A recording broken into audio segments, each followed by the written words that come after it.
it is happening that a part of Nigeria is doing its own, it has restructured, but is functioning with the illusion of no restructuring, benefiting from no restructuring at the federal level while acting as a restructured body at this level. Oh, this side does not tolerate alcohol, but this side will benefit. So some of these things, we have to look at them closely. Perhaps there is another time for conversation for that.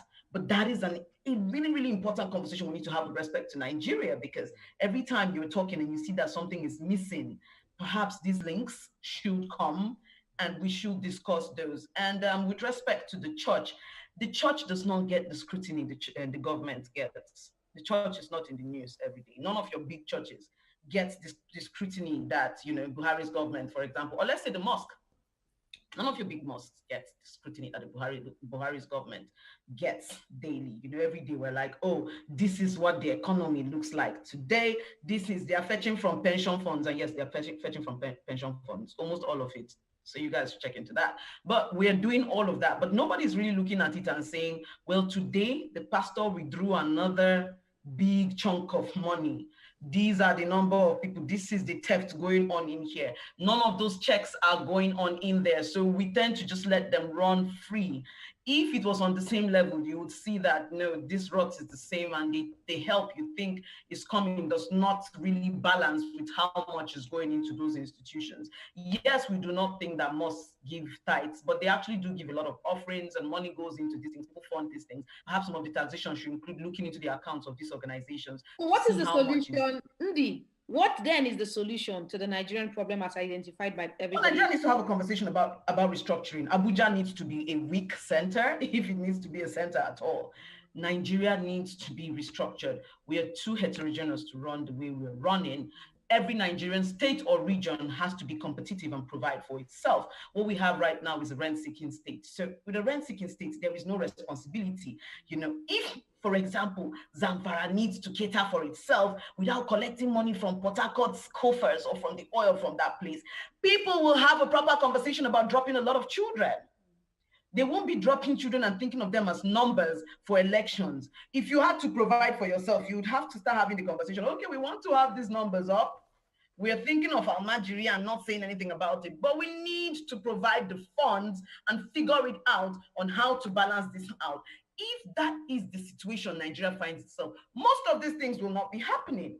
And so when the restructuring conversation comes up, we tend to make it look like, oh, these people don't like the North, these people don't like the South. No, it's actually going to enable a Nigeria that is more responsible. Because as a state, if you know that your state is not functional and no Port Harcourt oil, no Bayelsa oil is coming to save you, you will behave yourself. Right now, we have governors who don't have to have any ideas. They have run out of money. They have gone to the pension fund to fetch 6-point-something trillion naira.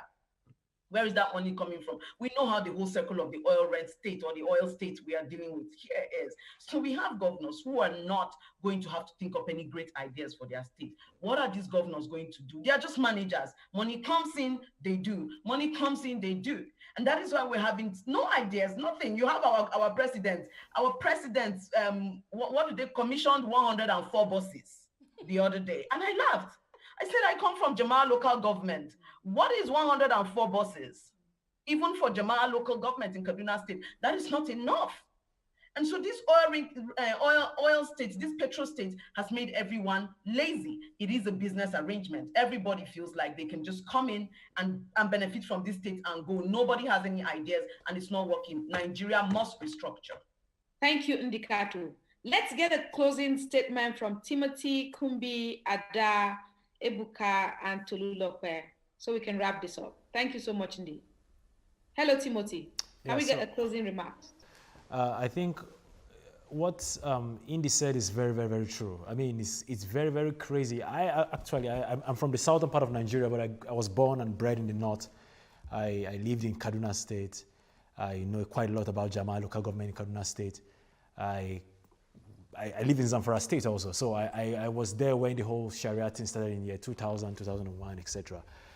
And it's quite crazy to actually see that a state benefits so much from taxes from Guinness and etc., Heineken and the rest of them, and then you destroy beers that are coming into your state. This thing it's not happening right now. It has been happening in year 2000. Lorries were burnt. a lot of stuff were destroyed. So this is actually quite crazy. And like what she said, the northern part of Nigeria is actually running a different system from the southern part of Nigeria. The southern part of Nigeria is secular. The whole thing that pertains to the governance of that section of the country is different from, for example, the north that runs a kind of pseudo-fiscal federalism, whereby each region controls their resources. Each region has control over their police, the Hisbah police. They have their own kind of laws, etc. So this has to change, and restructuring is actually the only answer. And finally, as regards the whole thing about, she talked about taxing the church and the rest of them. I still don't agree with what she says completely, because I would say you can tax the church when it starts doing business. So you can target the business of a church, for example, when they begin to collect school fees, for example, when they have universities. That should be taxed. But the tithes that people pay to the church should not be taxed. This is a religious obligation that people have to fulfill. It's not a business. Thank you, Timothy. And it should not be taxed. Okay, so I just want to say that Indy is absolutely right. We have to restructure. And I think actually that decision is going to be made for us. Because the one thing that we have been relying on and all these years, oil, the demand for it all over the world is rapidly declining. In 10 years' time, nobody's going to be manufacturing cars that are driven by petrol. So we have to restructure. When the money dries up and nobody can rely on the money from Bayelsa or whatever state, everybody should be living off their IGRs. Okay? Those state governors should find a way of generating revenues internally and living off that. And when we start to do that, I think we'll see that some of the changes we're looking for. At the end of the day, it falls down to making that separation. What the government should handle and what the religious institutions can do. It's not mandatory, but it's their responsibility. It's a responsibility they need to give back to the society. And we need to come to that point where we need to understand this, that at the end of the day, it is the government fulfilling their duties to its citizens. The state, as in we have relied so long on us, we have self-governed ourselves for so long. We have fixed up the things that have gone wrong all by ourselves. And right now, it's about time that the government takes charge of its responsibilities and begins to do it, not looking at the religious bodies, but fixing it first for themselves and by themselves. For themselves and by themselves. Ebuka.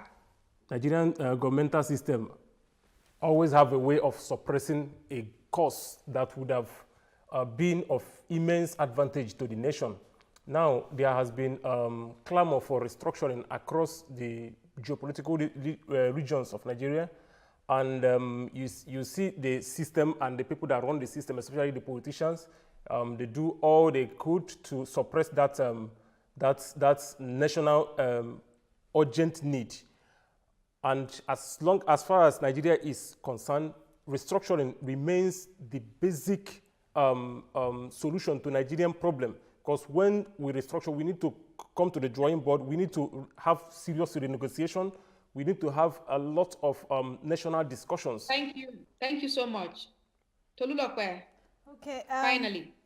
I think I also support restructuring because this will ensure competitiveness as well among the states. Each state government will be able to think and meet the needs of their people. So I really support restructuring instead of a government just being elected and just performing ceremonial role without, they don't even understand what it is to do strategic planning.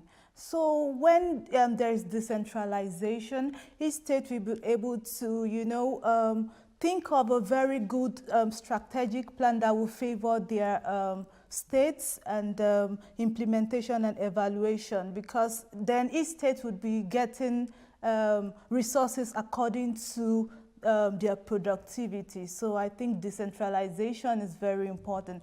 Then as regards churches paying tax, I think the question is, what has the government also done to support churches? It should be vice versa. Okay, so I don't think we are there yet where where churches have to pay tax, because presently they are doing actually more for their people than the government, I will say. Who do the people run to when they have problem? Most times it's churches that help people get through their emotional needs and some of the needs that they have. Thank you, Tolu, for your input. I want to say thank you again to our guests, Ose Anene Ndikato, your inputs, brilliant inputs, Kumbi, Timothy, Ada, Ebuka, and Tolulokwe. Thank you to everyone watching and those that are going to watch much later. I want to say goodbye to our viewers from Berlin, Germany. See you next time. My name is Mercy Aban.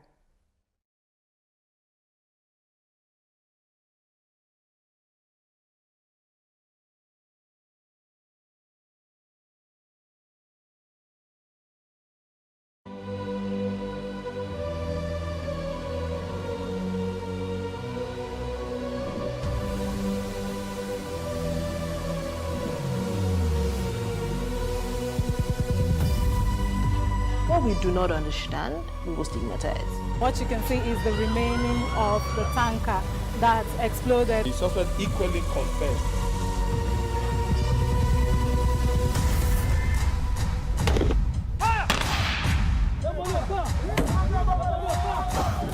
A 500 naira they collect am. If you no talk, then go beat you. Now 2,500 they pay.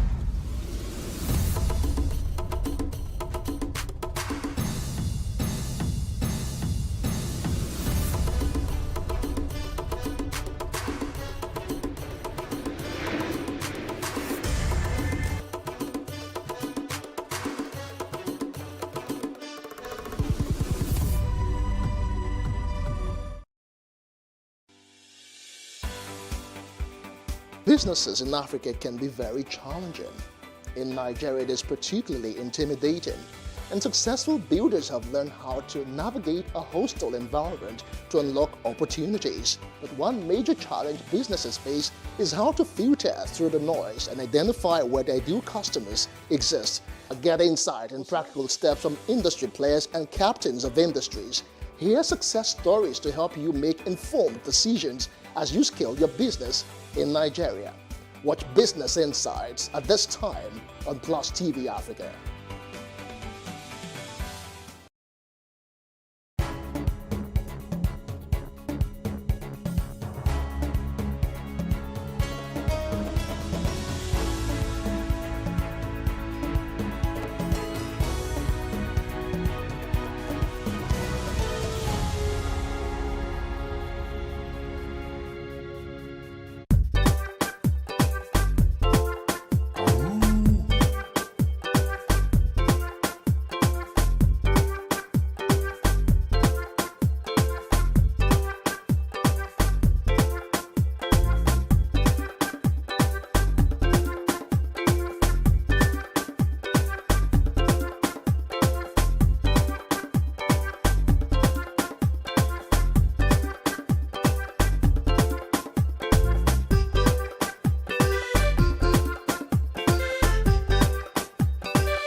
The Economic Community of West African State, ECOWAS, has allocated at least $13 million to bolster counter-terrorism efforts in frontline states and shore up humanitarian aid in the region.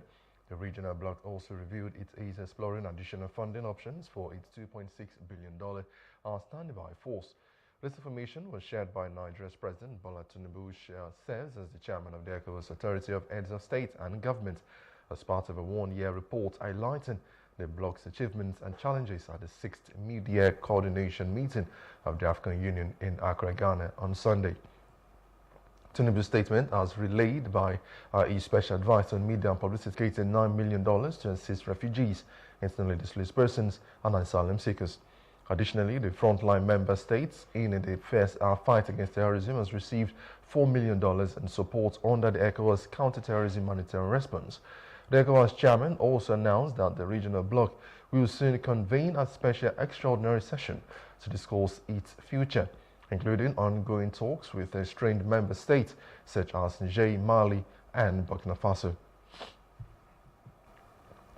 FCT Commissioner of Police Bennett Igwe asked all residents and indigenes not to participate in a nationwide protest scheduled for August the 1st in response to economic hardship in the country. Now, Igwe stated that the police have made significant efforts to ensure security in the FCT and the protests could jeopardize it. He urged residents to check the government's good roads and not join the protest, as he urged FCT residents to continue collectively to make the nation's legislators to condemn Obaseki's reckless and dangerous threats. He argued that Obaseki's violent politics has not heightened insecurity in the state and that he has armed the Edo State Security Network, ESSN, and public work volunteers, the views of the Nigeria Police Force. The IGP sternly warned that the spread of misinformation, disinformation, and fake news or mischievous recycled content are criminal acts punishable under the cybercrime law. Now, a federal court in Abuja has dismissed a lawsuit filed by the family of the late head of state, General Sani Abacha, against the federal government. The family had challenged the revocation of the former military ruler's property located in the Maitama district of Abuja. In his judgment, Justice Peter Lifu cited several grounds for dismissing the suit, which was filed 9 years ago. This includes the suit being started but at the time of filing in 2015, and the plaintiffs are lacking the legal standing to bring the case. The lawsuit was filed by General Abacha's eldest surviving son, Mohammed Sani Abacha, and his widow, Aija Mariam Abacha, on behalf of the executors of his estate. Defendants named in the suit were the Minister of the Federal Capital Territory, FCT, the Federal Capital Development Authority, FCDA, the President of the Federal Republic of Nigeria, and Salam Ventures Limited. Now, this marks the 4th time the Abacha family has lost legal battles over the disputed property in court. They had previously lost twice at the High Court of the Federal Capital Territory and once at the Court of Appeal in Abuja on grounds of jurisdiction. Also, the Federal Court in Abuja has declined to bar Governor Siminalayi Fubara from spending government funds, while a lawsuit filed by the Rivers State House of Assembly led by Martin Emewule is pending. In a ruling on the ex-party motion, Justice Emeka Nwete refused to grant the plaintiff's request, though he ordered them to put the defendants on notice. However, the judge didn't grant the motion to allow the plaintiffs to serve the 5th to 10th defendants, including Governor Fubara, the County General of Rivers, and also the Rivers State Independent Electoral Commission by substituted means. The court adjourned the matter to August the 7th to hear the substantive motion, as the plaintiffs in this suit are the Rivers State House of Assembly and Martin Emewule, represented by Joseph Daudu Essien. The defendants include the Central Bank of Nigeria, Zenith Bank, Access Bank, and the Accountant General of the Federation. This ruling comes after Governor Fubara recently vowed to remain upright and not govern the state on bended knees despite political pressures. Now, agricultural stakeholders in Oyo State has urged the government to reconsider policies that may hinder the growth of farmers and agro-processing sectors. They believe high diesel costs and border reopenings have reduced competitiveness, as stakeholders suggest technology-driven initiatives to reduce our dependence on electricity and diesel, convert farm waste into bioenergy, and promote information sharing among farmers. They also advocate for a shift away from gas and oil as the primary revenue generating sector. Consume 150 liters of diesel per hour to operate. So that tells you how much energy is required to operate an industry in a rural location. And that's where solar PV has a limitation. It might be able to meet part of that load or even all of that load during the day. But if they're operating through the night, That's when you need a bioenergy solution so that we can convert what you see behind me in waste biomass into renewable electricity and renewable heat. And the delivery of those to the processing plants, such as where we are today at the Atmancor site facility, processing cassava field. So I think the challenges are to make all of these technologies and innovations interact with people to bring to make that circular economy work effectively. Now looking at how we can use some different products, but we'd love if government could come out with some initiatives to assist the processors to reduce costs so that we can. I'll go on a quick commercial break. When we return, the news continues.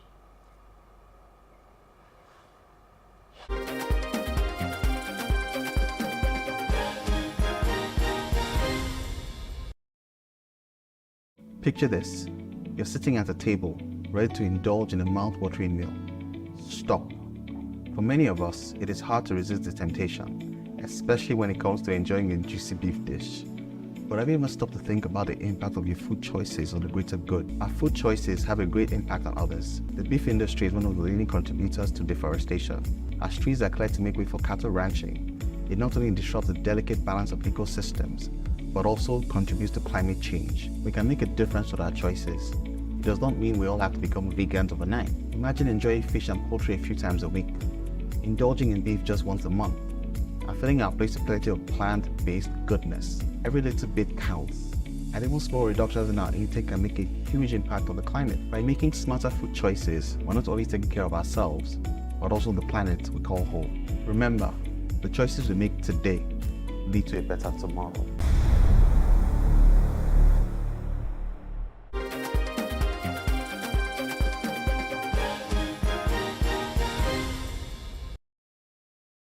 South Africa, the Republican Party in the US is preparing a new presidential campaign strategy following President Joe Biden's announcement that he will not be running for a re-election in 2024. Biden dropped out of the race on Sunday, ending his bid after a debate with Donald Trump that raised doubt about incumbent's fitness. Now, the unexpected announcement made less than 4 months before the election has upended a campaign that both parties view as pivotal. Republican House Speaker Mike Johnson called for Biden's immediate resignation, stating November 5 cannot arrive soon enough. With Biden out, Trump and the GOP must now shift their focus to a new opponent after years of training their attention on the incumbent. And on to business, Aliko Dangote, the president of the Dangote Group, has revealed that a friend who previously cautioned him against investing in Nigeria is now mocking him for disregarding that advice. Richard Dangote shared these during an interview on Sunday, just as report quoted the Nigerian Midstream and Downstream Petroleum Regulatory Authority, claiming that diesel from the Dangote refinery is of inferior quality. Dangote stated that he invested in the refinery to help address a major issue in the country, expressing bewilderment at why some individuals are working against him. The $19 billion, 650,000 barrel per day refinery, which became operational last year after a decade of protracted construction, is more than double the initial estimate. It promises to help win Africa's largest oil producer off its dependence on imported fuel and save up to 30% of the total foreign exchange spent on imported goods. Also, Aliko Dangote, the chairman of the Dangote Group, has now offered to sell his $20 billion Dangote refinery to the Nigerian National Petroleum Company Limited amid ongoing challenges. In a recent interview on Sunday, Dangote addressed claims that he is a monopoly, stating that the refinery's efforts have aimed to solve the country's fuel importation problem. This comes after the CEO of the Nigerian Midstream and Downstream Petroleum Regulatory Authority, Ahmed, made recent statement that petroleum products from the Dangote refinery were inferior and that it would be risky to make the refinery a monopoly, particularly for automotive gas, oil and dual-purpose kerosene. Dangote previously dismissed Ahmed's statement on the inferiority of his products, calling for an independent test. And straight to entertainment news. President Bola Tinubu has congratulated Nigerian artist Fola David on his record-breaking achievement of setting a new Guinness World Record for the largest painting by an individual over 6 days at the Onikan Stadium in Lagos. David surpassed the previous record of 629.98 square meters held by India's Ravisani, creating a new record-setting work spanning 1,000 square meters. Similarly, Lagos State Governor Babajide Sanwo-Olu has also commended David on this impressive feat, noting that the artist's collaboration with the state government during the COVID-19 pandemic, of which David's painting titled Unity in Diversity celebrates Nigeria's cultural diversity by depicting the country's various tribes through their distinctive attire, languages, art, and essence. Still on entertainment, Nigerian doctor and artist Fela David has achieved a remarkable feat by breaking the Guinness World Record for the largest drawing by an individual. David's massive artwork titled Unity in Diversity celebrates the rich cultural tapestry of Nigeria, spanning an impressive 1,000 square meters. The artwork is being created at Nicon Stadium in Lagos. David began his ambitious project on July the 16th with the goal of surpassing the previous record of 629.98 square meters. He documented his progress on social media, and by the fourth day, he had triumphantly surpassed the existing record. Despite achieving this milestone, David continued working towards his ultimate goal of 1,000 square meters.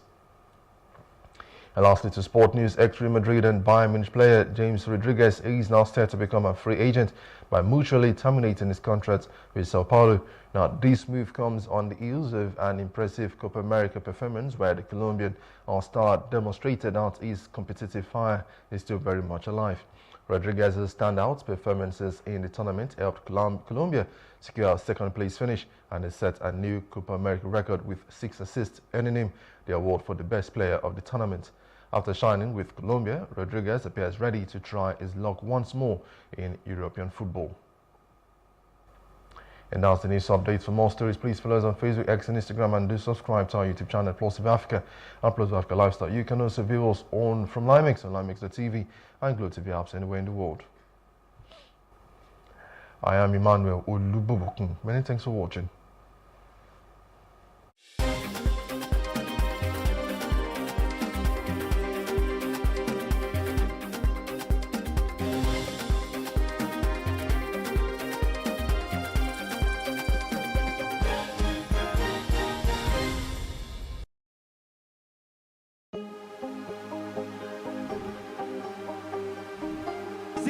I will take you through this amazingness today.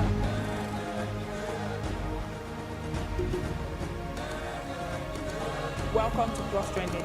I am Buki November, your host, saying thank you for joining us on today's episode. Welcome back. It's tea time on Plus TV Africa. Practice makes perfect. I'm not perfect yet, but I'm a lot better than I used to be. He's a king. He's entitled to marry 100 if he wants to.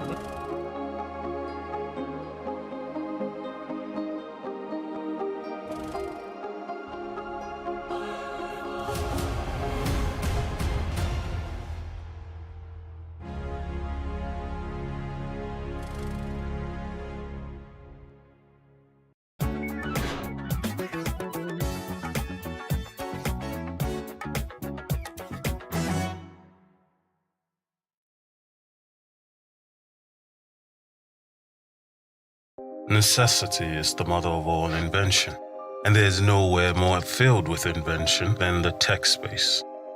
From the dawn of human existence, our innovative spirit has always directly correlated with our needs, which often have a social component. As they say, your ideas belong to you, but your inventions belong to everyone. Certainly, there is a question of whether innovators owe the world a duty to make it a better place. In today's world, the most ubiquitous piece of technology is the mobile phone. The history of mobile phones dates back to 1908, when a US patent was issued in Kentucky for a wireless telephone. Yet, it took till 1940 for engineers working at AT&T to develop cells for mobile phone base stations. This led to an early form of mobile phones, which were really just two-way radios. On the 3rd of April 1973, Motorola was the first company to mass produce the first handheld mobile phone, and more manufacturers subsequently got in on the act. By August 2001, mobile phones were introduced in Nigeria, and since then have become available to both the old and the young. It has influenced the way we socialize, listen to music, and has turned every amateur into a pro photographer. Today, most mobile phones rely on 3G or 4G technology, with 5G on the immediate horizon. The evolution of the technology to smartphones has raised the bar of personal computing. To help us understand what mobile phones represent to our society today, we spoke to a telecoms expert and an entrepreneur who gave us their impressions and opinions on the tech. I'm a telecoms expert. I've had trainings in information technologies for my bachelor's and postgraduate studies. Presently, I work with one of the biggest operators in the continent, Africa. I'm a dentist. I'm also a fabric and fashion entrepreneur. Mobile phone has bridged the gap for communications and connectivity between people, regardless of their distance, can communicate and interact. As it were before, we would have to send letters that would take days and possibly weeks or months, or you would have to travel long distances to connect with loved ones and friends. My husband most times is not home, he's not around. Imagine if we didn't have mobile phones, communication would have been an issue. With my mobile phone, I can reach out to him, video call, normal calls, we communicate, even my kids. Conducting business with international and even local partners has never been easier, with mobile banking now commonplace and video conferencing available on the go. E-commerce or banking. If you need to pay for a service, you don't have to go to your bank, withdraw the money from the teller and go and pay. We have cashless systems where you could use your phone from your app, pay for your services. So I can imagine what I would have done with my business without mobile phones. I get most of my customers online using my phone. They make payments. Almost all my transactions are via my mobile phone. Nobody wants to go to the bank to carry out any transactions, so most of it happens on the phone. Local transactions, international transactions. With phones, I post pictures. I reach out to my suppliers anywhere and everywhere in the world with my phone. And I get my products using my phone. Especially because I don't have a physical store, I don't have a shop, so my business is online. So it makes it mobile, so I can run my business from anywhere. Sometimes I'm out of the country and I'm still running my business just because I have my phone. Smartphones offer us greater computing power than the computers NASA used in 1969 to launch the Apollo 11 space shuttle to the moon. These operated with floppy disks, offering kilobytes or megabytes of storage at the most. Today, the storage capacity of smartphones can reach as high as 128 gigabytes. If I don't have to go to the bank and then carry out transactions with my mobile app, it's a plus. If I don't have to go to the grocery store and request for grocery from the comfort of my home with my mobile phone, it's a plus. But if we begin to use the mobile phone in a wrong way, then it becomes harmful. The greater social awareness afforded by mobile phones has made us more self-conscious, with a constant need to own the latest version as a symbol of social status. Our obsession with documenting our lives through pictures and videos has turned us into an attention-seeking people, and even voyeurs consuming other people's lives for entertainment.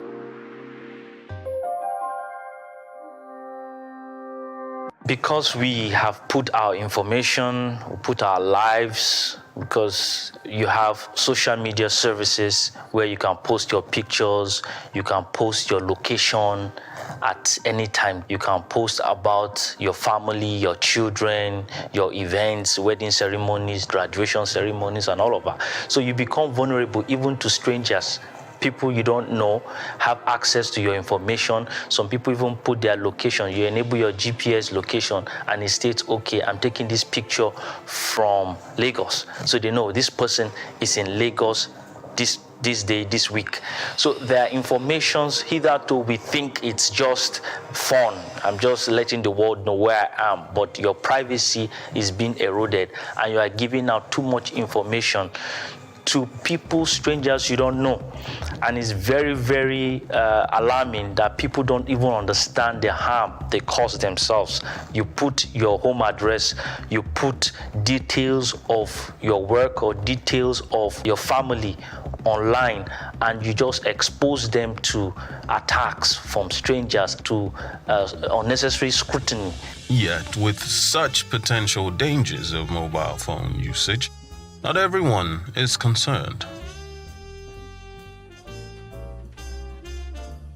Funny enough, no. I don't know why, for some reasons. Maybe because I'm careful with the things I put on my phone. Of course, you won't put too personal stuffs on the phone, very personal things. You won't put them on your phone.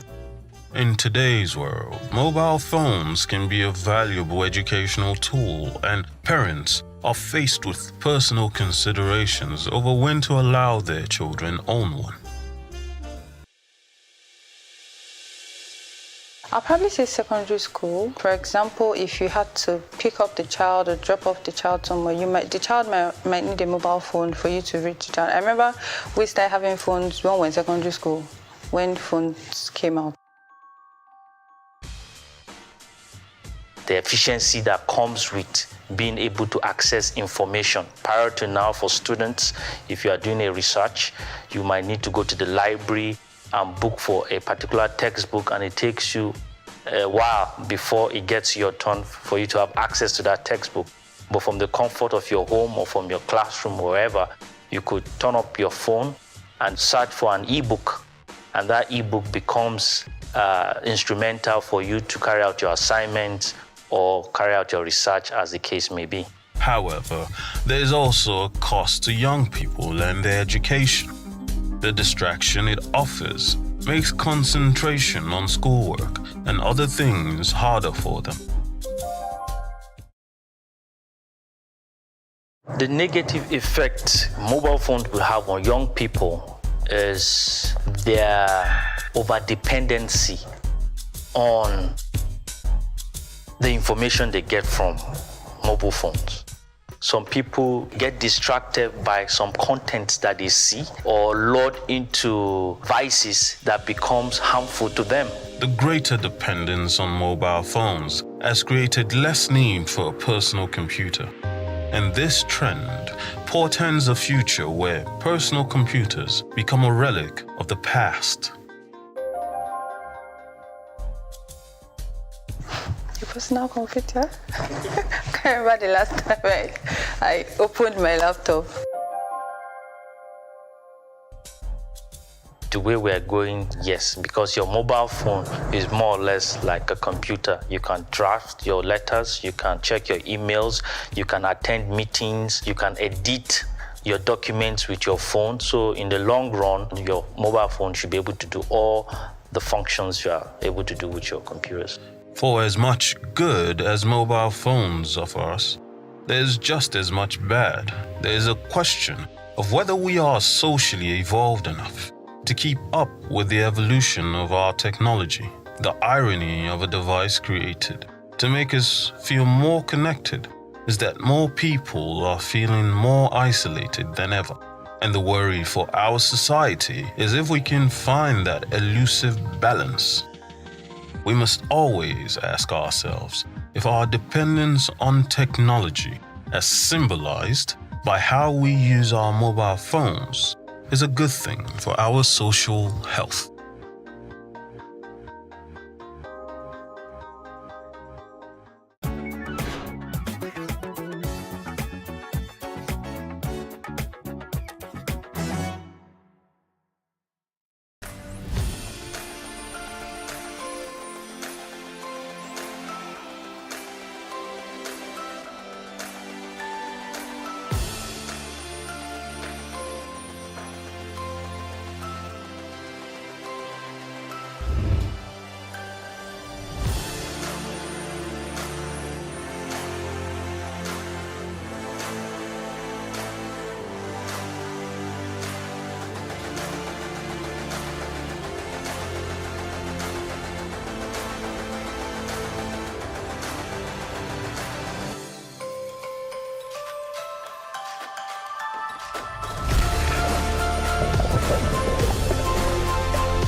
The manufacturing sector in Nigeria experienced a slowdown in growth, with the rate declining from 1.61% in the first quarter of 2023 to 1.49% in the corresponding period of this year. This marginal decline of 0.12% on a year-on-year basis was attributed to worsening foreign exchange scarcity, shrinking consumer spending, and high borrowing costs. On a quarter-on-quarter basis, the sector recorded a slight increase of 0.12%, rising from 1.38% in the fourth quarter of last year to 1.49% in the first quarter of this year. Experts in the sector had anticipated weak growth in the first quarter due to the ongoing challenges that continue to negatively impact the industry. Now, to drive growth and competitiveness in the manufacturing sector, Nigerian businesses require regular electricity, accessible roads, functional railways, new technology, and incentives. However, the country's inadequate infrastructure, particularly the lack of developed transport systems connecting seaport, has hindered business growth. Energy is a crucial element of the production process, and Nigeria's inability to supply and distribute sufficient electricity has left manufacturers reliant on generators powered by diesel and petrol, whose prices have surged in recent months. Now, on today's show, we will explore ways to incentivize manufacturers and boost local production. Welcome on board. I am your host, Justin Akadonia.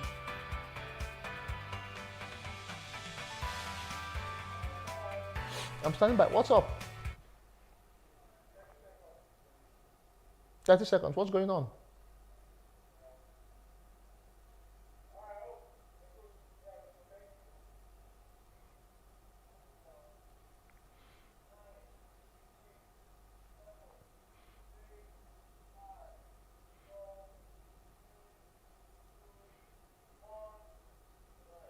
All right, in their 2024 mid-year economic review, experts from the Lagos Chamber of Commerce and Industry stressed the pressing need for Nigeria to boost productivity in its real economic sectors. Specifically, they called for increasing food production to curb rising food prices, as well as ramping up manufacturing of export goods to generate more foreign exchange. Details now. The Mid-Year Economic Review and Outlook is an annual event designed to assess key policy developments and macroeconomic performance in the first half of the year.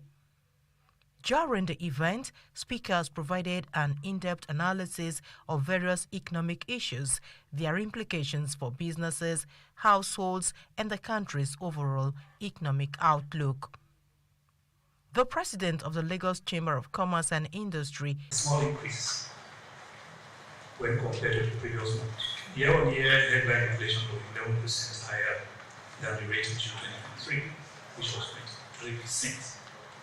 The conclusion we can see from this statistics is that we need to boost non-oil, real sector production to produce more food, curb rising food inflation, and manufacture goods for exports to significantly end foreign exchange. In his keynote address, Bismarck Riwani, CEO of a financial derivatives company, examined policy options for the government and emerging business opportunities. Discussions on Nigeria's economic performance and outlook of the oil and gas industry also took center stage. If you look at your total production in Nigeria, which yesterday the NUPL said we're now 1,400,000 barrels, 1.4 million barrels per day. If you look at your total production divided by your population, what do they come to? compared to Saudi Arabia, Kuwait, Canada, just name it. So if you take that number, so as a country, the number is big, but on the basis of your population, if you have to share that oil to everybody, we may not be as rich as we think we are. If manufacturing is going to solve most of the problem we have, we must be deliberate and intentional about it. And that means, like I told them in Jonathan's government, I sat there for 3 months as an advisor. I said, if we are to build infrastructure in Nigeria, it shouldn't be to build the road to my village because I'm an advisor to the president. It should be that we build the road to my village because of the economic value that it brings to Nigeria. TFT is something we're seeing Nigeria take very seriously now. We've seen the shadows, we've seen the indicators in the past few months. So that's one of the indicators I'm saying makes me feel very positive about the outlook by the end of the year. And then again, I'll still refer to electricity. We've improved on our electricity. If we've improved on our electricity supply, our generation and distribution, it automatically means more production. It automatically means people will be able to manufacture more. And if you manufacture more, it transcends to your economy, it transcends to prosperity for the people. Despite the country's unfavorable economic trajectory and outlook, the World Bank's June 2024 Global Economic Prospects (GEP) report projects Nigeria's economy to grow by 3.3% in 2024 and 3.5% in 2025, instilling hope among participants for an economic rebound before the year ends. Love Oyedeokun, Plus TV News. All right, welcome back. The Manufacturers Association of Nigeria CEO Confidence Index rose by 1.7 points in the first quarter of this year, marking the first increase in the last 6 quarters. Now, this index is used to measure quarterly changes in the sentiment of 400 manufacturing CEOs regarding government policies and macroeconomic indicators.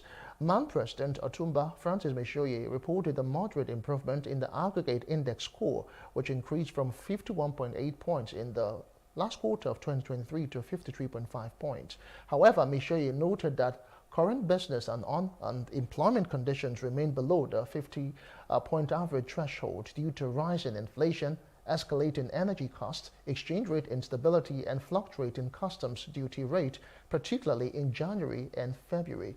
He emphasized that manufacturing sector's critical role in sustained economic growth and shared prosperity, stressing that there is need for policymakers to prioritize its development. Well, I have a research analyst at the Lagos Business School Management Hub, Edidiong Ipoto, joining me now to discuss further.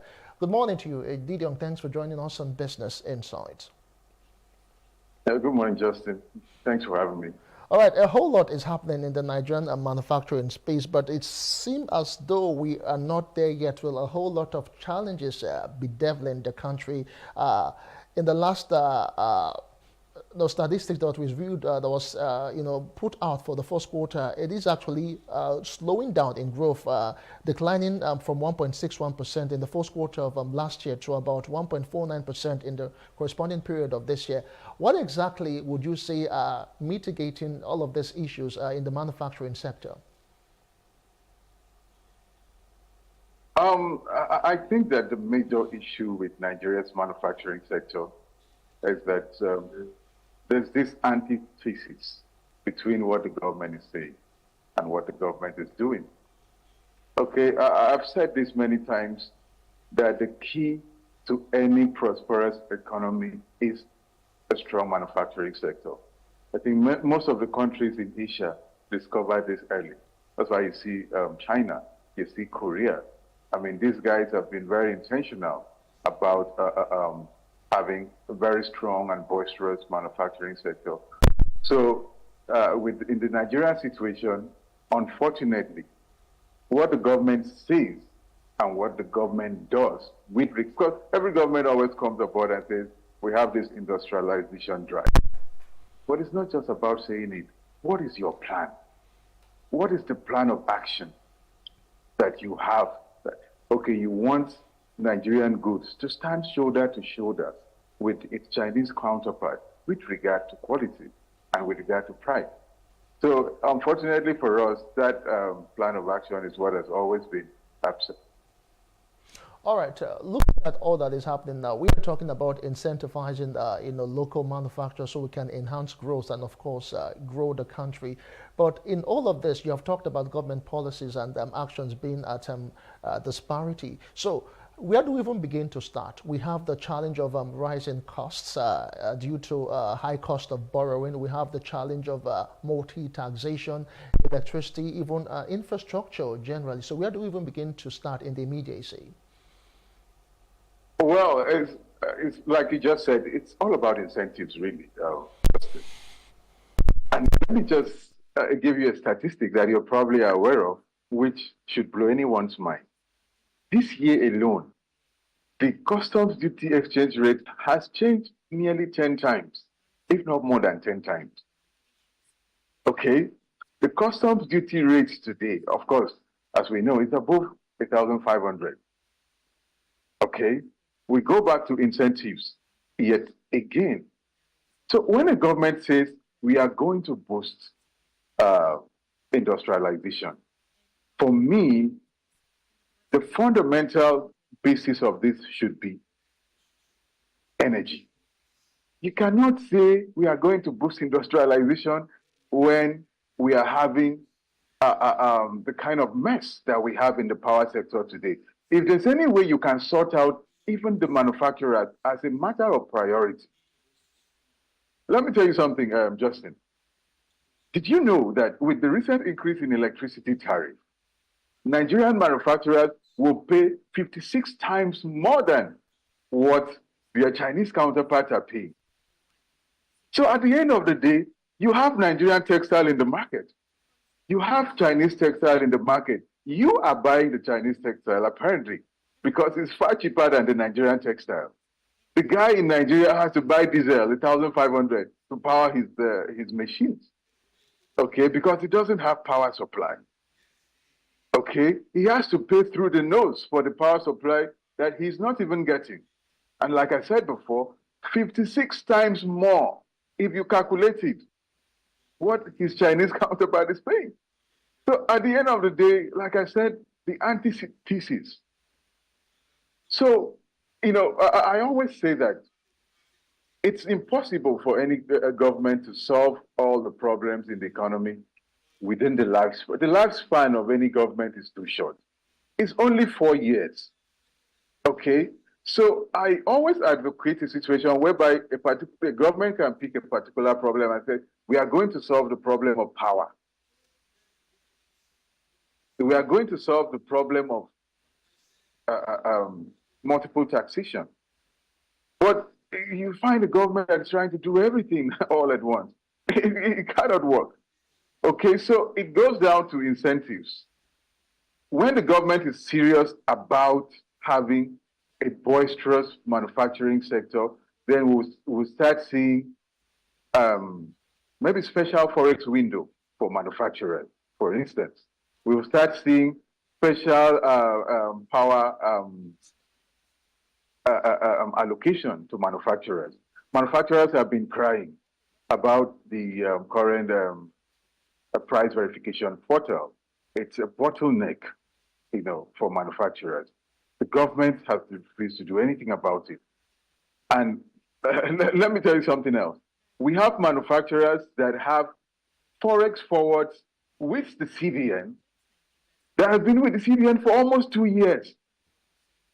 So, Justin, imagine paying for raw materials for a foreign supplier, for instance, and the material has been supplied, and the foreign bank has paid that supplier. You, the local manufacturer, you are supposed to reimburse that foreign bank in a matter of 90 days. 2 years later, you are still owing the same forex. 2 years later, you are still paying interest on that loan. So at the end of the day, do you think the foreign supplier will give more raw materials on credit? He's not going to. So these are the issues that our local manufacturers are going through. Some of them have forex forwards that have been hanging for more than 2 years. CBN is saying this one is valid, this one is not valid. And the manufacturers have presented all the evidence that these were valid transactions with the local banks who were supposed to work hand in hand with the foreign suppliers and foreign banks to get raw materials. So, I mean, if we start talking about the issues that manufacturers are going, I mean, we probably wouldn't live here today. So, like I said, the government needs to start walking the talk. It's not just about saying we are going to push industrialization. We need a solid plan of action as to how they're going to do that. Other things now, because even Africa's largest, what I call it, man, Dangote has also complained about all of these issues, specifically power, how most manufacturers, industrial companies have to even provide their own power. It's like the government is bereft of knowledge on what to do, because one would have thought with all the reforms that we've had in the power sector, the unbundling of NEPA, PHCN, and all of that, and now for state government to be able to, get, one would have thought that maybe there should be some sort of public-private participation in some sort to, get into the power sector, because without power, really, businesses die. Yeah, but I want to go back to the Dangote issue you spoke about. I think I saw it in the news sometime last night or thereabout. Dangote was even saying he's ready for NNPC to buy him out. That the refinery issue is becoming a thorn in his flesh. So the first thing that came to my mind, I was literally screaming into my screen as if speaking to Dangote, please do not allow the NNPC to buy you out, because we haven't seen anything that the government controls in this country that is of standard. You go back, is it the healthcare, the sector? Is it education? The government institutions are always the worst of the worst. Okay. I mean, it's sad that I have to sit down here to castigate the government in this manner. But if you look at the government institutions versus private, you see the clear difference. Okay, so going to the power issue that you talk about, I think that the key is just to privatize. So we've seen the privatization of the power generation. We've seen privatization of distribution, but the gap that existed is transmission, which is the problem right now. So we need a situation where if we can privatize our power sector completely, then we will begin to see the kind of exponential growth that we saw in telecoms. Okay, because of competition, it's difficult to have a private sector controlled power industry that will not be functional, that will not yield better results. Okay, so the key for me, I think the government needs to, step down, from the stage and allow private, sector to have, just this absolute, I don't want to use the word control, but if we are to see real growth in our power sector, then we need the kind of situation that we saw in telecoms. Otherwise, we'll keep having the same conversations all the time. All right, let's talk about other incentives now that we need to look at. We've talked about the issues in power, we've talked about multiple taxation, and in as much as sometimes the manufacturers call for tax holidays and all that. Recently now, there's the issue of minimum wage, which was increased to 70,000, and some members of the organized private sector are also complaining that it will actually add to their, to their burden, as it were, in terms of cost. Now, so what other areas do we need to look at in terms of incentives to boost local production? Over time, there have been talk about raw materials, for production. So, what are the other key areas you think we should look at critically in boosting local production? Well, the incentives for me, I think, should begin with where we have competitive advantage. I think that's one of the problems that the Nigerian manufacturing industry has, really refused to identify. For instance, I think earlier this year, we saw the Minister of Trade and Industry come out to say that within the next few years, Nigeria will start manufacturing cars locally. And we're not just talking about assembly, but, complete manufacturing of automobiles. So, and I asked the question, what is really the framework that you have in place for this? Will we have a situation whereby after we have finished manufacturing one car, because of the operating cost, we'll probably have to buy a car that is within the neighborhood of maybe a Toyota Corolla for 25 million naira? Who is going to buy it? So that is the issue that we have. Innocent is manufacturing, but Nigerians cannot afford this car. Even the government cannot afford to buy from Innocent. The automobile wing of the Manufacturers Association of Nigeria have constantly complained that one of the key issues that they have is lack of government patronage. So, fine, there's a plan for us to begin to manufacture cars in Nigeria. Okay, but what key strategies do you have in place that at the end of the day, when this car has been produced, it will be affordable in the local market, which is the number one issue that we have with a lot of locally manufactured goods. They are too expensive, far more, because the guy in China is buying electricity 56 times less than you are buying. So he comes with his product, and Nigerians prefer to buy that one. So the incentive for me should be, okay, we want to manufacture cars. Fine. Let us have a situation whereby some of the key components that will be imported, maybe raw materials and, the like, weavers. It's not a situation where the guy is still paying the same duties he's paying like everyone else. So we need to see across the board, the government needs to come up with the slogan, how can we help?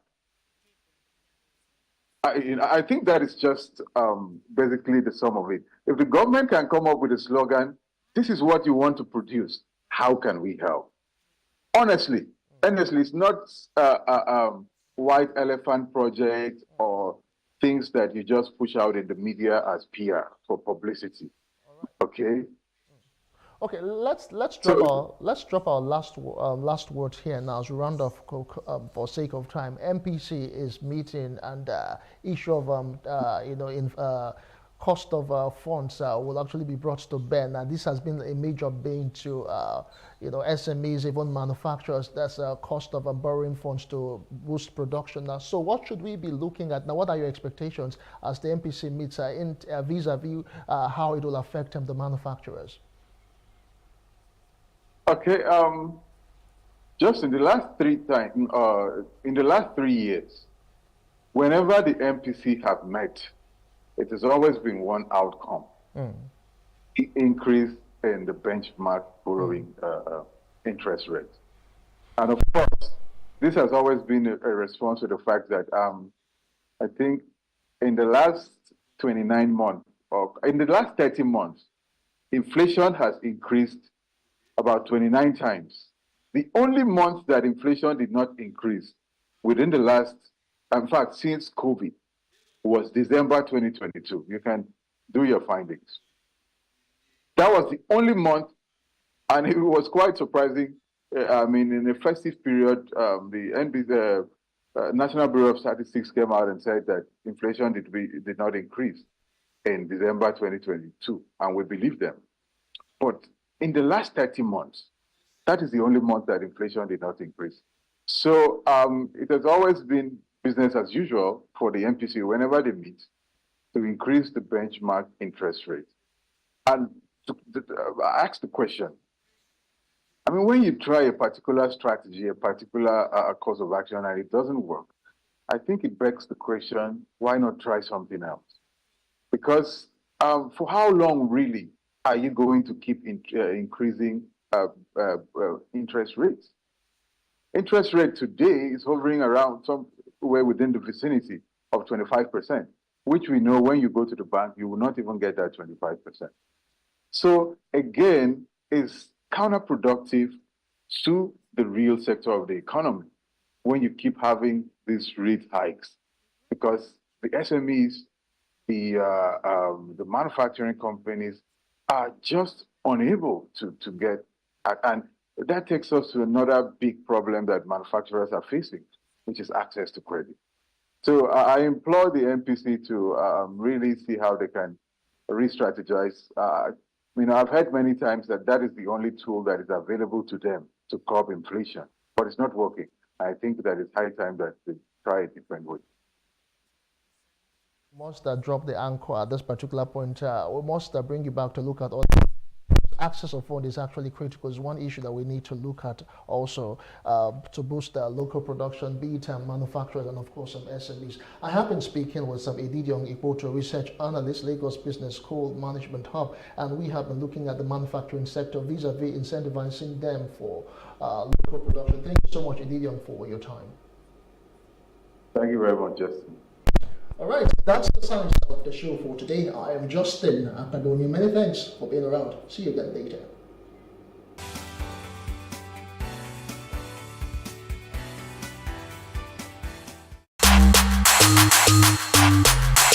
Abraham, Moses, Jacob, you are one family. There's no doing all this sport in Nigeria.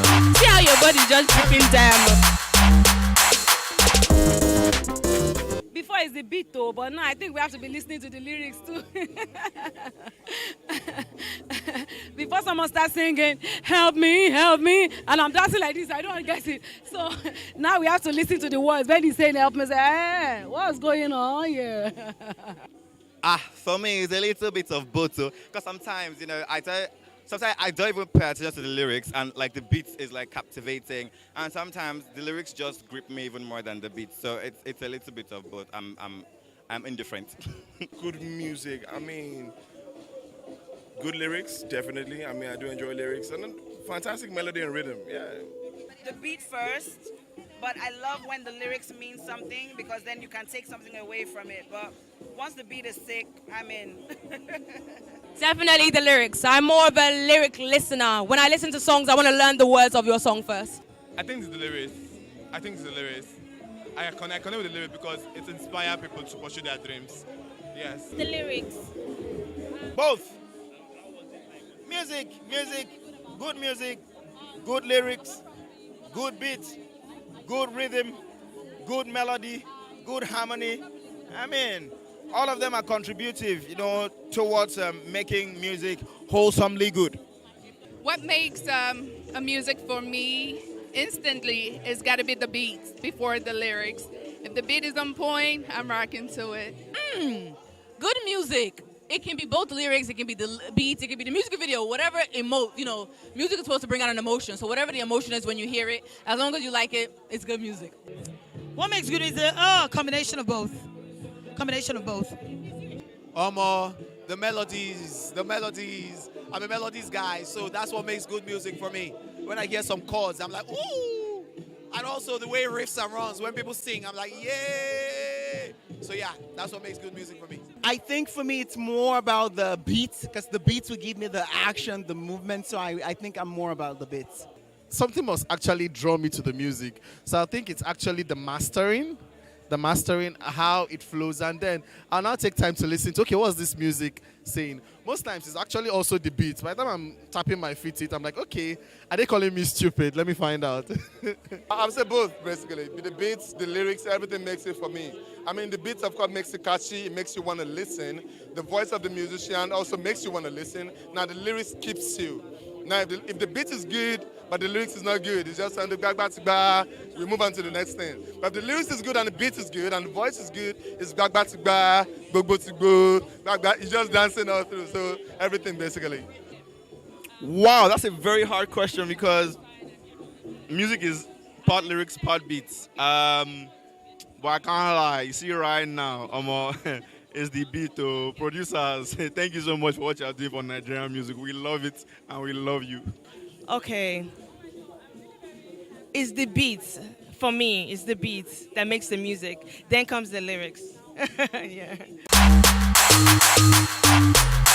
Abraham, Moses, Jacob, you are one family. There's no doing all this sport in Nigeria. See how your body just dripping diamond.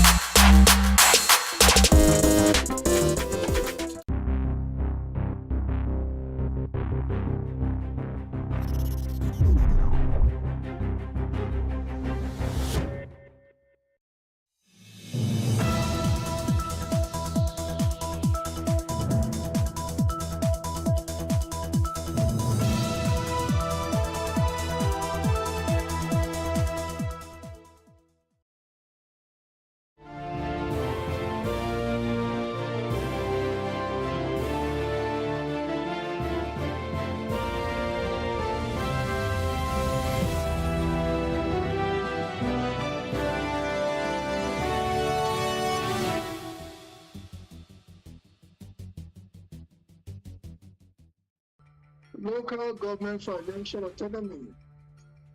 Makinde sets a committee to review Supreme Court judgment. As a former governor of Ekiti State, Fayose says autonomy won't work. I am Bola Oba. Fits is plus politics.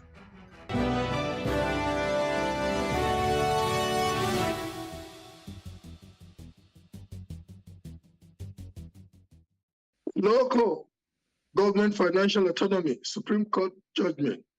Oyo State Governor Seyi Makinde has constituted a special technical and legal committee to review the recent Supreme Court judgment on local government financial autonomy. Governor Seyi Makinde had, before the closed door meeting, berated the Supreme Court judgment and strategies by the federal government to usurp undue authority over the state and local government administration, thereby causing tension within the nation's polity rather than focusing on other germane issues affecting the nation's economy. Similarly, Ayodele Fayose, a former governor of Ekiti State, says the Supreme Court verdict granting financial autonomy to the 7 rest of the 4 local government areas could prove impracticable. Fayose said that even though he does not subscribe to the state governors taking the funds of local governments, it is difficult to separate both tiers. He said that the House of Assembly of every state controls the activities and checks the activities of the local government. Last week, the Apex Court ruled that the federal government should henceforth pay allocations directly to local governments. I believe a lacuna has been created between that Supreme Court decision and the Constitution of the Federal Republic of Nigeria. We all I swore to uphold the Constitution, but the law is the law.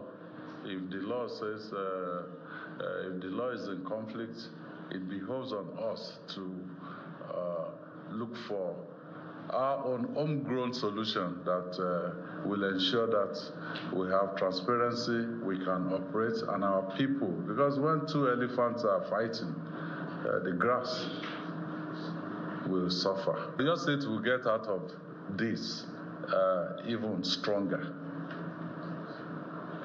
We are people that we know what is good for our people. We can run our own affairs. The federal government is not superior constitutionally to the state government. Well, they have more resources than the states. I believe a lacuna has been created. Meeting today was to discuss what happens to Oyo State government, to the welfare of the people, to the development of the people going forward. And committees have been set up, like I said. They have between 4 to 6 weeks to look into all the issues that may arise, because the judgment will not drive itself at the local levels. The judgment will not, deliver development by itself. People will still be involved. And that is what the meeting of today was all about.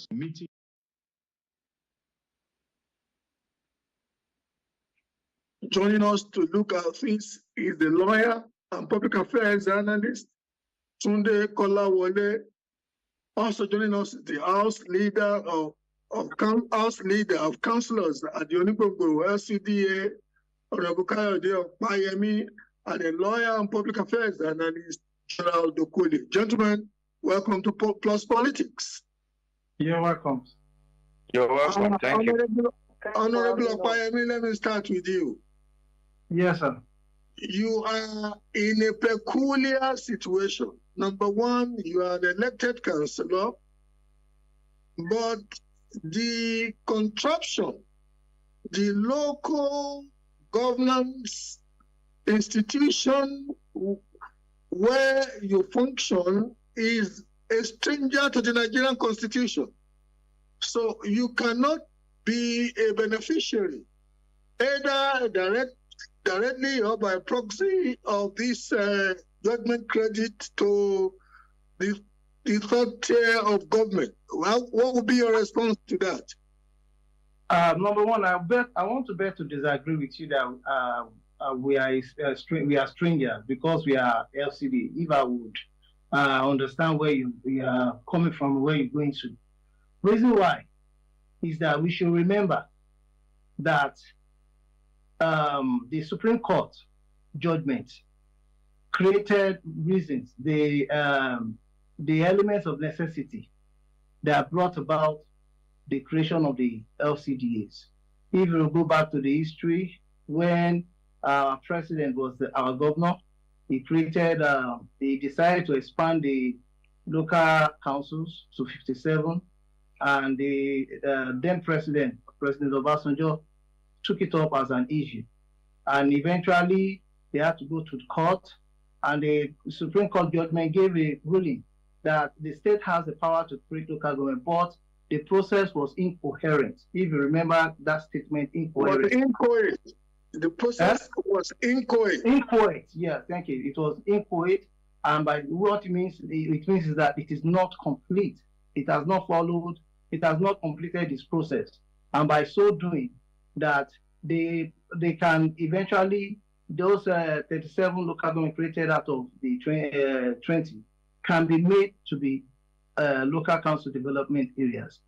And in that wise, I think it was also given that the 20 local government could have the funds, but don't forget, sir, that the LCDAs are also part of those 20 local governments.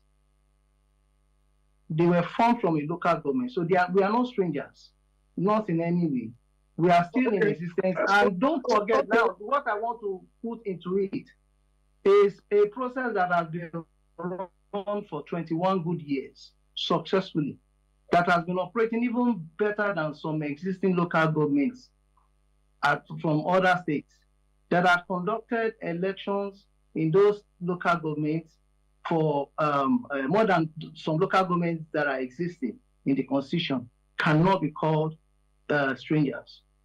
Thank you. Okay, I want to believe that with your very articulate line of defense, maybe I should withdraw the word stranger and say at best, LCDAs, as they function in Lagos and other states of the Federation, are acquaintances to the Constitution as a result of the pronouncement of the Supreme Court on the litigation by the then Lagos State government on the creation of local council development authorities as an inchoate entity as pronounced by the Supreme Court. Okay, let me go to Barrister Okolie.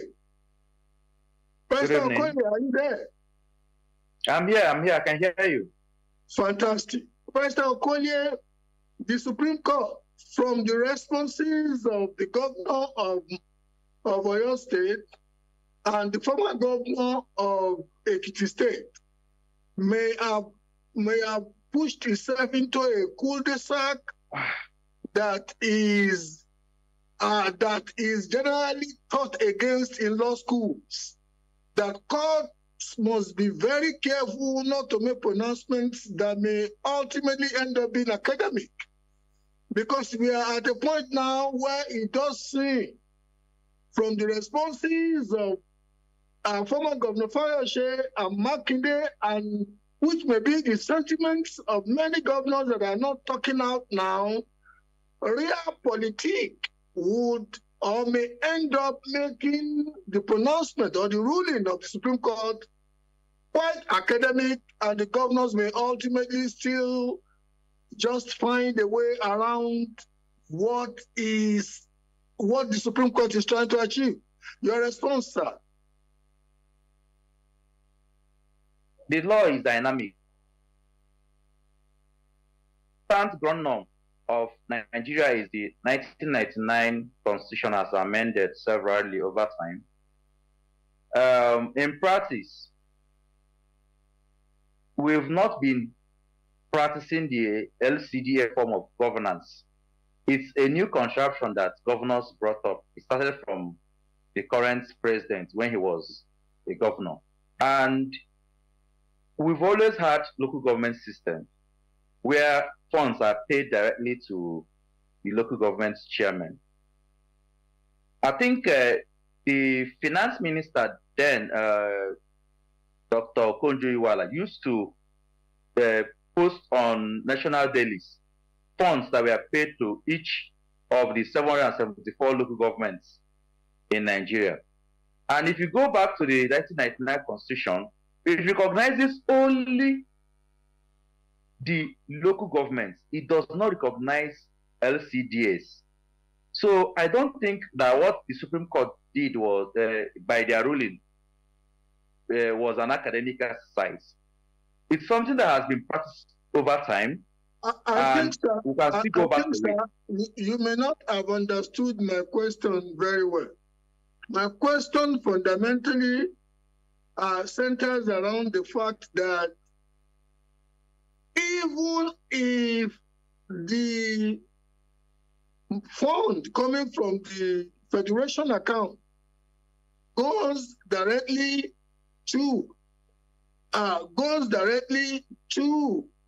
the local government councils, as you have rightly explained that at some point, the former Minister of Finance used to publish funds going to those local government councils. I am saying that given the response of Governor Makinde, the local government chairman may be hounded to give the funds to the governor or spend the funds as directed by the governor, because as Governor Fayose stated, real politics says that those governors are holding their offices at the mercy of their governors. The local government chairmen are holding their offices at the mercy of the local government chairman. I'll come back to you, Barrister Okolie. I have another lawyer, Barrister Kolawole. What would be your response, Barrister Kolawole, to that? Hello? Hello, am I audible? Is Barrister Kolawole still there? Okay.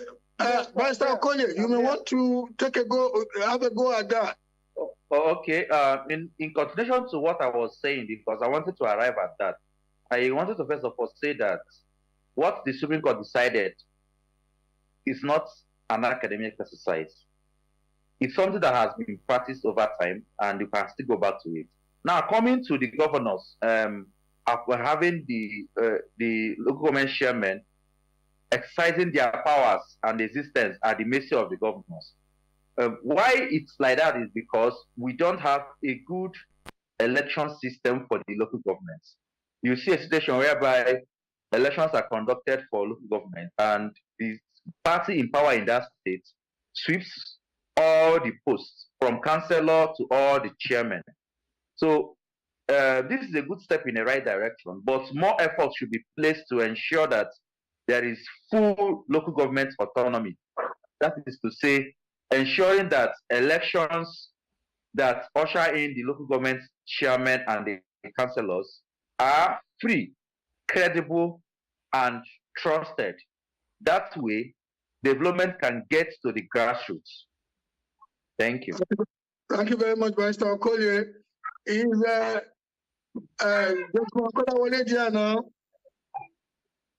Yes, I'm here. Hello? Okay, let me go back to Honorable Opayemi. Honorable Opayemi. Let me start. I'm here. I'm all here. Let's start from the point of view that it is shocking to me that the federal government took that kind of a case to Supreme Court for education. I say this in all sense of responsibility. Because the people who are carrying the responsibility of the federal government today have either have once been governors of the state, they have either been senators, or they have either also been local government chairmen themselves and others. you find out that when they were governors and what have you, all the issues that are associated with the management of the resources of the local government today, the structures of the local government today, elections or democracy at the grassroots level, at the local government level, and all that, began from under their domain. So what has led to the change of heart today, I really don't know. And as we say in law, whoever goes to equity go with a clean hand. It doesn't appear to me that those who took this case to court have a clean hand in respect of this matter. That is my first point of departure.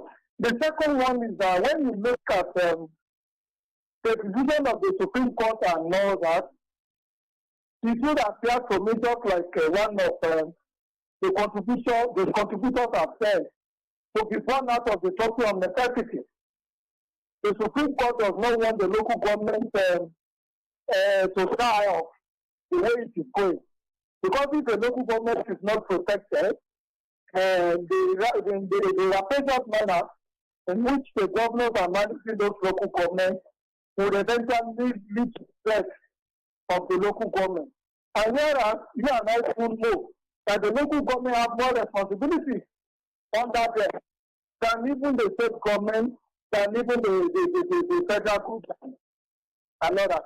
So when you look at chapter 1, verse 2 of the Constitution, I think under section 7 there, you will see that what the Supreme Court has simply tried to do is to protect the local government from withering out. Especially on the side of the councillors. I know of like 20, let me say 10 or more councillors that are from various parties. Accord, we have councillors that are from Accord party. We have councillors that are from PDP. We even have a councillor that I know that is from HELP in this Lagos state, which shows that Lagos state election has been relatively, let me use the word relatively, fair to a great extent. Now, if we are now talking about the local government election and we want to assert our independence, see, your sovereignty is what you are giving to me as an elected person. How many people within our citizenry live in the local government? We have nostalgia at the local government election level, whereby people don't come out to vote. Those places where people came out to vote, they were able to elect the people of their choice. I can tell you of that of Agege. I can tell you of that of Mainland. I can tell you of that of Odiolo. You can go and testify. So when we are coming to make assertions, we should be able to be empirical about it.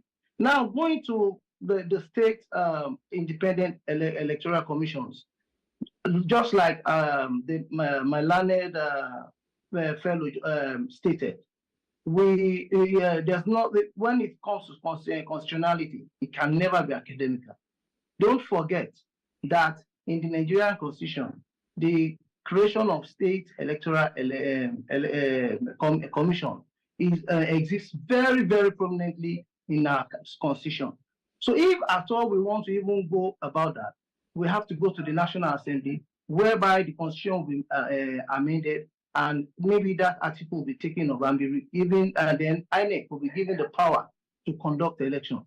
But it is not as we are saying that if INEC should conduct election, then there will be this El Dorado in the way we conduct election.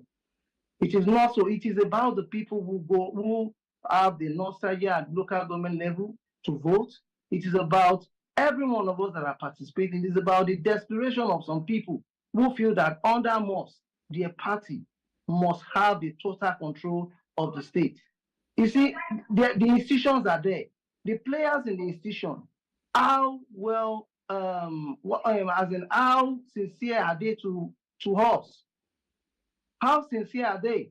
The players and everybody that are there, how sincere, how committed are we? These are issues that we should be talking about. Thank you very much. Okay, thank you very much, Honorable Okwayemi. I want to believe that you too would understand that Lagos may be may be a bit of an aberration from what prevails across the country. Local council elections have just been held in Adamawa. Local council elections have just been held in one other state of the Federation, and the ruling parties in those states carried all the elected offices, including all the councillorship positions. I am not gainsaying your submission about Lagos, but even in Lagos, the ruling party controls the 57 local government and local council chairmen. Am I right about that, sir?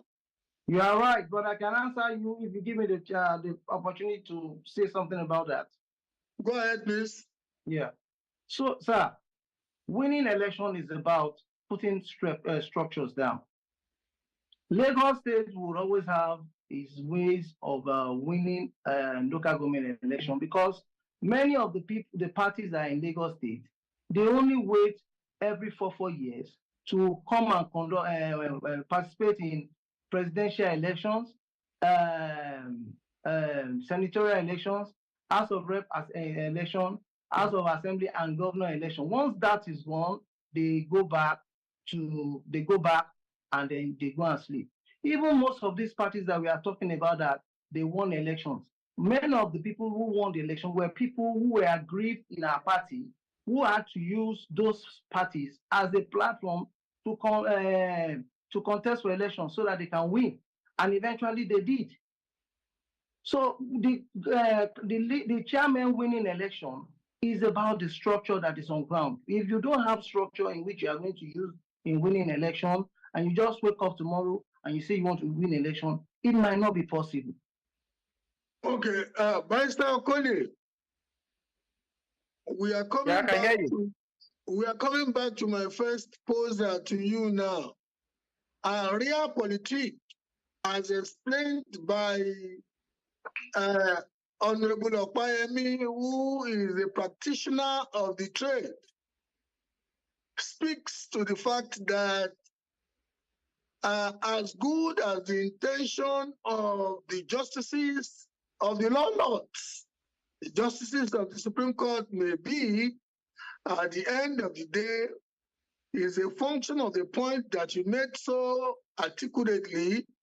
That's, how elections conducted by the state independent electoral commissions are somewhat relatively warped when juxtaposed with elections conducted by INEC. Two, your colleague, the Honorable, has also just accentuated the fact that structure, and when politicians use the word structure, they are basically talking about the enormous resources that seem always to be at the advantage of the ruling party, where the governor is the bankroller. So this pronouncement of the Supreme Court, in view of all these realities, what does it amount to? If you want to give us any form of enlightenment from your position as a minister, as a minister in the Court of Justice, especially the Supreme Court, any form of enlightenment from you? Okay. First, like I said before, it's a step in the right direction, but it's not the whole step. There are more steps to getting it right. And what do we do? First of all, we have to get our election system to be very okay. Our election, even the ones for National Assembly, even the ones for State Houses of Assembly, even the ones for governorship and presidential, we've not gotten them right. And it will trickle down to the local government elections. What am I trying to say? When people are done with voting for these elections, like I said before, there is a sense of disillusionment that affects them when it comes to coming out to vote for the local government council elections. And this peters off and extends to how people view the local government councils. In fact, as a matter of fact, where I live in Abuja, most often than not, we don't even feel the impact of the local governments. So it shows that for people to understand and appreciate the local government system, a lot of our institutions have to be strengthened. And what am I trying to say? The institutions that are used for elections, we are talking about the electoral commissions, we are talking about the security agencies, that is the police, the military, and the paramilitary agencies. We are talking about the individuals, those who are caught messing up with the electoral system are supposed to be punished adequately. It will serve as a deterrent. So when people know that their votes will count and their votes are actually counting, they will participate more in local government council elections, and they will hold their councillors and their chairmen. They will hold them more responsible than they will even hold their governors, because these people, these chairmen, these councillors are people that they can see on a regular basis. They attend the same church, they sit down in the same area, in fact, they possibly read at the same newspaper stands. So when you see that you can feel, you know your councillor, you know your chairman, and you can feel what they are doing, then you can give them feedback on how to get things right. And this is how development will trickle down to the average Nigerian. Thank you. I still tend to hear you speaking to the idealism of the Constitution, how it ought to be. And for me, you seem to be deliberately speaking about the reality of what prevails. And that's maybe because you live in Abuja, because relatively in Abuja, INEC conducts local government elections in Abuja. That's number one. Number two is that Abuja does not have a peculiar political phenomenon akin to the governors at the level of the states. And most times, we have also discovered historically that the opposition parties tend to often win the local government elections in Abuja. But that's not what usually prevails at the level of the state. So I'm sitting here, sir, Barrister Okoli, this is for you again, thinking you may not be addressing the realities that instructed the litigation by the incumbent Attorney General to see for the pronouncement of the laws on the autonomy, on the financial autonomy of local governments. Am I right, or do you disagree with me? The financial autonomy of the local governments have been hampered a lot by governors. But I want to go back to what you said about living in Abuja. Abuja, to an extent, is how politics should be played. You hardly see a high level of political bleeding edge, clashes and all that. Not because there are no humans in Abuja, but because there is a high level of security presence. Now, coming to the financial autonomy that you talked in your last question. First, if a governor, being the leader of a state, determines who contests what and when, there will be a lot of patronage when it comes to handing over the coffers of the local government to him, in order to ensure that at the end of the election cycle, the person is still in good books of the governor for future recommendation to other offices. But when we get our elections right, when we don't need to get blessings from personalities, from principalities, it will go a long way in ensuring that our local government system works.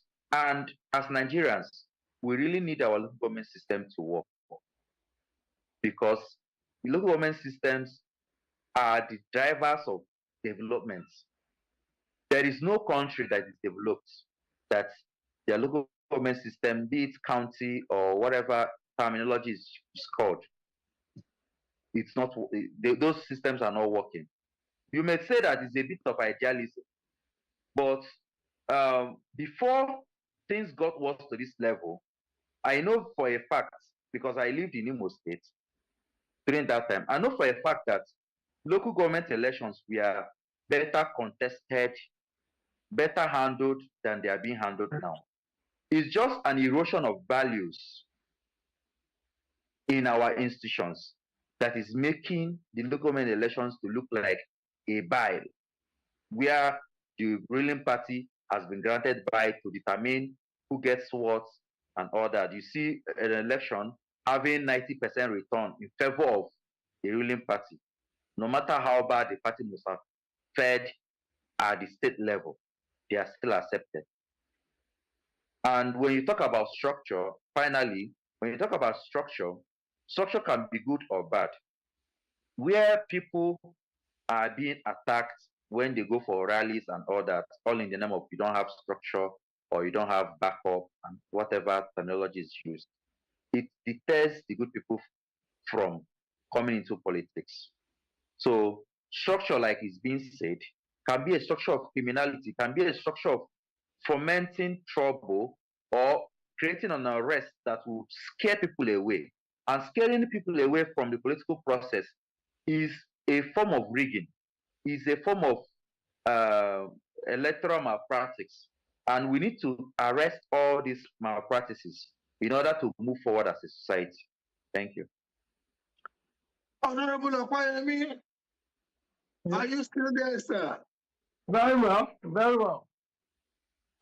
With a degree of humility from my side, I want to submit to you, I want to humbly submit that Lagos is a perfect example that speaks to the vacuity, the academic nature of the pronouncement of the Supreme Court. Why am I saying that? There are only 20 constitutionally recognized local government authorities in Lagos. And yet, realpolitik-wise, empirically and practically, there are 57 contraptions reflective of local governance in Lagos. And within the context of the reality in Lagos, even if funds were to come from the federation account to the 20 constitutionally recognized LGAs, the chairman of those LGA cannot afford to want to assert holding to them, because there must be a peculiar arrangement for those funds to be shared by the LCDAs that were birthed from the 20.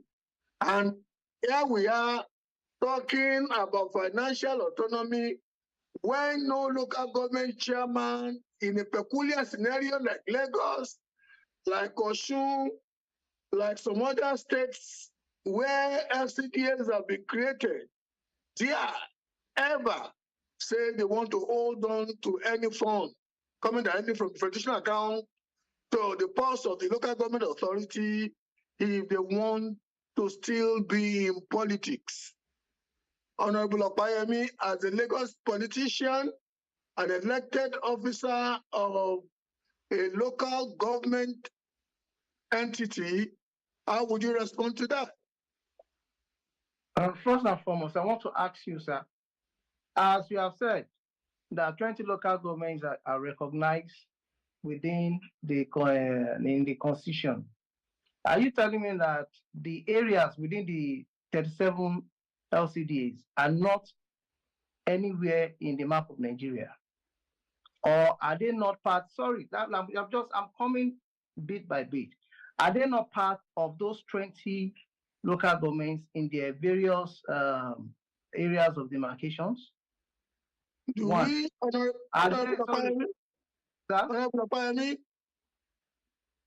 Yes, sir. Do we or can we agree that when the funds are emanating, when the funds are coming from the Federation account, going to Lagos for under the heading of local government funds, they will only go to 20 entities? Do we agree on that? I'm not going to speak to that because I'm not the Attorney General of Lagos State. So I have limitations where I can answer questions. Being a public servant, so I won't be able to answer that on here. But what I know is this: one, don't forget that the Supreme Court, by its judgment made far back in 2005, recognizes that there are 37 LCDs in Lagos State. And it is still the same Supreme Court that has given a judgment that, okay, go and pay money directly to the local governments. Now, I know lawyers when they want to play with words. The issue of whether an LCDA or a local government should be part of the payment has not arose at all. People are the ones bringing it up for public discussion and things like that. So it is now meant for the people who are professionals in the learned field to take it up and ask of, okay, what implication does it have to do with what is on ground? But we must understand one thing. There's no reason why we should paint something that is black, then we paint it purple. The LCDAs that we are talking about has been in existence as part of those 20 local governments. They deserve rights to enjoy from those allocations in any way, in any form, because they are part of the development. And also, I still maintain my ground that a process that has been successful, even more than the existing local governments that you are talking about, that has been successful, that has been existing, that has been functioning in every way in which an ideal local government should perform, should not be jettisoned in any manner or in any form. What we should be talking about moving forward now is how those 37 local governments, if you want to talk about it, when many states created the LCDs and General Obasanjo came out that he's not going to accept it. It was only Lagos State that stood its ground.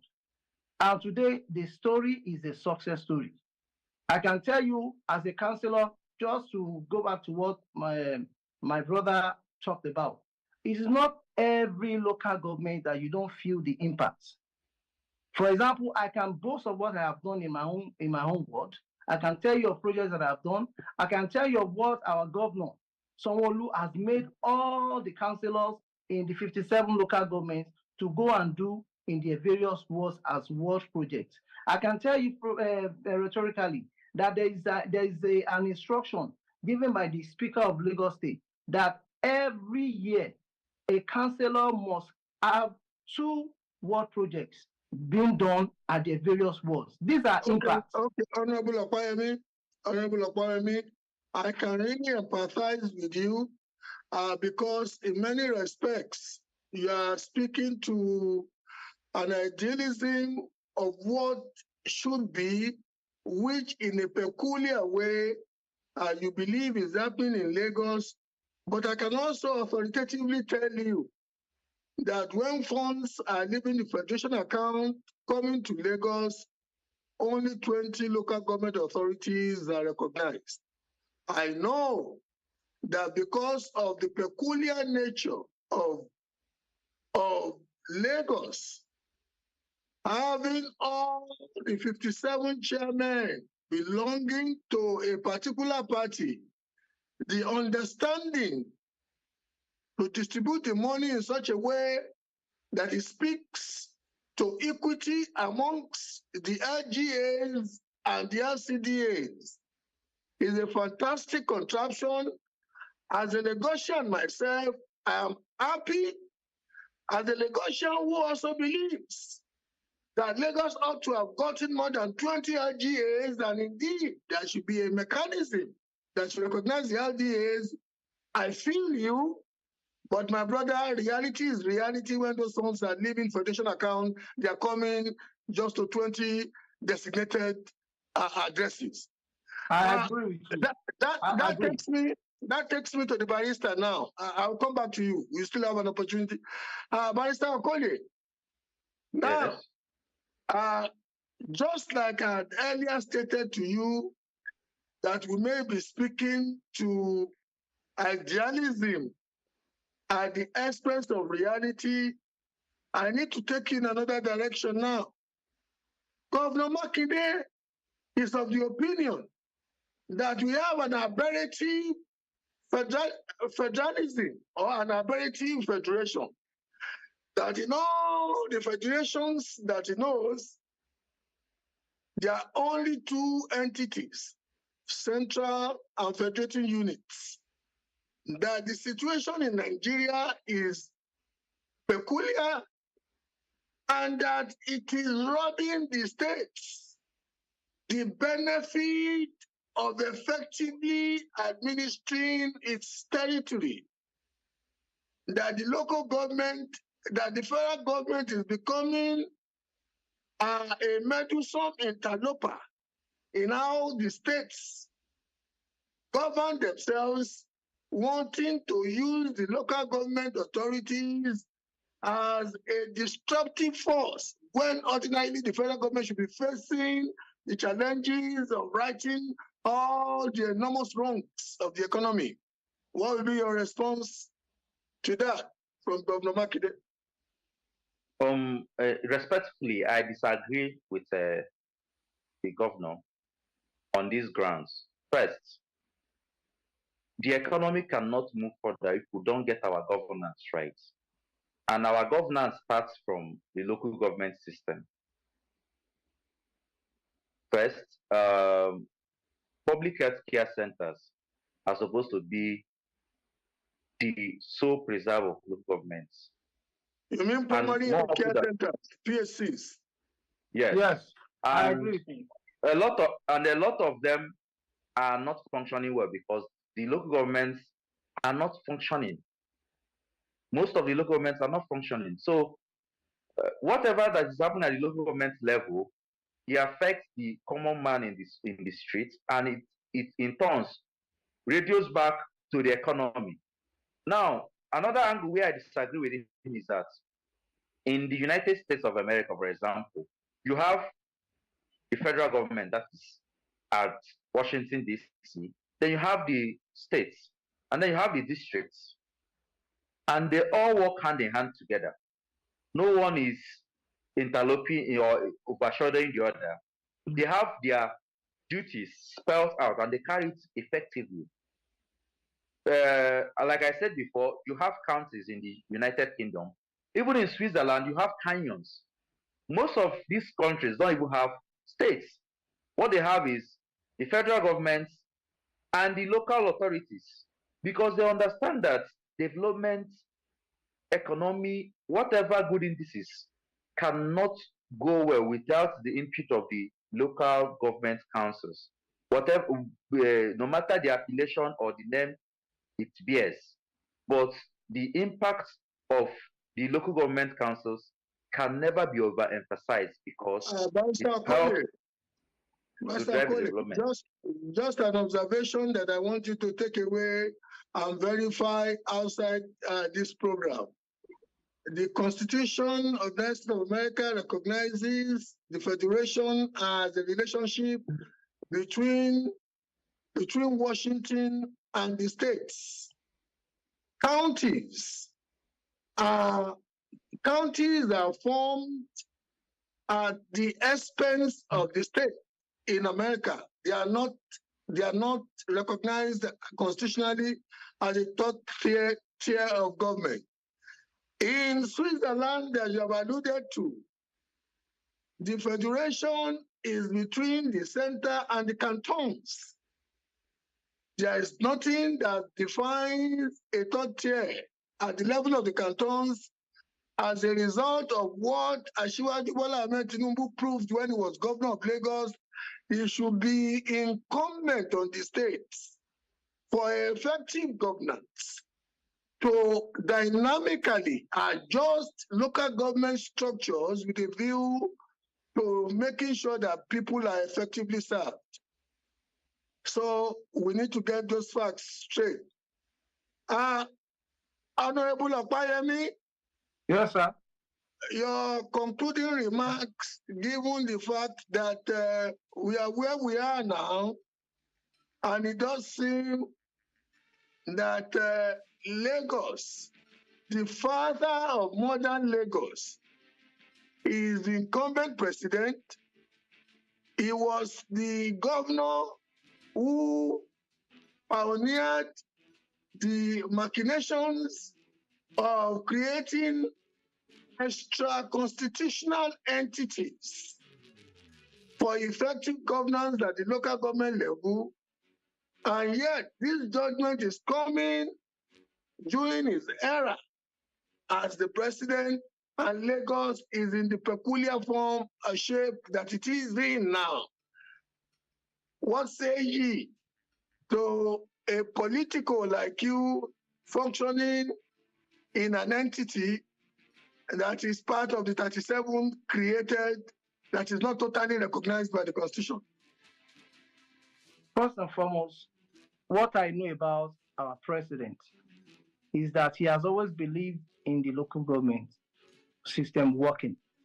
And that was the reason why he felt that 20 local government was not effective for Lagos State when he brought about the ideas of creating 37 LCDs along with the 20 local governments. Presently now, we know what is going on, what is trending in our country: insecurity, food insecurity here and there. Sir, if we want security in our land, the local government system must work. And I'm sure the man who knows where to put and how to remove is the man that is there. He understands that if we are talking about security, we must be sincere with the ideal way in which the local government must be run. Because why do I say so? If in my area, there are going to be, if we want to know where the bad boys are, if insecurity will start, it will start from the ward.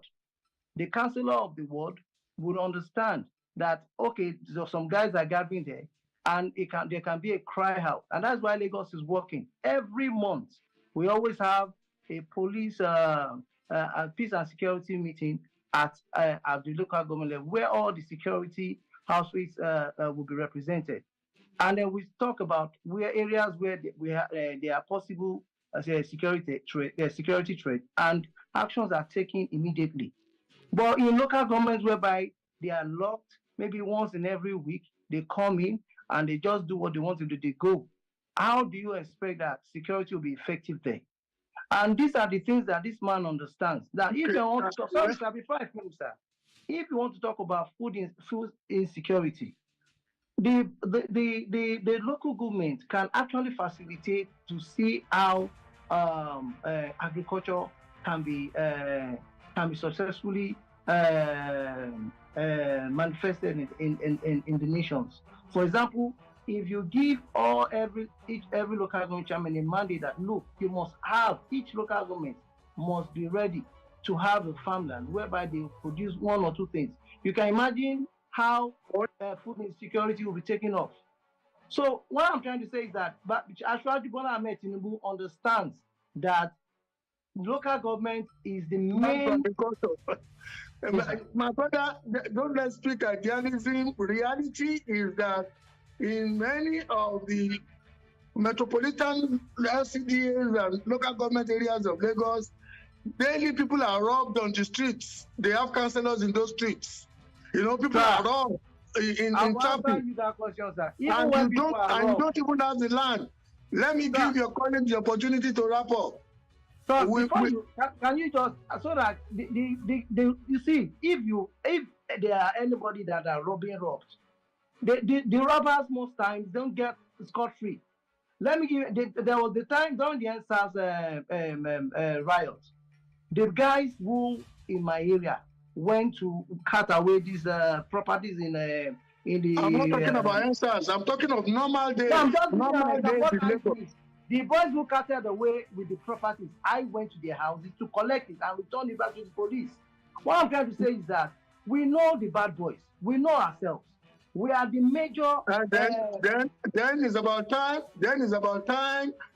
Councillors and chairmen got more effective, because I'm basically telling you now that we daily hear of reports of bad boys functioning seemingly at large on some of the arterial roads of Lagos, and they seem to be getting away with it, my brother. Reality in Mumbai, yeah, because what you are saying, sir, what I'm saying, the insecurity is different from criminality. See, there's nowhere, even in America, as we think it should be, there are some criminalities. But see, insecurity is when you are, see, insecurity will eventually come when there's... Let me let your colleague also have his closing shot. Okay, sir. Barrister Okolie, your closing shot, please. I believe that the local government system has to be revitalized, has to be get to a stage where it will be working. The common man can feel it. That way, it's the only way that we can get Nigeria right on the right track. That is the way we can solve a lot of the issues bedeviling our country. I agree to an extent with Honorable Bayemi. Security is a local issue. The local government, if they are working, they will work well to ensure that security in that local government is optimized. Healthcare should be a local government issue, at least at the level of primary healthcare centers. Education is equally something that the local government should handle, because they know where the schools are, they know how the schools are. Master Okolie, I have to wrap it up at this juncture. I understand you. I fully agree with you and Opayemi on the idealism of some of the points you are making. But you will agree with me, Barrister Okolie, that if security should be the primary responsibility of the local councillors and the chairmen and the state governors, we have a peculiar federation where all agencies bearing arms are answerable to one man only at the center. The governor's ability and the chairmen and councillors like Opayemi's ability to deploy the powers of coercion to control criminality in their constituencies are limited. You see, that is why some of us want to believe that the pronouncement of the Supreme Court, the intendment is good, but the reality is that it is academic. Thank you, gentlemen, for gracing the show. We look forward to having you some other time. Time is far spent. Thank you. Thank you very much. God bless you. Thank you. I want to say thank you to you, members of the audience. Thank you very much. Wrap it up for today. My name is Steve.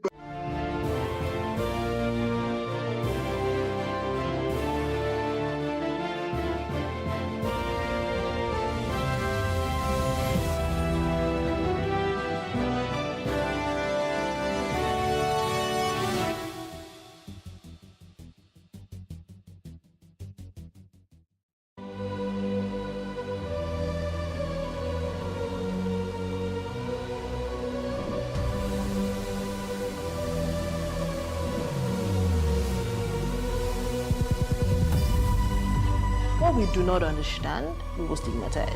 What you can see is the remaining of the tanker that exploded. The suspect equally confessed.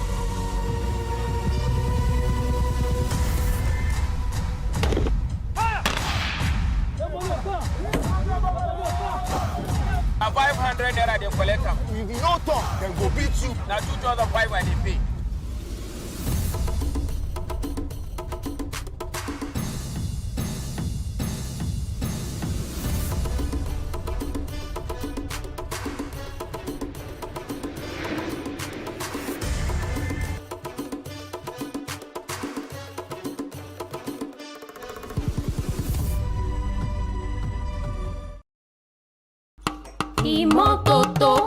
lè ṣẹ́gun àrùn gbogbo.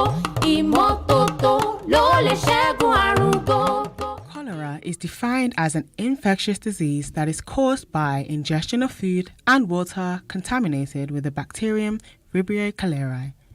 It usually occurs as diarrhea, dehydration, and may lead to death if left untreated. Cholera was first discovered in 1854 by an Italian physician, Philip Pacini, during an outbreak in Florence, Italy. Also, record shows that cholera was detected by Robert Koch, a physician and microbiologist in India in 1883. In Nigeria, since its first appearance in 1972, intermittent outbreaks have been occurring. The later part of 2010 was marked with a widespread in the northern part of Nigeria, spreading to the other parts, and involving approximately 3,000 cases and 781 deaths. Unlike many other infectious diseases, cholera persists as a huge public health problem worldwide, even where there are accessible and effective methods for its prevention and treatment. The main reasons for its persistence are socioeconomic, since cholera thrives in unhygienic conditions and environments with a reputation of already fragile sanitation, especially in overcrowded areas.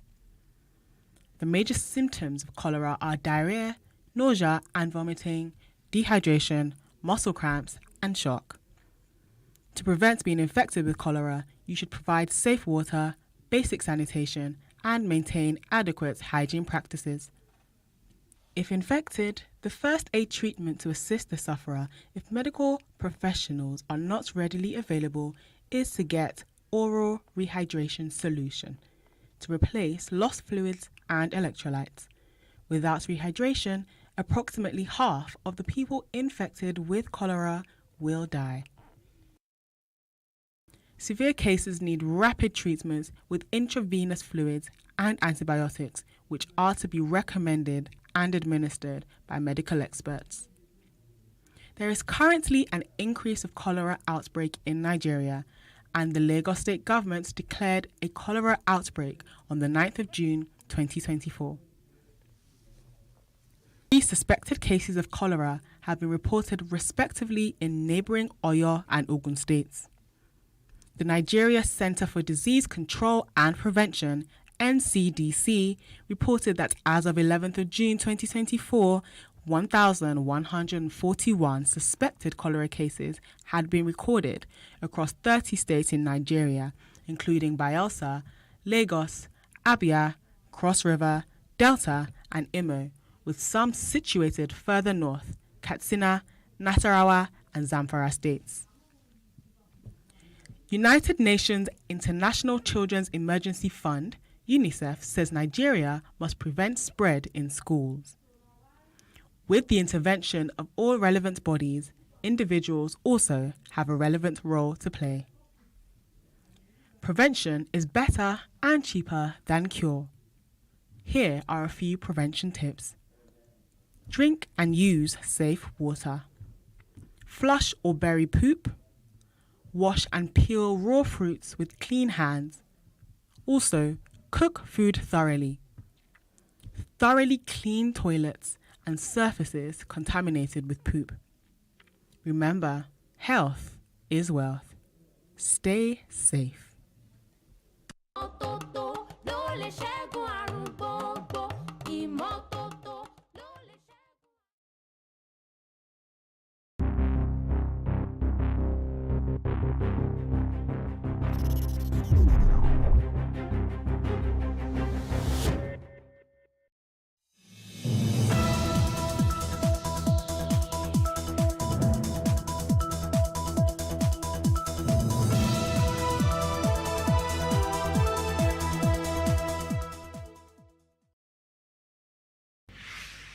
"60 Minutes with Angela" starts right now.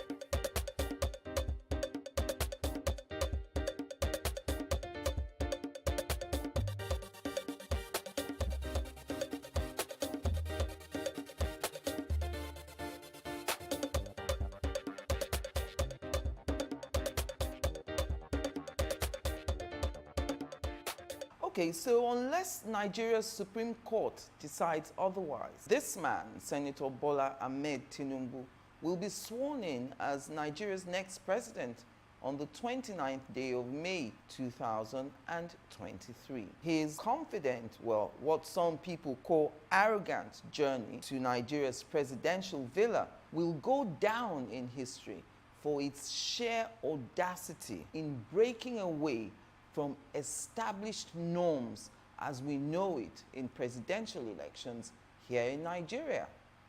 First, he didn't debate, he didn't grant many interviews, and if he did at all, they weren't even situated in Nigeria. He ditched all pretenses of religious correctness, and the Financial Times UK's editorial calls his victory the weakest since Nigeria started conducting presidential elections in 1999. How did Bola Tinubu win that presidential election? Well, joining me to examine all the permutations surrounding the 2023 presidential elections here in Nigeria is the Secretary of the Lagos State Campaign Council. He is a certified election manager, in fact, a fellow of America's Chartered Institute of Election Management. He was the Director General of every campaign council that has produced the governor of Lagos State since 2003. Fuad Oki joins me on the program today.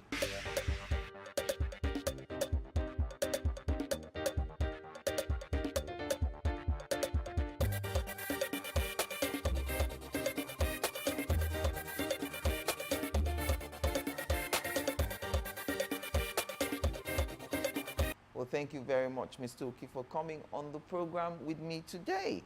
So I thought it would be a good place to start. You know, you being a fellow of the American Chartered Institute of Elections and being the secretary also of the Lagos State Campaign Council.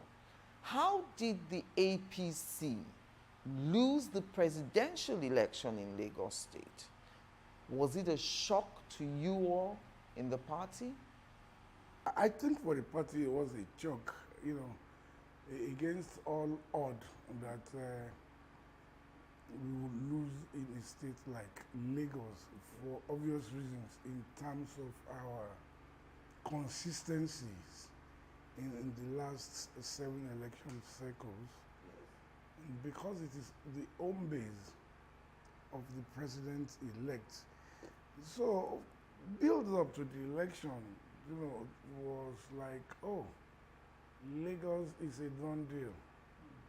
But for me, as a professional manager, I look at the figures, I count the numbers, I see if they are adding up. And the numbers were not looking good because of some factors. The religion connotations which was brought, unfortunately, you know, into the campaign, the issue of ethnicity, and of course the demographic dynamics, talking about our so-called millennials, the Gen Zs, who are pragmatic in their approach and believe about the way the election should go. So essentially, I have seen that the election was going to be determined by and large by these factors. So the election was not about the APC, it was not about Senator Bola Ahmed Tinubu per se. It was about religion, it was about ethnicity, and unfortunately it was about the future of our youth. They do not seem to understand the fact that elections will never ever be won on social sentiment such as your Instagrams, your Twitters. They add to nothing. Even going into the future, you don't think in the near future all that will change? Not in the next foreseeable election cycles, no.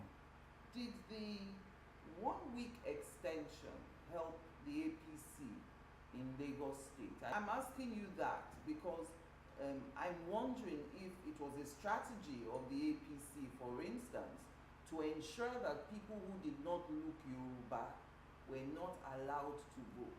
No, you see, It's rather unfortunate that in this part of the world we are still yet to understand that electioneering, campaigning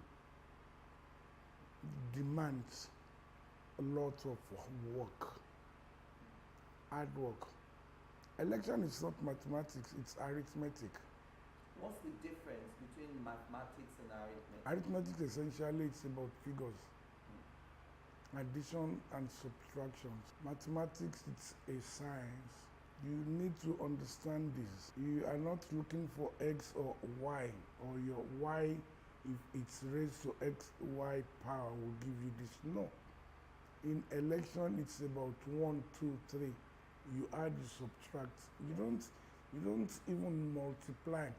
You don't divide. And unless you understand it, unless you know how to look at the figures, you may not be able to do the addition or the subtraction.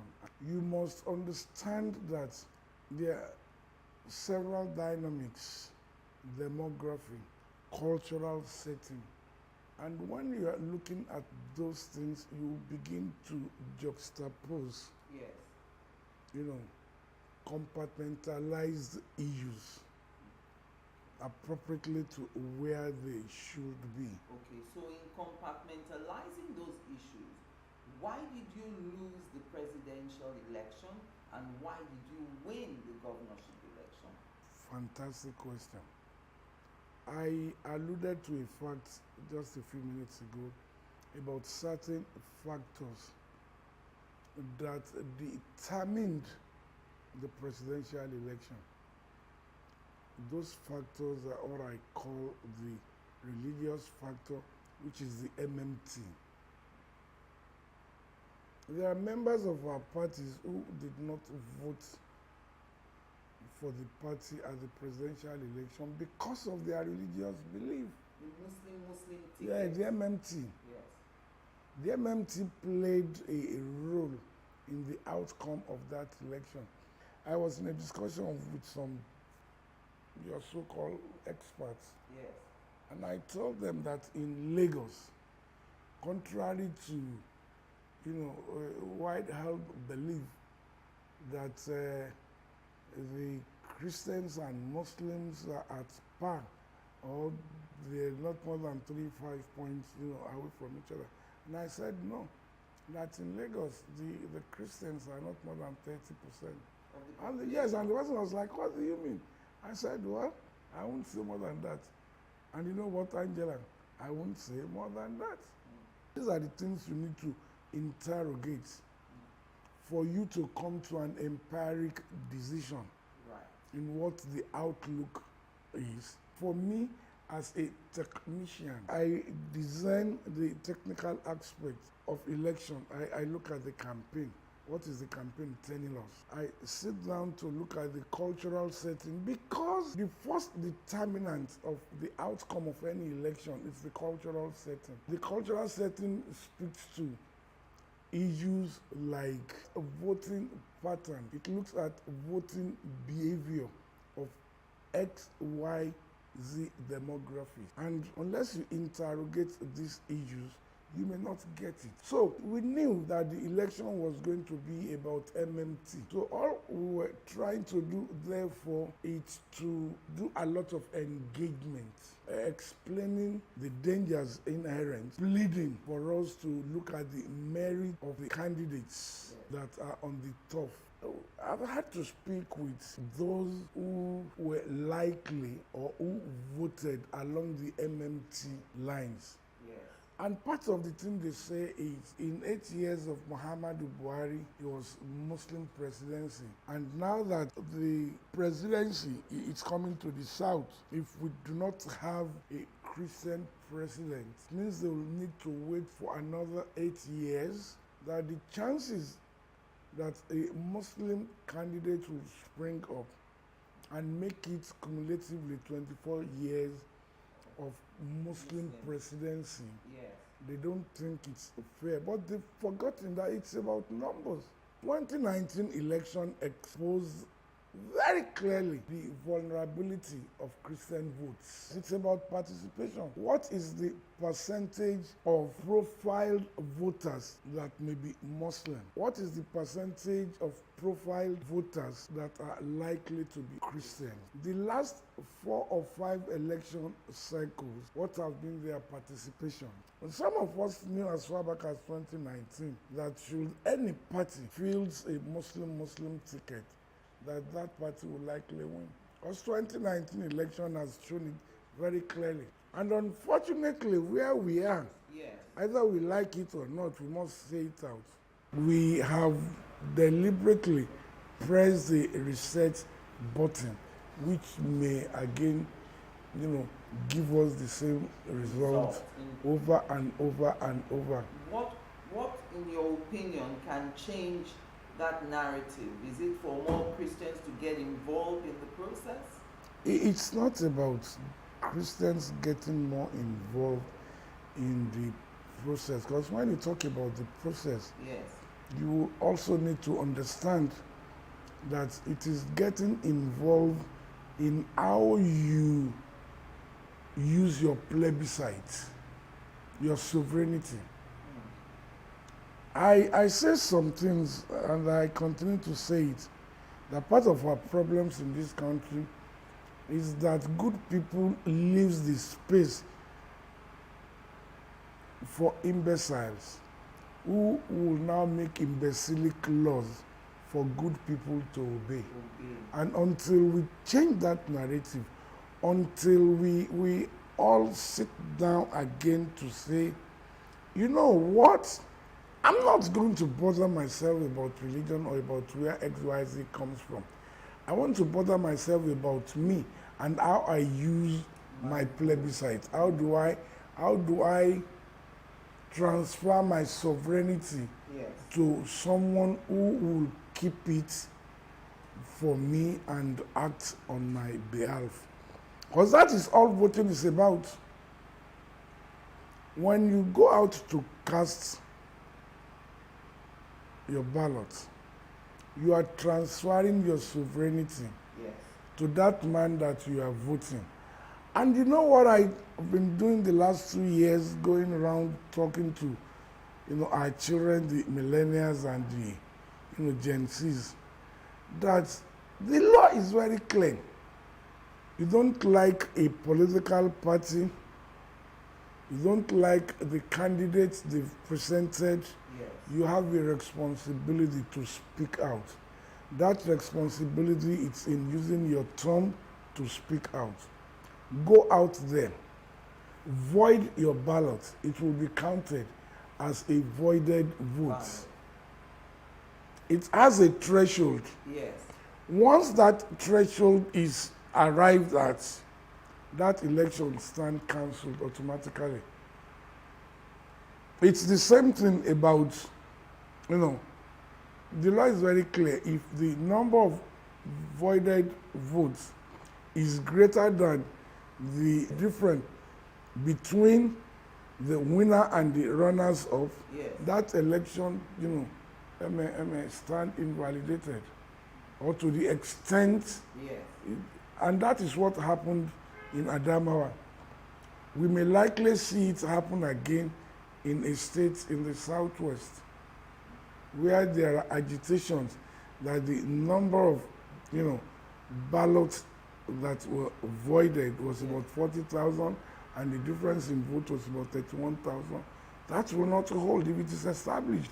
So therefore, we need to start the education that we must all speak out. And unless we speak out, we may find ourselves, unfortunately, in the quagmire which we have created in 2023. Do you think the tribunal will change anything about that result? In your mind, is it a fait accompli? Which result? Is it the presidential election? No, it is a fait accompli. You see, when we go to court, it is not so much about the legality of the issue. It's also about fact, and it's also about the society. Okay, in other words, even if we've seen this happen at the governorship level. Yeah. You know, certificate of return is withdrawn from the Yes. governor-elect and given to somebody else. You do not anticipate that it will ever happen at the presidential I will level? not use the word ever, Yes. but I don't think it will happen this time around. And part of my understanding and my take Yes. is one of the appellants says, I'm not challenging the outcome, rather I'm challenging the process. Smart. Yes. He says the commission should be transparent enough. That's why I said smart. scrutinized. Yes, smart. And all it's saying is, in my opinion, I don't think that we have put something over nothing. Hence, it's challenge of the process. So the moment that process meets the threshold as envisaged by the Electoral Act 2022 as well as the guidelines and regulation of INEC, then he is satisfied. Okay, so what then would be the aim if you are challenging the process? Yeah. No, if your challenge does not meet up Yes, what would the minimum standard expected, of an then election? then the case stand turned out. So at best, what we're expecting from these challenges, these petitions, is not a change of the president-elect. No, I think what the appellant is challenging, it's the foundation of that event is faulty. There are infractions in the foundation. Now, if the court finds that the infractions are not as substantial that it will get the outcome, then they will throw it out. But if by happenstance the court finds out that indeed the infractions are substantial enough to invalidate the outcome, of course the court will do that. But you must also know one thing very clear. What is the mood of the society? Do you want to wake a sleeping dog? We'll take our first break now. When we come back, you'll explain further what waking a sleeping dog means. So join us again after the break.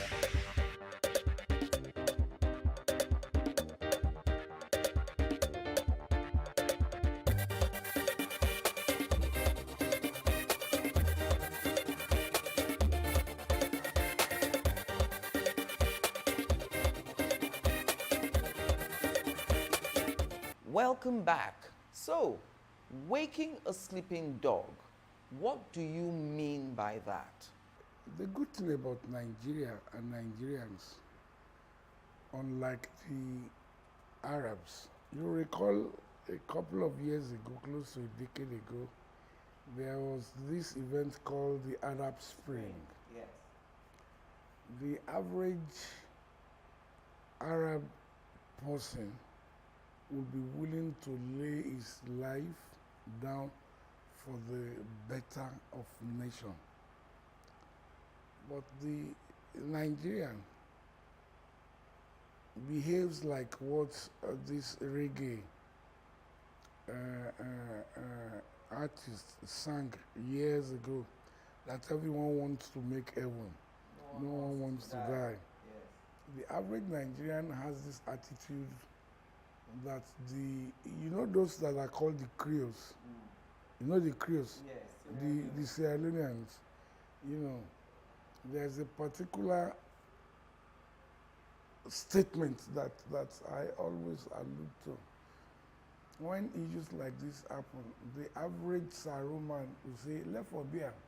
Now God the key that let's bear whatever that comes our way, that it is the Almighty, you know, who owns all the power, that gives power to whom it pleases. Yes. So after the election, you hear noise here and there, blah blah blah blah blah blah, and by the day you see it receding.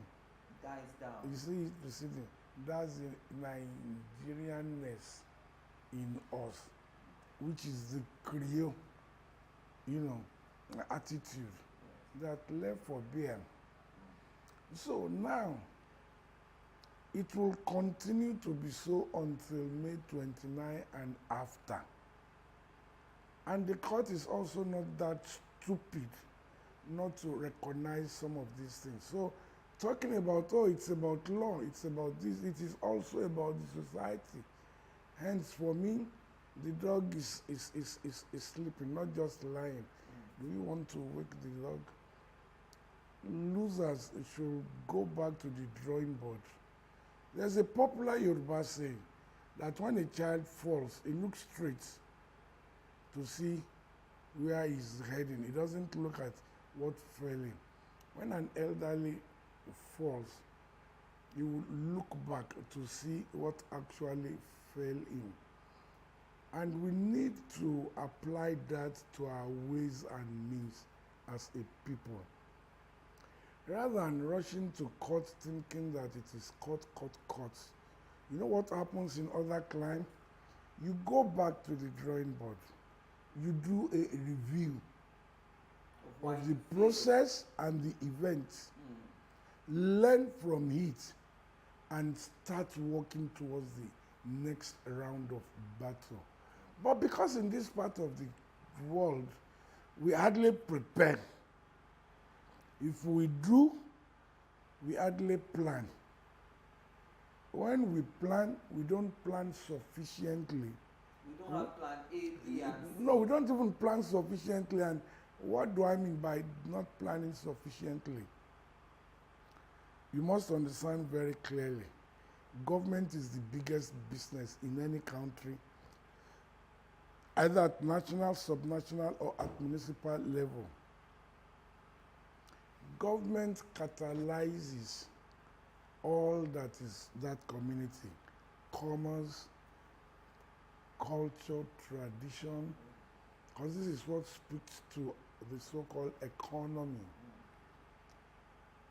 Therefore, the events that will lead you to wanting to take over government or to taking over government must be seen as big business, where you assemble people who have expertise in the various departments. The various departments that will help you to win an election. Yes, that's planning. Those who have understanding of what is campaigning. Was it a plan to deprive non-Yorubas from voting in Lagos State? As a professional, I won't speak to that. I speak to facts. But that was a fact. No. We saw videos. No, listen. And the same thing I am talking about, and we need to be careful. You are talking about emotion. It's about emotion. It's not fact. That someone was prevented from voting. The same way, let me tell you, the same way someone will also come out to say that in my area, because it is a gated estate, yes, that it's occupied by people of XYZ extractions, we're also not allowed to vote. VGC, it happened. But for me, as a technician as well as a social scientist, yes, I speak to facts. You know what I do each time I have this assignment? I turn the voters register into my catechism that I must look at 2-3 times every day. Because in going through it, it will speak back to me. Look at this name. Angela, by that name, will be what in America we call a yummy, upward mobile person. Yes. So therefore, our voting behavior is likely to be this. By that name, she will be educated at least to the basic level. It means I need to design my communication with her this way, because this is what our voting behavior will likely be.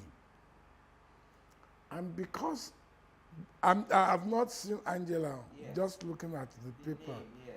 Yes, so I'll now need to interrogate what voting behavior would likely be. Then, if this will be the voting behavior of Angela, what will the voting pattern of Priscilla be? Angela, Priscilla, Julia, Julian, Juliet. You know, it's different from Sikira. It's different from Chinyere. It's different from Amina. It's election strategic planning. You must first identify your votes, not the voter. So when you talk about the statement which you're trying to allude to, you'll be talking about the voter. I'm not talking about the voter. I'm talking about the vote. I'm interrogating the register. The register will tell me where that vote is coming from, where that vote will likely go. That's the way to go. I want to talk to you about the president-elect now, because even you have disagreed with him. You've had cause to disagree Several with him times. in the past. Several times. You know, what is it about him, you know, that makes people who have previously vilified him still crawl back to his camp? Well, in my case, maybe I should correct that. Yes. I've never vilified him. No. Disagree. Yes, and our disagreements are always born out of wanting to do the best thing for our people. It's never been personal. It's about process. It's about principle. What did you think about all the alleged baggage that he was said to be carrying? He was what? Said to be carrying. Yes. So these at best are allegations, not even accusation. If you said they are said to be carried, Yes. it means they are allegations, right? Yes. Again, I said earlier that I speak to facts. I've been asked this question so severally. Yes. And this has always been my answer. I am in my 60s. The man is in his 70s because he's clocked 70. I cannot say so much about him like if he is a 50-something or 40-something. So I can only speak about what I heard. That's not likely for me to know some of the allegations. To be in a position to say, oh, yes, it is so. No. But I can speak to that fact if he is a 50-something-year-old or 40-something-year-old. However, the man comes from a family that is saying, he is one of us. He is our own. And you are telling me that no, it's not. Why is there doubt? Even if that family is coming out to say he is one of us, there is still doubt created. Now, even in law, who would you believe? The man from the street who would say, no, it's not part of your family. Or members of that family that is saying, he is one of us. Angela, answer. That's one. Two, this man has been torn in and out. And you know what I find amusing? It's like the best always come out in him. Each time is so challenged. Therefore, there's something about the man which we have all refused to interrogate with a view to understanding that man. And for me, I'd rather talk about competence. I'd rather talk about his humanity. Was he the most competent candidate that could have... There can never be a most competent. There can never be the best when you are talking about human being. So I didn't say the most competent. I said what I will plead with Nigeria to interrogate about Asiwaju Bola Ahmed Tinubu is his competence, his humanity. When you say his humanity, Yeah. what do you mean by that? I'm talking about the human side of him. Is it empathic? I grew up with my grandmother, and she will always tell us, okay, let me share this with you. Every day in my house, 3 times, the Almajiris will come and they will be served, whatever their numbers. Once in a while, my grandmother will allow us sit at the dining table, food set, will encourage us to pray, and then hangs us up and tell us, go and drink gari, don't use a spoon. Fold your palm like this, drink gari like this. So, indeed, there's nothing in your palm. Yes. But what you use to drink the gari is the aroma of the food that has been laid on the table. I went to the US, I studied, worked, come back home. You know, at that age, you are now almost at PAM. You speak like this. So I now ask her that, Mama Saro, you know, why do you do this? That must be very wicked. She said, yes. He said, the only way that you can give to the needy or the have-not is when you have experienced hunger. He said, if you never experienced hunger, you will not know how it feels, and then share with those who need. So today I find it difficult to eat alone.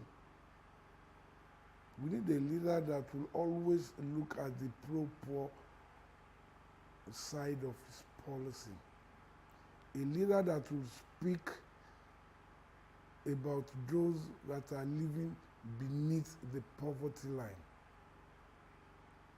Like him, hate him, agree with him, disagree with him, I make bold to say that Bola Tinubu has that, and he has it in abundance. And let me shock you again. Yes. I told him that we'll continue to fight, we'll continue to disagree. Not for any reason, but about that which we have in common.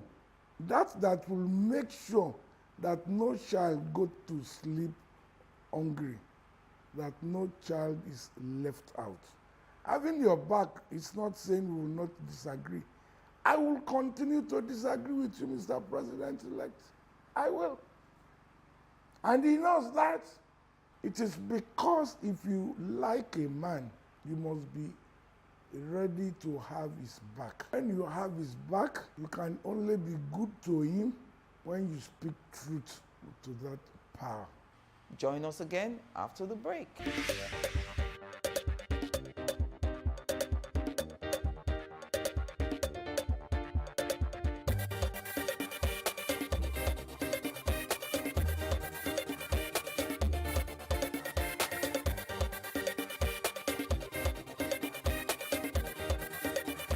And welcome back. So, what value should we then put on this win of Asiwaju?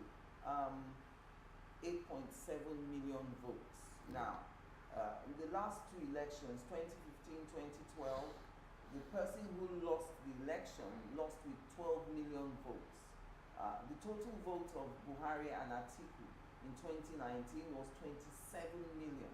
Now, the total number of votes of the top 4 in the 2023 elections is 8.7, 6.9, 6.1, and Kwankwaso's 1 point something, comes to about 23 million. And the Financial Times UK, the editorial calls it the weakest in our history. Who do we blame? The people. If we have 87 million registered voters, yes, and only 23 or say at best 25 million people will come out to vote, yes, who do we blame? Angela, let me tell you something. yes, Here in Lagos, I've seen a man win a councillorship race with 500 votes. councillor in the local government. Yes, in a constituency where there were over 25,000 registered voters. Who do you blame? Is it feasible to expect 87 million people to No, vote but what in one I'm day? saying is, look, globally, it is expected that an election that will be adjudged to be overwhelming will record something between 58 and 70%. But in how many countries do we have that? Number one. Number two, when you are looking at that figure, Yes. you also need to look at several factors. Such as? Number one, the demography. Number two, either the cosmopolitan or metropolitan nature of constituencies. In megapolis like Lagos, the average voters turnout has always not been more than 55, 58%.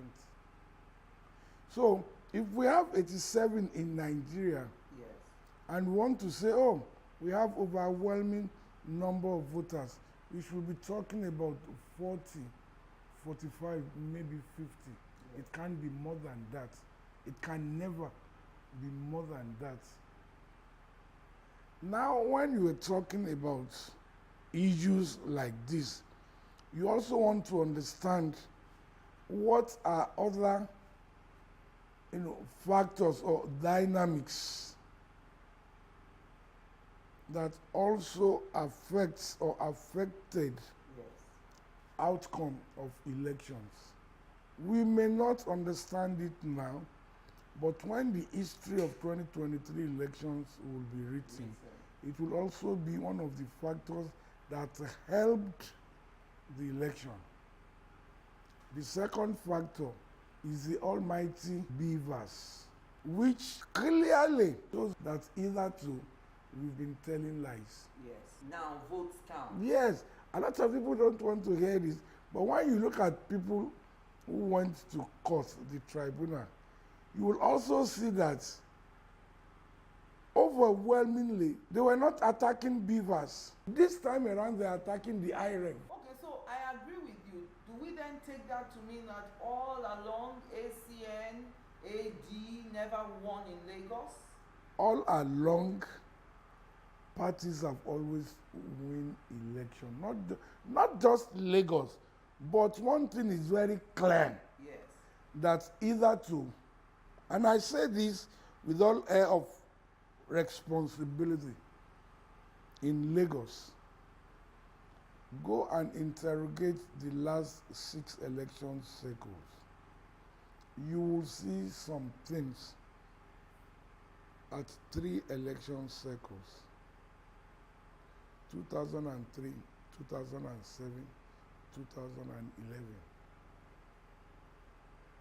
where the party was able to galvanize its traditional voters, where the issue of engagement was at its best, where no all specialists were not involved.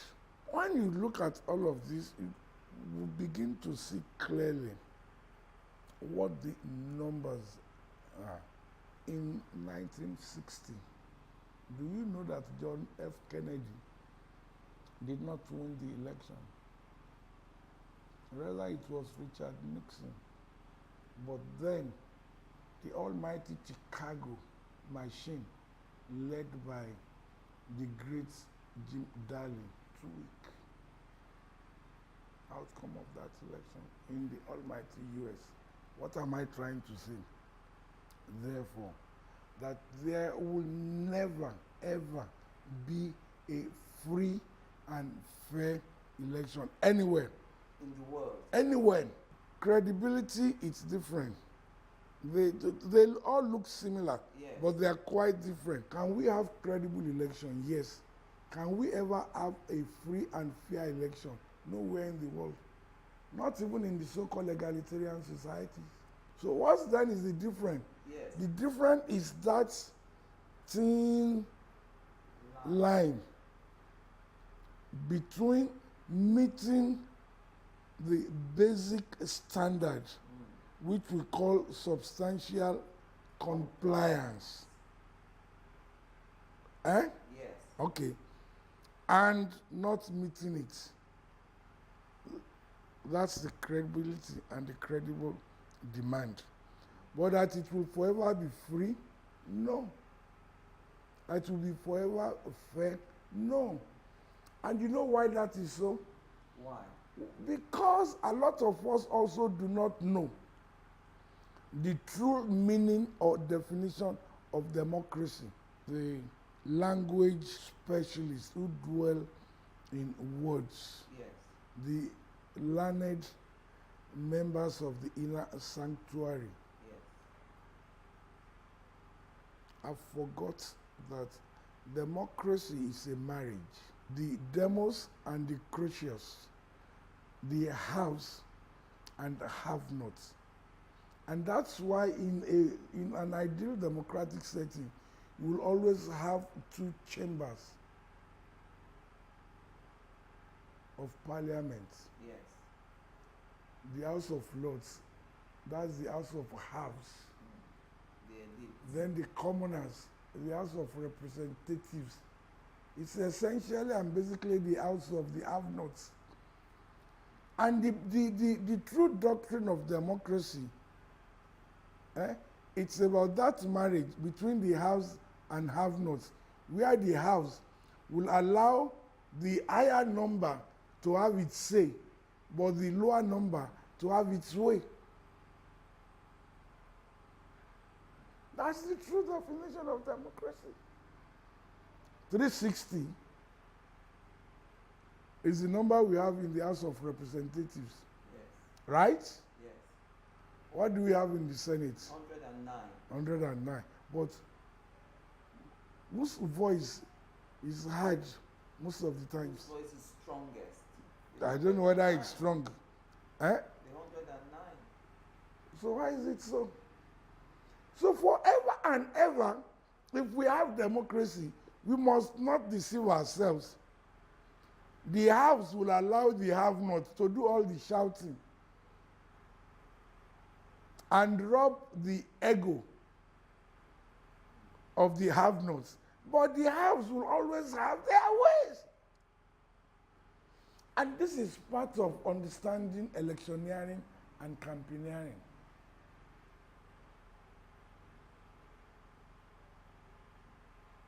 How do you design the process and event in such a way that the have-not will take control of the exercise, but yet their voice will be weak? Let's talk about the candidate of the Labour Party. Your thoughts on Peter Obi. You have previously said that his time had not yet come, but I'm saying 6.1 million voters for a rookie. It's not that shabby, is it? He is formidable. Unfortunately, he has so much to learn.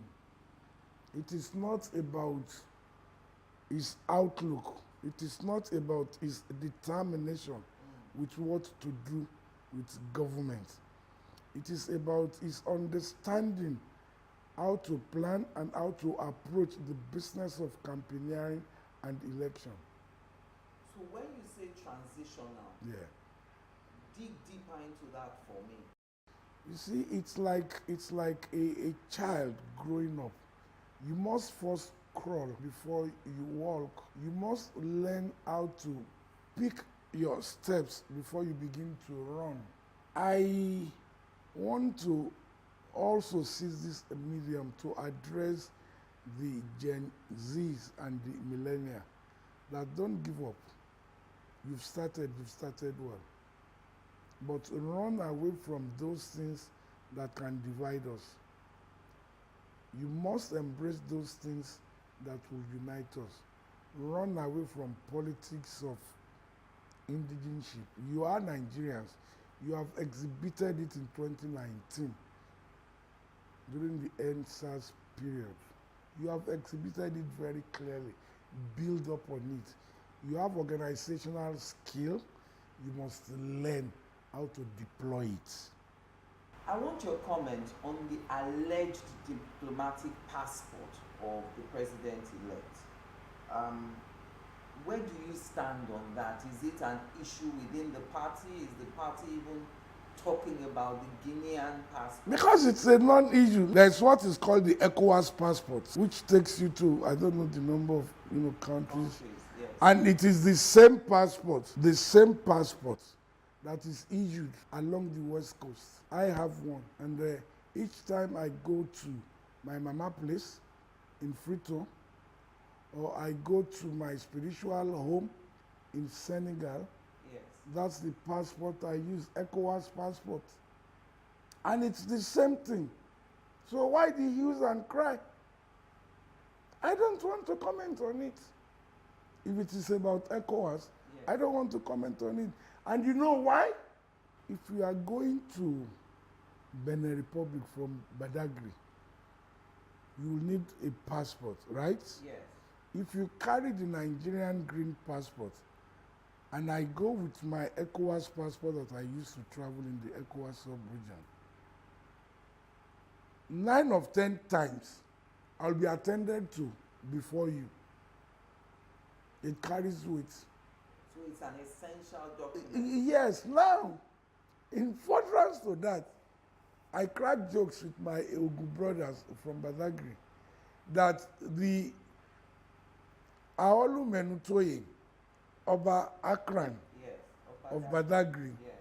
his letterhead paper will give you diplomatic immunity from either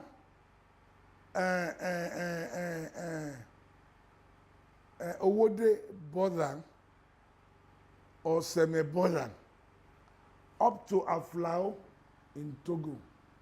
And you know why? The Ogu people comes from Ouidah. Ouidah is a small town between Benin Republic, end of Cotonou, Yes. and Lomé in Togo. So the average Ogu man is a Nigerian, is a Beninese, and is also a Togolese.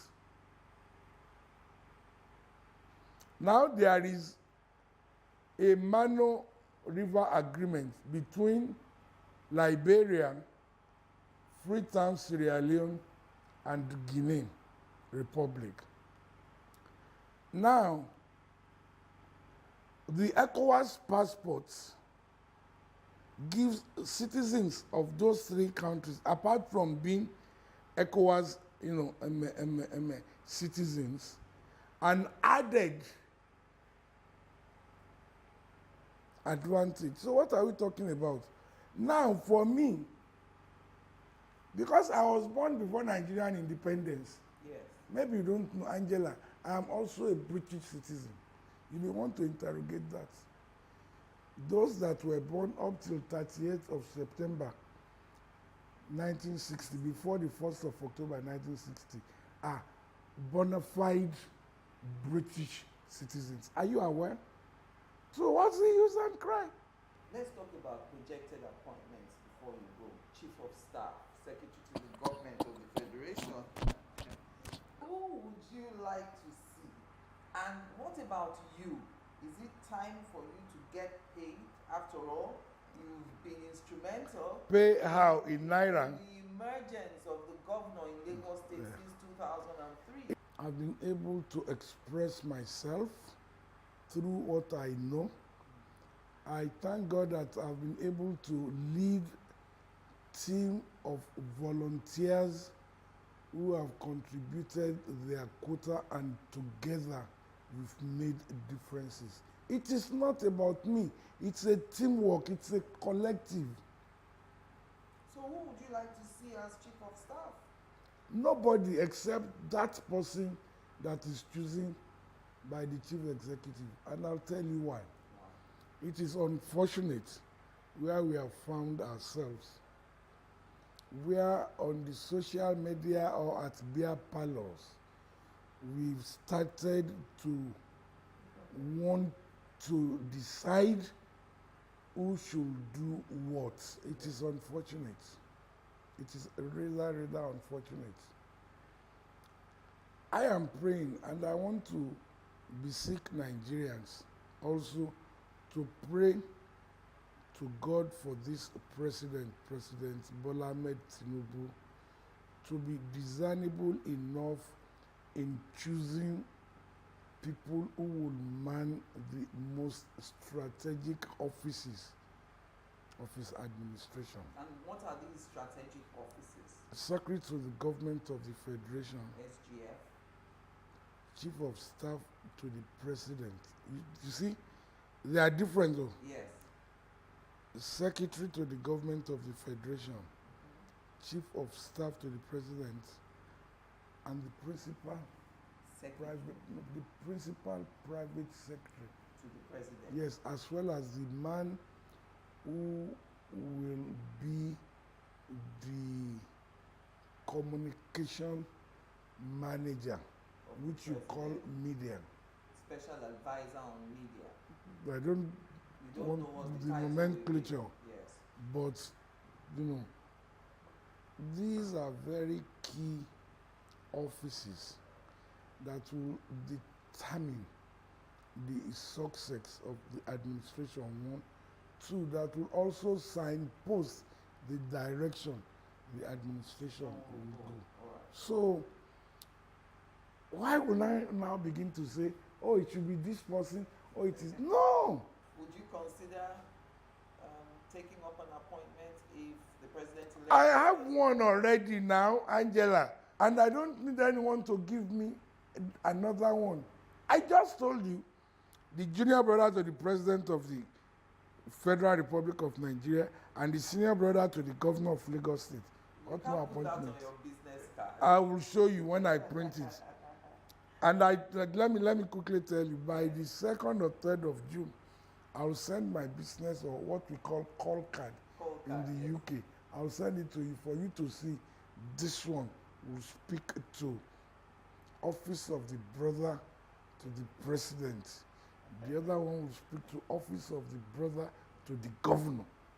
For us, our preoccupation should be what we know how to do, keeping an ear to the ground, and then,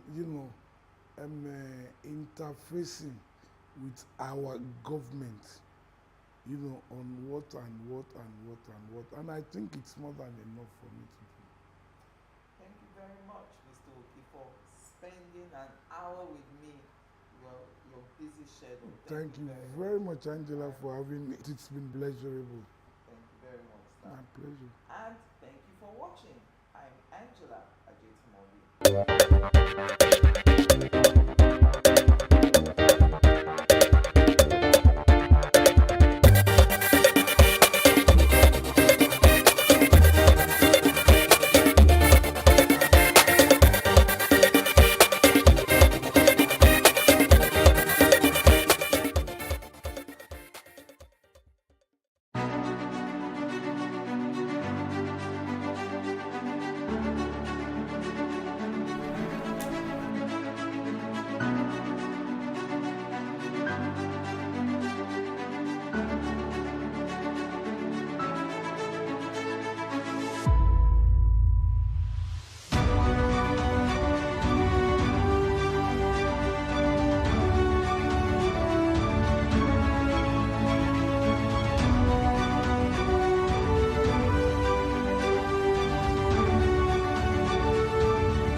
Ìmọ́tótó ló lè ṣẹ́gun àrùn gbogbo. Ìmọ́tótó ló lè ṣẹ́gun àrùn gbogbo. Cholera is defined as an infectious disease that is caused by ingestion of food and water contaminated with the bacterium Vibrio cholerae. It usually occurs as diarrhea, dehydration, and may lead to death if left untreated. Cholera was first discovered in 1854 by an Italian physician, Philip Passini, during an outbreak in Florence, Italy. Also, record shows that cholera was detected by Robert Koch, a physician and microbiologist in India in 1883. In Nigeria, since its first appearance in 1972, intermittent outbreaks have been occurring. The later part of 2010 was marked with a widespread in the northern part of Nigeria, spreading to the other parts, and involving approximately 3,000 cases and 781 deaths. Unlike many other infectious diseases, cholera persists as a huge public health problem worldwide, even where there are accessible and effective methods for its prevention and treatment. The main reasons for its persistence are socioeconomic, since cholera thrives in unhygienic conditions and environments with a reputation of already fragile sanitation, especially in overcrowded areas. The major symptoms of cholera are diarrhea, nausea and vomiting, dehydration, muscle cramps, and shock. To prevent being infected with cholera, you should provide safe water, basic sanitation, and maintain adequate hygiene practices. If infected, the first aid treatment to assist the sufferer, if medical professionals are not readily available, is to get oral rehydration solution to replace lost fluids and electrolytes. Without rehydration, approximately half of the people infected with cholera will die. Severe cases need rapid treatments with intravenous fluids and antibiotics, which are to be recommended and administered by medical experts. There is currently an increase of cholera outbreak in Nigeria, and the Lagos State government declared a cholera outbreak on the 9th of June 2024. These suspected cases of cholera have been reported respectively in neighbouring Oyo and Ogun states. The Nigeria Center for Disease Control and Prevention, NCDC, reported that as of 11th of June 2024, 1,141 suspected cholera cases had been recorded across 30 states in Nigeria, including Bayelsa, Lagos, Abia, Cross River, Delta, and Imo, with some situated further north, Katsina, Nasarawa, and Zamfara states. United Nations International Children's Emergency Fund, UNICEF, says Nigeria must prevent spread in schools. With the intervention of all relevant bodies, individuals also have a relevant role to play. Prevention is better and cheaper than cure. Here are a few prevention tips. Drink and use safe water. Flush or bury poop. Wash and peel raw fruits with clean hands. Also, cook food thoroughly. Thoroughly clean toilets and surfaces contaminated with poop. Remember, health is wealth. Stay safe.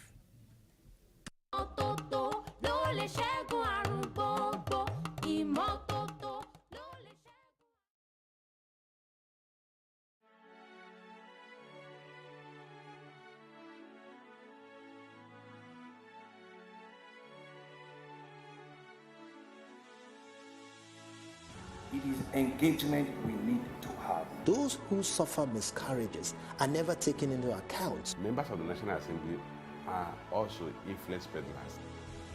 You are sitting on Nigerians' money. From the barbing, I pay my rent. On the barbing, I send my children to school. A consultative engagement. No any tangible notification before they ban us. It's one thing for people to be at your back and the heat of the moment, and another thing for them to still be with you when push comes to shove.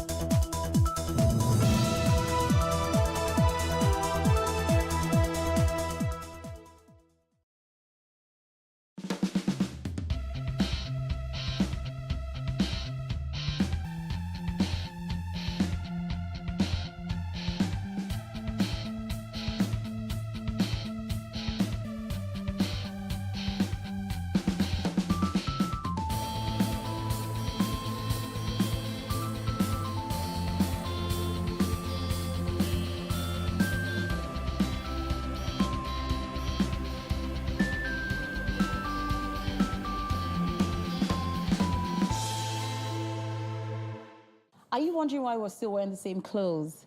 That's because we never left you. We're back in the lounge to continue this discussion on traditions.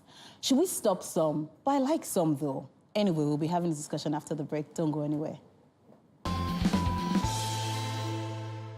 Yes, we're in the lounge, like Anne said, but we're still in the lounge with Saudat, Chisom, Fumi, and me, of course, Adesuwa Onyenokwe. Where am I? But you know what? The beauty about the conversation we are having is that it doesn't ever end. They can continue online, and we don't have all the answers. But I think quite clearly from the beginning of this conversation, we all agreed that traditions...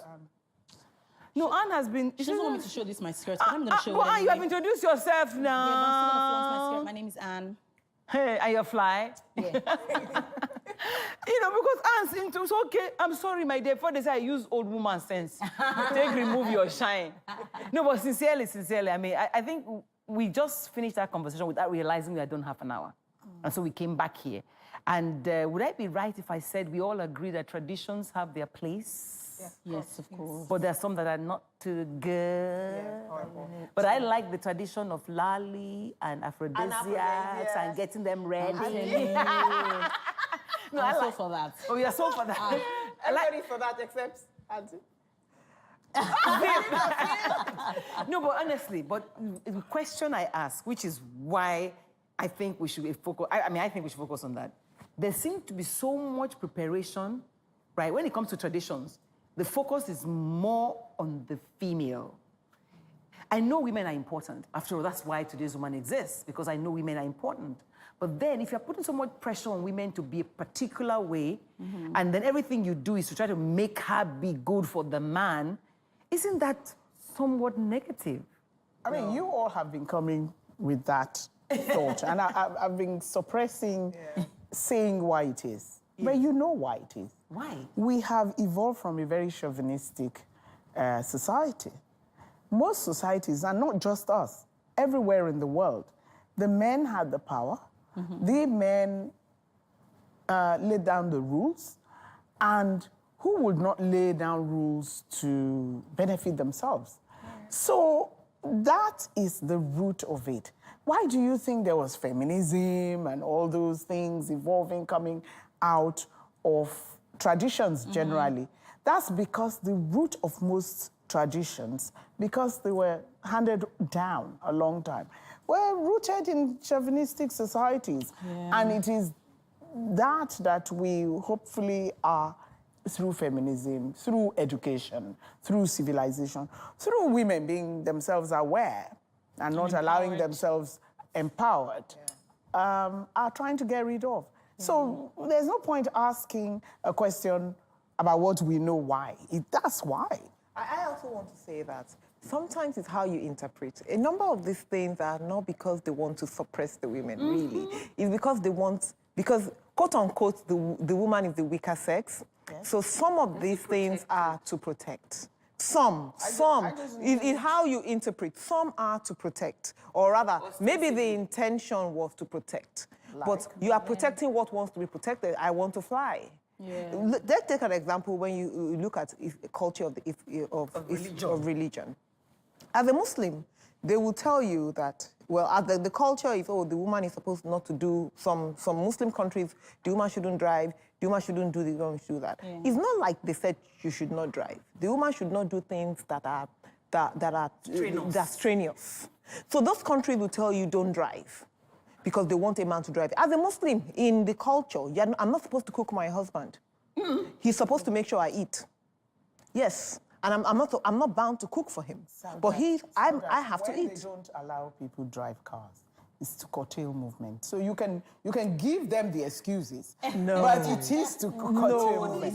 It's the interpretation. Look, then, if we all want to interpret that we are being protected, those societies should remain in those rules. No, what I'm saying is how people interpret it, how they interpret a rule. Take, for example, I learned here, talking to you on the show, that Islam says you marry 4 wives only if you can love them equally. well, it says Yes, if you equally. can, if Equally, you can afford, and if if you you can can afford afford it, it, so you can I take love care of them them. equally. So, but then you are now saying But that Adesua- Islam allows you to marry 4. Is that true? Adesua, how many people are able to sensually love 4 women equally? They can. That's what I'm saying. That means it doesn't say you should marry 4 wives. Interpretation It's like- of it. It's and like also you see, the rule is one thing. Are you saying, you said they can? The rule is they one can't. thing. Says they can't. The rule is one thing. Application is and the another. application is another thing. Can I ask you a Now, sorry, excuse me. Let me just do that driving thing. Look at here. If you're a driver in Nigeria, you're a big girl. If you have a driver, you're a big girl now. But because it is your choice to have a driver. Now look at another community that is telling telling a man that you must provide a driver for your wife. She must not drive because it is strenuous. Now the woman, she's enlightened now. She feels as if, wow, they're holding me down. I can't go out by myself. So to her, it's punishment because somebody is driving her. She can't drive by herself. No, It can. That's what I'm saying. It can be. Punishment is not because somebody is driving her, like you said. It's a big girl that's driven. It is not the fact that she's being driven that is punishment. What is punishment is that People should have a she choice. is not allowed choice. to drive. So she doesn't I have any agree. control over her life. But it is those that are interpreting that law that are saying don't drive. What we're trying to say is that protect your wife, don't let her do things that are strenuous. So Look I at have these a- two I have as a well. question. So my question is, so in Islam, you're not allowed to marry 4 wives unless you can take care of them, right? Who does joining? Who does the joining? Husband and wife. The Imam. imam So at the or point where something. the man came with more wives, was he asked that is he capable? Which is They'll ask you the question now. Which You is, say you which are. is what comes to application. Application. The imams are men. They're there So, now. so the point is that's what comes to application. We have to be careful in going down that path. Because if you go down that path, then you're telling us to check it by each application. We need to decide whether a tradition is negative or positive, Generally. is right or wrong, Yes. rather than be trying to see whether an interpretation makes it okay. Let's go to Christianity, where, for example, Yeah. in more Orthodox churches, a woman can't be a pastor or a priest. Yes. Because Apostle Paul said at one point in time, But everybody's let them fighting sin not be heard. But now everybody's fighting it. Yes. And there are now bishops and pastors, things, yes. So, female but the point pastors is a function everywhere. of, it was a culture. That's why it was existing, Yes. right?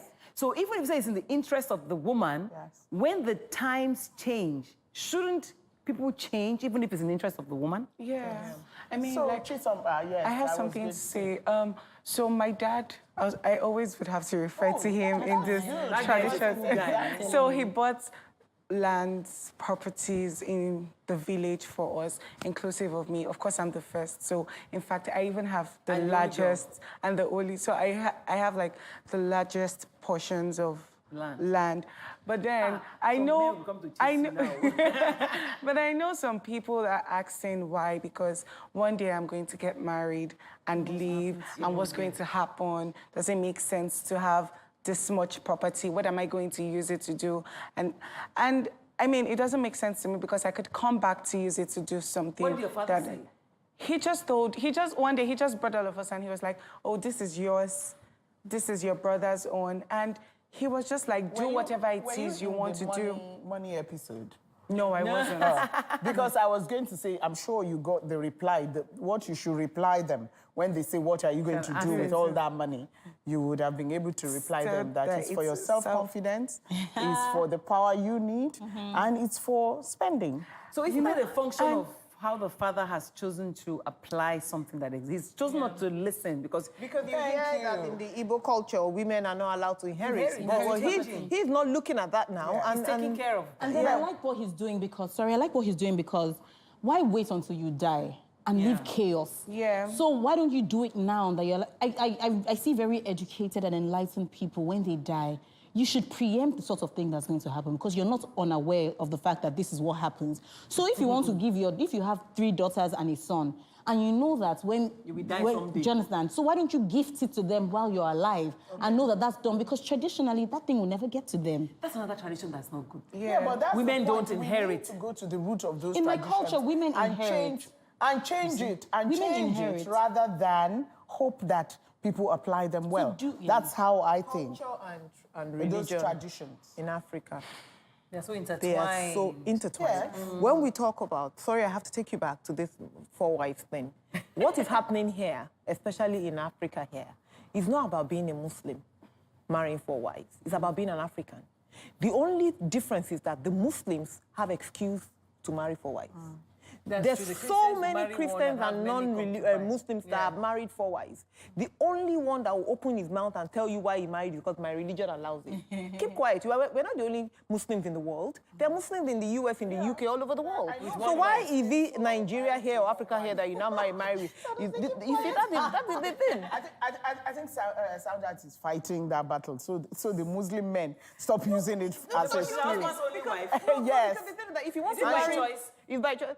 Well, I can answer that question. He has to. Yeah. I was going to say, and it shall remain so. Amen. If you want to marry 4 wives, say, I want to marry 4 wives. Don't come and say because I'm a Muslim. Because many men have done that. Stop using Islam as your excuse. Don't do that. Yeah. Do marry and be, like my people say, do it with your chest. And say, yes, I want to. Own it, yes. And you see, there's nothing, I'm not going to say that it is wrong to marry more than 1 wife because some women actually marry women for their husbands. Yes. So if you want to do it, it is okay if you want to do it, especially if because even some children that are born in polygamous homes, they like it. They say that it is a good community for them. So the culture and the tradition that we have, if more a large percentage of it for me is very good. I love being a Nigerian. When I am out of this country, I am intimidating. I know that a lot, especially when people know that I am Nigerian. Oh my goodness. I like the effect, especially in Africa. What's the culture you take away that's so obvious? Nigeria itself, the identity of being a Nigerian, the fact that we are confident. Very confident. When you go outside this country and you see a black person that is confident, raising their voice and excited. 9 out of 10 times, that is a Nigerian. Can I even say an Do you understand? accent? So why do we even try to form other people's accent? A lot of people outside Nigeria really love our accents. Every time I go to Starbucks, there's always this guy asking, he's always adding more whipped cream because of my accent. He will just say to me, should I add more? Just so I say yes. You're like, ooh, I love it. And and then I come back here and everybody is trying to form British. In fact, no, I don't even know which it is, But don't worry, when we go outside this country... Can I ask the young people? Yeah, you are included. Can I ask the young people, what do you think we need to do? Because let's get to the crux of this. Do we need to work to discontinue bad traditions, or should we be preaching application in a better way? Start from here. Yes, this has taken me to a discussion I had with somebody recently about adoption. So she said her dad had 2 girls and then wanted to have a boy, and then the mother was old. Her mother right now is maybe like in her late 60s, 70s, and then they wanted a boy, and then they started to apply to different places. But then they said that in their family, so I don't know if it's an Igbo tradition, but in their family, adopted kids are not recognized. So it was something that they had to fight for a while because the man knew that he doesn't want all the property that he had to go to waste because they won't give the daughters, he doesn't have sons. So now he went and eventually they had signed up with an adoption home. Eventually they found twin boys. They wanted twin boys because just in case one dies or just in case one is lonely.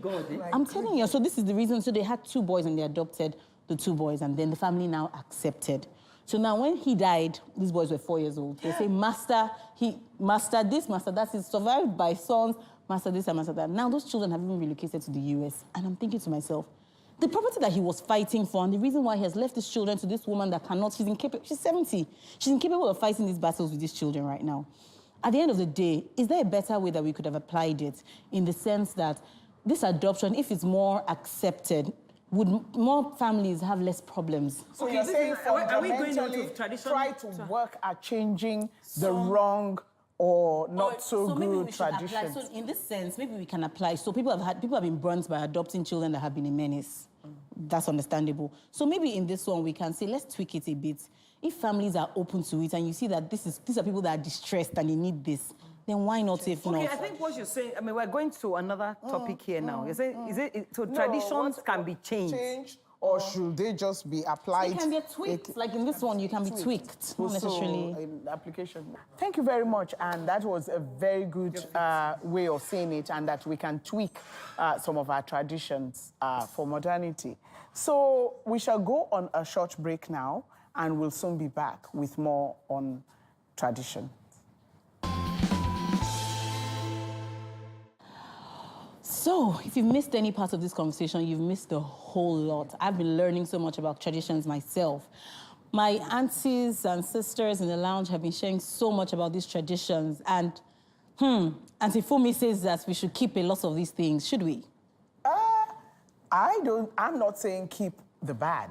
Okay. But there is a lot in the good. I think Chisom had this perspective. You're the youngest person. I did ask Chisom to tell us what she thinks we should do to traditions that we don't consider very good. Is it to tweak them or to try to get rid of them? I think we should get rid of them. What is bad is bad. What is harmful is harmful. And, you know, breed new traditions, breed new things. I mean, something started someday. So there's nothing that we cannot start a new, you know. So anything harmful should forever go. Be discard, like drinking the water from your husband's funeral, you know, shaving your hair. I mean, if you want to, out of respect, I know a lot of people, when my last brother died, my mom shaved her hair just because she wanted to. I like you bringing that in, because the shaving, a lot of people talk about the shaving a lot, but I think sometimes the shaving is just to honor the person that has... to take off all vanity. Yes. Okay, I just want to think about myself. I want to mourn. Yeah, and she just did it for her son, and people were asking her why, and she was like, it's my son. Exactly. And that was just it, you know, and everyone... honoring. Yes, even in the Igbo culture, daughters are also expected to shave their hair if their mom actually pass. And then I've had this conversation a lot of time, and I'm like, I don't know, but you know, if that time comes and I want to, I will. Well, you know, the point you raise is quite key. If it's not harmful and if it's not hurting anybody. Like what I told my sister-in-law, that look, listen, doesn't remove anything from your skin. So long as it don't make you drink something, just let it be for peace sake. But where we get a problem is where there's no choice. So you must. And you say you must because, I mean, if you lose somebody, even if I shave my head, because you made me say I should shave my head, it doesn't mean I'm going to really mourn that person. Because, I mean, I have a friend, when her husband died, they were separated, they were quarreling, and they made her shave her head. Say, when she was sitting down there, she was just cursing the man's dead body. Do you know what I mean? It doesn't. She was cursing the man's dead body, but she did it so there wouldn't be any trouble. But she was cursing the man. So let it be. Do what has to be done. Let's go on a lighter note. Let's talk about the traditional. What would I call it? The masquerades and the fun things we do as you know. Okay, I think that takes us to the point of what is the good and what is the bad. You were going to ask us. Yes, of what we do and what is enjoyable. What is enjoyable? That's the word, because. She had given us an example for Sadebe. In fact, when she was saying it, I was thinking... No,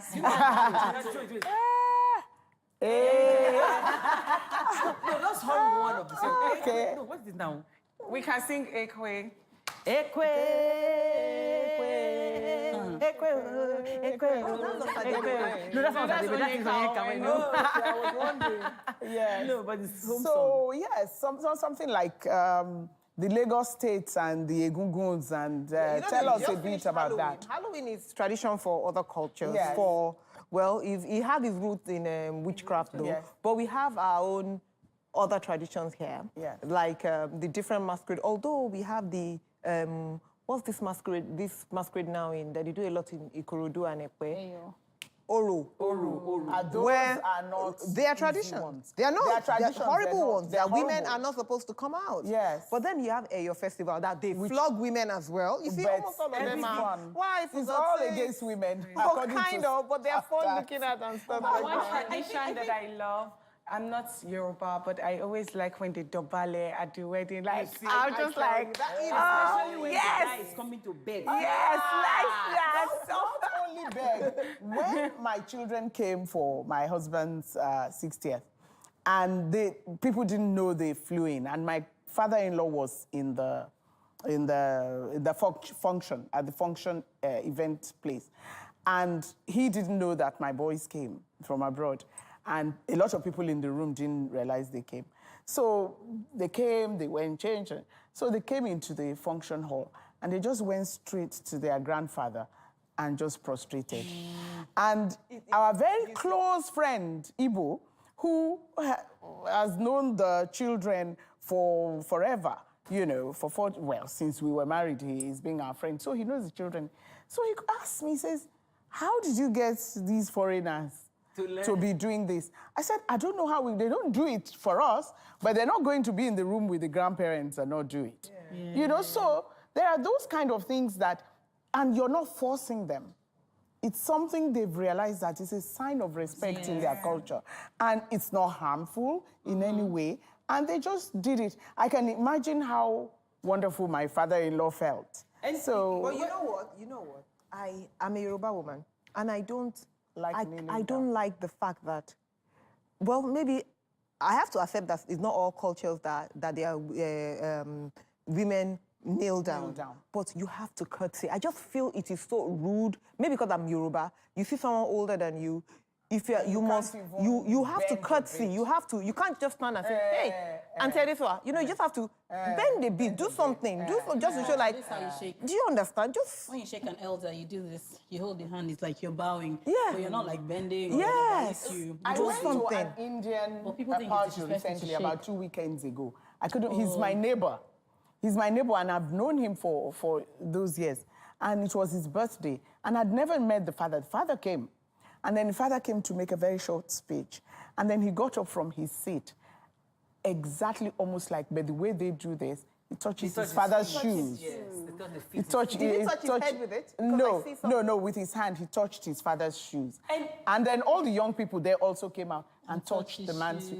And I thought, we're not the only ones that dobale. No. So, but you see, the thing is, whatever it is we're doing, it can also become eye service.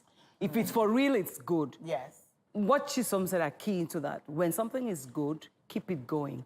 When something is bad, tweak it as time goes on. Tweak it, or she said get rid of it. Get rid of it. Or you can even... She says tweak it. Yeah.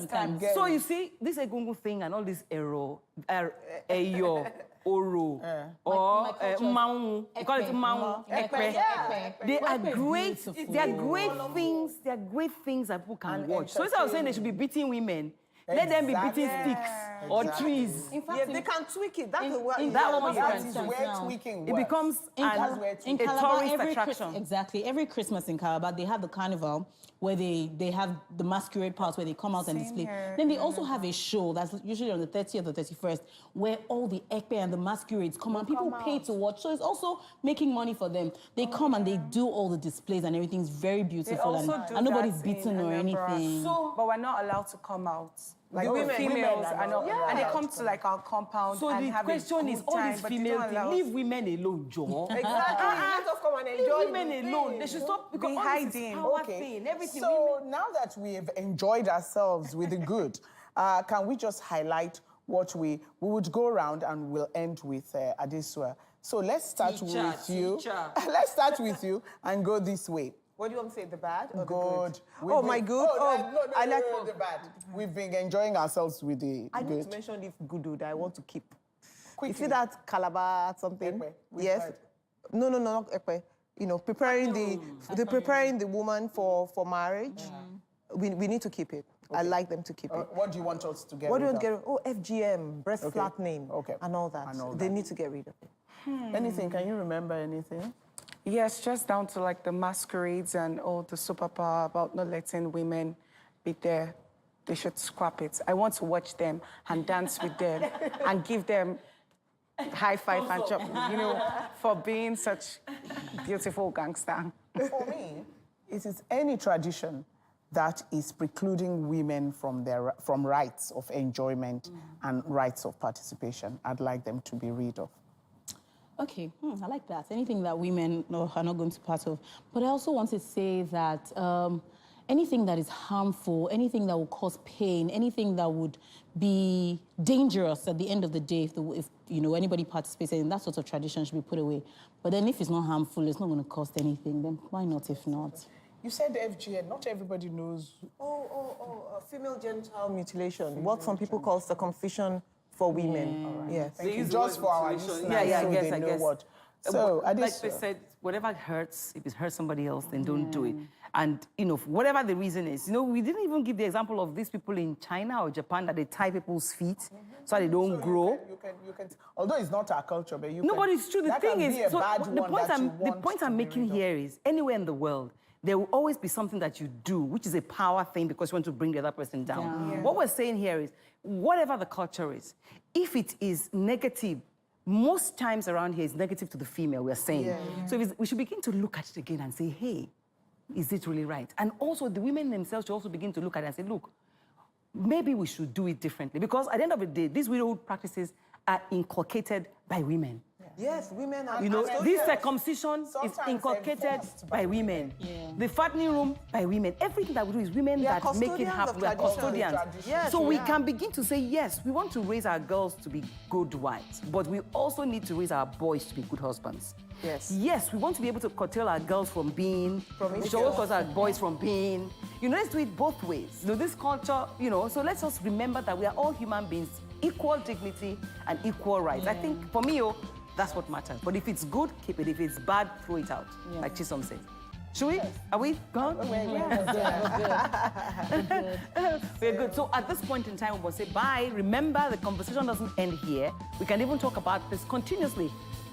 The message is on screen where you can go join TW Conversations, whatever it is. Chisom knows. What is it? At TW Conversations on Instagram. Okay. Yes. So please follow us. Follow us. We'll follow you back.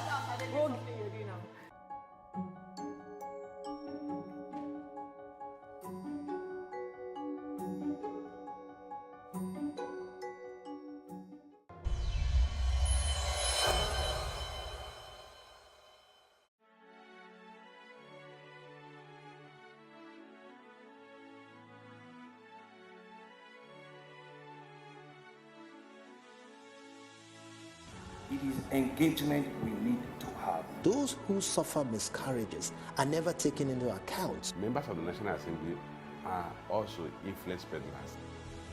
You are sitting on Nigerians' money. From the barbing, I pay my rent. On the barbing, I send my children to school. Consultative engagement. No any tangible notification before they ban us. It's one thing for people to be at your back and the heat of the moment, and another thing for them to still be with you when push comes to shove.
And a warm good evening and welcome. I'm Emmanuel Olububuku and this is News Now.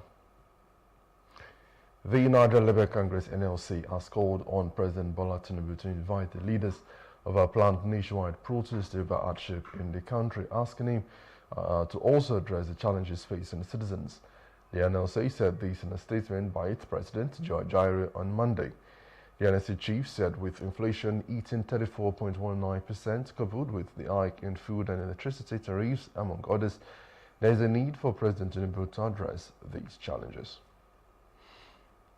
Now, the National Assembly is ready to draft legislation to protect the rights and privileges of domestic workers in Nigeria.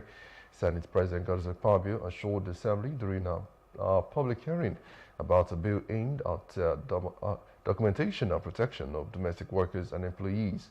Akpabio emphasized the need for stakeholders to address the injustice faced by domestic workers and ensure that they are free from discrimination and molestation by their employers.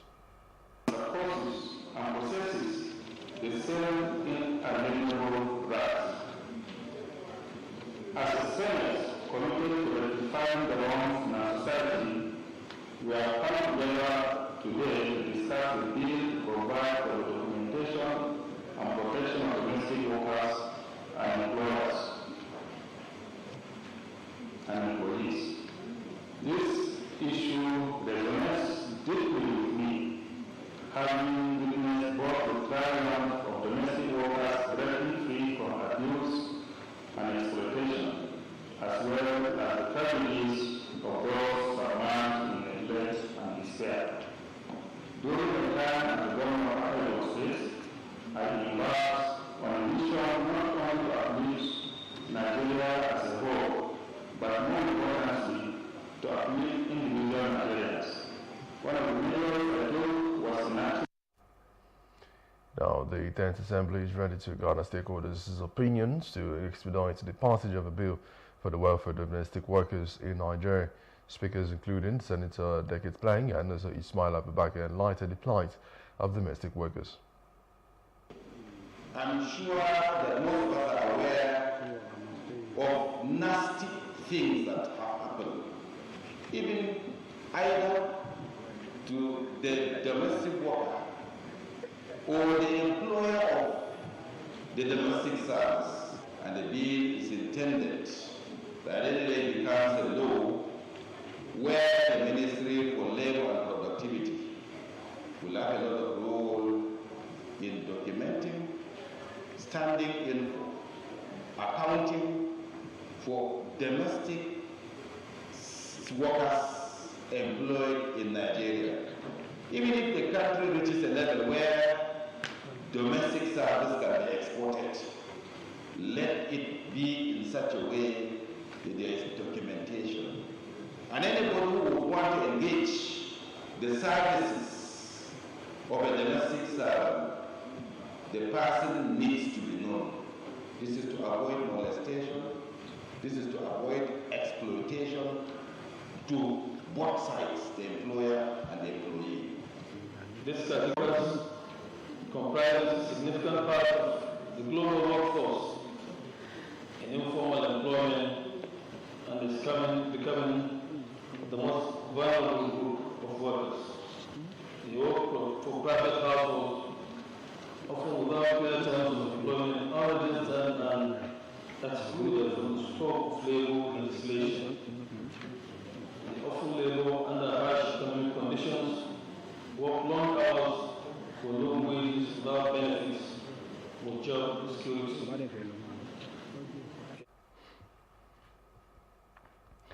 The federal government is pledged to use a sum of 6.2 trillion naira in additional budgetary expenditure to stimulate the economy through infrastructural projects in the 2024 fiscal year. The proposed budget includes projects like Lagos-Calabar, our 1,000-kilometer road project, Sokoto-Badagry Road, our project, and the rail project, which received 85% funding from China.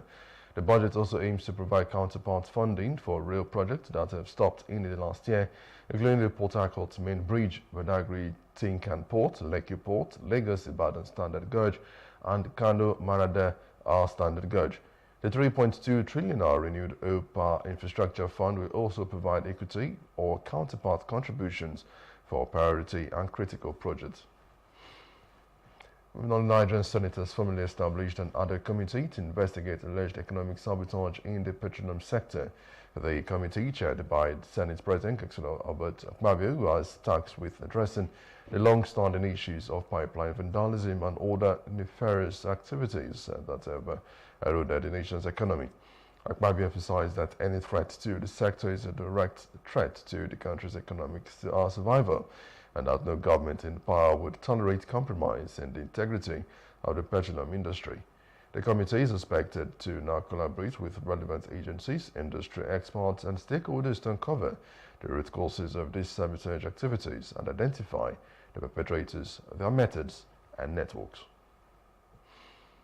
Now moving on, Honorable Ahmed Munir, Chairman of the House Committee on Commerce, has now called for an understanding between the Nigerian Maritime Administration and the Safety Agency and the Nigeria Export Promotion Council over the unpaid 10% freight levies since 1979, which NIMASA claims does not exist in the original act.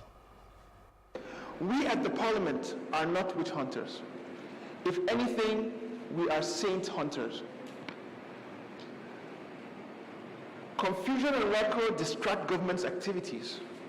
Both NIMASA and NEPC are government agencies under whose responsibilities it is to ensure that their mandates touch lives. The essence of this gathering is for us all to find the truth and also a lasting solution to this lingering issue. A few days ago, the committee had a public hearing where some bills were looked into by Nigerians to either strengthen the existing laws or enact a new one. We would like you also, in the course of this, to lay bare what the challenges are so that the gray areas can be strengthened. Both parties presented their claims, citing the act that established them.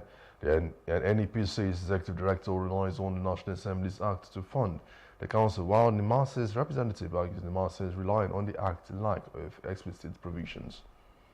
Over these years, my predecessors have made several efforts, written to Ministry of Finance, written to everyone that cares to hear, so that we'll get these funds, but nothing still happened. And when I resumed, we wrote to Ministry of Finance and my Honorable Minister, I need to apologize to this House. There's another meeting on AGOA that she's holding. I'm sorry, we should have sent somebody, but that's why she also wrote to ensure that we get these funds. But yet, nothing has happened. Mr. Chairman, as Nigerian Airports, based on the limited funds that we have done a lot. But it is quite small compared to what we can do as a nation. NIMASA was created with a different set of objectives altogether. And, you know, with clear provisions on how and where to apply its revenue. The officials of NIMASA today were not the officials of NMA, were not the officials of NIMASA yesterday, and will not be the officials of NIMASA tomorrow. So what is consistent? The consistent thread that binds everybody, including members of the National Assembly, is the full application of the law. And suggesting that we engage NEPC on what or how much to pay to NEPC suggests that NIMASA is in possession of surplus funds. It doesn't exist, Mr. Chairman. And even in the reference to the 50% revenue accruable to the federal government, it was the House that passed the Finance Act and amended it. And that 50% revenue from NIMASA is taken upfront, leaving NIMASA with the balance to take care of recurrent expenditure and whatever is left for capital. So this is actually secondary. It will be possible for us to consider it if it exists in our law. Honorable Julius Yambere, representing the House Majority Leader, urged the cooperation with the committee and synergy among government agencies to achieve economic prosperity for the people. This event, however, reminds us of the importance of interagency synergy, collaboration and partnership in the running of government activities. There is need for agencies of government to work together to promote economic development. After all, it is one government and one purpose: to build a nation and provide good governance.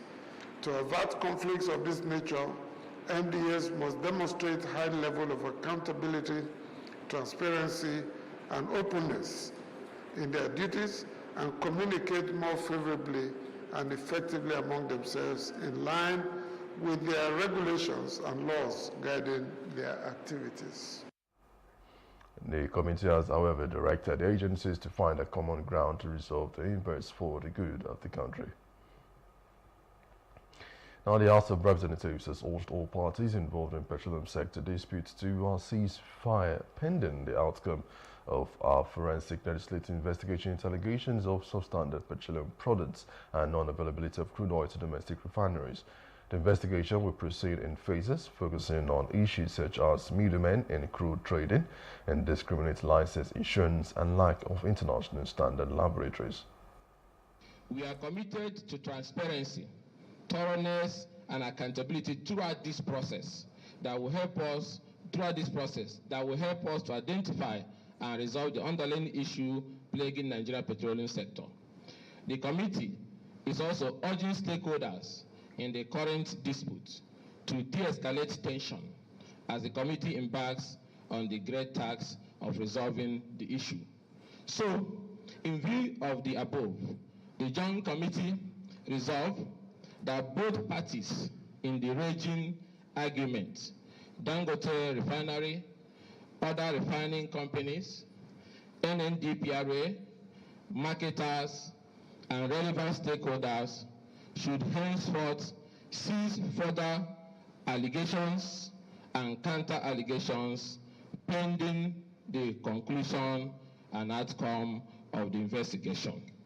My dear colleague, Honorable Ikenga and I are fully committed to addressing these areas of concern. The task ahead of us is undoubtedly challenging, but we are confident in the abilities of men and women within our committees to help us to discharge these duties. Their experiences, passion, and drive will be instrumental in achieving our set objectives. To the Nigerian public, we are giving you the assurance of our commitment to thoroughly and fearlessly address all issues raised within and by us, and with a great sense of responsibility. Speaker Writer and Retajan Abbas emphasized President Bola Ahmed Tinubu's commitment to creating a fair industry for producers and refiners, urging joint petroleum committees to align domestic crude oil supply obligations with the nation's energy security. The investigation aims to restore trust and ensure the quality and security of Nigeria's petroleum sector in line with the federal government's renewed Hope Agenda program. Now, President Bola Tinubu has approved Professor John Obafoa to become the Director General at the Nigerian Institute of Medical Research. The transition will occur on July 24th, following Professor Babatunde Salako's retirement on July 23rd. Now, President Tinubu expressed appreciation for Salako's dedication and looks forward to Obafoa's expertise in public health disease research. Now, Obafoa has a medical degree from the University of Lagos, a specialty in anatomic pathology, and a law degree in England. He has now experience in various countries and returned to Nigeria in 2004 as a professor of forensic pathology at the Lagos State University College of Medicine. Now, the Economic Community of West African States, ECOWAS, has allocated at least $13 million to bolster counter-terrorism efforts in frontline states and shore up humanitarian aid in the region.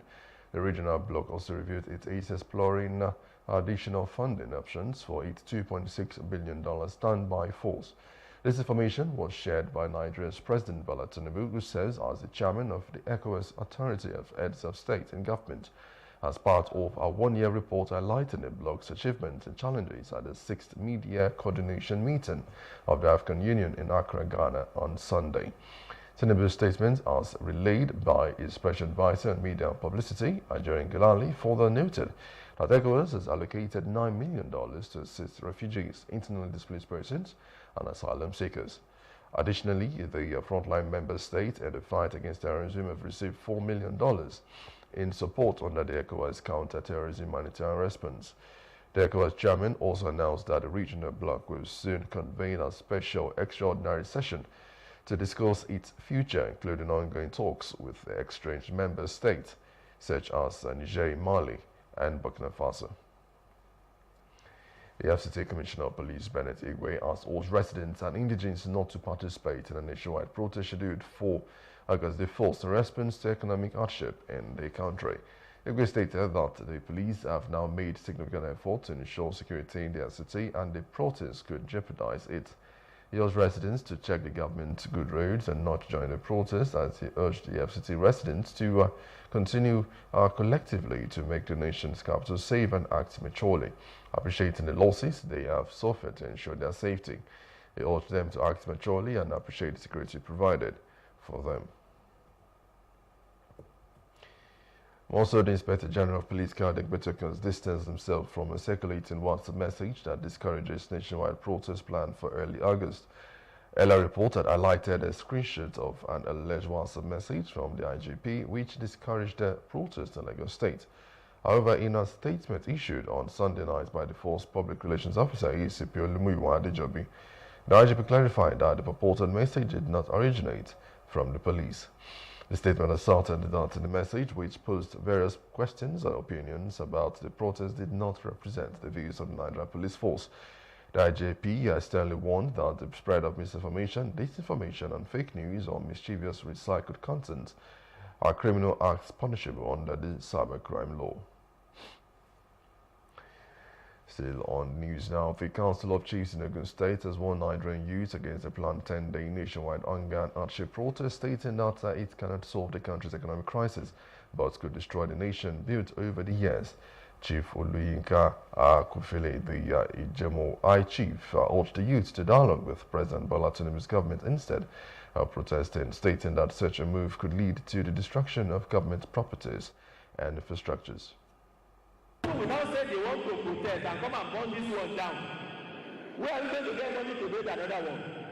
No, we are not going to do that. We are not going to be part of that. And it is important that we have to dialogue. We have to dialogue. If there are some people that are thinking that they want to have a violent protest, I will advise them to please calm down, because by the time they get back to their homes will no longer be there, because you know the beginning of the war, you don't know the end of it. So that is my advice for you and for people who believe they can have violent protest. So please appeal to them to dialogue with the government, because violent protest is of no benefit to anybody. Now, the other state chapter of the All Progressives Congress, APC, has called for immediate impeachment proceedings against Governor Godwin Obaseki over his alleged threat to burn down Nigeria. Emperor Jarrett Tenebe, the party's state acting chairman, stated that Obaseki threatened to burn down Nigeria if the murderers of Inspector Arko Ono were not arrested. Tenebe urged state legislators to condemn Obaseki's reckless and dangerous threat, as he argued that Obaseki's violent politics have heightened insecurity in the state and that he has armed the state security network and also public work volunteers to kill, maim, and wound anyone who opposes his divisive administration. Tenebe emphasized the need to stop Obaseki before he carries out his threat.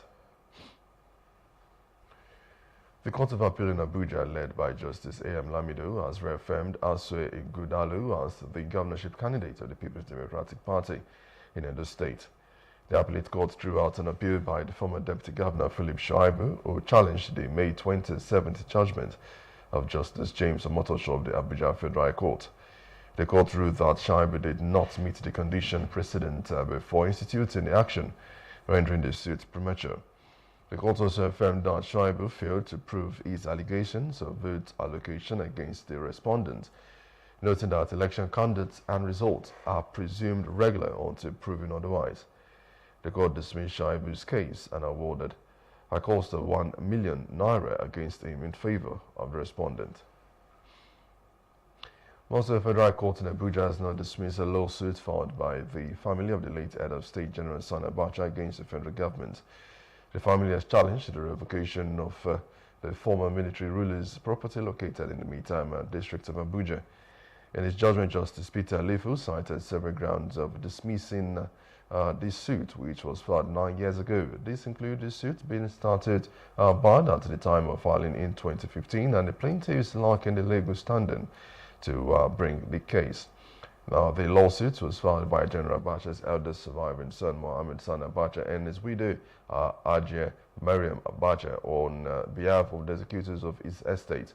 Now, the defendants named in the suit were the Minister of the Federal Capital Territory, the Federal Capital Development Authority, the President of the Federal Republic of Nigeria, the Salamed Ventures Limited. This marks the fourth time the Abacha family has lost legal battles over the disputed property in court. They had previously lost twice at the High Court of the Federal Capital Territory and once at the Court of Appeal in Abuja on grounds of jurisdiction. The Federal High Court in Abuja has now declined to bar Governor Similai Fubara from spending the government's funds, while a lawsuit filed by the Rivers State House of Assembly led by Martin Mewale is pending. In a ruling on the ex parte motion, Justice Emeka Nwete refused to grant the plaintiff's request. They ordered them to put the defendant on notice. However, the judge did not grant the motion to allow the plaintiffs to serve the 5th to 10th defendant, including Governor Fubara. Now, the County General of Rivers and the Rivers State Independent Electoral Commission by substituted means. The court adjourned the matter to August the 7th to hear the substantive motion. The plaintiffs in the suit at Rivers State House of Assembly and Martin Mewale, represented by Joseph Daudu, SAN. Defendants include the Central Bank of Nigeria, Zenith Bank, Access Bank, and the Accountant General of the Federation.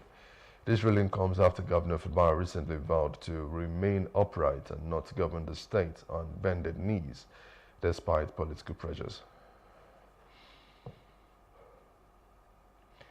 The Rivers State House of Assembly, led by Martin Mewale, is concerned about the continued presence of caretaker committee chairmen, despite a Supreme Court judgment declaring them illegal. Lawmakers are calling for the arrest and have informed the House Committee on Local Government Chairman, Ignatius Nwoko, of the ongoing activities of CTC Chairman. Now, Nwoko raised the concerns about imposters parading themselves as caretaker committee chairmen and members in 23 local governments, claiming that only elected officials should be responsible for local government activities. Emefiele called on the police to arrest CTC Chairman and mandated the House Committee on Information Chairman to inform residents of their decision.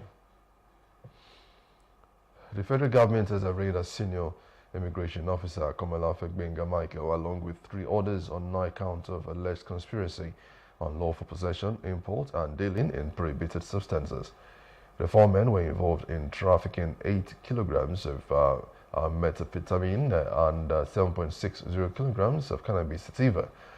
The gang was arrested on May 21st, 2024, while attempting to smuggle substances. The prosecutor said the alleged criminal act contravenes sections 14B, 21(2)D, and also 21(C), punishable under section 10B and 22B of the National Drug Law Enforcement Agency Act (CAP).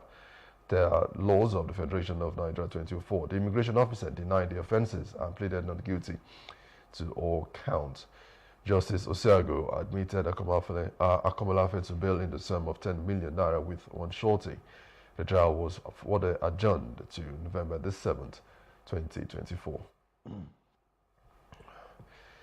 A Nigerian family has been arrested for brutally torturing a 13-year-old girl with hot water and pepper over an alleged theft. The incident occurred on July the 4th, 2024 at the Yoro Division. The victim, Bridget Samuel, suffered temporary paralysis of her hands Honorable Cleopas, who took to his house, failed to seek medical attention and resisted police intervention. A visit to the Federal Medical Center in Jalingo revealed that Bridget might permanently lose her hands due to the torture. Samuel, female, 13 years, causing temporal paralysis of her hands, while one Honorable Cleopas took the victim to his house in Jalingo in a bid to conceal the crime. He failed to take the victim to the hospital and resisted police intervention when police got wind of it and wanted to take the victim to the hospital. Both have been arrested and they are currently undergoing investigation. They will all be charged to court for the various offenses. I want to use this opportunity to appeal to the press and to Tarabans that domestic violence is a crime, and we should not continue to use our strength and subjugate and subdue others and terrorize others, particularly those who look up to us and depend on us for survival. Shine matan ta zo ta ce wai 5,000 nata ya bata gida wai mu muka dauka shine aka tambaye yaron din shine ya ce wai babu wai ba mu shiga daki ba shine yaran da muka zo tare da su shine aka tambaye su sun ce babu shine ya zo ya kama hannuna su da wani. Now, heavy rainfall has forced many residents in Makurdi metropolis to leave their homes due to flooding. The heavy rains destroyed properties and food items, leaving many stranded. Displaced residents are calling on the government to help them reconstruct and open drainages to ease flood flow, while others are in need of food. Since submerged in that water, I could not remove anything till now. Since last night, I removed my children by 1 o'clock in the night in my neighboring houses. Now I'm still waiting for the water to go down. Yeah, as the water came, it flows everywhere in my compound, even in my rooms, even my neighbors. Nobody could even stay and even sleep in their house. There was so much. They really were able to contain the whole. We really need help. We really need help. Since 2016, they have been like that, but when they can't do a little work to drainages, about to cover some sand, the thing reduce. But so they have been helping the lot. If not government to come and assist them, no way, because they have spent a lot of money yet. We appeal to government to come to our aid, especially this living field security. Meanwhile, the state government has again directed people living along water areas to relocate to uphill areas to avoid being flooded. The Benue State Governor Isaac Alia inaugurated chairman and members of governing councils of 7 tertiary institutions to improve educational conditions. He urged them to promote good governance, transparency, fairness, and professionalism. Sir Paul Chukuma, chairman of Benue State University Governing Council, pledged to justify confidence and call for better funding for research and development. That today, Benue State is Lordship, Honorable Justice Maurice Agosami Gade, member, Dr.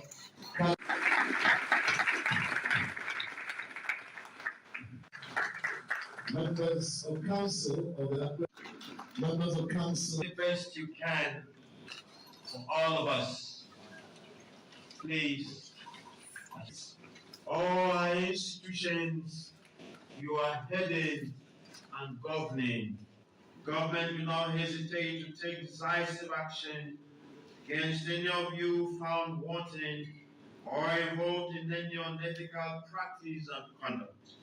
Our collective goal is to uplift our educational standards. You must therefore approach your duties as council chairmen and council members with a sense of utmost integrity, openness, accountability, and professionalism.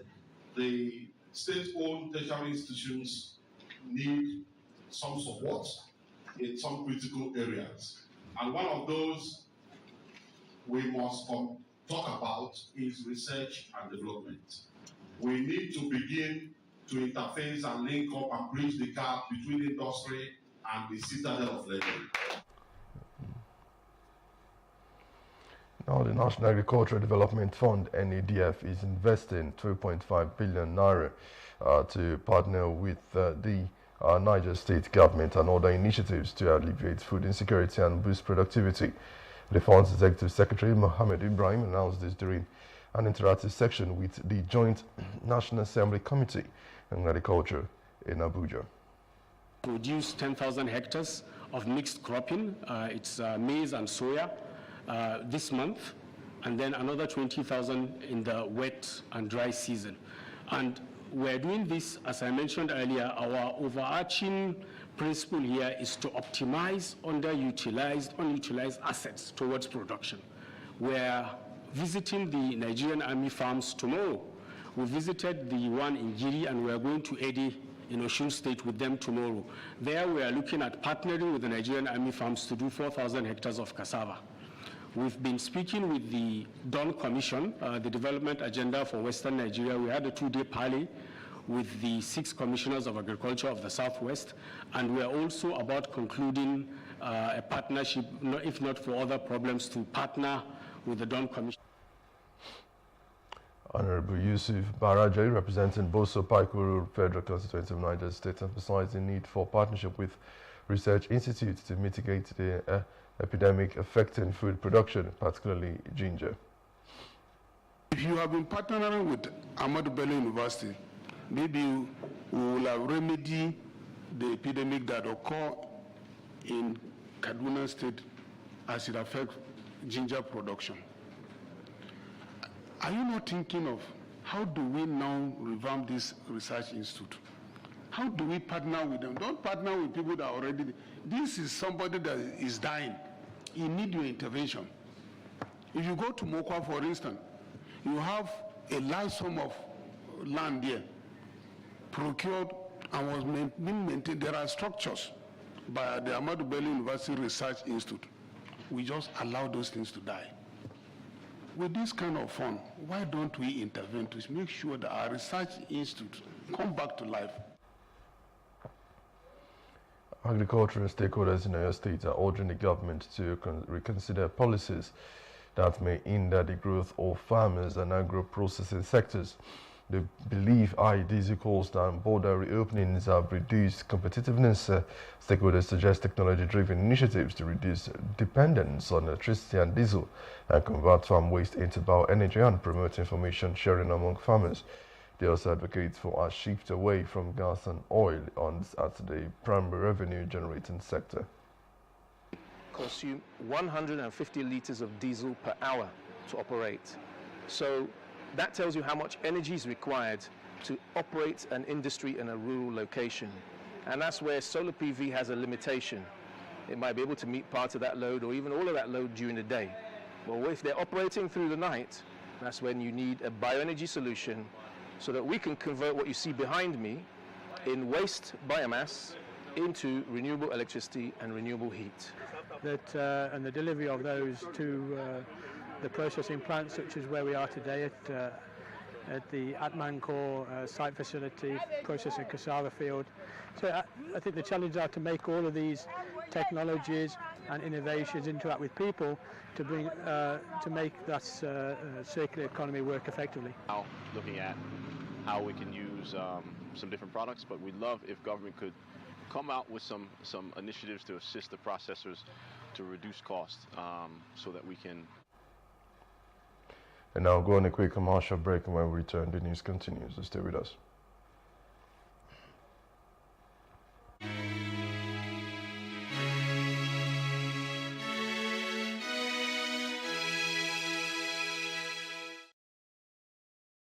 Welcome to Bayes University, Abuja, Nigeria, with a legacy of excellence and a vision for nurturing future leaders.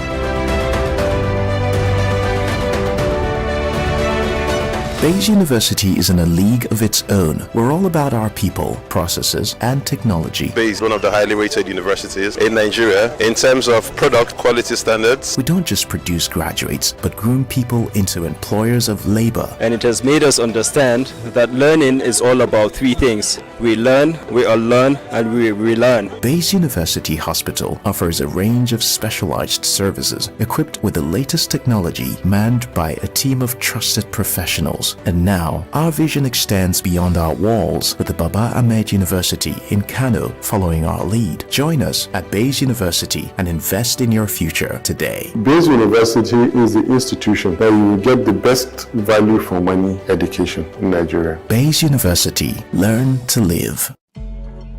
Sometimes, it's not just the distance we travel. It's the gaps we close.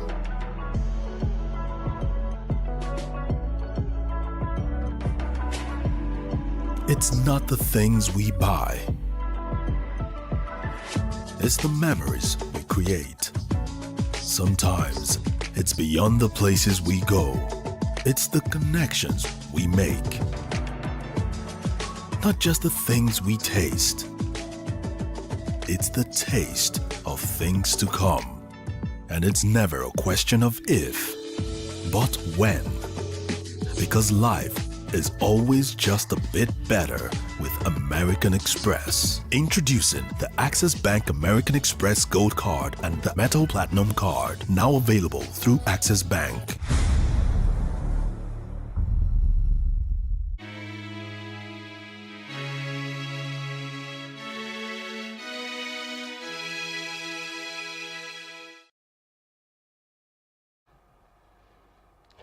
And now move on to other parts of Africa. The UAE's President Mohammed bin Zayed has now expressed support for Sudan and finding a solution to end the ongoing conflict. The UAE is keen to support all solutions and initiatives aimed at halting escalation and ending the crisis in Sudan. The goal is enforced between the two leaders since relations soared last year due to the UAE support for the paramilitary rapid support forces, with whom the Sudanese army has now been at war for over a year. United Nations report confirmed that Abu Dhabi supplied weapons and munitions to the RSF disguised as humanitarian aid, which the UAE has denied, as more than 10 million people have now been displaced in Sudan since the conflict began.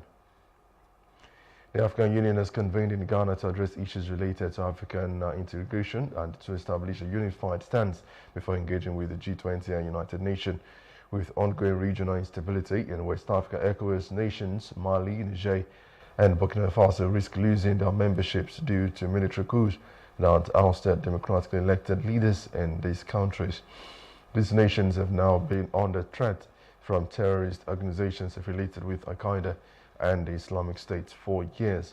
Mauritania's president and current African Union chair, Mohamed Sheikh Ghazouani, had urged for the acceleration of the African integration process. He stressed the importance of expediting economic integration to support the continent and fulfill the aspirations of African citizens. The Sri Lanka South Africa Republican Party in the US is preparing a new presidential campaign strategy following President Joe Biden's announcement that he will not be running for re-election in 2024. Biden dropped out of the race on Sunday, ending his bid after a debate with Donald Trump that raised doubt about the incumbent's fitness. The unexpected announcement made less than 4 months before the election has upended a campaign that both parties view was as pivotal. Republican House Speaker Mike Johnson called for Biden's immediate resignation, stating that November 5th could not arrive soon enough. With Biden out, Trump and the GOP must now shift their focus to a new opponent after years of training their attention on the incumbent.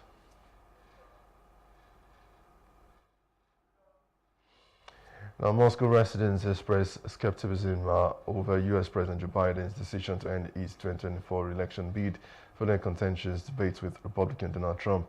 Igor, a local resident, emphasized the importance of focusing on internet development and fostering friendships with willing partners. Now, Mikhail Pefinov, another resident, found the situation interesting but not strongly influenced by the U.S. presidential race. Russian officials downplayed the significance of the race, stating that decision of the U.S. president is a matter for American voters. Now, Dmitry Peskov, Kremlin spokesperson, emphasized that Moscow's actions in Ukraine would continue regardless of the U.S. presidential race outcome, stating that Russia's strategic decisions are independent of U.S. political dynamics.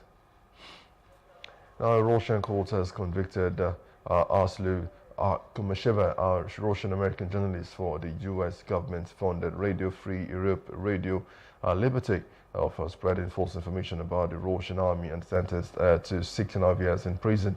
The conviction came on Friday, the same day the Wall Street Journal reporter Evan Gergovich was convicted of espionage and sentenced to 16 years in prison in a case that the U.S. called politically motivated.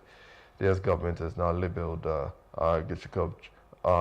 Gershkovich wrongfully detained by Russia in the distinction of the State Department as not made in the case, now which the old U.S. and British citizens, which was taken custody in October 2023, failing to while collecting information about the Russian military.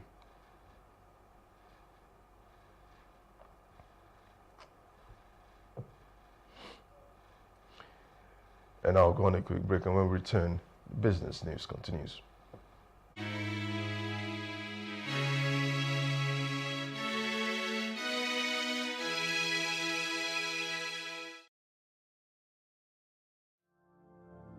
My name is Adejokela Sisi. I'm the founder and creative director of Planet 3R. At Planet 3R, we convert textile and plastic waste into eco-friendly products. The motivation actually came from a rural community in Ibadan here. Whenever it rains, the whole place, people will not be able to go inside the community. If it rains overnight, people will not be able to go to school, they will not be able to go to work. Anytime the water now goes away, you now realize a lot of waste. And I was like, this is actually the root cause of this problem, improper waste management system. Then I look at it that, what can we do to solve this problem? And that was how I started using the weaving skill that I've acquired from my mom since I was 9 years old. Then I started using it to weave those waste to now make sure that we now convert them into beautiful items like bags, shoes, even clothing. I actually participated at Womenpreneur Season 3, that was 2021. One of the things I really gained at that time was business development. You know, it's not just about the talent now or having to know how to convert the waste or having the idea, but to be able to put it into a successful business. I really appreciate what Access Bank is doing for entrepreneurs. Let us now say women now, because most of the time women don't really have much of these advantages. I love the fact that there's an initiative for women. I want to encourage you to make sure that you go and apply honestly. Your life will not remain the same again.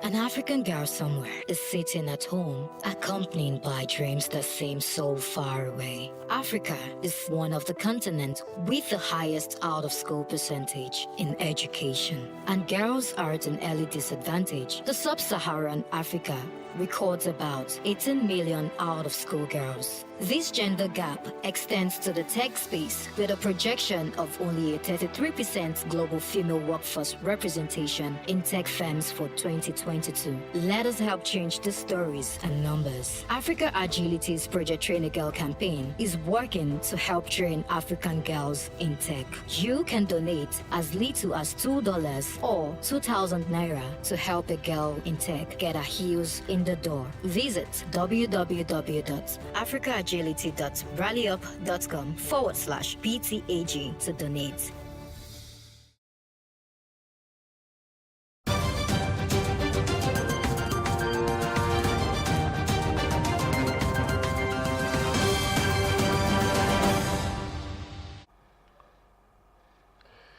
Glad to have back now, moving straight to business. And President Godswill Akpabio has raised alarm over the persistent economic sabotage that has undermined investor confidence in the petroleum sector, declaring that the Senate must identify and hold those accountable for the criminal act. Akpabio made a declaration on Monday during the inauguration of the Senate Other Committee to investigate alleged sabotage in this sector. At the inauguration, the Senate President stated that it is not merely an investigation but a rescue mission for the nation's future. He said that it is a matter of national security and sovereignty, and if left unchecked, could cripple the economy for generations to come. Senator Akpabio therefore charged members of the committee to collaborate with relevant agencies, industry experts and stakeholders to uncover the root causes of the economic sabotage, leaving no stone unturned. Aliko Dangote, the president of the Dangote Group, has revealed that a friend who previously cautioned him against investing in Nigeria is now mocking him for disregarding that advice. Dangote shared this during an interview on Sunday, just as reports quoted the Nigerian Midstream and Downstream Petroleum Regulatory Authority, claiming that diesel from the Dangote refinery is of inferior quality. Dangote stated that he invested in the refinery to help address a major issue in the country, expressing bewilderment at why some individuals are working against him. The $19 billion, 650,000 barrel per day refinery, which became operational last year after a decade of protracted construction, is more than double the initial estimate. It promises to help wean Africa's largest oil producers off its dependence on imported fuel and save up to 30% of the total foreign exchange spent on importing goods. Now, Aliko Dangote, the chairman of the Dangote Group, has now offered to sell his $20 billion Dangote refinery to the Nigerian National Petroleum Company Limited amid ongoing challenges. In a recent interview on Sunday, Dangote addressed claims that he is a monopoly, stating that the refinery's efforts have aimed to solve the country's fuel importation problem. This comes after the CEO of the Nigerian Midstream and Downstream Petroleum Regulatory Authority, Ahmed, made recent statements that petroleum products from the Dangote refinery were inferior, that it would be risky to make the refinery a monopoly, particularly for automotive gas, oil and dual-purpose kerosene. Dangote had previously dismissed Ahmed's statement on the inferiority of his product, calling for an independent test. And also, the Dangote Group president has defended the quality of product refined at Dangote Petroleum Refinery and petrochemicals in Nigeria, stating that they are superior to imported equivalent and also meet international standards. Dangote diesel has a sulfur content of 87.6 ppm. The debunking claims made by Farouk Ahmed, CEO of the Nigerian Midstream and Downstream Petroleum Authority, who claimed that imported diesel surpassed domestically refined products. Dangote challenged the regulator to compare the quality of refined products from its refinery with those imported, advocating for an impartial assessment to determine what best serves the interests of Nigerians. Dangote Industries Limited Vice President Devakuma Edwin emphasized the importance of purchasing products directly from filling stations and conducting credibility tests to verify the quality of the products. And now join our correspondent on the entertainment desk for some entertainment stories. Nigerian fans can rest easy. Cardi B is not going anywhere. In a recent online chat, the award-winning rapper firmly denied rumors sparked by Joe Budden that she's planning to retire from music.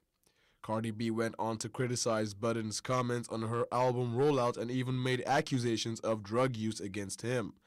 She claims Budden has been targeting her in the media and attempting to turn other female rappers against her. Despite their past interactions, Cardi B remains committed to her music career, stating, "I'm not a quitter, I'll never quit music." And moving on, following her legal filing to remove Pitt from her last name, Shiloh Jolie, daughter of Angelina Jolie and Brad Pitt, has addressed speculation surrounding the move. Through her lawyer, Peter Levine, Shiloh clarified that the name change stems from painful events, but did not elaborate further. Levine emphasized that this is a legal process and Shiloh is simply following protocol, as evidenced by the required publication in the Los Angeles Times. And finally, Nigerian doctor and artist Fola David has achieved a remarkable feat by breaking the Guinness World Record for the largest drawing by an individual. David's massive artwork titled Unity in Diversity celebrates the rich cultural tapestry of Nigeria. Spanning an impressive 1,000 square meters, the artwork is being created at Onikan Stadium in Lagos. David began his ambitious project on July 16th with the goal of surpassing the previous record of 629.98 square meters. He documented his progress on social media, and by the fourth day, he had triumphantly surpassed the existing record. Despite achieving this milestone, David continued working towards his ultimate goal of 1,000 square meters. And that's much can take on the news. For more stories, please follow us on Facebook, X, and Instagram, and do subscribe to our YouTube channel at Plus TV Africa and Plus TV Africa Lifestyle. You can also view us from Limex and Limex.tv and Glow TV apps anywhere in the world. I am Emmanuel Olubobukun. Many thanks for watching.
I will take you through this amazing lesson today.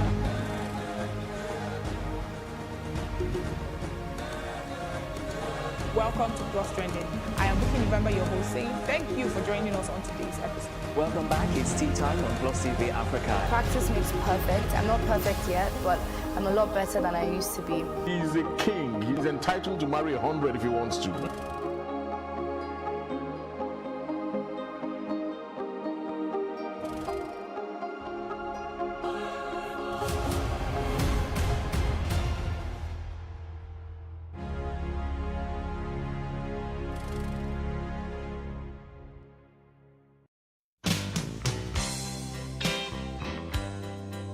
Being online has become a part of our every waking moment.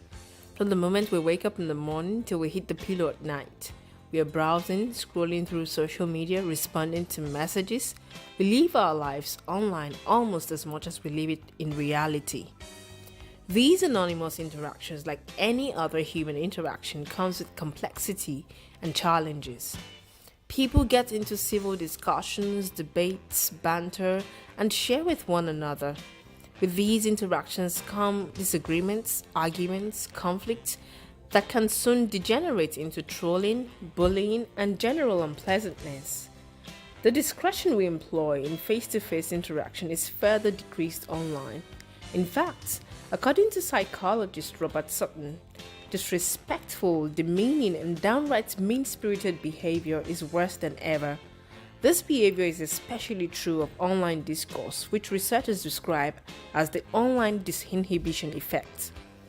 Stanford psychology professor John Sula in 2004 said, "The online disinhibition effect can cause people to act out in either a benign manner, wherein they overshare their personal information, or in a toxic manner wherein they become abusive or threatening." "I am in my house, come and beat me" is a common saying online that alludes to the inaccessibility that emboldens even regular people to behave in less than civil ways online.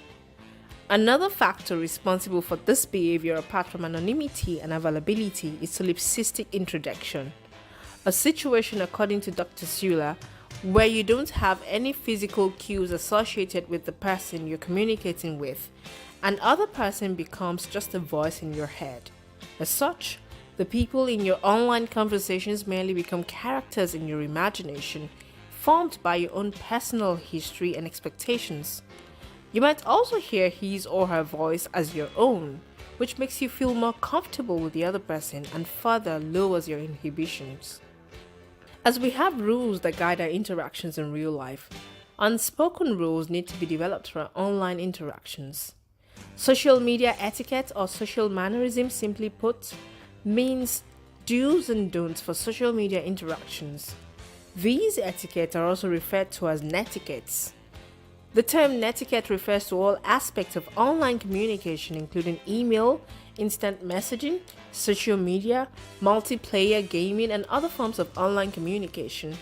The main goal behind netiquette or mannerisms on social media is to treat others with respect and take care of intellectual property rights and associated implications. Personal information, images, or videos of anyone should not be shared without consent or mentioning credits where due. Except we seek to change such behaviors, it will pervade. Here are some social media netiquettes. When sending a DM, be polite and go straight to the point. When responding to posts, even if you disagree, be careful not to use condescending and insultive words. Take a 5-minute pause before you post any comments. Don't comment on topics that people tend to be passionate about. Don't respond to insults or hateful language. Don't say to people online what you won't have the audacity to say to them in person. Avoid excessive tagging of people. Ask before tagging people.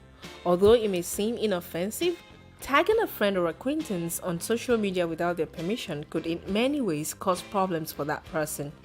Good social media etiquette means you should always request for permission before tagging anyone.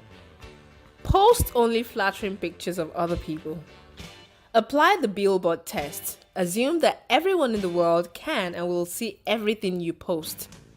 So if it's not billboard worthy, don't post it. Give credit where it's due. Don't post other people's photos or quotes without clear attribution. This means no screen grabs even if you have the best intentions. Instead, use a repost app to properly credit others for your own content. Think of the future you.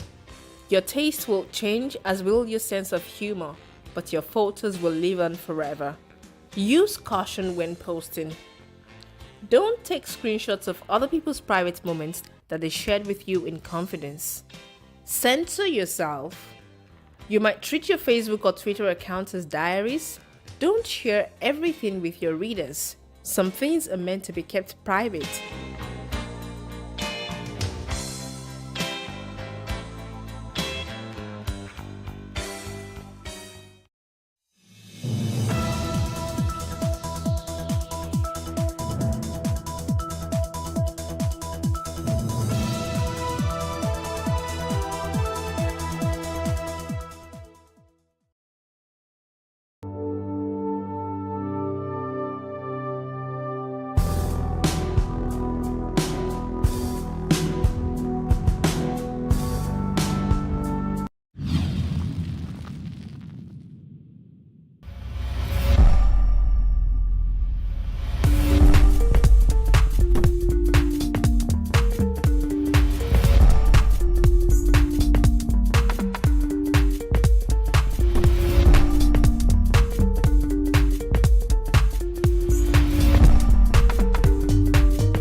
up the place. Party after party, then we mash up the place. Mash up the place, mash up the place. Different production.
Bravo.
sport. Yes.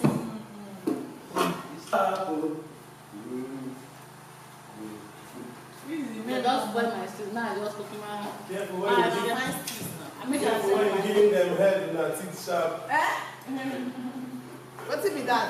We don't know what you are talking about.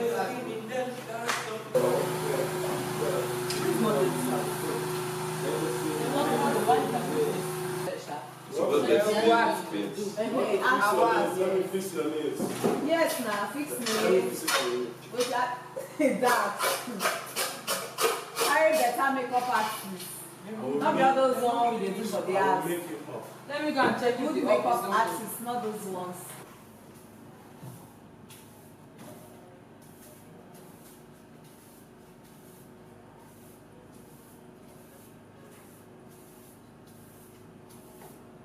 This is basically what's the first round of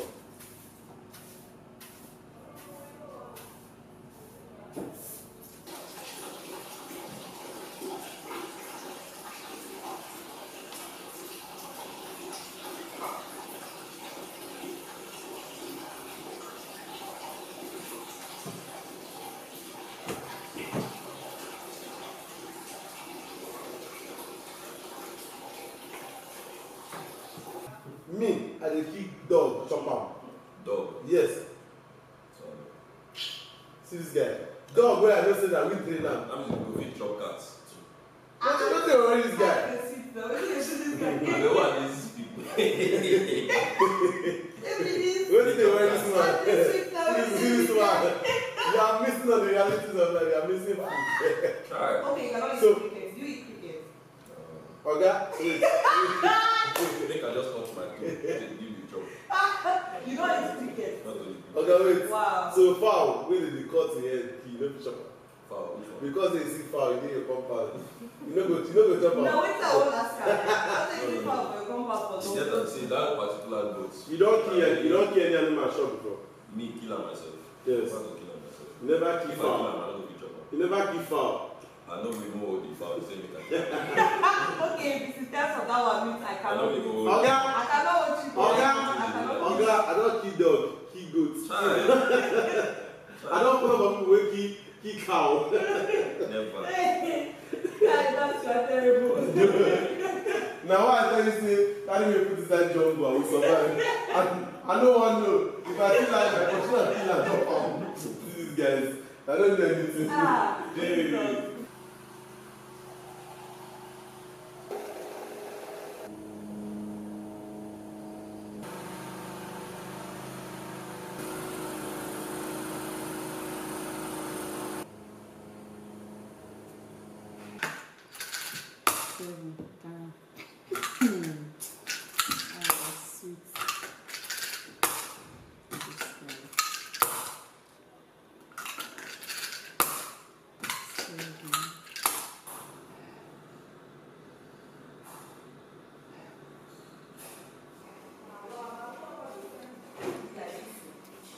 Don't talk tired. When they use food, they do wahala. What is that? Mama ask me. I never told that so. Mommy. Very time go around everybody. You want Adam? I said this biscuit. Breeze the better. So, who's on top? It was yesterday. Hey. Breeze the enter. Child that's no, no, you take it with the milk now. That's what you will take it with milk. If they take my own with them, tell them how to do it. Our cup is there. I'm telling you, that's how I know I'm always someone I've not given you. I want to soak the biscuit. That's the honor. Your story. This is what? That's my mission. Where's my When you wake up with a short life, you give me the sleep.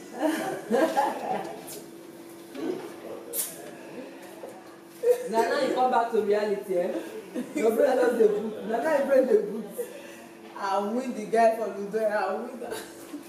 I win that. Now pass. I say, Wojike say yes. Now to start again now and give her Igbe. You know that kind of Igbe when none of you come outside. That pastor say no do again. He said let's not do it again. I hear when they tell you, say where you they carry all these things they come from. Am I not the one to play with? I will start playing you. We're not going to give you a like.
We are holding on now, but the God is okay. Now who's the soldier? There are no send me, now I'm alone. Now we can go send me, you just a ghost. You just a go for me, you just a go. You know the answer me,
Yeah, you were right. Sorry, you were holding your Buddha. She was honey. No, she was asked. Somebody pick the next song and sing it, no matter what the song is.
For your mind.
will go down. I'll go to the place. Thank you.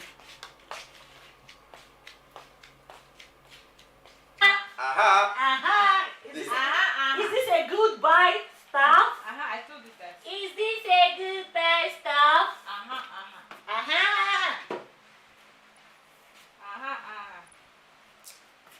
Grand finale is the ex I'm supposed to bob my head. Mr. Steedsman! I'm telling you. Don't worry, you're still fresh. You're still fresh and You're fine. still fresh. And fine. And fine. You're fine. You're fine, yes, You're nigga. fine. You're fine. You want. You're fine. Baby, you have to snatch me with this clothes. Will kite my destiny. This is Ankara. Wait, you could do like this. Please. I swear. That's if you're able to sit down. They'll be able to You'll be sit, like but Esther not- that was hanging. I in the swear, air. but not that much. I'll contrary. Esther was hanging like this. I'll She sit, said but I'm not that snatched. much.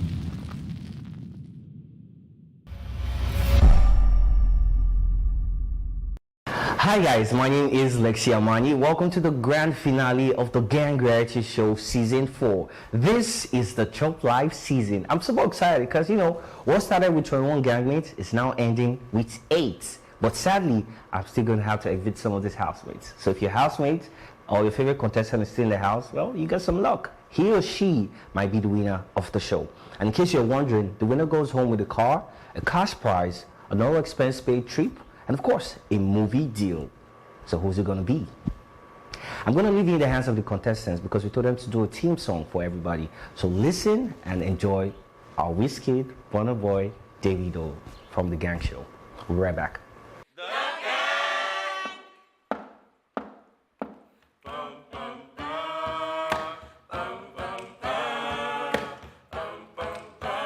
21 gangmates from different cities came together in one house for 30 days. The drama has been intense, competition has been very high, and now one winner takes it all. Who's it gonna be? 21 people in the house bringing all the heats. They're from different cities. Fire in the eyes when they stare, they're here to fight for one good reason. Gangsters are clashing at your door, things like you've never seen before. Believe me. 21 people in the house bringing all the heat to the Chop Life season. It's time to chop life In the gang show. It's time to chop life In the gang house. It's time to chop life In the gang show. In the gang show. In the gang show. It's time to chop life In the gang show. It's time to chop life In the gang house. It's time to chop life In the gang show. In the One more gang time, show. one more time, In one the more gang time. show. It's time to chop life In the gang show. It's time to chop life In the gang house. It's time to chop life In the gang show. In the gang show. In the gang show. Yeah, but when it comes to dance, competition is high. There is no wriggling. Hey, say, pass goes fine, left to right, morning, afternoon, night, for one man's victory. Everybody needs to freeze. Freeze. Talk about man with a stick. That's VJ. Shine on the shine like Gracie. Gracie. You go big dog, you can Call me Bookie. Never see a man like Ozzy. Ozzy. Well, like a gemstone. Shining like rubies. So Santo, KB. KB. Girls feel me, they scream. Hey, baby. Shout out Josina, calm down, Helena, sexy Serena, Buddy, Benny, beauty, queen, number one king. See me, it's time to chop life. Brandon the golden boy, and Maxim be killing his songs. I'm chilling with the governor. Be careful when you hear that voice from Pascal. Ain't international. I'm going places like S.A. Brown. Pepper Queen, when she rules, she's ruthless. Drama Queen, I'm talking about you. It's time to chop life In the gang show. It's time to chop life In the gang house. It's time to chop life In the gang show. In the gang show. In the gang show. It's time to chop life In the gang show. It's time to chop life In the gang house. It's time to chop life In the gang show. In the One more gang time, show. one more time, In one the more gang time. show. It's time to chop life In the gang show. It's time to chop life In the gang house. It's time to chop life In the gang show. In the gang show. In the gang show. It's time to chop life In the gang show. It's time to chop life In the gang house. It's time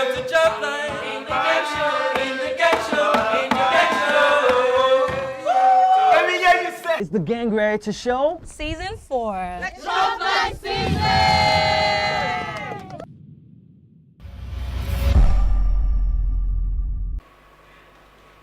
Alright guys, welcome back. In case you're just joining us, this is the Gang Reality Show Grand Finale Season 4, the Chop Life Season. And now, it is time for eviction. And all housemates, kindly be on your feet.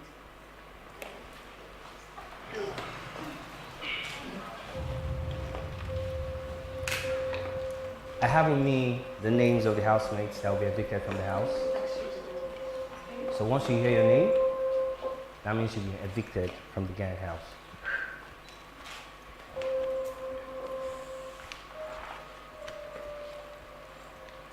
But before I announce this list, can the housemates hug themselves, just one last time. Congratulate yourselves.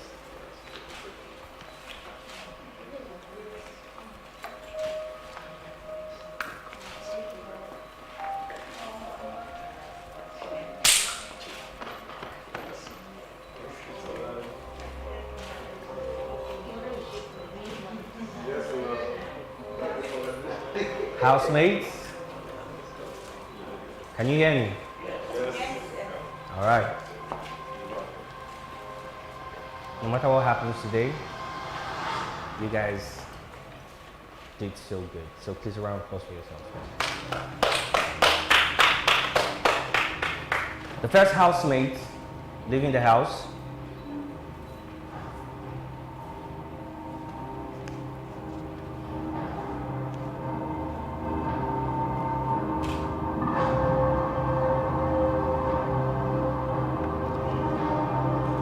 Dahila, you've been evicted from the house.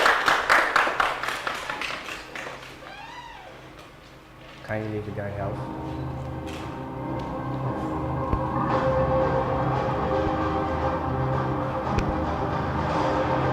Second gangmate leaving the house.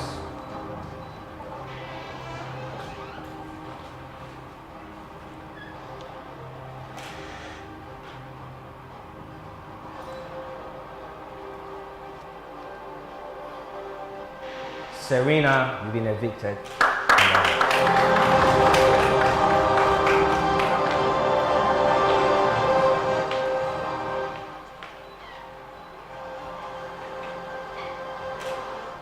The next housemate leaving the house.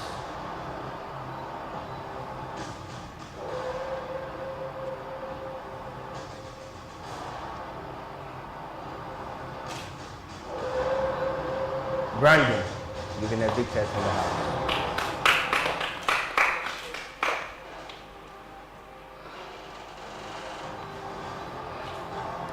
The next housemates leaving the house.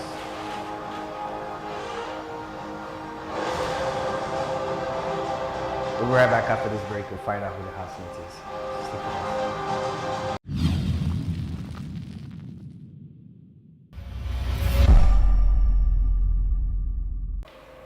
Welcome back, guys. Now we have 5. Sorry, I need 1. The next housemate leaving the house.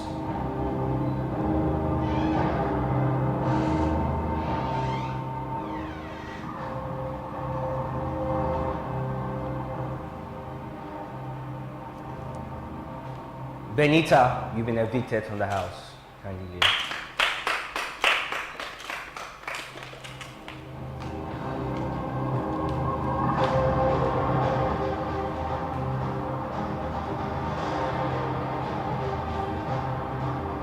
Now we have 4. I can confirm we have 4.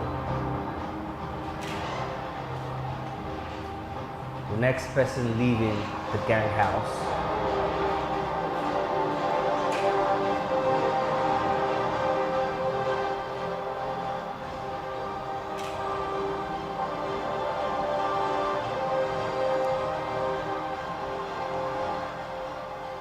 Dax Richie, you've been evicted from the gang house.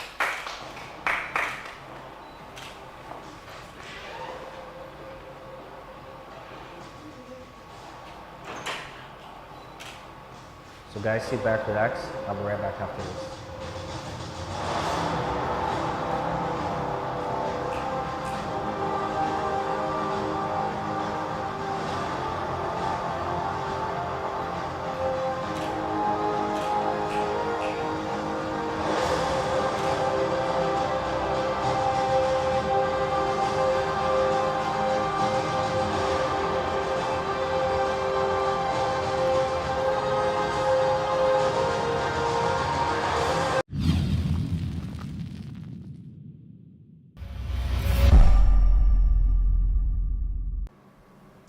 Alright guys, welcome back, and in case you're just joining us, we've evicted a couple of the housemates, and right now I have 3 housemates left. How do you feel, Pascal? I feel good. I feel okay. Are you sure? Be honest. But I feel good. Tell me, be honest, like how do you really feel? A bit tense, but I feel good. You feel good? Yes. What about you? Tense. Just one word. Give me other things now. Tense and hopeful. And hopeful, right? Let's see. How do you feel? Not tense. Not tense. I like that. There's so much confidence from this side. Alright. The hour has come. And it's time for us to know who the remaining 2 housemates will be. Right here with me, I have the name of one housemate that I'll be going home tonight.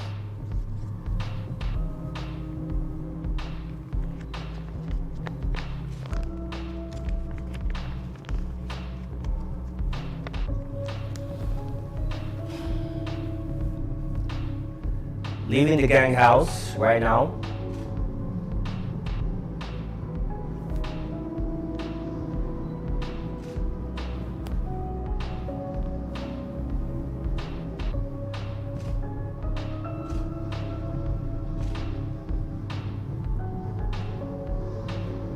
Pascal, you've been evicted from the house. It's been a great journey. Thank you so much. Nice one. So can I have you? Yes. All right. Take it out. So now, talk to. Clap for yourselves now. Talk to. Hey guys, relax. Hug it up. Hug it up. Hug it up. Hug it up. See, they 30. We made it. I love it. I love it. My sister. Just hold your hands like that. That's fine. They should have you here. It's 2 rookies. Before I announce the winner of the show, I'd like to call the brain and the man behind the Gang Reality Show. So ladies and gentlemen, please help me welcome Breeze as he comes up. That's the man behind everything. Eyes on that. How are you feeling? How do you feel? I feel very good. Thank you, Lexio Money. Thank you. Esteban, how do you feel? Very good, sir. Queen Eva, how do you feel? Okay. I'm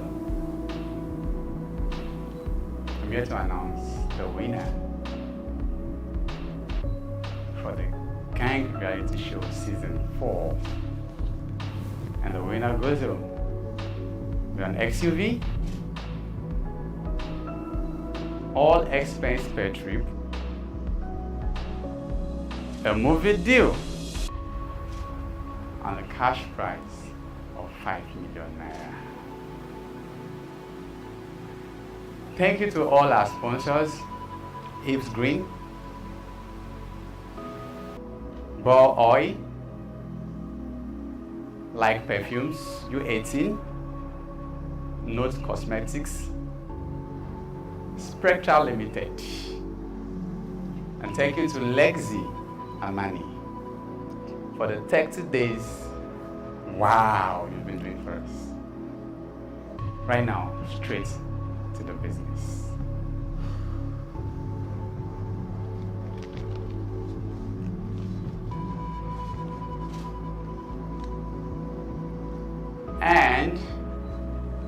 winner of the Gang Reality Show Season 4 goes to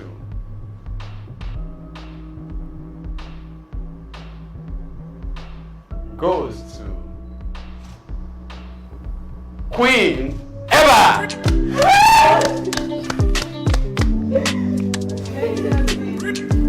Congratulations, Queen Eva. I be king, I'm the best my generation ever seen. I came suddenly, I be like Nepa Bill. I never since, I never miss. I be smashing, I be killing everything. From Ikeja to Ojuwe, Lekpa Beach. To the many places that I've never been. Remember this, I'm a king. I'm a legend in the making, I'm a champion.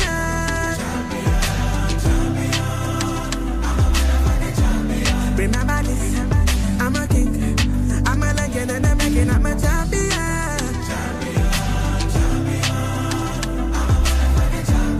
Remember this, I'm a king. I'm a legend in the making, I'm a super good, hey. I be finding silver lining where the mother say I need patience in due time, and I'll be reclining by design. I've been grinding for my needs. Butter whip to give my nephew, put them diamonds on my knees, shining so dope that I purchased 88 keys for mama to play a song and call my ADHD. With this baby face, fine, get them rarely hate me. Get them belly aches, love them waist deep. Every occasion, I put money in safe keep. Very impatient, be on time when you pay me. Very evasive when they hating what they see. Made me a nation, then they crown me as their king. Bell rings and then my hands are raised. MGM Grander Mandalay. Envy him now while my victory has just begun. When you see me, just know you looking at a motherfucking champion. I'm a motherfucking champion. Remember this, I'm a king. I'm a legend in the making, I'm a champion. Oh, champion. Remember this, I'm a king. I'm a legend in the making.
Remember this, I'm a king. I'm a legend in the making, I'm a champion.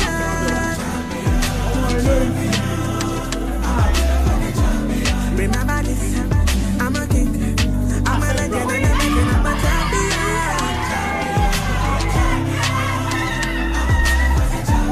Remember this, I'm a king. I'm a legend in the making, I'm a so good. Hey, I be finding silver lining where the mother said I need patience in due time, and I'll be reclining by design. I've been grinding for my needs. But I went to give my nephew, put them diamonds on my knees, shining so dope that I purchased 88 keys for mama to play a song and call my ADHD. With this baby face fighting, yeah, them rarely hate me. Getting belly aches, left them waist deep. Every occasion, I put money in safety. Very impatient, be on time when you pay me. Very evasive when they hating what they see. Made me a nation, then they crown me as their king. Bell rings and then my hands are raised. MGM, Brandon, Mandalay. Envy him now while my victory has just begun. When you see me, just know you looking at a motherfucking champion.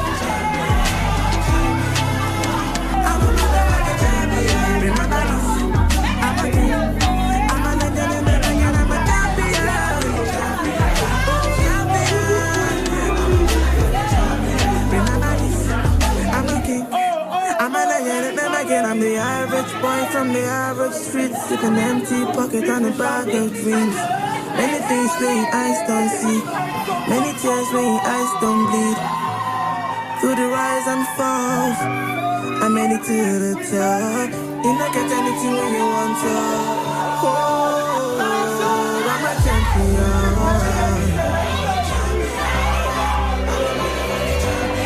I'm a king. I'm a nigga.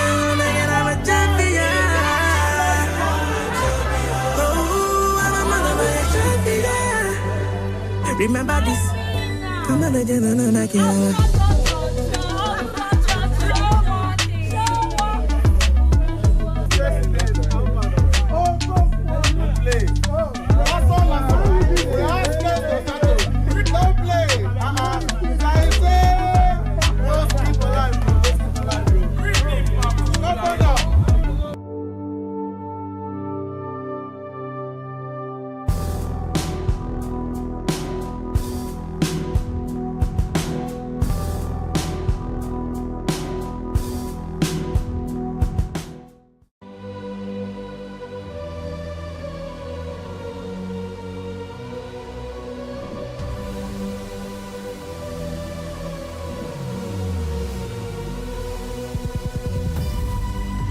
What we do not understand, we will stigmatize.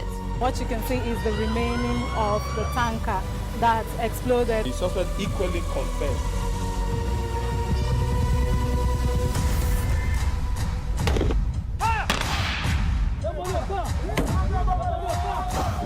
A 500 naira they collect them. If you no talk, then go beat you. Now 2,500 they pay.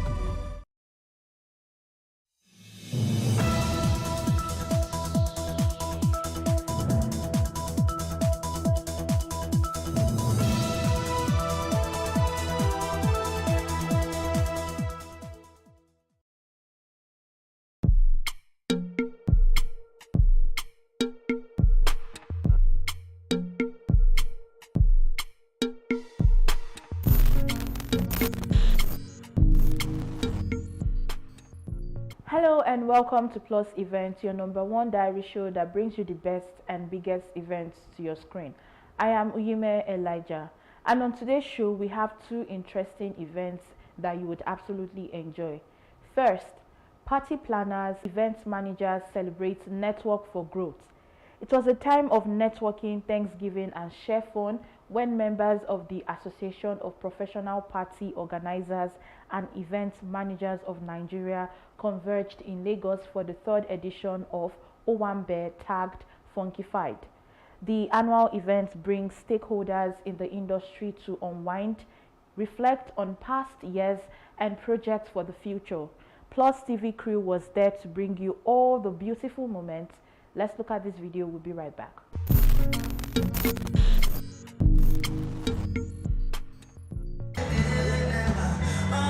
Scintillating scenery, great music, energetic dancing, and magical moments. It is the third edition of Owambe, simply put, Owambe 3.0. Tagged funkified, stakeholders in the party planning and event management industry gather here for the sole reason to enjoy same great moments they gave to their clients. Magic and sheer excitement encapsulate the ambient here. Members of the association with their kith and kin are treated to a lot of fun and sweet memories that will not go away in a hurry. So as the evening hits on, guests present are reminded of the journey so far. Just to let loose and lose our own trainings at some point. It's a time for us to unwind, to taste what other people we have been giving to other people. So you can see us. It will soon be so groovy that you will enjoy the moment. Event management has emerged over the past decade as a dynamic sector of the tourism and leisure industries. The number, diversity, and popularity of events have also grown throughout this period. With 2023 gone and 2024 getting fired on, what trends and glamour should Nigerians expect from these set of people who provide them with indelible memories? Plus TV crew gets up close to some of the key players to find out more. Fast becoming a global village. So whatever is obtainable anywhere in the world would have to be obtainable here too, as you know, Nigerian event stakeholders. So we don't even want to say we're made in Nigeria. We're going to be global brands, but created in Nigeria. Upward, we're trendsetters, we're pace setters. We are, everything setters in the industry. So all I can say is watch out. Without a doubt, the event and creative industry has come to stay in Nigeria, and the country is taking the world by storm. Notwithstanding the current economic realities, active players are finding innovative ways to thrive. And what you look for is a situation where the professional event planners, which is what this organization is about, if you're a professional event planner, you look at all the militating issues that you have. Retool, repackage yourself. In business, it's not when prices go up that you must necessarily put up your prices. You can actually hang in there, let people notice the difference you're making. Seriously affecting us in the industry, because bringing things from China is not an easy thing now. So what we have is what we maintain. If you maintain what you have, from there, what we pray for is the exchange rate to come down. Parties and events bring colors and smiles to faces of people. The stakeholders are careful to ensure qualitative standards, knowing that the barriers to gaining entry into the business is not much. With some support from relevant authorities, they believe that the year 2024 and beyond will be resounding with great memories and joy. Because our back-end processes now we have to spend more money on our back-end processes. And so we look for creative ways to actually cut costs without cutting corners, and so that's a whole lot of brain work, to deal with. So, but we keep at it because we're not going to rest, and that's why we're creative professionals. If we have not changed the event industry, you won't see people here. So we are leaders. Upward is the place to be. We are transforming spaces, doing a lot of marvelous things, and being the leader, people are following us. On the whole, I can say it's been exciting for us. We've been able to introduce wellness and healthy eating, even while people are partying, and for us, that's a very big plus. The Owambe 3.0 and other editions leads the party planners and event managers with sweet tales to be remembered, just as they have committed to always raising the bar and setting their place and pace with innovation and dedication.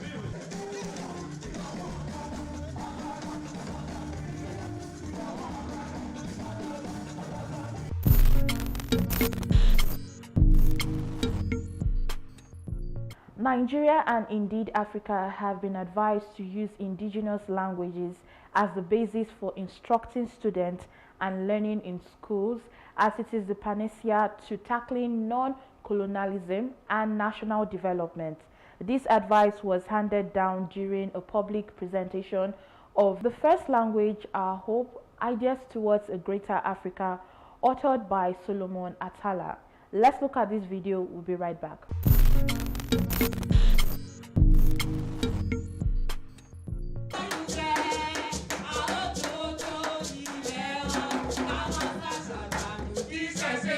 Africa remains generally underdeveloped compared with the rest of the world. This author, Solomon Atala, believes that the main reason for the poor report is the continent's education, which is on the wrong pedestal in foreign languages. Africa must be modern. That's the name of the book. Somehow, I simply wrote down the name and the title. Please, a round of applause.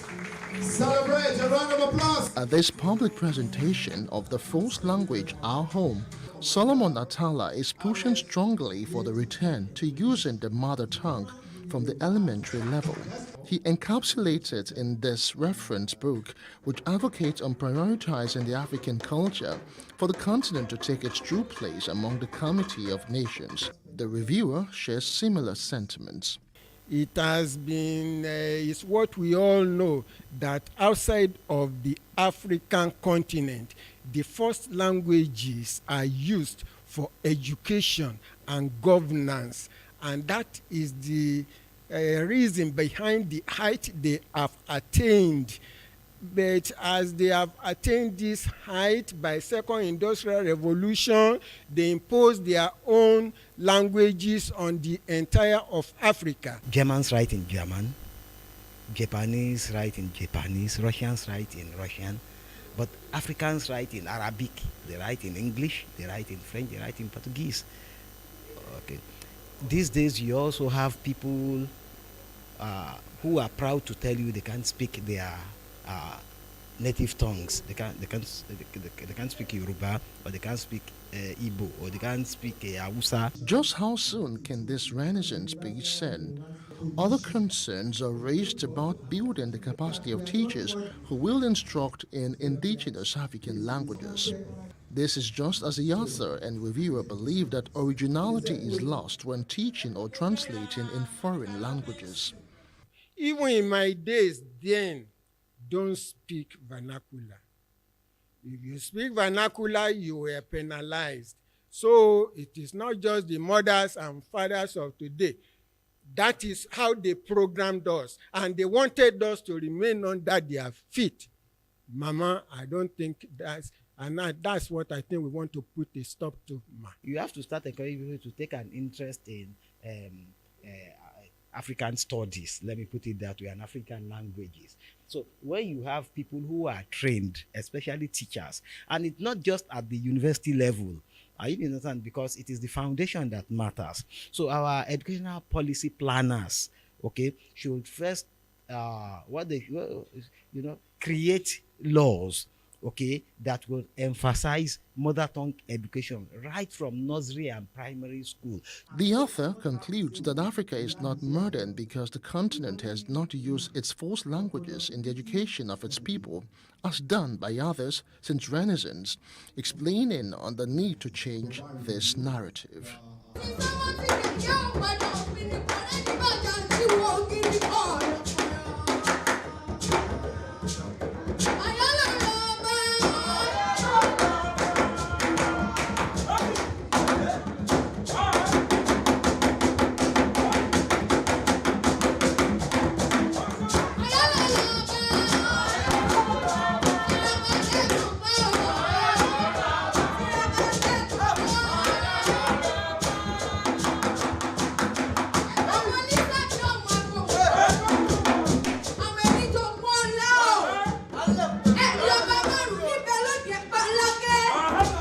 Going to launch this book.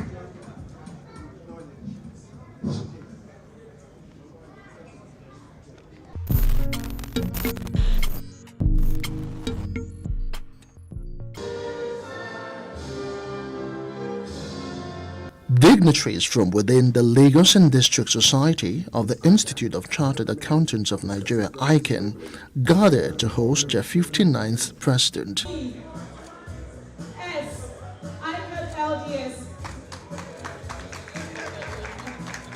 It is also time to inaugurate the new excuse of the FBN chapter. This is clearly demonstrated in the vast and constantly growing community of chartered accountants on our staff list. At least 250 active financial members of the institute throughout Nigeria. The 31st chairman of the Lagos and District Society, Toyin Biola Salami, welcomes all present.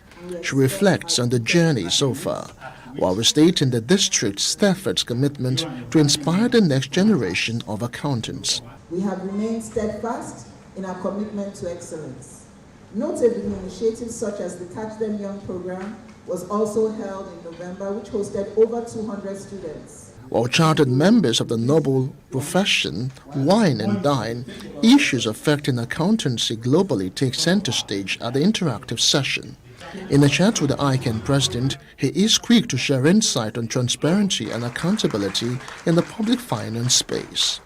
And what we have discovered is that the level of accountability and transparency is low for some states. Some states are taking the bottom 5 lowest performing states, and we have been advocating for this better transparency because we believe that when there is better transparency and accountability, then there is an improved governance because the various arms of government will be able to state what these funds are used for and how the funds impact on the life of the citizen. The Association of Chartered Certified Accountants and the Institute of Management Accountants Global Economic Confidence Survey shows declining confidence among accountants globally for the third consecutive quarter in the fourth quarter of 2023, consistent with a further moderation in global growth.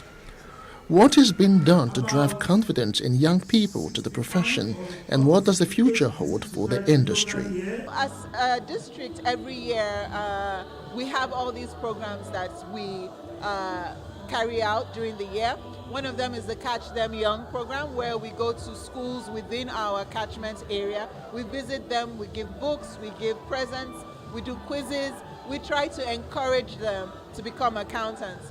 This year alone, we had one in November, and we intend to have another one on the 28th of February. And all this is all done with sponsors and people who come together just to encourage our young ones to become accountants. So what has happened in the profession is that globally, especially in the Western world, the profession is no longer attracting the young ones. And of course, you know, where you don't have young ones, the tendency is that the profession is going to get into extinction. But in ICANN, which is the Institute of Chartered Accountants of Nigeria, we have a program targeted at the young ones. We call it Catch Them Young program. And because of that, our program, we have been able to attract young ones to the profession. Awards are presented to outstanding members of the district for exceptional service and dedication. Madam, congratulations.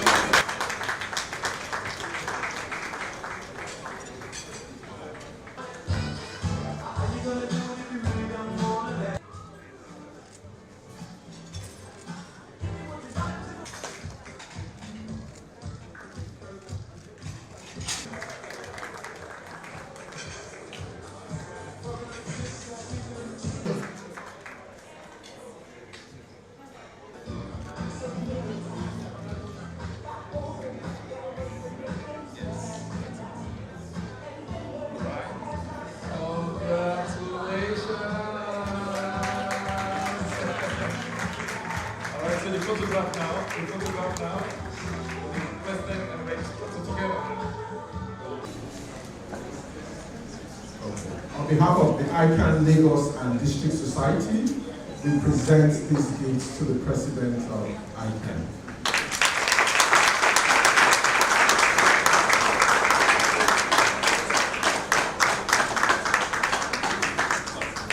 So the more you belong to a chapter, the more you belong to a district, because that's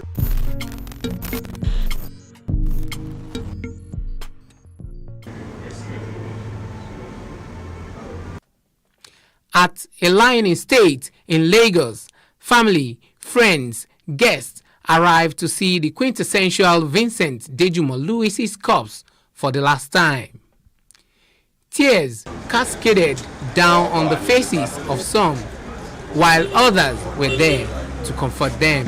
From there, his remains were moved to Holy Cross Cathedral at Catholic Mission Street, Lagos Island. At the church, the officiating minister, Very Reverend Monsignor Bernard Okodua, offers prayers for the deceased as the congregation joins the choir to sing hymns.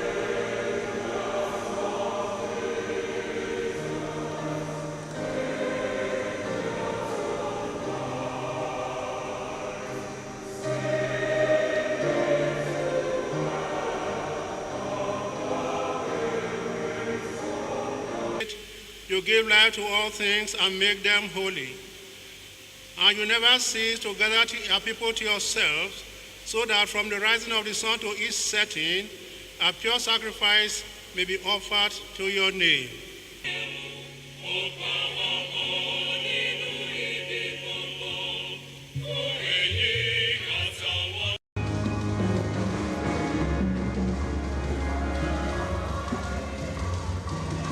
Popular Nigerian filmmaker Tunde Kelani shares his experience working with the late Dejumo Louis. I happened to have worked with him in NTA, where he played the pioneering role of the village headmaster, Oloja. And he carried it on stage and off stage. He was Kabiyesi Adebosipo in Mainframe Productions, Agogo Ewo. He comes with a large dose of humility. He was famous, but he didn't carry it. Kelani says the late icon's contribution to the entertainment industry will not be forgotten in a hurry. He was home with everybody and inspired all of us. So we can never forget him. Even I can disclose here that the next film I'm going to make, Agogo Ewo 2, we are going to pay a tribute to his memory. So may his soul rest in peace. The first daughter of the deceased, Adiola Folabi, says one thing no one could take away from his father was that he was apologetic whenever he was wrong. She wished him eternal rest. What I remember the most is his voice. He had a wonderful voice and he sang a lot. And then he taught us how to sing, but he sang a lot. He was very thoughtful, and very forgiving. He can say sorry when it hurts. And I find that hard. The way we grew up, most parents don't know how to say sorry, but my daddy would tell you he's sorry when he's sorry. He has to be with the Lord. He has no choice. More tributes poured in for Dejumo Louis as his son-in-law, Chukwuma Osakwe, recounted the moment he sought the hands of the thespian's daughter's hands in marriage. He describes him as a detribalized Nigerian. The wife of Osakwe, Adelola, corroborated her husband's view, hoping to see her father's wish for Nigeria come through. I saw the side that the rest of the world didn't see, because I met a very playful man. When I arrived, he said, that he'd always known and prayed that one of his children, especially the males, should marry an Igbo person. But that this is his daughter now bringing an Igbo man, so that he's happy that his family is around. He wanted intertribal marriages. There's so many of them, but they always ended with hugs and kisses. So for me, those are the things I will miss the very most. So I'm wishing him good rest. And I'm trusting that his desires for us will come to be, right? And also that his desire for this nation, as we call that's cultural unity, is something that would really come to be, not in the not too distant future.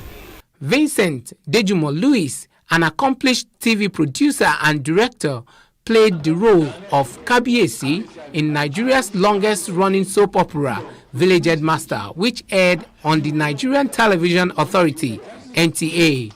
He was one-time lecturer at the NTA College, Jos, Plateau State, and manager of programs at NTA Ibadan until his retirement in 1999. The late TV star was born on the 28th of July 1943 and passed on the 22nd of December 2023 at the age of 80.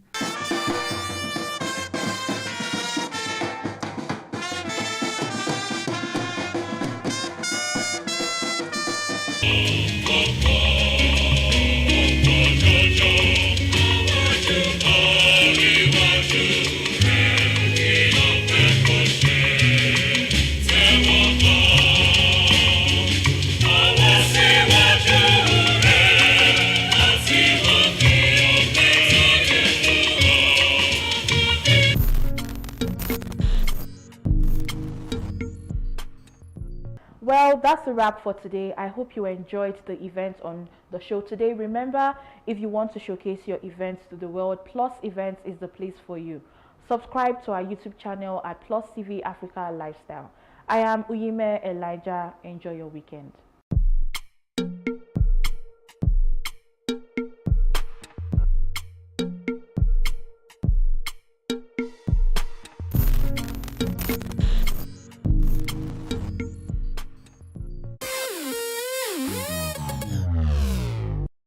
Sometimes when we see celebrities either on social media, television, or in person, we assume they have it all together, but we forget that they're also human. Well, here are some of the low points of some of your favorite celebrities. Photography for me was more a means of expression than, at the beginning, than a source of income, you know. Luckily for me, my fine arts career had picked up, so I was making a living as a painter while developing the passion for photography. So that gave me the opportunity, you know, to stand my ground and beat out a path, you know, towards the mastery of my craft, and then become, you know, the Kelechi Amadi Obi that you people know today. It's all about insisting that my work had to be excellent. You see, I always tell people, do not chase success. You attract success by developing yourself. So when you apply yourself, you learn new ways, you improve your learning, you practice what you've learned. Once you improve yourself, then you add more value to the world. And then the world has no choice than to add financial value. It took me 2 years to set up my house. I have to support my son. I have to do some things for my siblings, my younger ones. So it took me 2 years. I was making money by then. I was saving money, going to locations, but I was using a Nokia phone. I don't get carried away with anything. I don't want to stay in Lekki by force. I decided to keep my dignity against all odds. But during this period, a lot of people mocked me. How can you be staying in Obawole, Iju Shaga? Do what you can afford. Don't pass your boundary. Don't try to impress anybody. Live within your means. Back then, when I was schooling in University of Jos, I was making music with them, Jesse Jack, Vice Prince, and everybody, Jeremiah Gang. You know, I didn't have a laptop. So, and I remember Chopsticks had one laptop that he wasn't using, but he was looking for how to sell it. He gets so he could gather money and go back to school, and you know. So I told him that, you know, give me this laptop, let me just borrow it. And before the next day, I zoomed to Lagos. I mean, it wasn't intentional, but I needed a laptop so bad to get my music going. And I think that's one downtime story that I've actually never told anybody. Things might be difficult, things might look like it's not gonna happen. People might even look at you like you don't know what the hell you're doing, but just as long as you know that you have your particular goal that you're trying to, you know, achieve, just stay focused with it, you know, do whatever seems possible, do whatever it takes to, you know, get to it. Because at the end of the day, winning is all that matters. Winning is all people care about. So make sure you go out there and just win. I loved storytelling. Every time I watched a film or every time I was in stage acting, I would come alive, you know, and I sort of like knew that was what I wanted to do with the rest of my life. That was what would bring me fulfillment. But the reality was I was third-year student in a University of Technology studying chemical engineering. So I decided to quit. I decided to drop out of school. It was a struggle. No one wanted to listen to me. My family thought I was going crazy. Someone, my older brother thought I was smoking something. But I tried to convince them and no one listened to me. So what I did was to try and finish. So I went back to school, finished my engineering course, and by then I had almost forgot my dream to be in entertainment. So what happened was I served, got into an engineering firm, oil and gas, and I became an engineer, going offshore, going to the field. But, the dream started to come alive again. I'd watch movies, I'd get invited to on set by my friends, and that spark started to burn again. I started to see myself doing things, acting films, telling stories, and I couldn't sleep at night. I would dream and imagine myself in the entertainment world, and I'd come alive. So I decided I'd quit my job. And I walked back to my seat. I said goodbye to oil and gas and engineering, and I focused and faced entertainment, and that's how I got to where I am today. To be honest, I don't want to give anybody a hope it's some easy thing to do. But rest, man. Okay, firstly, when you rest, then you pray. And that's real, man. It's not because I'm not even a churchgoer or anything, but this is real.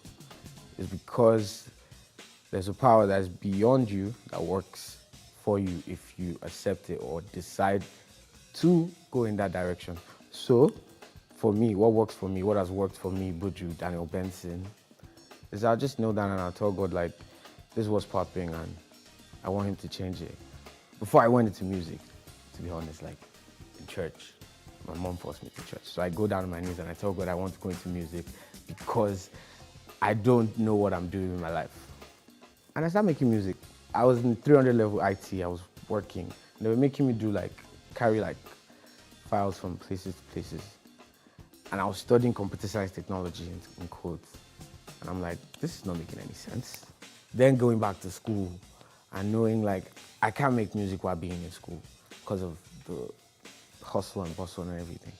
So I leave school and I take that decision upon myself to become something with my gift, because the Bible says your gift will make room for you. So it works, man. If there's anything you want to take from that, you can take that, but that's what works for you, my G. Oftentimes when we see celebrities either on social media, television, or in person, we assume they have it all together, but we forget that they're also human. Well, here are some of the low points of some of your favorite celebrities.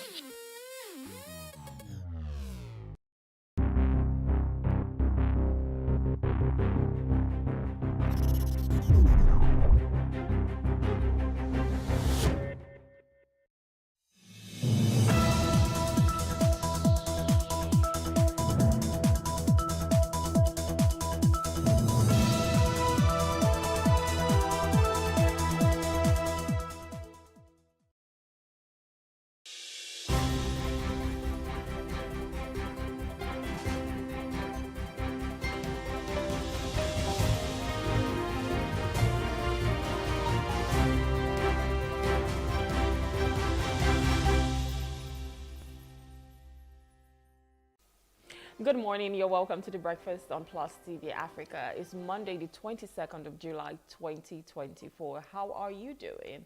How was your weekend? I hope that you're looking forward to a very productive week. Anyways, on today's breakfast show, we'll be looking at reps threatening to compel erring CEOs of oil firms and MDAs to appear. Another topic we'll be discussing much later is challenges facing public varsity students in Nigeria. My name is Rome Paulson. Welcome to The Breakfast Show. We'll also be taking global stories making headlines in our national dailies, as well as some top trending stories. But first, let's check out our quote of the day.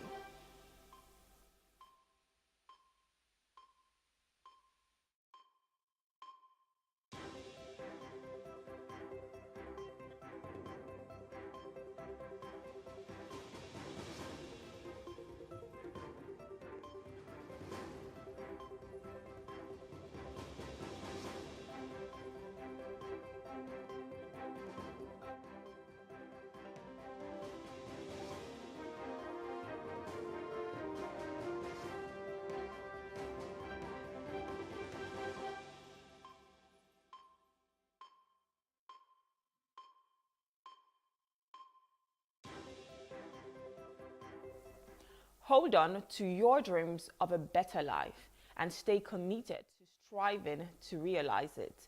And that is by Earl G. Graves Sr. He was an American publisher and a writer. And he says this morning, hold on to your dreams of a better life and stay committed to striving to realize it. So to striving for that better life that you want. Hold on to your dreams. Now, it is important that you are a dreamer, and not just a dreamer, you're an achiever. And I think that is what sums up this quote. You should be able to have those big dreams, those lofty ideas, those goals, and hold on to them. Sometimes people might tell you, oh, you know what, your dreams are too big, but it's okay. And I just want you to know that you can achieve them if you keep striving to realize it. So being a dreamer is beautiful, it's fantastic. Your mind can go to places that no one can ever go to. And then looking for how to achieve those dreams, looking for how to realize them is just another thing. And I think that's what talks about execution. So most times we, have those dreams, but having to execute it is the problem. Having to put those actions in place to say, how do I realize this dream of mine? So it is still as important as even making those dreams in the first place, or thinking of those amazing ideas. Having to do the work to put yourself under, to sacrifice certain things, determines how successful your life is going to be. And so if you want those dreams to be achievable, if you want to realize them, then you have to do the work, really, because there is no rocket science to it. It is not a microwave whereby you just put it and before you know it, in a minute you get it out. No, you have to work for it. So hold on to those dreams this morning. Any dream, any idea that you have, you can achieve it, you can do it. And that's what our quote is saying this morning. Is Monday morning, so it is important that we just channel your mind into the right direction. And so this morning we're telling you that you should hold on to your dreams, keep fighting, keep doing the work, having to realize that dream, striving to realize it, and before you know it, it will happen. And you know what time does? Time shows the workings that you've done over the years. You can start now and say, I want to go back to school if you haven't. Maybe if you don't have a degree or something. And before you know it, in 2, 3, 4 years, you already have that degree. And you're like, you know what? I set this goal about a few years ago, but look at me now. I've been there, done that, and I'm even striving for even much bigger goals. So hold on to your dreams this morning. Keep striving to realize it, and you can do it. All right, moving over to our top trending stories. This first one says, federal government working against local refineries, operators cry out. Local refinery operators are concerned that the federal government's decision to continue importing fuel undermines their efforts, as the Nigerian Midstream and Downstream Petroleum Regulatory Authority, NMDPRA, described locally produced diesel as inferior to imports. The Crude Oil Refiners Association of Nigeria believes the government is favoring foreign fuel over domestic production, despite local refineries like Dangote's facing challenges and accusations of producing substandard products. NMDPRA's chief executive Ahmed Farouk stated that relying solely on the Dangote refinery could lead to a monopoly and energy insecurity, while local refiners argue that they are being unfairly criticized and not supported adequately with crude supplies.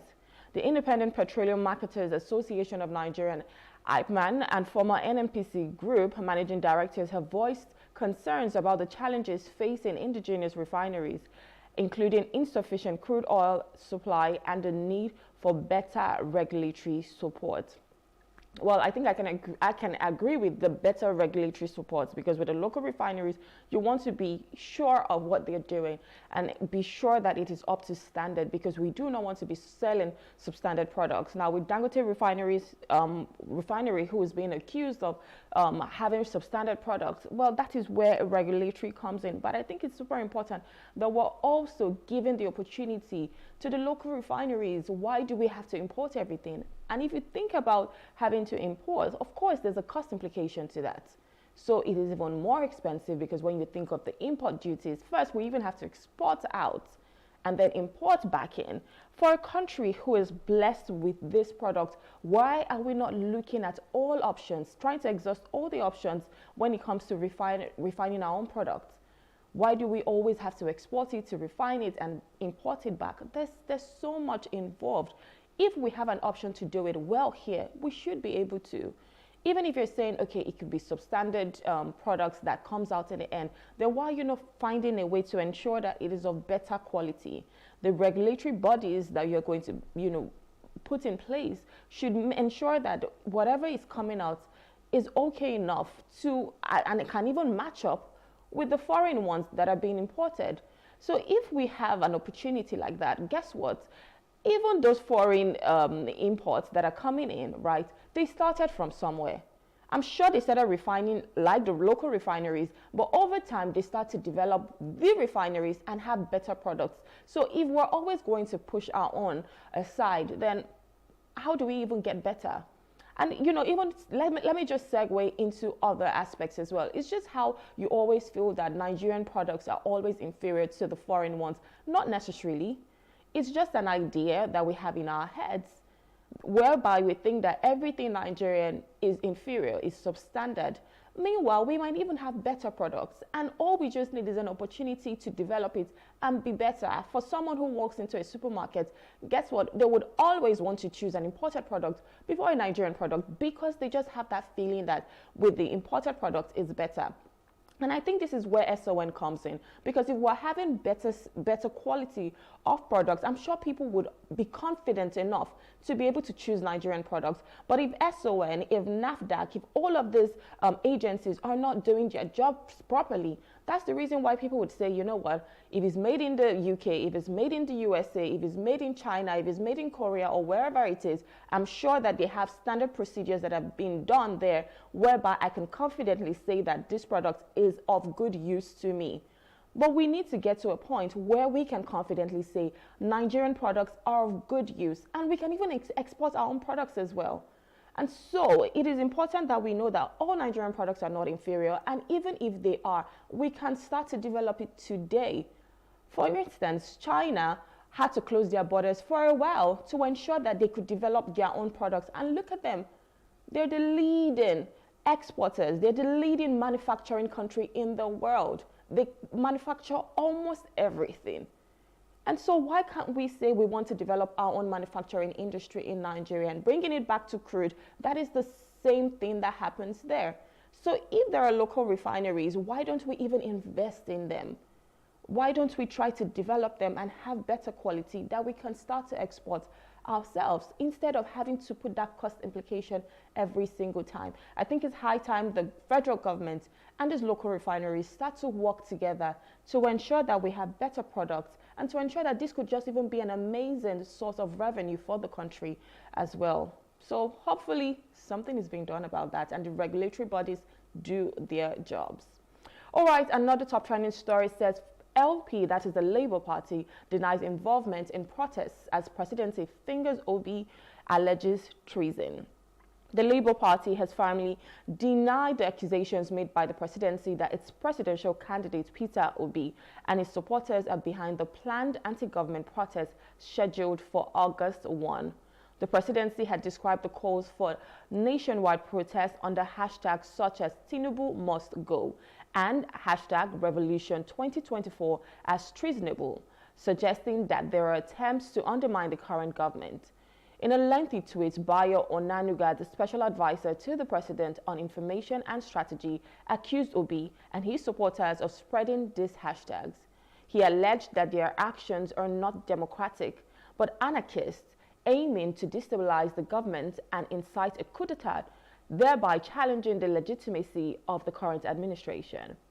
Onanuga's accusation extended to linking the protest organizers to the violent hashtag EndSARS protest of 2020, suggesting that the same individuals are now seeking to exploit economic hardships to incite further unrest.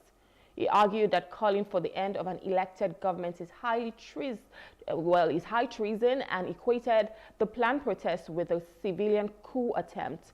Onanuga asserted that these actions demonstrate impatience with the democratic process, urging those dissatisfied to wait for the next election in 2027 rather than attempting to destabilize the country. He also highlighted specific individuals he claims are behind the mobilization efforts, calling for their arrest and legal actions against them. In response to the planned protest, Onanuga proposed a Save Nigeria rally from August 1 to 15 as a countermeasure to the anti-government demonstrations. He insisted the protest organizers aimed to disrupt national stability and challenge the authority of President Bola Tinubu. Onanuga urged Nigerians to consider the government's efforts to address the economic challenges before participating in any protests, highlighting initiatives such as increased minimum wage, student loans, and agricultural investments. He emphasized that the Tinubu administration is working towards alleviating the economic difficulties faced by Nigerians, and that the planned protests are unjustified and detrimental to national unity and progress. The Labour Party and Obi's campaign team responded by reiterating their commitment to peaceful activism and criticizing the government's attempt to scapegoat opposition figures for the country's problems. The National Publicity Secretary of the Labour Party, Obiora Ifo, issued a statement refuting the claims and emphasizing that the party is known for its peaceful conduct. Obi's campaign spokesman, Yunusa Tanko, argued that it is preposterous to blame Obi for the economic hardships experienced by Nigerians.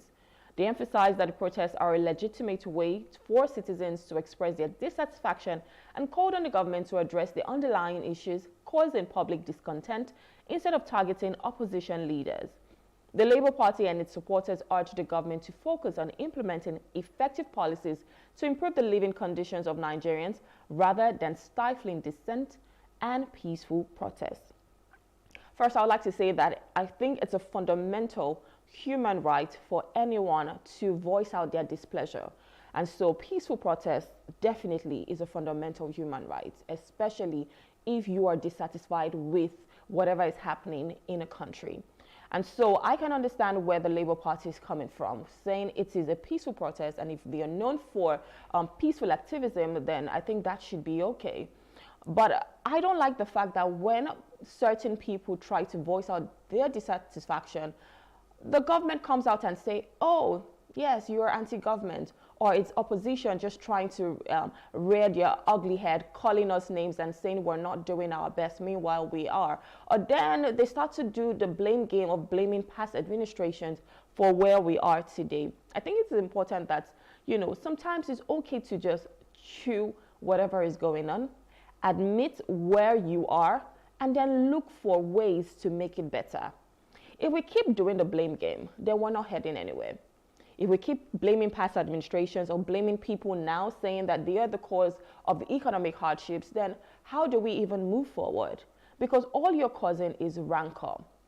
Now, no one is against the federal government, and you know them saying, in fact, Bayo Onanuga coming out to say you have to wait till 2027. Of course, that is how it should be. That is the legal way it should be, because this is a democracy, and with a democracy, that leader was being voted in. It was just the majority that counted, right? So, or whoever put him in, they decided that he should be the leader, and so you have to wait for him to be done. And then in the next election cycle, you go to the polling units again and say, well, who you want, and vote that person in. So that is the legal way to go. But it is still okay for us to voice out our displeasure. And all you have to do is to listen to us and make it better, because that's what democracy is all about. It is for the people and by the people. You're not there to rule yourself. You're there to rule a nation.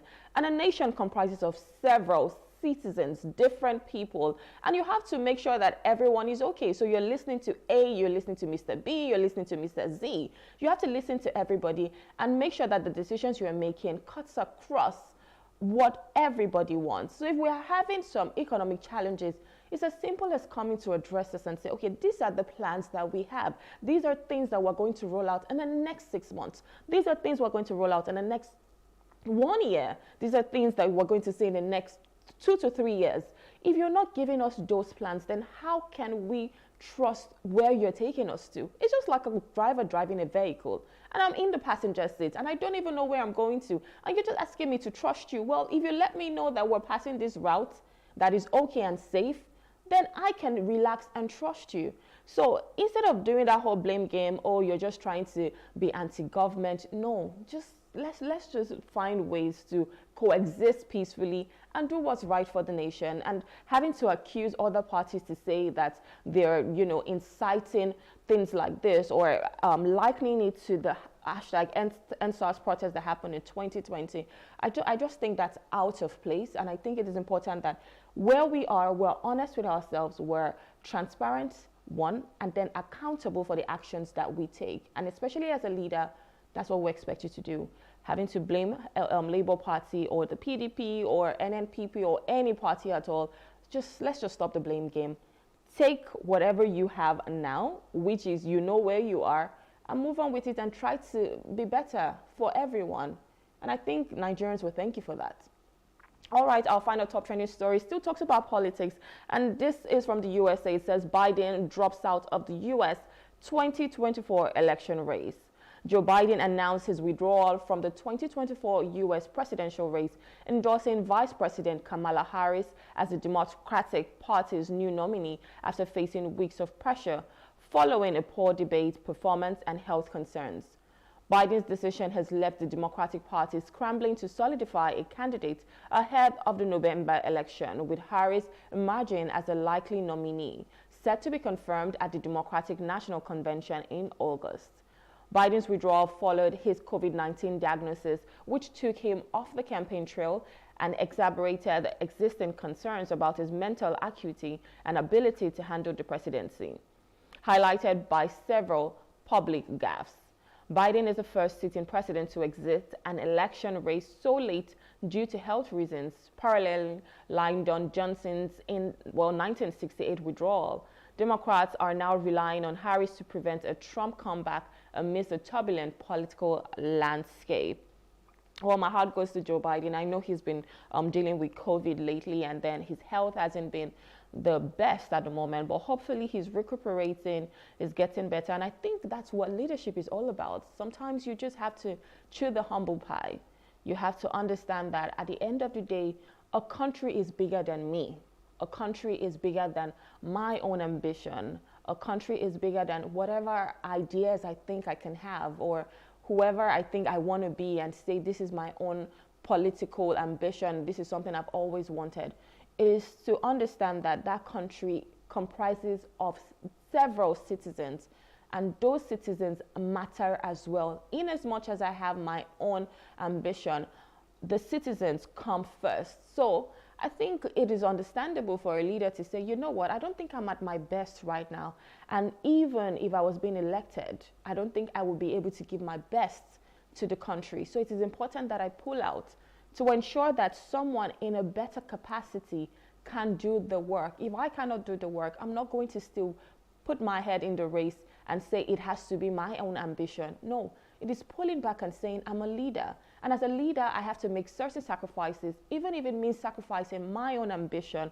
And so if I'm not going to do the best work for my country, for this nation, then I'll rather pull back so that someone else can step into that and fill that role and ensure that whatever is best for the country is what we have. So my heart goes to Joe Biden. I hope that he recovers speedily. I hope that he's healthy.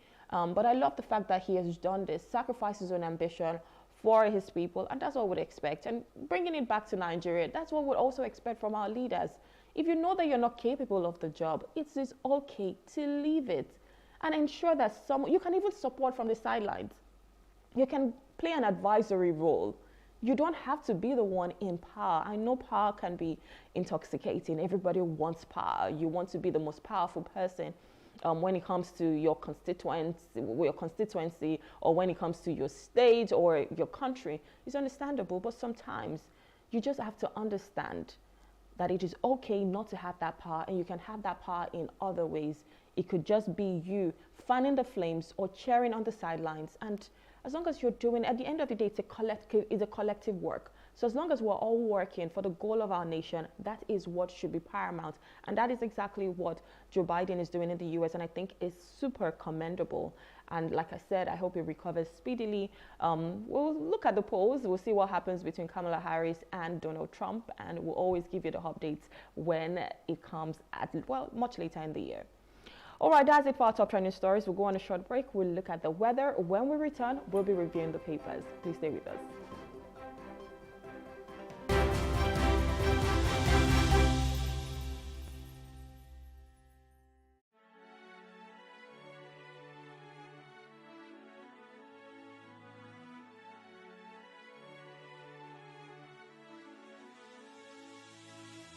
is engagement we need to have. Those who suffer miscarriages are never taken into account. Members of the National Assembly are also influence peddlers.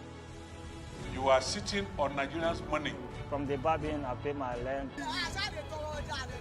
On the Babin, I send my children to school. A consultative engagement. No any tangible notification before they ban us. It's one thing for people to be at your back and the heat of the moment, and another thing for them to still be with you when push comes to shove.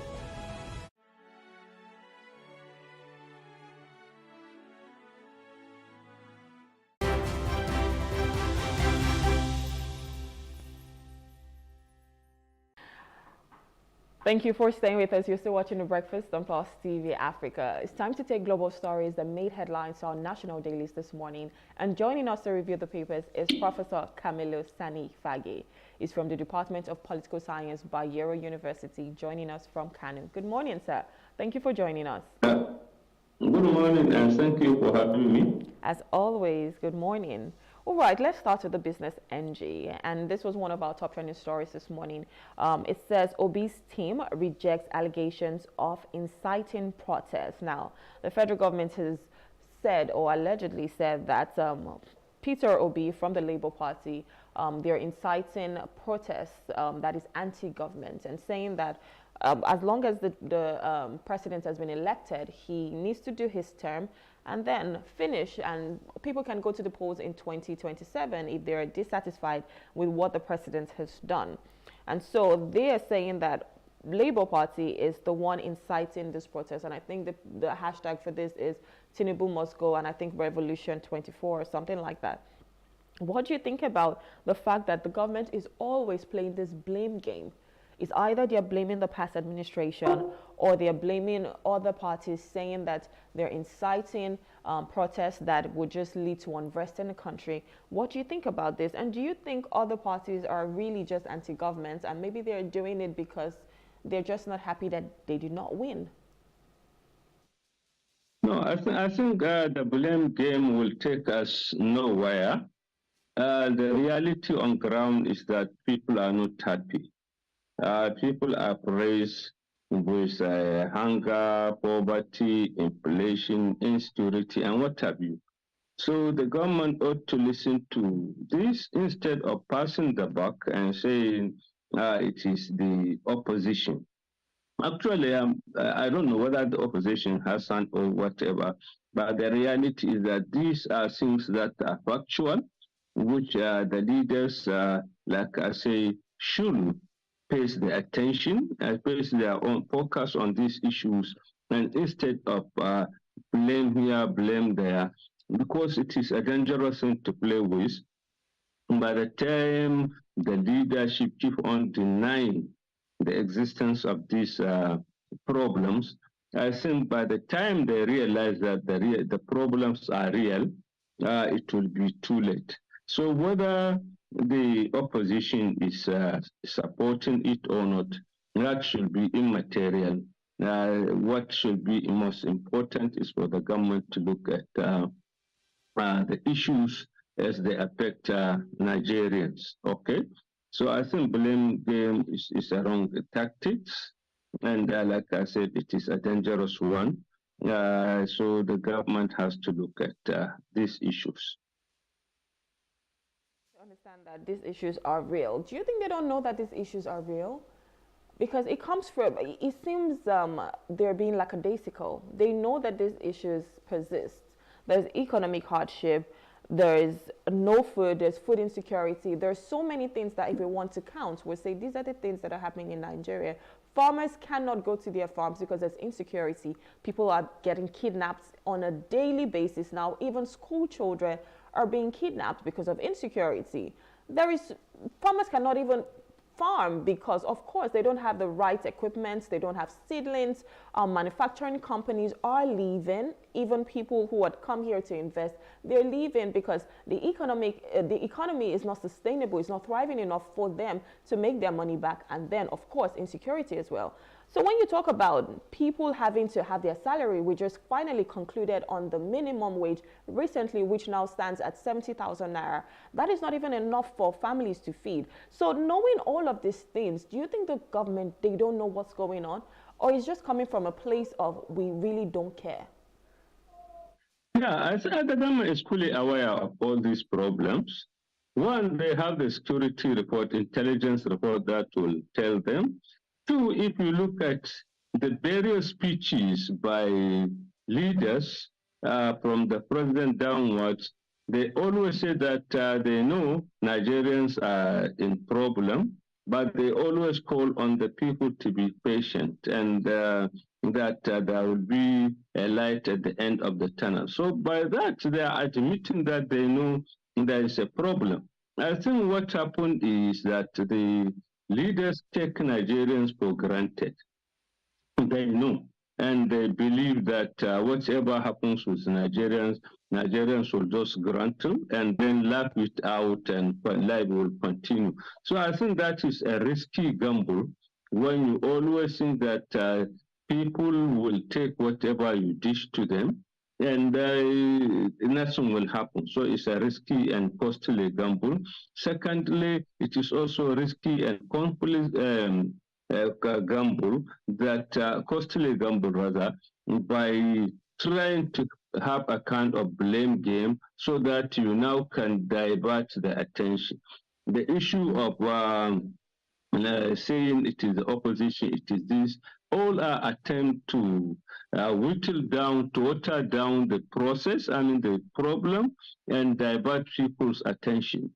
That tactics will pay for a while, but as things go on, I think that the tactics will backfire. So the sooner the better for the government to now not only call on people to make sacrifices, but the leaders should show that they are leading by example. They are the ones who will make sacrifices, and they should also sympathize with Nigerians and take measures. But all what we are doing, I think, is a wrong thing, and it is not only wrong, it is dangerous. Because by the time you keep pushing people and you back them to the wall, you don't know what they are going to do.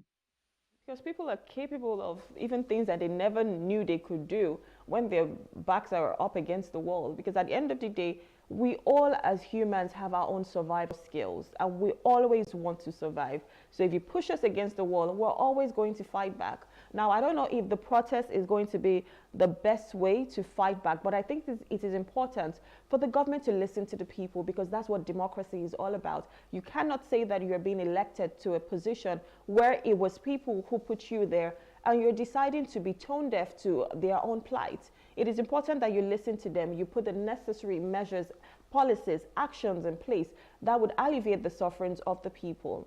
All right, so another headline here still talks about our economy, sort of, and it says Naira set to stabilize. Analysts predict exchange rates balance by year end of 2024. Now, we know that earlier this year, the Naira plummeted really, really low when it comes to the dollar. It was super weak, and we're seeing figures like about 1,900 Naira to the dollar. The CBN did some magic, some abracadabra, and we started to see the Naira gain strength, and it came as low as 1,100 Naira to the dollar, which everybody was happy about. But all of a sudden, we started to see the Naira get weak again, and we were wondering, so what was all the magic that you did? But seeing it here, whereby they're saying, well, analysts now are saying Naira is stabilized by the end of 2024. Do you think that's going to happen? Especially with this other headline here that says CBN sells $106.5 million to 29 authorized FX dealers in 2 days. So we need this inflow, we need this cash, we need this FX.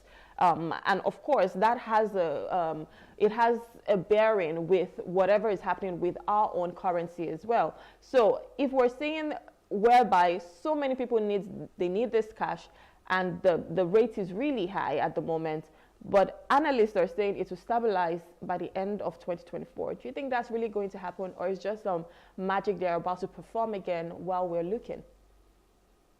You see, by simple economic rule, it is not going to happen, because where you have your currency, an exporting country is where now the value can fluctuate up and down. But where we are importing country, heavily importing country, these are just artificial things that will create. The government will now come and pump in money, whether openly or underground, so that they can now say the currency has stabilized. Unless you take a holistic approach and now look at what is happening, that is when you can hope the Naira to stabilize or to appreciate. But like I said, if we as in Nigeria, we are just consumer country, we don't expect it to appreciate. All that we are seeing are just artificial measures taken by the policymakers. And like I don't want to be repeating the same word. We are just deceiving ourselves and saying that these are things out they are working. But in reality, we know how dangerous it is for us to continue along this trend, because the direct inflation and all other measures that we are seeing is generally and primarily dependent on the fact that we are a consuming nation. So whatever we do, we can be saying that, yeah, there is that one. And look at what they say, our foreign reserve has appreciated, this thing has done that, but we keep on borrowing. So a country that borrows, a country that imports, a country that embezzles, a country that has a kind of high expensive recent tests, and a country that runs a very expensive government, these are all recipes that our currency will not be strong as we are being told. Well, if we look at the Guardian, it says MPC, that's a Monetary Policy Committee, costly policy trade-off as FX crisis, minimum wage stir fresh challenge. So, of course, they're saying they're doing this work, but sometimes you wonder, how does that even affect me?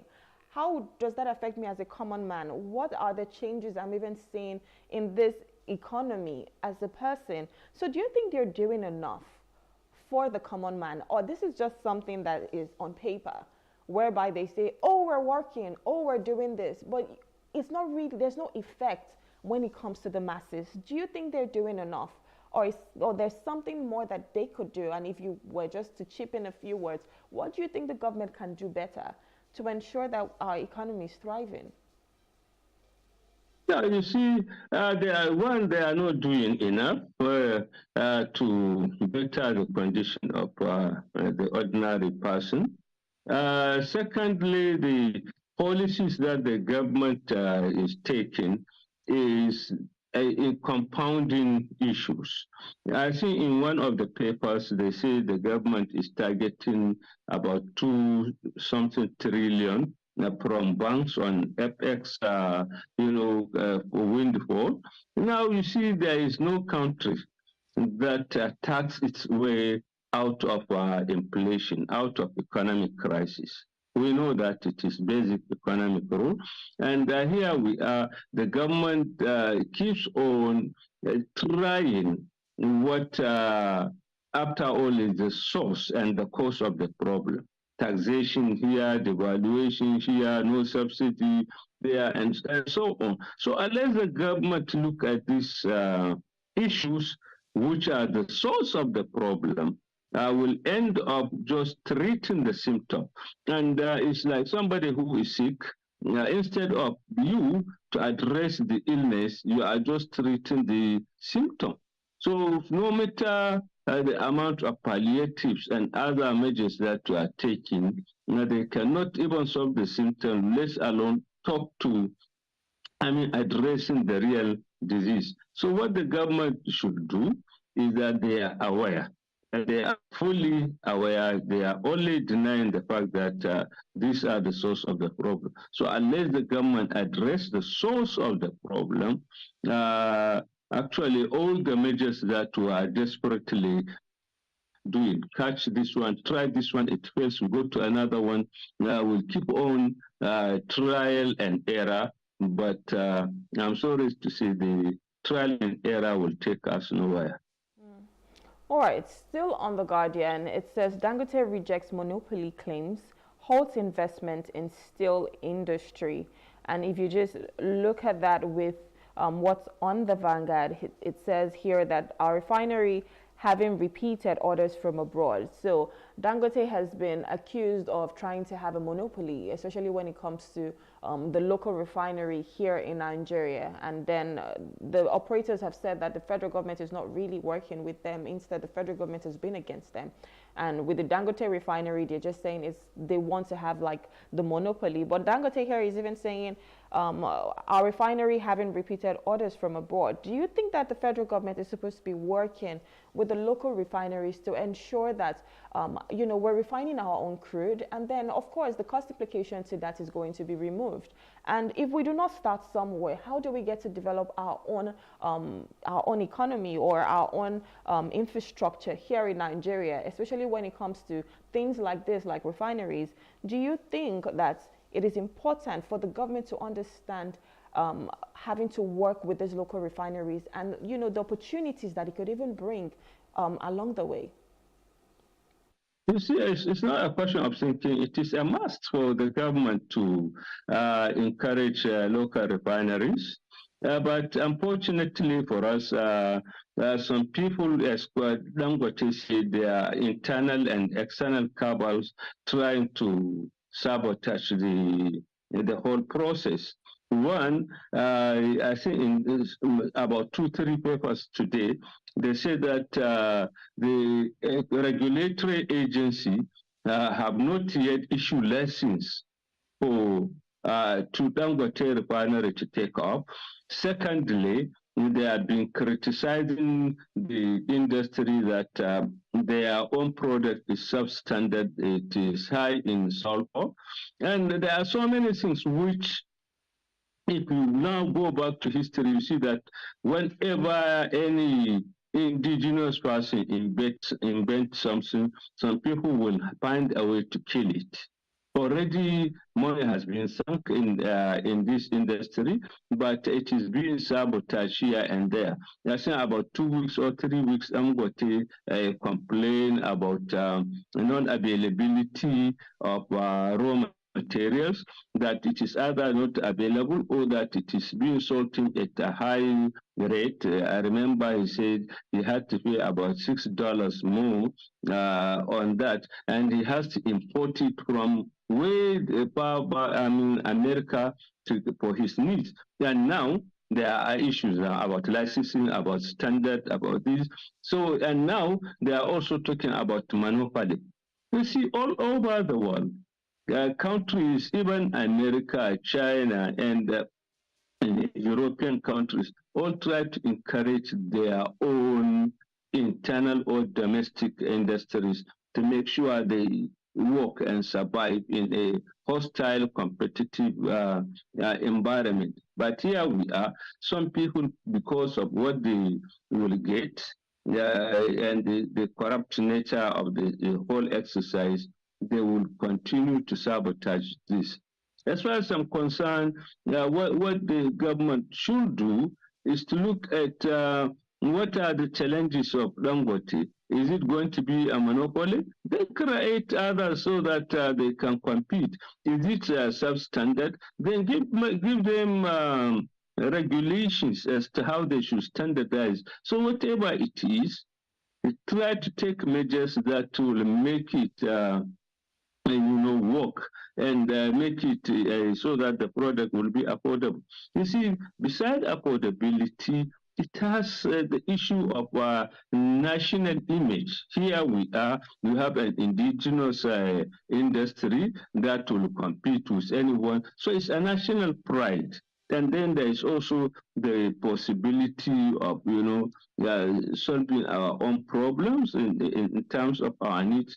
All these are the things that our policymakers should take into consideration instead of trying tooth and nail to sabotage the whole project. They should now see how do we make it standard and affordable and workable in Nigeria. It's having to work for our nation and understanding that, just encouraging our local manufacturers, our local refineries, anything that is indigenous to Nigeria, because other countries started from somewhere. These countries that you're saying their products are better, they started from somewhere.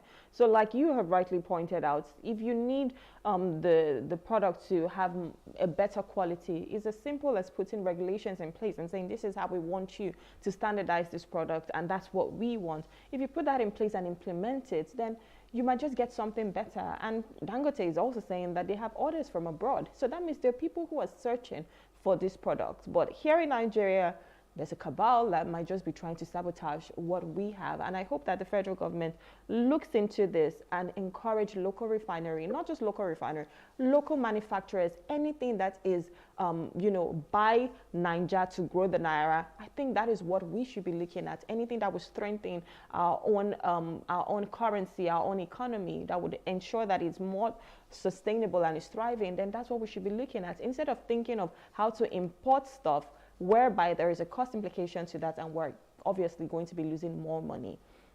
Okay, so let's just still talk about crude. On the Vanguard, it says economy faces threats with 1.4 million barrels per day crude output. The writers here says industry experts point to dark spots, make recommendations. We can produce 2 million barrels per day. That is being said by the NNPC. Nigeria needs energy minister, not president, to drive industry. That is being said by Agbakoba. And NUPRC concluding divestment to boost output. That is being said by Komolafe. So we're looking at our own crude output right now, which is at 1.4. We have the capacity of 2 million. And I think we used to do about 2 million in the past, but we've seen it plummet down to about 1.4. And this is something that is supposed to be our major source of revenue, because we're not really looking into agriculture, we're not really looking into manufacturing, we're not really looking into other sector. The moment crude came, that's where all the focus went to, which is not even the best, by the way. But these same products that we've put all our eggs into this one basket, we're not even utilizing the resources as much as we should. What do you think about the story? The fact that the economy faces threats with 1.4 million barrel per day crude output? Yeah, you see, it is a serious economic challenge that we are not able to produce what the quota that we should be producing, which is about 2 million barrels, which shows that we are losing about 600 million barrels per day. But I think there are so many factors. One is the fact that, you see, we are still relying on foreign companies to extract the oil for us. And we rely on what they tell us. Okay, there are no Nigerians. If you go to the oil rigs, there are no Nigerians. There is this multinational who will do it, and now they will report we have we are exporting so amount. That is one thing. So there will be a high rate of under-reportage of the case. Secondly, there is also issue of oil theft. So even if we produce more, some people are there and they are stealing it.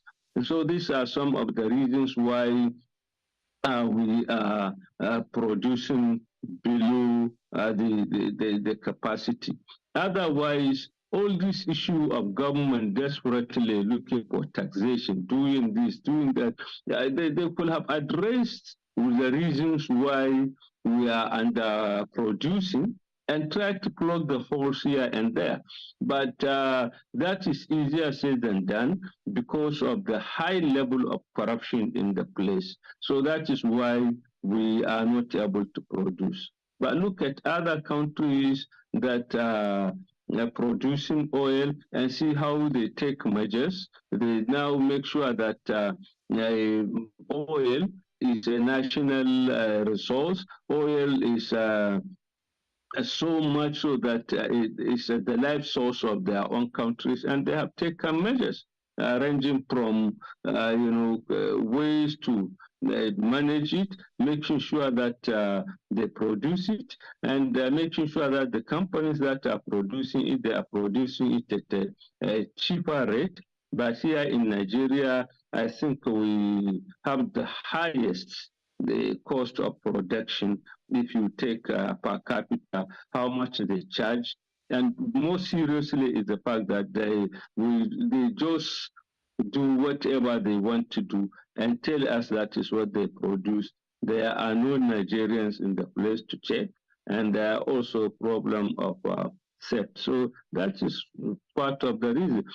Literally, the government is incapable of monitoring the real production. So that is why we are hearing is only 1.4 that is being produced.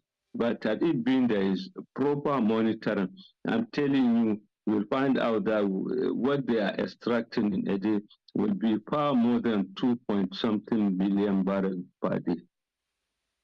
Look at these challenges and try as much as possible to address them, especially with the oil theft that you just spoke about as well. We need to just address these challenges and be able to have our own quota, like, just perform right. Do whatever is right to ensure that we meet our quota of about 2 million barrels per day. Let's move over to Nature News, which is the final paper this morning. And Nature News leads with IITA partner donate improved grain seeds to Yobe farmers. So they've partnered and donated some seedlings to Yobe farmers. Now, IITA, it's amazing, right? But don't you think the federal government should even be the ones trying to do this, looking at farmers, finding ways to help them if they need to donate seedlings, if they need to donate fertilizers, if they need to gift them, machinery? I know IITA is doing their own bit, which is amazing. But is the federal government not supposed to be having initiatives like this and ensuring that this can help with our own food security in Nigeria? What do you think about this? Yeah, I think it is the responsibility of the government, and that is where, if you want to improve agriculture, where people will have confidence. Already now the talk of the town is the GMO grains, and people are very skeptical that it is GMO modified grain. So I doubt it very much if people will accept, and even if they are given this improved variety, I doubt it very much if people will plant it, because already people are scared about this issue of GMO grains. So I think the government should have been the one that will lead, because people have trust. They have confidence in their leaders, in the government. So even if it is IIT that is producing it, it should have been through the government.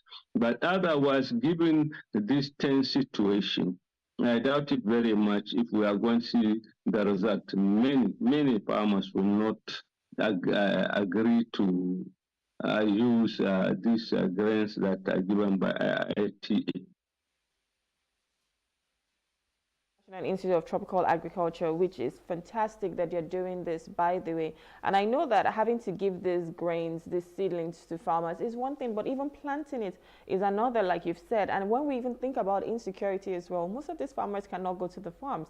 So it's important that the government, imperative in fact, that the government, look at security measures for these farmers and give them what they need for their planting season.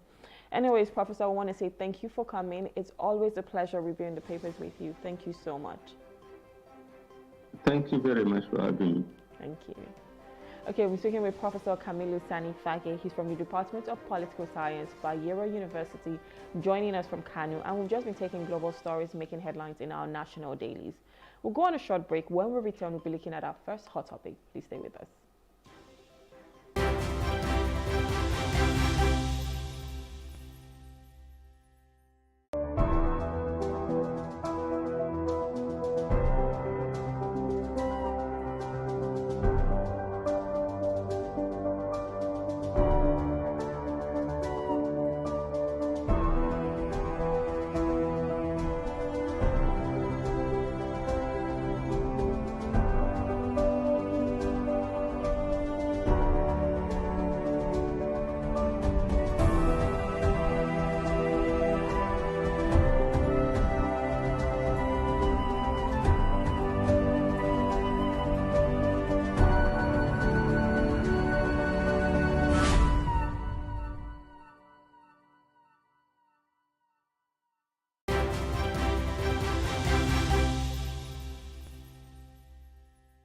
Thank you for staying with us. You're still watching The Breakfast on Plus TV Africa. Reps threaten to compel erring CEOs of oil firms. MDA stood here.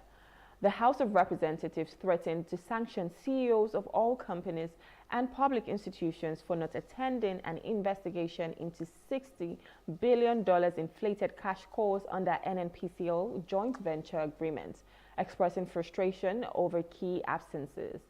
Invited companies included Shell, Total, Mobil, Egypt, Chevron, among others. Lawmakers criticized sending representatives instead of CEOs, emphasizing the need for direct accountability. The committee dismissed Nekonde Energies Limited representatives, deleting their presentation record, and required their reappearance on August 7, 2024 due to dissatisfaction with the presentations made. Honorable Ado Dogowa stressed the using legal means to compel attendance, highlighting the importance of these investigations due to the significant resources that could improve Nigerians' lives. The committee's clerk was directed to document absentees and their reasons for appropriate action. Now, joining us to have a conversation on this is Dr. Law Mefo, as a policy expert. Good morning, sir. Thank you so much for joining us. Yeah, good morning. Good morning. Good morning. Thank you for hosting me. As always. All right, so we're talking about erring CEOs who, instead of showing up, they've decided to send their representatives. And of course, there's Total, there's Egypt, there's Chevron, all of these oil companies that are supposed to appear, but then they decide not to. What do you think about this story? And can you just give us a background on why this has even happened in the first place? Yeah, well, there are 2 or 3 issues at play here. One is the level of seriousness attached to the institution of National Assembly by the Nigerian corporate world in particular, and Nigerians in general. And that is why the major oil companies summoned by the House joint committees to probe the 1.something trillion naira problem that they suspect has not gone the way it should go.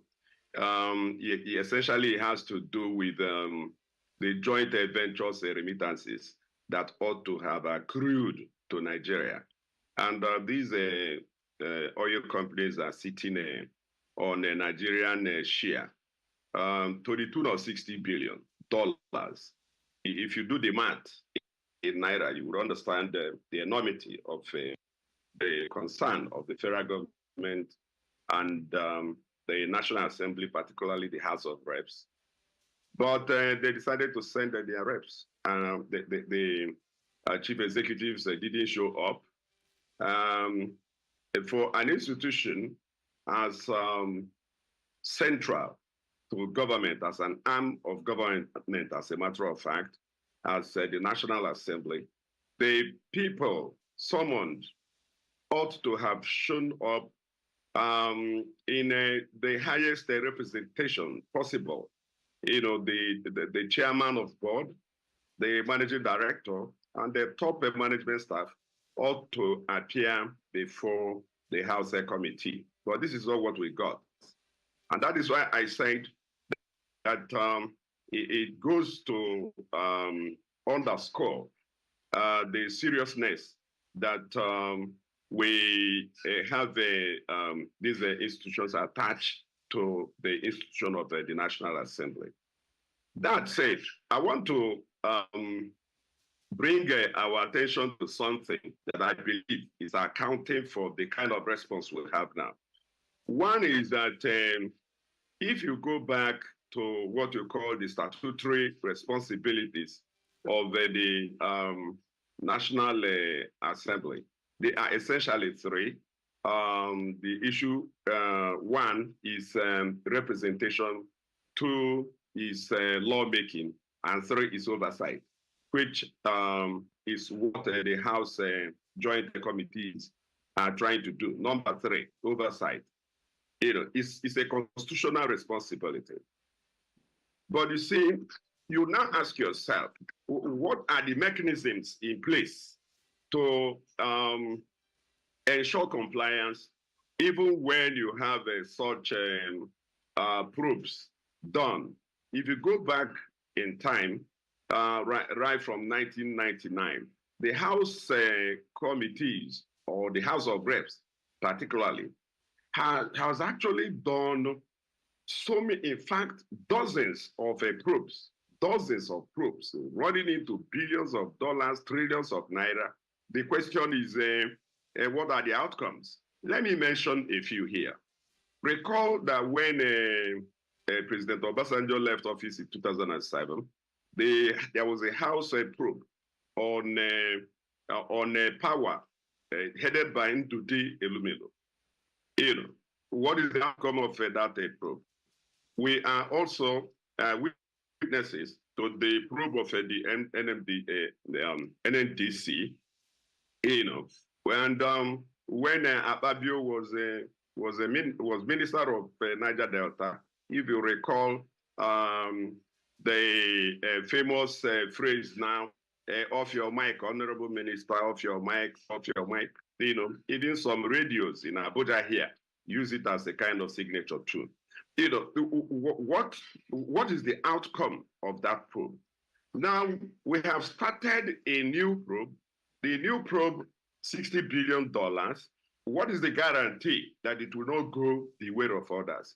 It has to go, it has to, in fact, I personally don't have any faith that this will yield any different outcome, because the House committee that is threatening to invoke certain sanctions and powers conferred on it to compel or punish or sanction the oil majors that have failed to show up before it, have no means of enforcement, as far as I am concerned.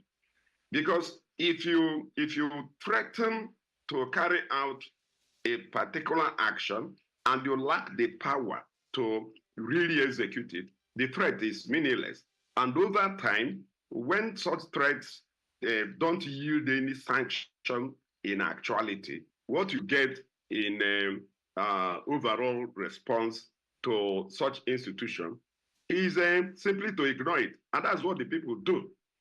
We remember, if you recall, over time, we saw many heads of MDAs, ministries, directorates, and the agencies even refuse to show up before National Assembly at all. I remember the case of Desiani Madeke. I remember the case of Aroma Hotel.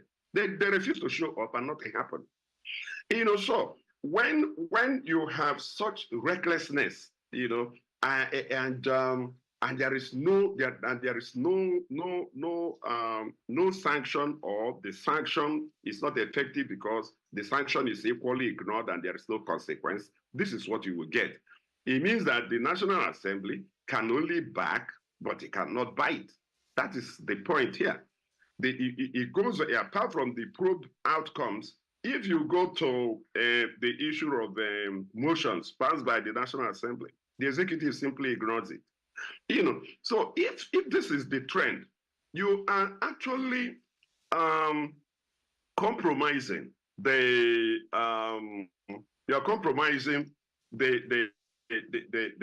democracy you practice, which is presidentialism, where you have three arms: the executive, the judiciary, and the legislature.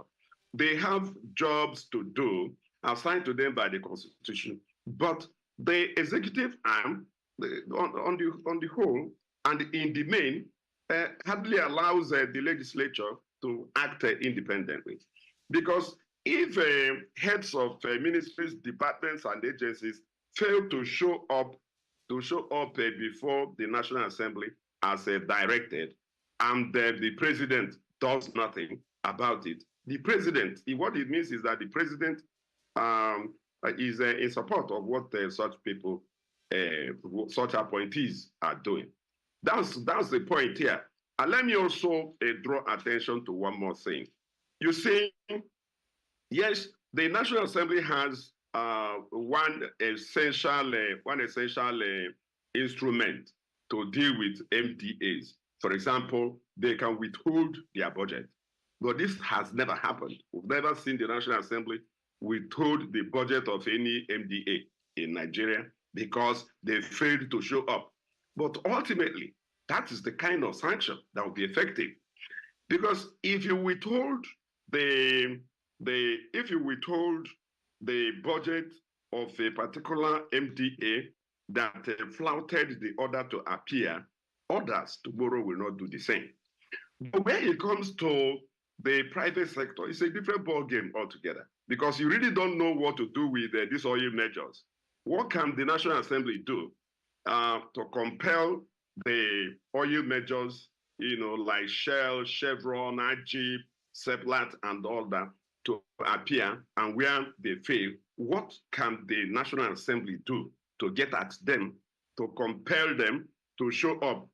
You issue a warrant. Yes, the law allows the National Assembly to issue a warrant of arrest of those the heads of such organizations, the MD particularly, can be arrested by law.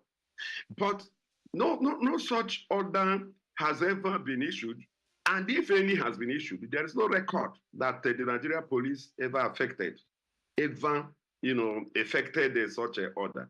So if you have withholding of a budget against the heads of MDAs, and then warrant of arrest against heads of private organized private sector executives, and you have not invoked any of this, what have you done? So, are we sure that Honorable Ado Doguwa, who is the chairman of a House Committee on Petroleum Upstream, and his colleague, can't remember his name now, because it's a joint committee that is working on this, will they be able to issue order for a warrant of arrest of any heads of these oil majors? Will they be able to do that? And if they do so, can the Inspector General of Police be able to effect such order?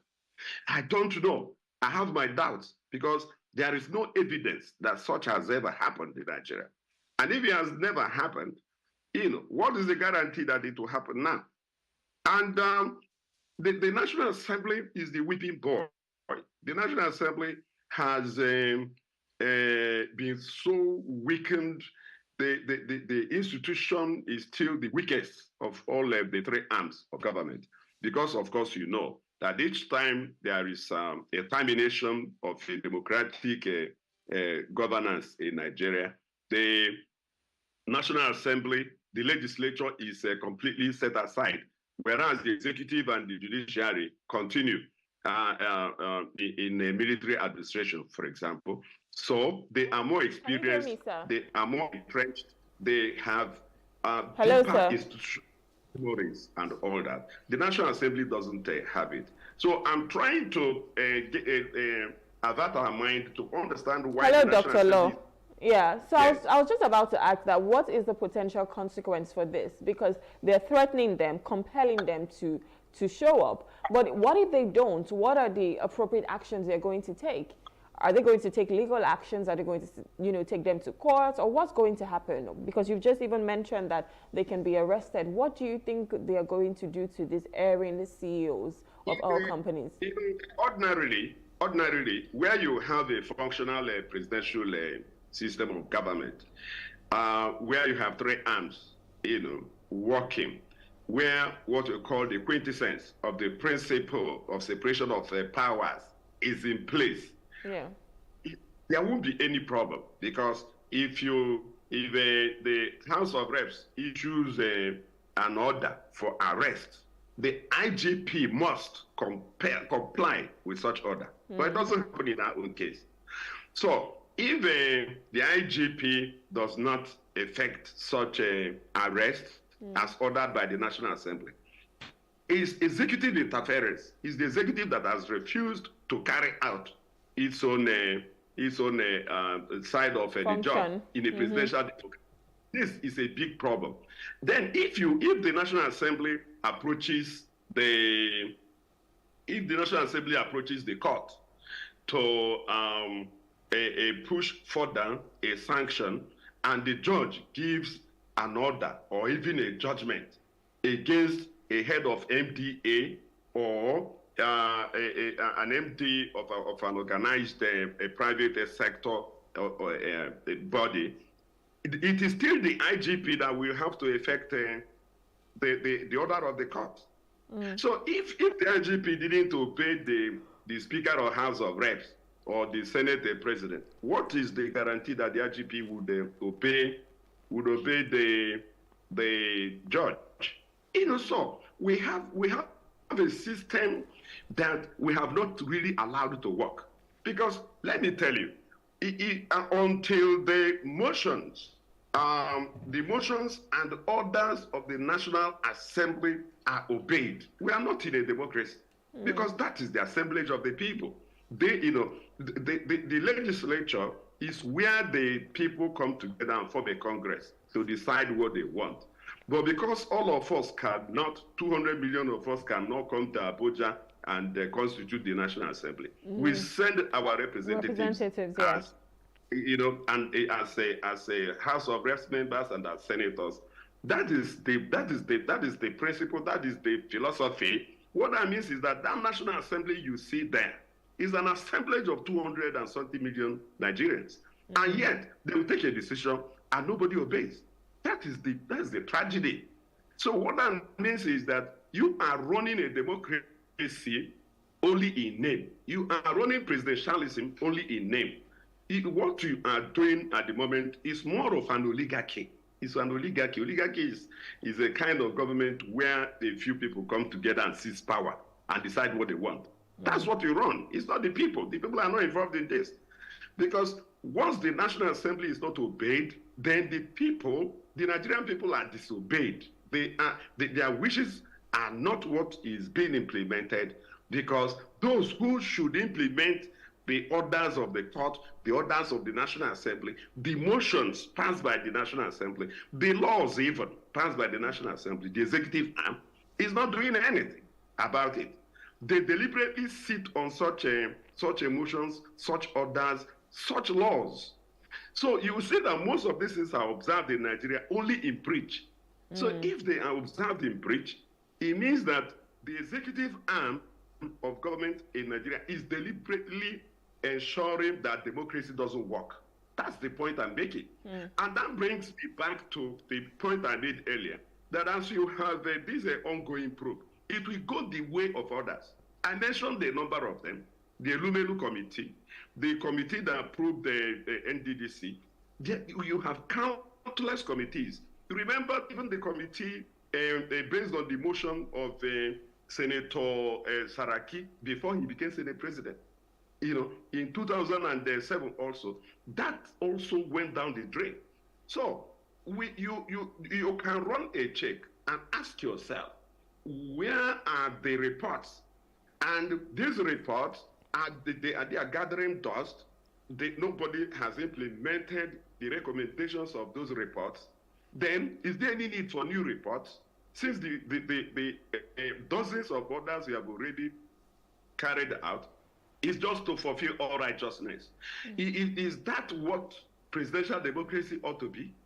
Now, do the math. $60 billion. Do you understand that? Nigeria's external reserve is less than $35 billion, and are owed $60 billion.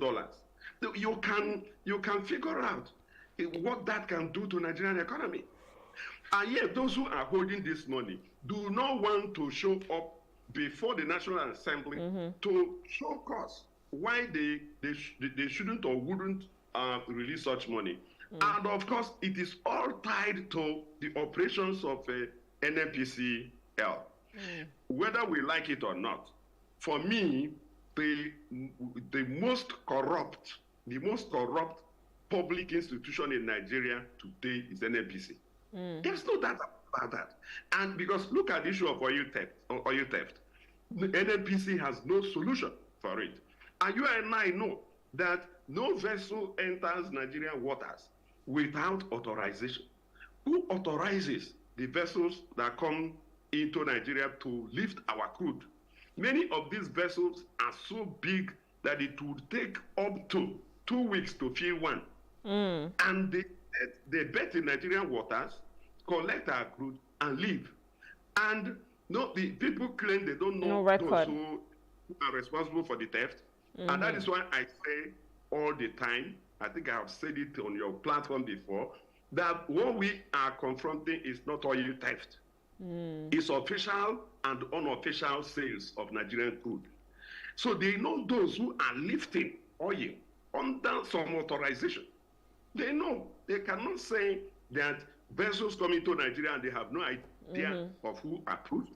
That's the question here. Recall that Tom Polo, who was given the contract of a pipeline security at a point, showed Nigerians some serious pipes that were attached to the mother pipes. He showed us, and he said that those pipes have been there for as far back as 9 years. Tom Polo said so. At a point, that Tom Polo's revelation went underground. Nobody has heard anything about what Tom Polo said. That is the same oil sector under the overall supervision of NNPC, led by Melekiari. You know, so there are things they are not telling us.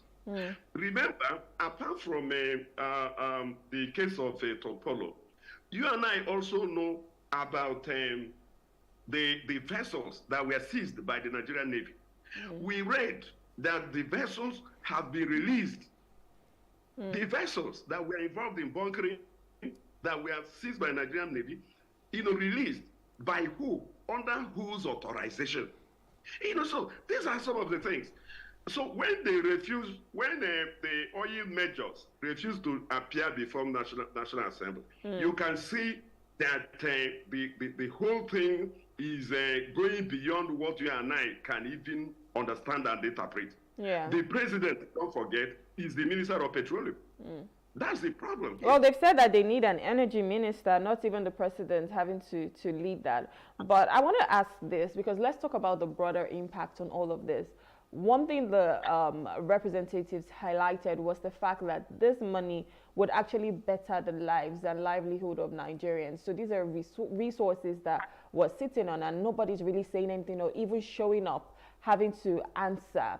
But if we're talking about this action now, having to compel them, do you think this action is going to signify accountability and transparency? And do you think the reps they have that wherewithal, they have that political will to be able to compel these people and ensure that they come and speak for themselves? Is that possible? Especially where we know that this money is something that could change the lives of many Nigerians. $60 billion. It's not something the House Committee can do. They can't compel these people. The Minister of Petroleum is the president. Yeah. And the NPC is under the president, even as a minister of petroleum. So if the oil majors are not obeying the National Assembly, it behoves the president to query them and compel them to act. So if they are not acting, then the president doesn't think it's important. That's the way I say it. Because, you know, the president is the minister of petroleum. That's the truth. It didn't start with Tinubu. Obasanjo started it. Obasanjo made himself minister of petroleum for reasons best known to him. Buhari made himself minister of petroleum for reasons best known to him. It was only Jonathan that appointed somebody as minister of petroleum.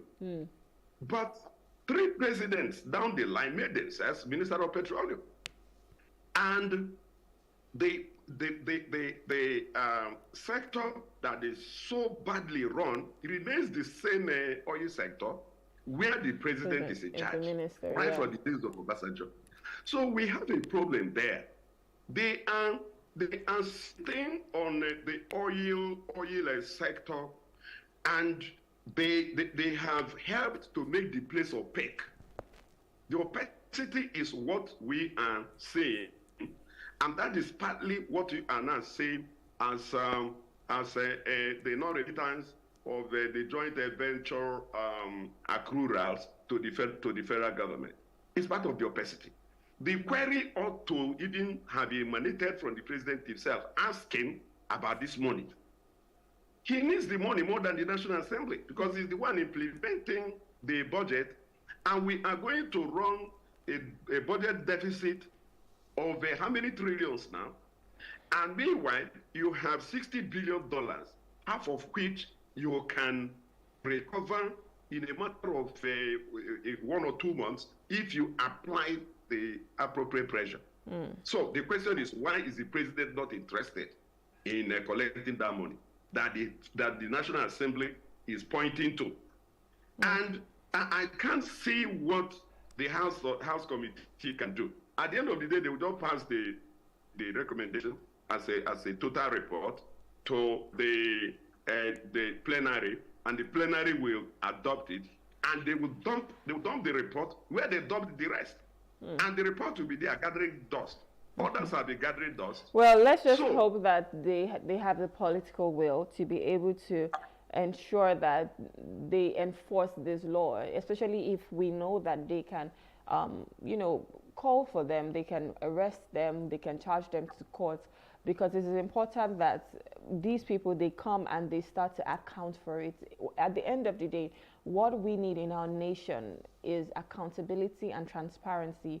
And these huge resources are just being tied somewhere and no one is saying anything. It's time for us to start to look at it. And like you said, the president is the minister for petroleum, and it's so unfortunate that that is one sector that is badly run, one that is being run by the leader of a nation. So I hope that we're looking at the energy sector, we're looking at the petroleum sector, and doing all that is necessary for us to thrive in that sector, because if we're being honest with ourselves, that is where our major source of revenue comes from. So if we're managing it badly, then what does that tell us? How is other sector going to even fare as well? Anyways, we hope that the president, the federal government, the ministers, the senators, the representatives, they have the political will to ensure that our nation is being run appropriately. Dr. Law, we want to say thank you for coming. It's always a pleasure having a conversation with you. Thank you so much. Thank you for hosting me. Thank you. Let the president exercise political will and compel the measures to comply with the order of the National Assembly. And more importantly, he has to reorganize NNPC leadership. Thierry has done enough. He should go. Thank you so much, Dr. Law. He has done. Thank you. We thank him for his meritorious service. Can you just allow NNPC to breathe? Thank you, sir. All right, we're speaking with Dr. Law Mefo. He's a policy expert and a forensic psychologist, and we've just been talking about the fact that the representatives have compelled or threatened the CEOs of airing oil companies and MDAs. So coming up, just talk about the $60 billion that is in their coffers. We have to go on a short break now. When we return, we're looking at the challenges that are facing varsity students in Nigeria. Please stay with us.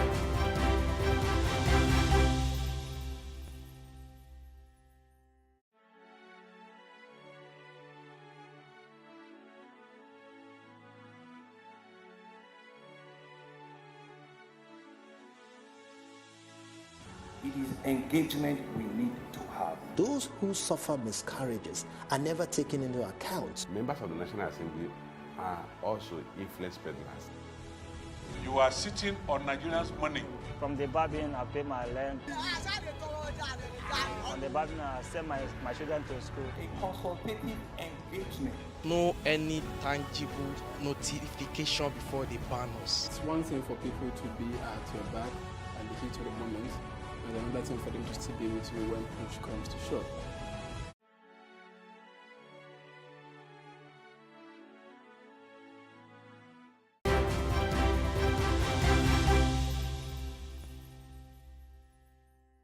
Thank you for staying with us. You're still watching The Breakfast on Plus TV Africa. Our second hot topic talks about the challenges facing public varsity students in Nigeria. Now, higher education in Nigeria faces significant challenges such as inadequate funding, poor infrastructure, low academic remuneration, outdated curricula, bureaucracy, and insecurity. Now, these issues stem from a weak leadership and policies leading to brain drain, dilapidated infrastructure, and unemployable graduates. Radical reforms, including significantly increasing budgetary allocation and improving academic staff welfare, are necessary. Both state and federal governments must ensure continuous professional development for lecturers who need to update their knowledge and teaching materials to remain effective. Now, joining us to have a conversation on such challenges is Ogene Yoreme Michael J. He's a career specialist and CEO ANGUNG. Good morning, sir. Thank you for joining us. Good morning, Plus TV. Good morning, Nigerians. All right. Thank you. So let's talk about some of the challenges. Can you give us some challenges? I mean, I've mentioned a few, such as inadequate infrastructure, poor infrastructure. We're looking at not enough resources that are happening or that are facing our university students. Well, what are some challenges that you think our students are facing right now in Nigeria? If you are talking about infrastructure that are inadequate, it has always been there.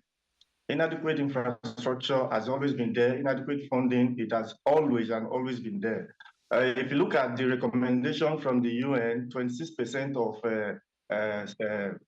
national budget for education, Nigeria has never met up to that status at any point since onset, since 1960. So if you are looking at the government part of it, it is never going to be adequate. That's why we have TED Fund. We have several educational institutions that were established to ensure they give support to university infrastructure. But nonetheless, if you look at where we are, where we have been till this very moment, there have been significant development. When you go to universities, you see building structures that were funded by either TED Fund or NDDC or any other educational bodies. But unfortunately, I think I got myself prepared from the students' point of view when you talk about challenges facing university students, because you said university students are not universities in general. So I want to take it from the angle of the students and not from the universities, not from the management, not from the government body. I don't know if that is permitted. Please go ahead. Okay, thank you. So when we want to take it from the student's point of view, I want to classify it into three categories from where we are going to ride along. Now we have the post-secondary school challenges, which is also the pre-university environment.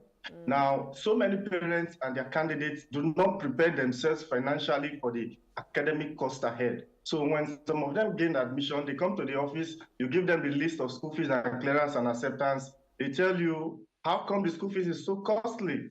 And I was like, okay, when you were choosing JAMB form or choosing the university during JAMB registration, you didn't check how much the school fees is. So now you are checking how much it is. So unfortunately, some of these parents and their students, they quit at that instance.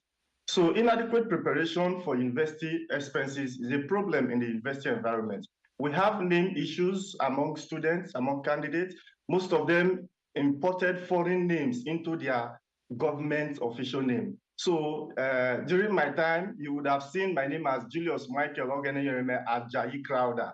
because the crowder is all over my head. So those fanciful lives were also imported into their documents. So when they come to the university is unable to confirm that the name on the admission is the same name on the O-level that is being used to back the admission. So they forfeit admission. So inadequate understanding of how names should be aligned in documents also constitute a challenge to Nigerian universities. And a lot of persons are forfeiting their admission in the university environment. The same thing also happened with local government of origin, where students use their parents' local government to gain admission, but by the time they come to the school environment, it is their mother's state of origin. And what happens then? You realize that they are paying school fees as non-indigent instead of indigents. That is a very big challenge, and also age and otherwise. That is the pre-university stage. Now let's come to the university environment. There are a whole lot of challenges that students are facing.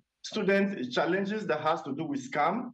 A lot of schools now, they no longer accept school fees as bank deposit. Rather, you go to a cafe and you pay your school fees and you process the school fees in the cafe. Now, a lot of trustees that have been handed fees to and other charges, some of them use the fees for personal life, some of them play gamble and the rest. And at the end of the day, somebody you entrusted your fees to is using the school fees for another purpose. So this is a very big challenge, and a lot of students are losing their school fees to this. Also, part of this is is gamble. A lot of students are using their school fees to play gamble. Some of them are using their school fees to, to do tithes and offering in churches. And at the end of the day, when they come to school, they are unable to meet up because they were promised that when they use the school fees to do tithe and offering, God will send more blessings to them. So recently we have an MBS student. They're writing their MBA exam just June. Yes, it was June.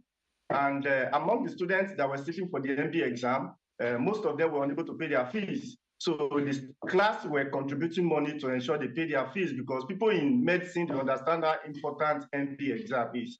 But one of them, when he was asked what happened that he couldn't pay the fees, he said he used the school fees for tithe. And he actually got very angry and walked out of the class. And the class did not even bother to contribute money for her. This is just something that happened in June 2024. So a lot of gambling is going on in the university that is affecting the student community. Is it merit bet? Is it 2 by 2? They just put the school fees hoping that it will double. And when it double, they pay the school fees, they use the other part for their personal upkeep. Then let's go to stress. There's also stress among students, and this is a very big challenge among students. You go to class from morning till evening, every day, and at the end of the day, what do you eat? Just mere junk food. And after a month or 2 or 3, you realize that you are growing slimmer and slimmer. Stress can cause a lot of health issues among students. And when these health issues begin to come in, you realize that it's either affecting your academic performance, it's either affecting your comprehension or your retentive memory and all of that. It's a very big problem among students. Some students will even fall ill that maybe a week, 2 weeks, or even a whole stretch of a full semester, they are out of school. There's a whole lot of challenges within this university environment. Is it the government management policies? They are what I refer to as time bomb policy by management. Management make these policies without actually calculating how it is on the students' point of view. And at the end of the day, we have student management clashes leading to protests here and there.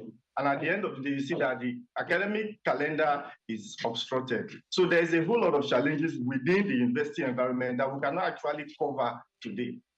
But the most interesting part of it is the post-university problem. Now, a parent and a student planned to send the word to school. You graduate to get a good job, and you will be able to take care of yourself.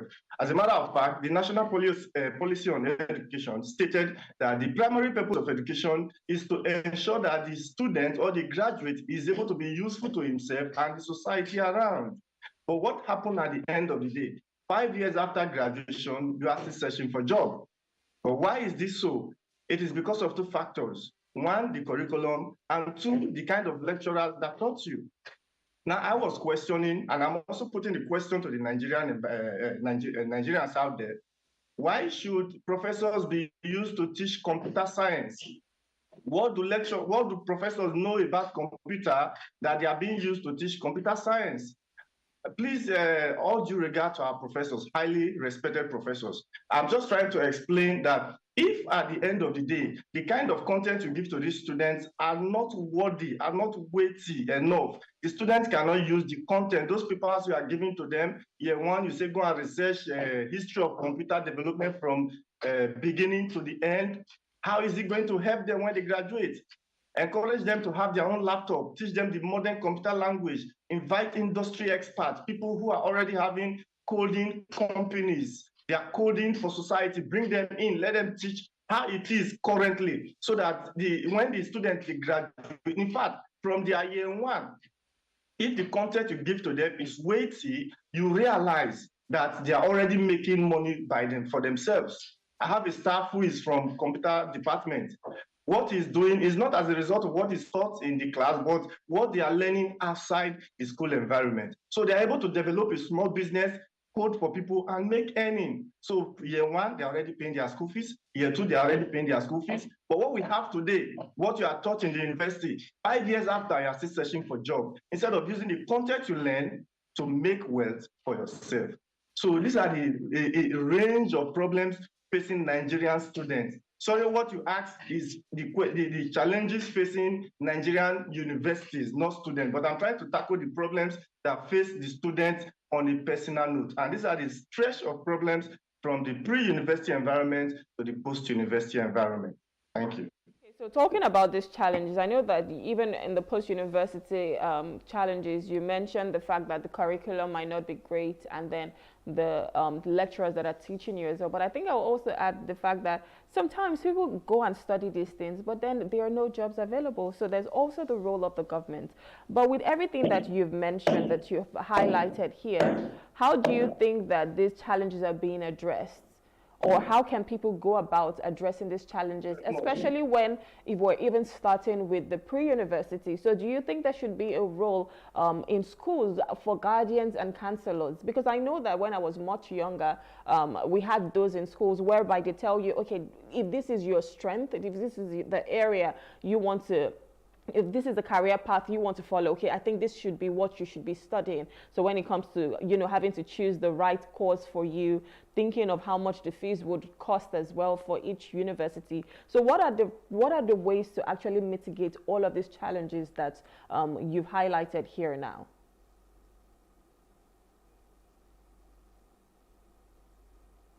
The kind of course that students study not being useful in society. I've always said it. There are so many courses within the Nigerian educational curriculum that should be scrapped, but our government, they are not helping.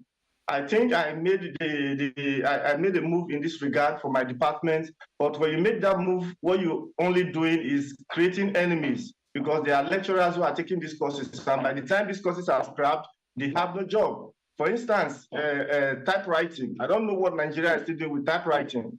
Okay, I know there are modern and advanced form of typewriters, but do Nigeria have the modern form? And are they teaching typewriting in the modern form? You are studying philosophy, you are paying school fees to study sociology and their likes. What are you going to do with it when you graduate? Are you thinking about after you graduate, or you are just thinking about having certificate? If you are thinking about having certificate, that is great. That is good for you. There is no question about that.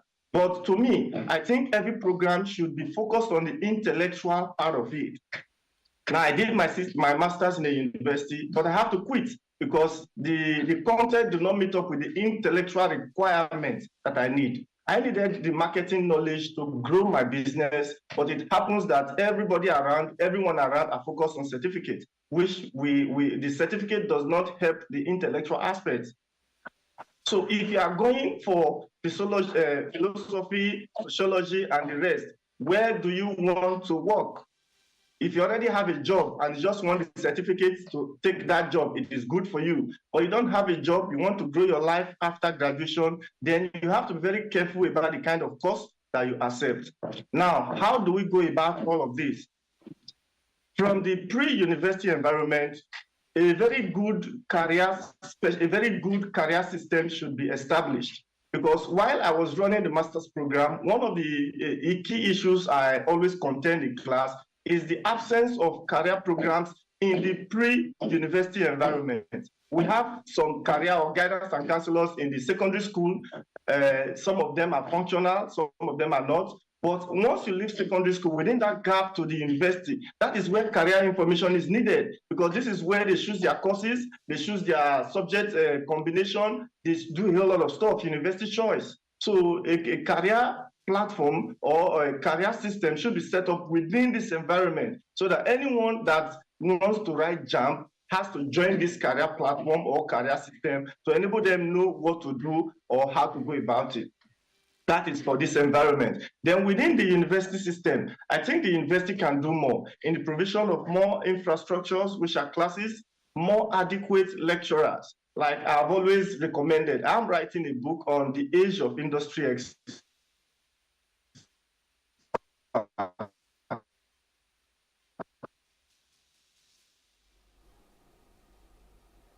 Hello, sir.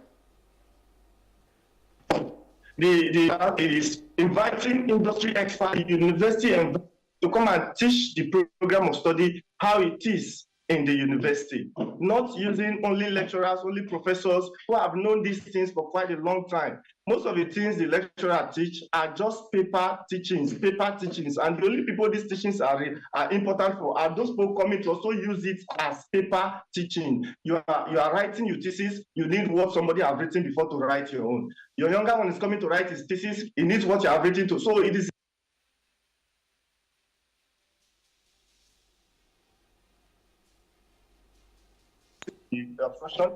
the government invite industry experts to come to the university environment to help and teach. They can mix with the lecturers or they can mix with the professors, whichever they want to do it, but people who actually knows what is happening in the industry. If that is done, when you leave the university to the industry, you already know what is happening there, because we're taught to know the exact thing that has to happen. So this is a very basic aspect to structure the curriculum and the lecturers. Not if you structure the curriculum and leave the lecturers, how are the lecturers going to teach the new thing that you're bringing on? So we need a structure of both the lecturers and the curriculum. If you can do that, then there will be a match and it will go well. Then when you talk about the post-university environment, the fact remains that there is no way you can create jobs for everybody. So I don't even mention government.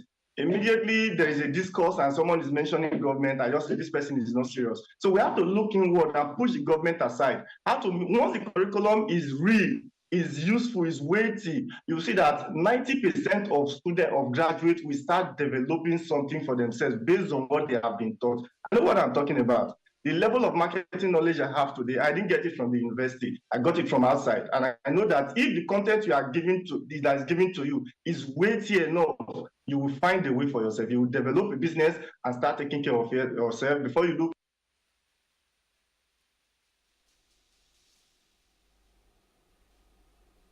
Hello, Michael. Thank you. Yeah. Can you hear me? Okay, yes, so I kind of agree with you, because I mean I was having a conversation with someone last night and I was just talking about how schools in the US, schools in the UK, from foundation, they're already teaching you presentation skills. They're already teaching you people management skills. They're teaching you things that can work for your everyday life, not just theory, not just things on paper. And because as kids, obviously your brain is just forming, so you're soaking up everything you're learning. But here is in the university that they're expecting you to do certain dissertations, things that you should have started doing from foundation, from primary school and stuff like that. So I can understand what you were saying, especially when it comes to the curriculum and having something that is weighty, something that helps you as an individual. But finally, let's just, in 1 minute, let's just talk about the role of government, especially when it comes to security and welfare for these students. Because you expect that, okay, maybe the prices of, or rather the fees now for studying, accommodation, all of these things, how do you think that the government can help better when it comes to the security and welfare of students in Nigeria?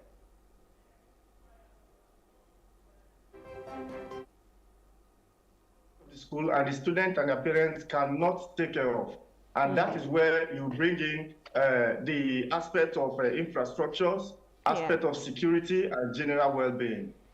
Just last week here, there's a case in the Niger Delta University here where a student was killed as a result of argument over 150 naira. And the community of the boy, they were promising to come to the community of the university to come and retaliate or make statements that seem to be so. And at the end, what happened? Government weighed in, invited both the community of the school and the community of the boy to a roundtable meeting. And they promised that the culprit will be brought to book within few days. And truly this morning I'm saying that the culprits have been apprehended. So this is how government come in to provide security for the school by ensuring that the school environment or the education environment generally in Nigeria is safe enough to school, resolving issues that can deepen into crisis before they actually get into crisis. I wouldn't recommend decreasing school fees. That is not part of my understanding because things are costly generally, and I can only envisage that school fees will continue to increase. So what we can do as stakeholders, government, companies, is to keep on giving us scholarships to students, providing assistance to any student that we can give. I think that is better other than requesting the government to bring down the cost of school fees when the cost of management is actually skyrocketing. So in the next in the next years, school fees are going to increase and not decrease. So that should not be a call on the government to decrease school fees. But we can also always agitate that the government should pay bursary or loans, bursary, loans, scholarships in this area to ameliorate the plight of schooling in Nigeria. All right, thank you so much, Ogenegireme and Michael J, for coming. We want to say thank you for coming. It was amazing having to understand these challenges that students are facing, and hopefully the government can start to look at that and play their roles, and even parents, guardians as well, because clearly we all have a part to play in all of this. So from the pre-university stage to the university stage, as having to choose the right course for you, knowing how much it will cost, going to study that, having a better curriculum, and then coming out and finding jobs for yourself. So we hope that all the stakeholders involved will try to put their hands on the plow and ensure that the university students, the challenges are being mitigated. And at the end of the day, education is what helps us. And if we have good education in Nigeria, of course, we're going to have better citizens with good quality, and which would help the nation at large. We want to say thank you for coming. It was so lovely having a conversation with you on this. Thank you so much. Thank you. Thank you. All right, so speaking with Ogenegireme Michael J, a career specialist and the CEO ANU NG. And we've just been talking about the challenges facing public varsity students in Nigeria. This is where we have to wrap it up on the show today. Thank you so much for having the breakfast with me. My name is Rume Paulson. I'll see you again tomorrow. Have an amazing day.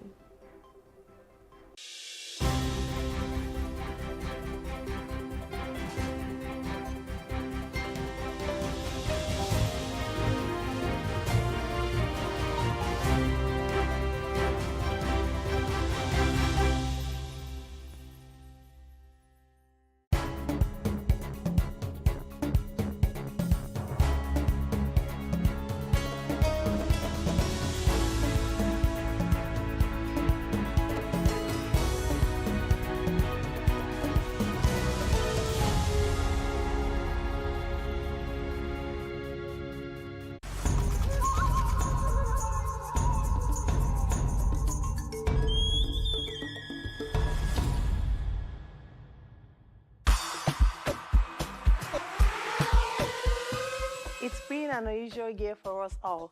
We've been forced to learn to adapt to the changes that COVID-19 has brought upon us.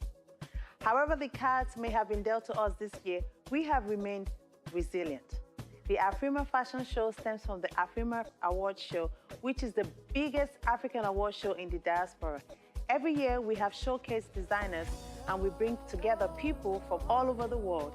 This year, the Afrima Runway is graced by the top 3 African designers who have welcomed the challenge of doing a virtual runway show without any physical audience. Don Murphy, Ese Ezanabo, and lastly, Sai Sanko. Let the show begin.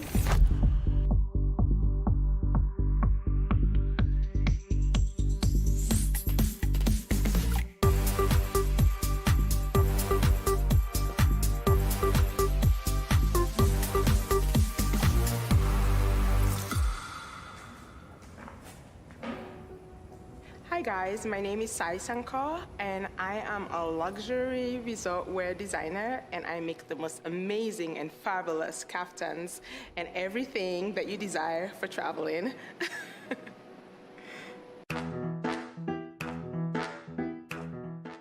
I just really love the way women carried themselves back then, you know, the Marilyn Monroes, you know. It was sexy, but there was still glamour to it, you know, and elegance and sophistication.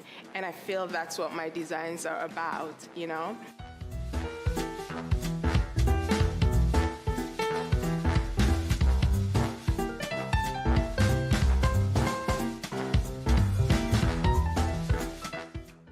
I've also been inspired just by my continent, the continent of Africa. Growing up in Sierra Leone, it's just this beautiful, bustling colors, you know, it's so vibrant, the marketplaces, you know, Christmas, it's just, everything about it is just so energetic and it's so powerful and colorful, and it just makes me really happy. And so no matter what collection I do, it always goes back to that. And so that's why you see all this colorful prints and all these bold colors, you know. I feel women wearing it, it just makes them so extremely happy, you know, and they look absolutely gorgeous in it too.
My name is Ese Grambowski, and I am the designer and owner for Ese Azinabor Atelier. My source of inspiration for my designs, number one, to be honest, comes from God, because I go to sleep literally and dream about my designs, and that only has to be from God. So I always give credit to Him for that. And of course, my culture is very influenced in my design. I've been designing since I was 8 years old.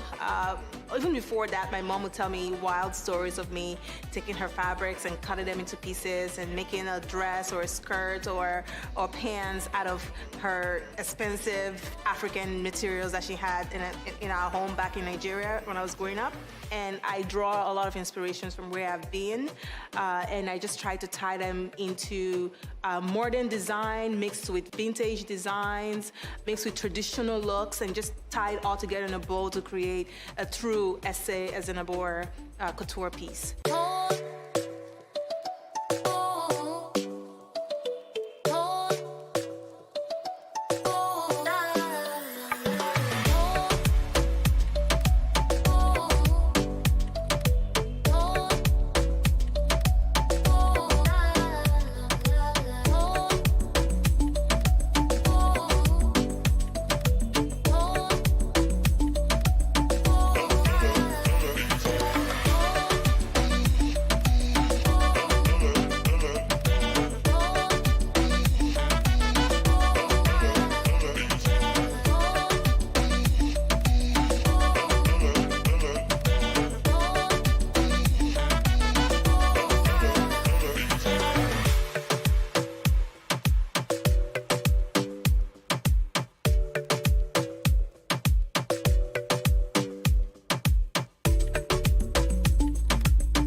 Well, my name is Daniel Mofo. I'm the founder and designer of Don Morphy, a men's luxury custom suit clothing in Dallas, Texas.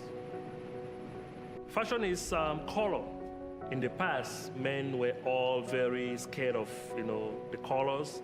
They were used to the blacks, the grays. But now, if you look at fashion, men wear almost bolder colors than women, You see men in red suits, men in yellow suits, men in pink suits. So for me, fashion is color.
is expressive.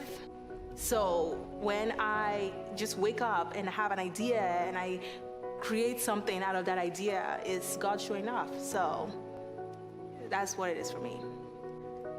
I've always been a little bit shy, but when it comes to fashion, I will wear anything and I will wear it with confidence. And so for me, that is a way of expressing myself, you know? And I feel it also is the same thing for a lot of women.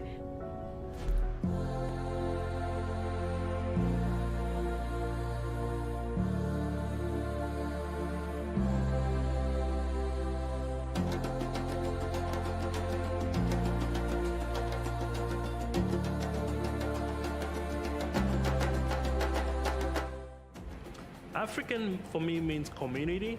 It means living together.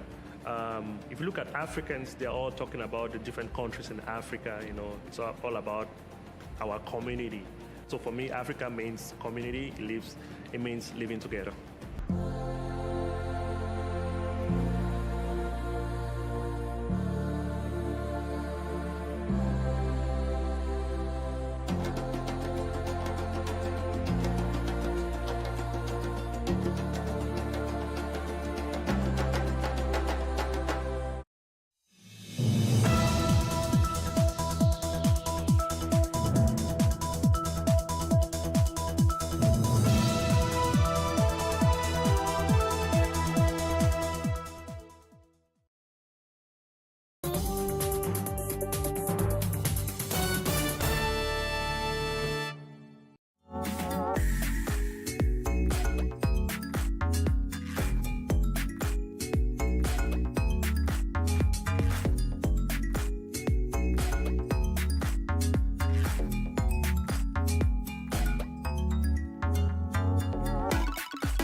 Hello and welcome to a special edition of Our Voices. I am Orion Itangishaka.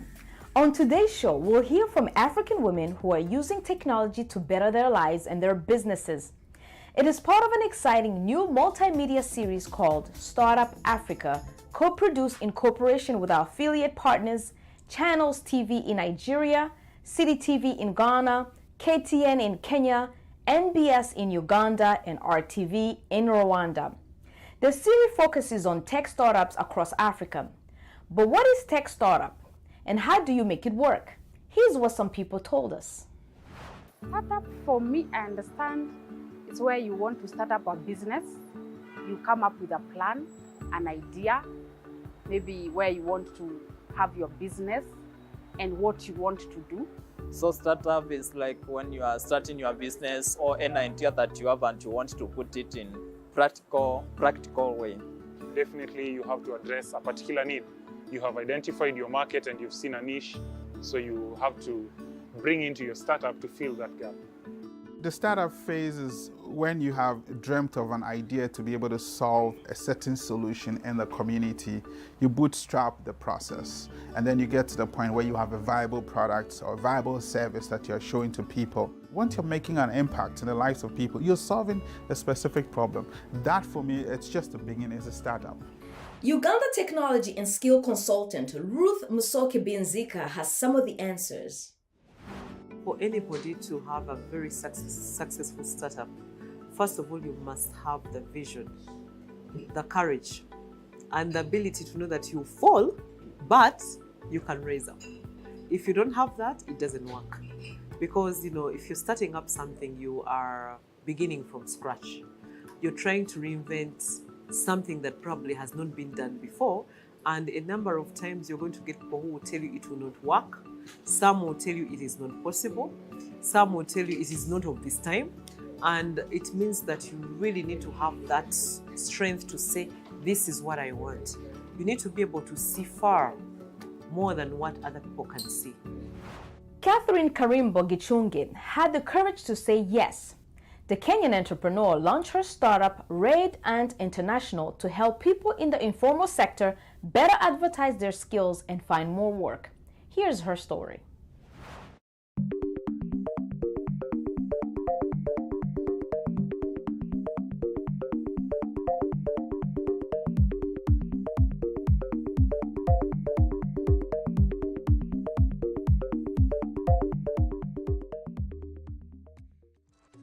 Redund Directory is an application that is available on Android and enables informal sector to be seen on the internet space.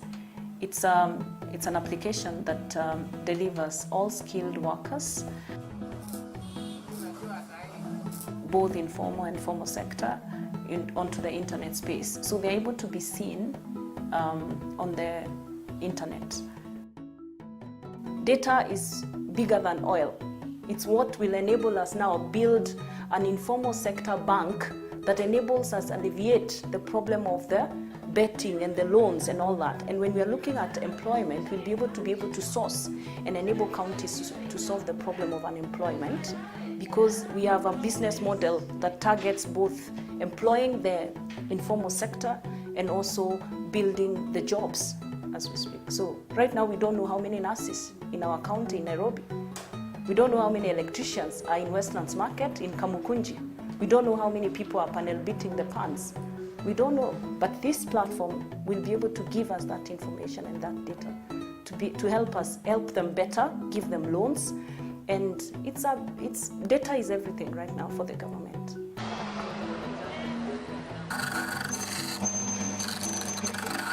I've been Redund Directory from around 2015. I choose to go to Redund, just open the phone, open the app, then Google what you want and get the assistance. So working in Nigeria, I met several other people. There was Dangote, there was Dr. Mike Adenuga, I've worked with Dr. Chris Kirubi. I could see them coming from humble backgrounds and making it big and impacting the society in a very, very big way. I'm trying to use technology, and I'm not telling them to self-register or download an app. They have no time, they don't have the kind of phone, and they don't have the money for data. So I'm going to them. I've devised a way from what I learned from my time in Safaricom and M-Pesa to be able to use that know-how to go out to the villages and form a network of agents that bring the informal sector to the internet space. So for you to become an agent, you have to have the passion to go out there and have the passion for the informal sector. So our agents are created on the back end of our system. So there's a business model. We are able to structure the fees. So we started with $2, 200 shillings, so that is shared within the agency structure. So we recruit you, for example, and you become an agent. So you are an agency, and you're able to add 50 school Form 4 leavers under you, up to 100 if you like. So that creates instant employment, and it's Africans to change Africa.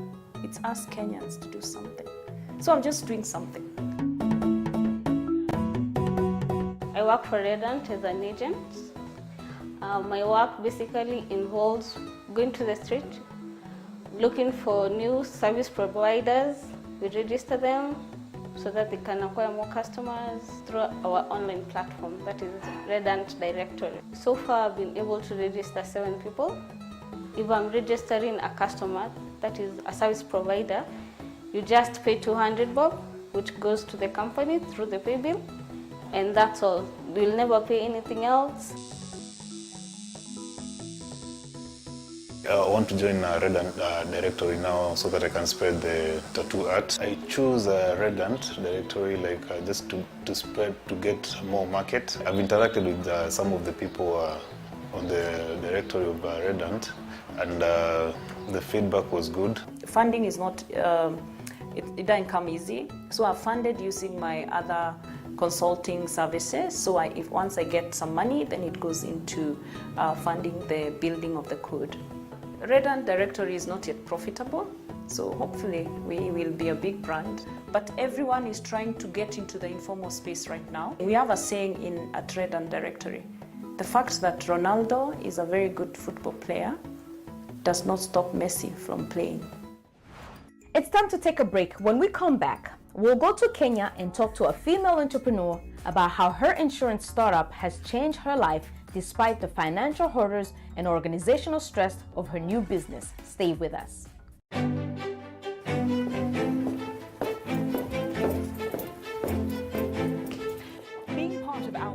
is about more than just sitting here and talking about women's issues. It's about listening to them and bringing their opinions to the table and making sure their voices are heard. Because our lived experiences, our stories, and our voices will help shape the next generation.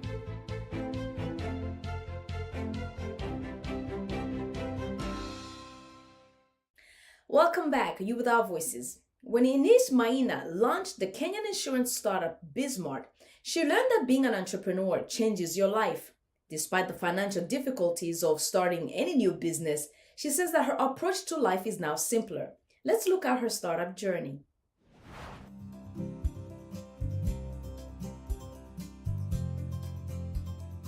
When I got into insurance, I discovered there's a lot of friction between insurance companies, insurance agents, and customers.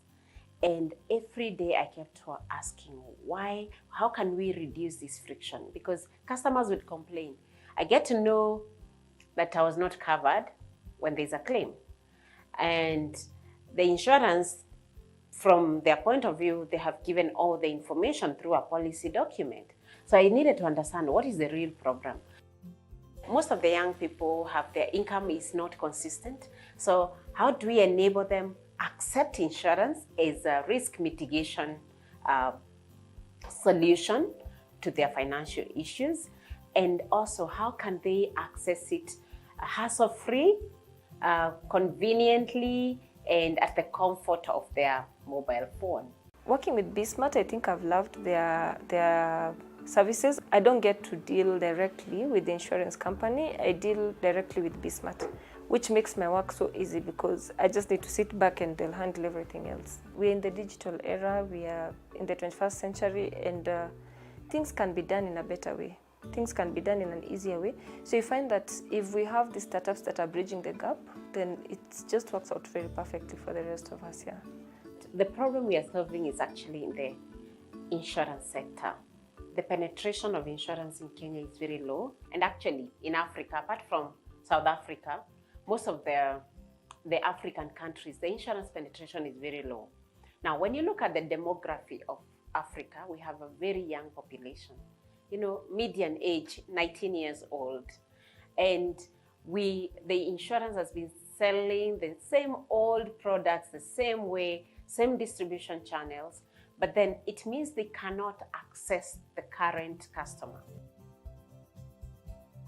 My lifestyle has changed. It has become simpler and easier. You see, when you're employed, you're a bit extravagant because you see, you know that every month there'll be more money, and so you can spend as much as you can because there's more money coming. And of course, the things that drives you when you're employed are different from what drives you when you're an entrepreneur. When I was quitting my job, I thought that when you quit job, you need a big office, many employees, so that then that's a measure of success. Look at today, I think different. It's how lean can I scale my business? How can I scale my business without increasing my costs? So those are the things that I look at. One of my biggest challenges was the funding. When I was quitting my job, I had estimated that my savings would last me for 2 years. And before the end of the year one, the finances were over. Yeah. The other challenge was, you start this journey, you need a team, you need people who will believe in this dream, not because you're paying them a lot of money, but because they are here, they believe in your vision. And in 10, 15 years, we hope to have democratized insurance. When I say democratization of insurance, it's whereby it's an open market that anyone can get in and get, whatever products they want. And how we do that is that we're building an infrastructure that will be able to connect customers and insurance companies and, existing African social groups and institutions to all be able to pull their risk together. Our expenses were quite high. So I would lower the cost of running the business. Start small and with the customers, designing with customers one by one without thinking of before scaling. I think the first one was to quit my job. That was very important. There is no worse decision. Yes, because even that decision has really taught us a lot. So I would say, for me, it's not about whether the decision is good or bad. It is a decision has to be made at the time it needs to be made. My mantra is, whether it is right or wrong, make the decision. You will learn the lessons as you progress. Launching a startup often means finding investors who are willing to fund your vision. Here's what consultant Ruth Musoke Benzika had to say on some of the challenges facing young innovators. A number of times when you're starting a business, and tech basically falls in there, it's very hard to find somebody who's going to finance a startup business. It's so hard. There are very few people who are able to do that, but there are people who are able to say, okay, if I find a very good idea, I can be able to put in some money, buy shares in the company. I can be able to there are some, they call them business, they are angels that are willing to say, okay, yes, angel investors, I'm able to invest in such a business. Sometimes it could be from your family. If you're a young person into tech and you go and talk to your brother and talk to your mother and say, mommy or daddy or brother or cousin, this is what I want to do, but I need you to give me a hand up. Give me some money to start. They are willing. Young people don't have a lot of capital. They have not yet built a lot of networks. And a number of times we are saying, start with a small core team. So we advise young people, startups, start lean, start small. Start small, but knowing where you want to go. The moment the business keep on growing, keep on filling the core strategic areas and the core positions for your business. Uganda entrepreneur Hilda Asimwe says the core goal of her startup Digital Health Access is to improve African healthcare in bringing patients closer to doctors through a digital health network. Here's her story. My name is Hilda Asimwe. Digital Health Access connects health service providers and professionals to patients through a mobile phone. What patients have to do is go on the app, check for any doctor they want to talk to, and consult or book an appointment.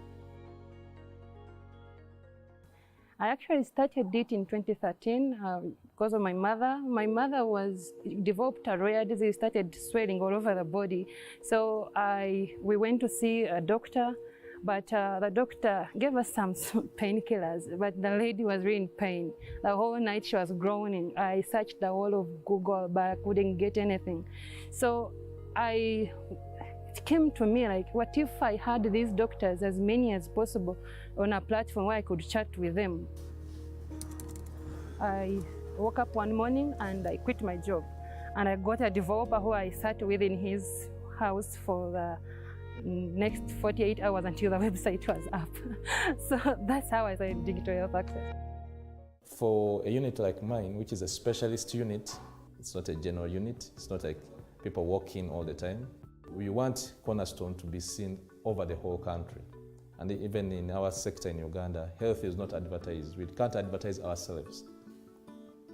Then there's this Digital Health Access, which comes in that we can link patients to the specialists, and that means also it brings in the issue of trust, that maybe the patients trust Digital Health Access to do all the due diligence on the facility, on the specialist, so that when the patient goes through Digital Health Access, he knows I'm going to get value for money, I'm going to really see someone who is a specialist and not a crook and what.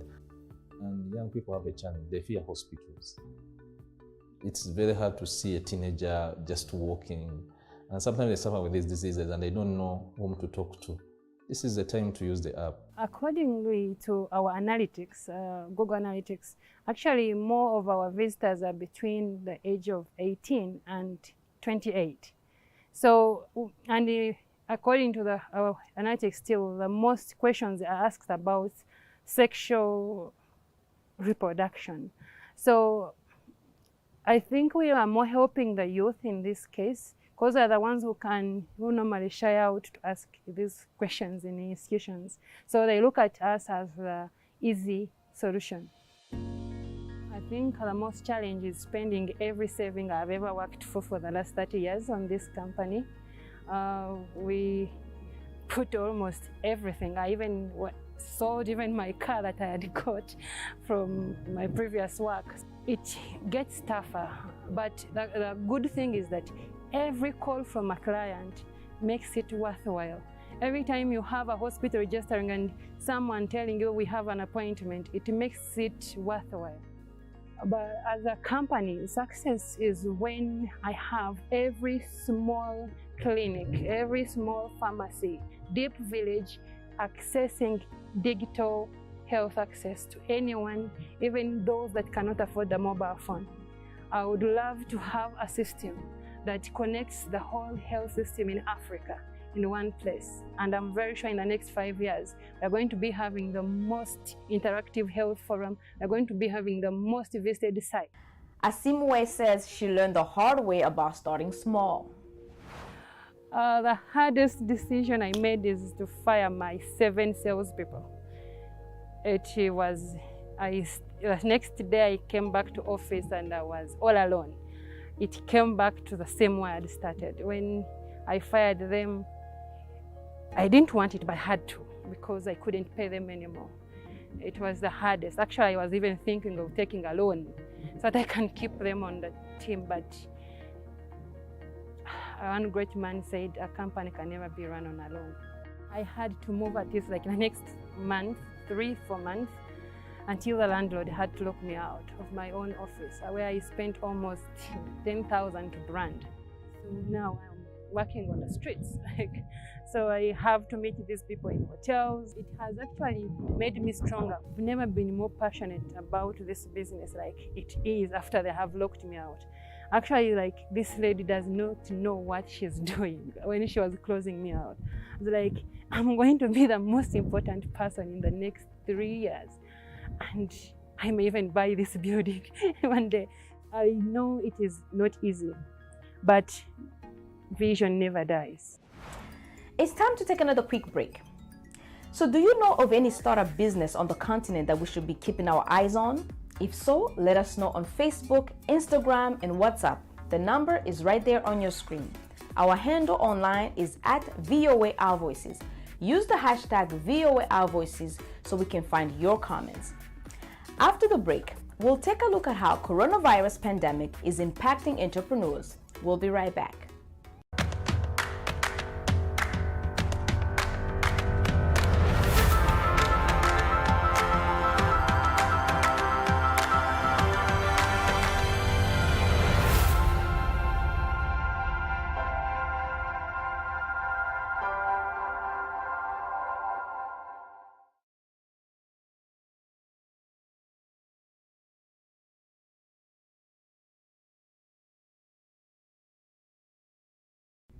Welcome back. You're watching Our Voices. The ongoing coronavirus pandemic is changing all of our lives. Here's how the virus has impacted some of the entrepreneurs in our Startup Africa series.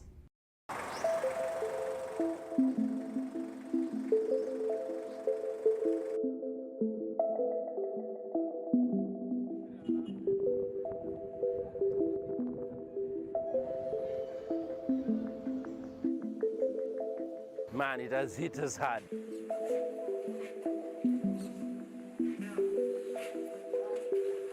COVID has put everyone in a very difficult situation.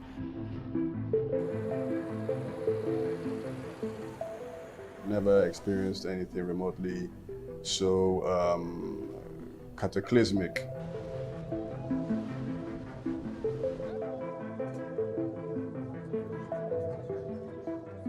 Transport tech startups have been affected negatively. I'd say the biggest thing that is frightening is the uncertainty. There's a huge level of uncertainty. We are seeing how people are responding. We don't know when we see the next wave.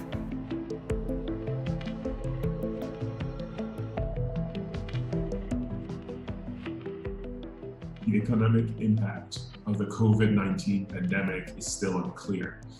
And that uncertainty is bad for capital markets. The business is, since the lockdown, it's been lower than, it's been on survival mode.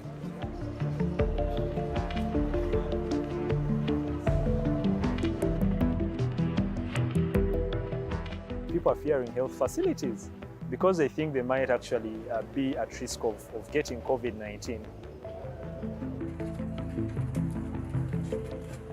We are obviously in certain times, but we've brought our company closer and our team closer together and forced us to really focus on what is important. It's very important for you to have your own courage to say, yes, I'll make it no matter what. And even when I fall down, I'll raise up and walk and move ahead.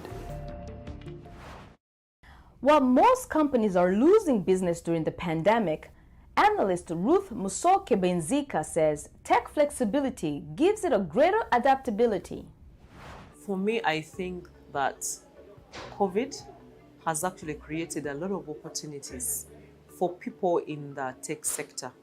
You can see that people are now more open to online meetings. Instead of coming to meet, people are able to go online and meet. People are more accepting to technology before, at whatever ages. You are now seeing more people who are able to say, okay, instead of going to a market, I would rather go online on an app and I'm able to order what I want. The co-founder of Nigeria's Helium Health, Tito Ovia, says coronavirus is having an uneven impact across Africa startups. We've seen from the healthcare tech industry like I'm in, there have been many innovations, many telemedicine solutions, contact tracing solutions that have come up to be able to help and fight the pandemic. However, fintech companies have actually suffered, during this point in time as, a lot of them make their money through, businesses and processing their payments and aviation. Agri-tech as well have also suffered in the time because, again, can they really now be able to reach the farmers that they need to? So it really depends on what tech industry you're in. Healthcare, honestly, I would say is booming, but we might find that definitely others have been suffering.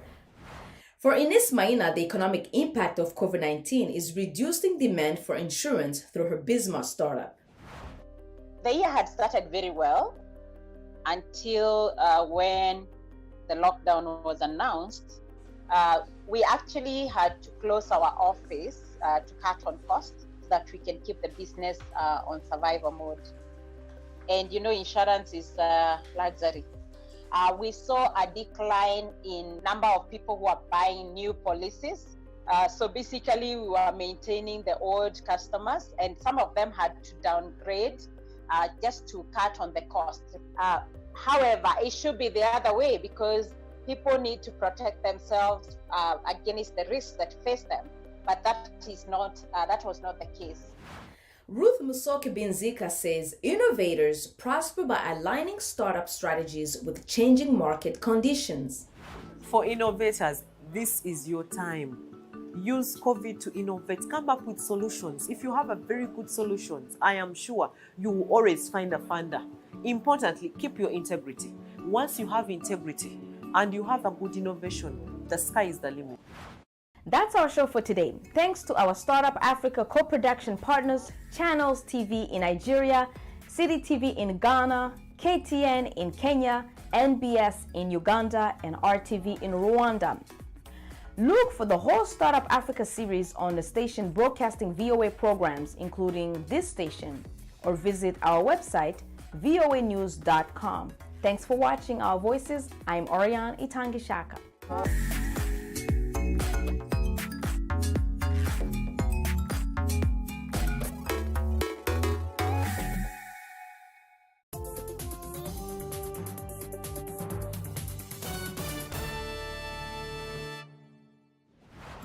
On September 8th, the African Union presented to its mission the list of candidates for the upcoming election of the chairperson and deputy chairperson. The nominations are expected to take place during the 34th ordinary sessions of the Assembly in January and February 2021. On this special edition of Our Voices, we'll take a look at the process to the top leadership of the continent and what's at stake come 2021.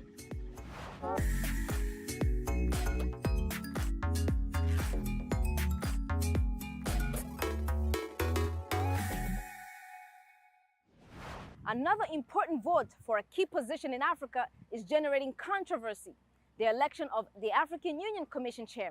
VOA's Anita Powell reports from Johannesburg, South Africa.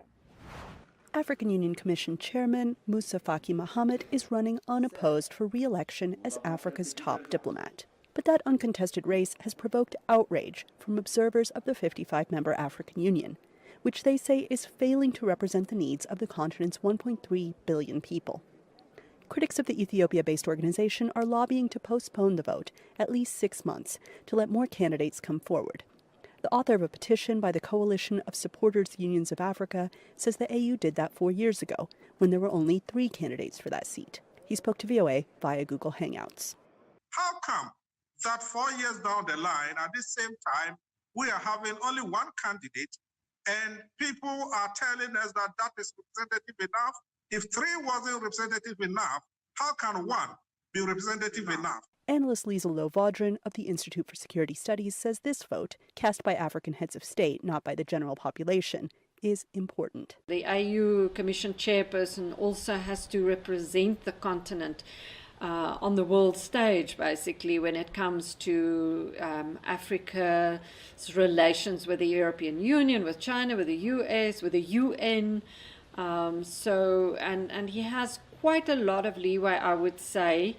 That's why, says Pan-African activist Daniel Mbonu, it's critical to get a leader who truly represents the continent. He supports the petition to delay the vote. He spoke to VOA from Nairobi via Google Hangouts. He has displayed a lot of incompetency in the organization and running of the AU, of the African Union organization. At the same time, he has been unable to address issues that are facing people of African descent around the world. And there have been allegations of massive fraud at the African Union, corruption, nepotism. So if not Mohamed, then who? Critics say one candidate, the AU's former ambassador to the U.S., a Zimbabwean national, has been sidelined after she was removed from that position last year. Both critics also claim the AU has been heavily influenced by former colonial leader France. Since 2002, 4 of the 5 commission chairpersons have hailed from Francophone nations. Just by the uproar that came around after, the purported sack of Madame Arikana Chiombo-Rikpa. Now, come to think of it, Madame Arikana Chiombo-Rikpa herself has filed an application, and we have a situation where her nomination has gotten lost at the AU headquarters. And that is very, very strange. The AU has not been able to meet in person in recent months because of the global pandemic. The petition to delay the election has gotten 16,000 signatories, Ababresa says. If granted, it would move the vote into early 2021. Anita Powell, VOA News, Johannesburg.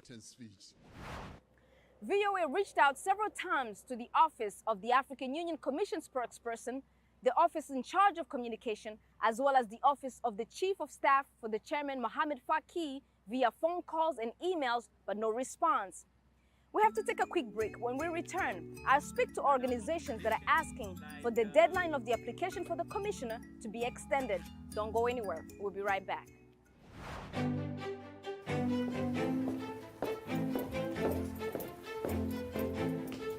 Being part of Our Voices is about more than just sitting here and talking about women's issues.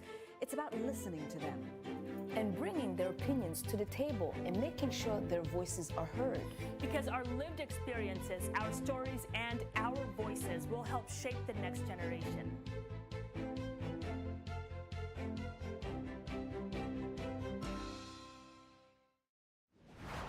Now in Ghana, the Kwame Nkrumah Ideology Institute adds its voice to the numerous petitions to extend the nomination deadline for the commissioner position.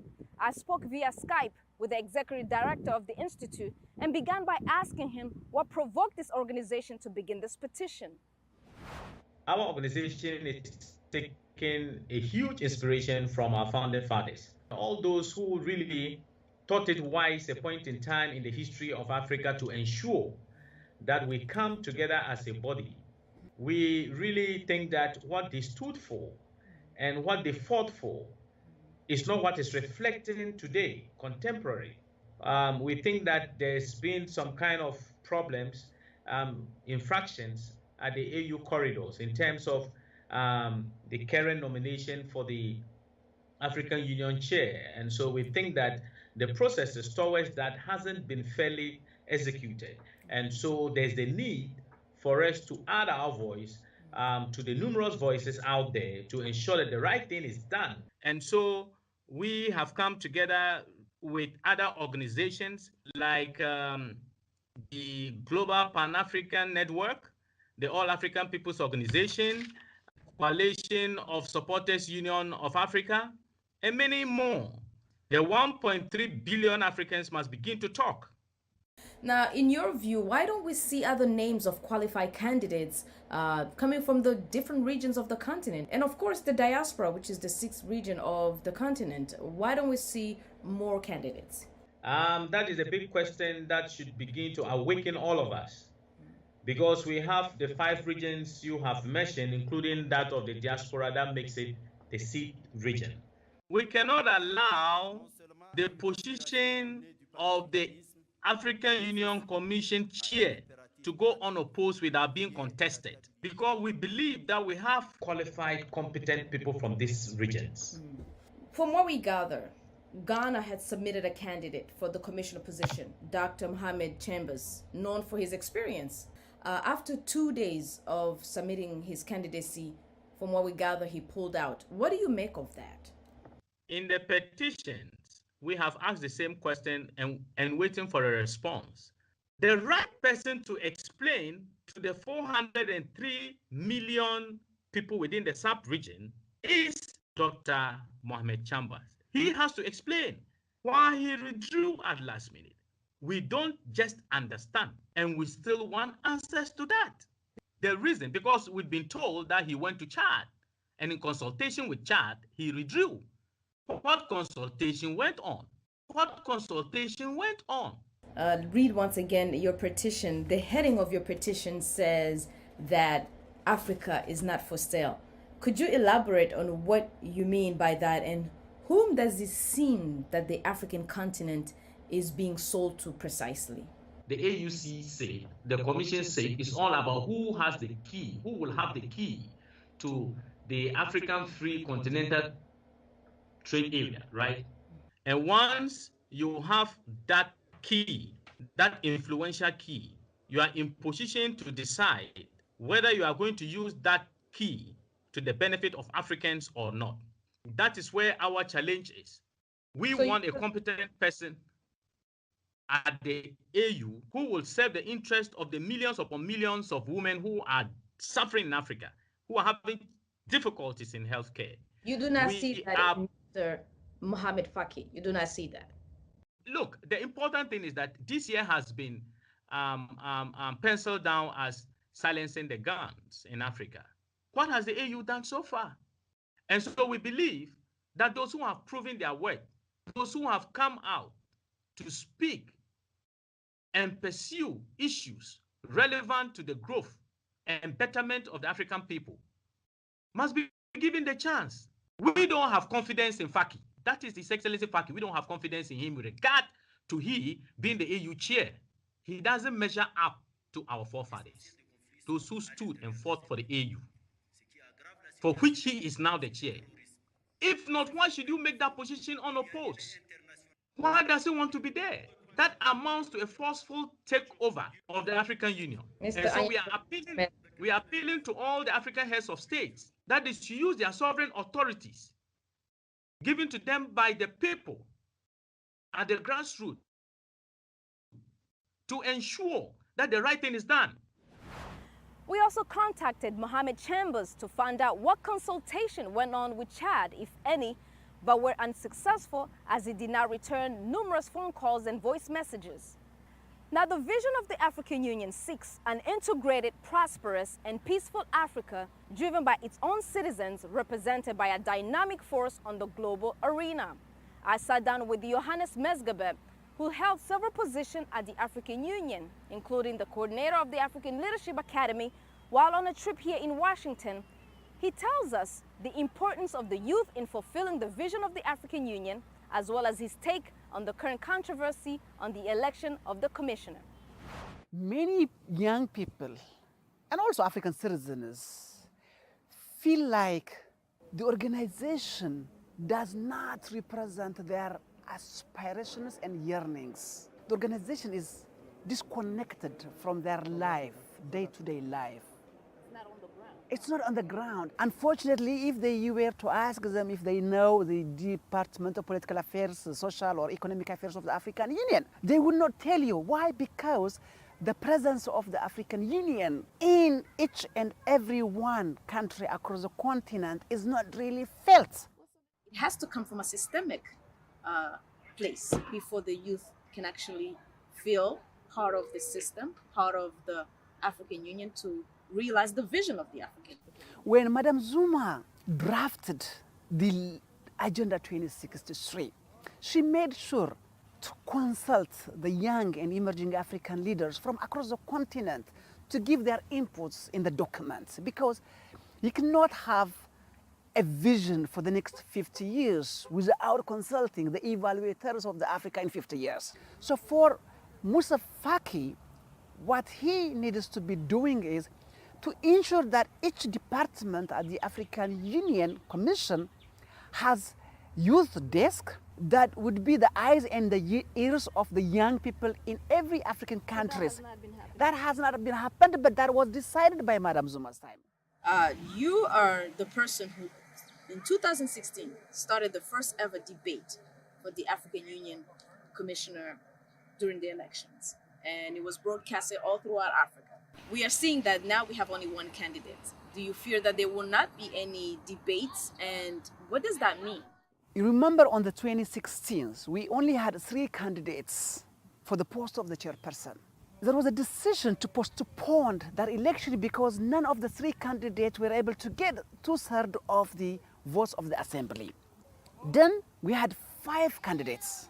So when we had that debate, we were able to bring the 5 candidates to present their manifesto and give an opportunity for the citizens to actually engage them, the opportunity to know who has what and how do they see the challenges of our continent for the next 4 years. What is their objective? What are the priorities for the next 4 years?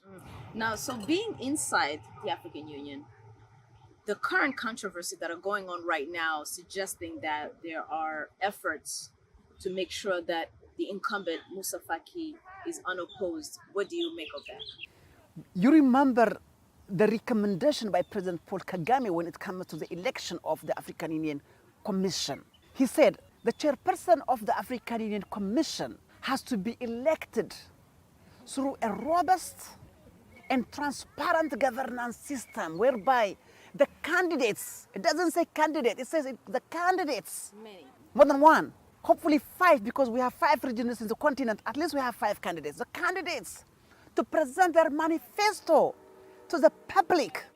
Now, as youth on the continent, what can be done as a way forward in making these elections more credible? I call upon the young people and African citizens throughout the continent and the diaspora to put pressure on African heads of states and governments, particularly on President Ramaphosa of South Africa in his capacity as the chairperson of the African Union, to reconsider and reopen the submission for application. Now, South Africa, whose president is the chairperson of the African Union, have 2 candidates for the post of the deputy chairperson, and both of them are male, which means if Faki Moussa, who is only an opposed candidate for the post of chairperson, is elected as the chairperson of the African Union Commission, these 2 candidates for the post of deputy chairperson of the commission are automatically disqualified. So how are South Africans knowing that put 2 male candidates for the post of deputy chairperson when they know that they would be automatically disqualified? So I think it is in the interest of the whole continent, including South Africa, that we reconsider the application and invite qualified African citizens to participate in this process. We have to take a quick break, but before we go, we want to remind you to visit our social media pages Our Facebook, Instagram, and Twitter's handle is at VOA Our Voices. You can also send us a message on WhatsApp. Our number is right there on your screen. When we return, we'll speak to Dr. Chiombori Quo, the former African Union ambassador to the United States, who says her application was blocked. Don't go anywhere. We'll be right back.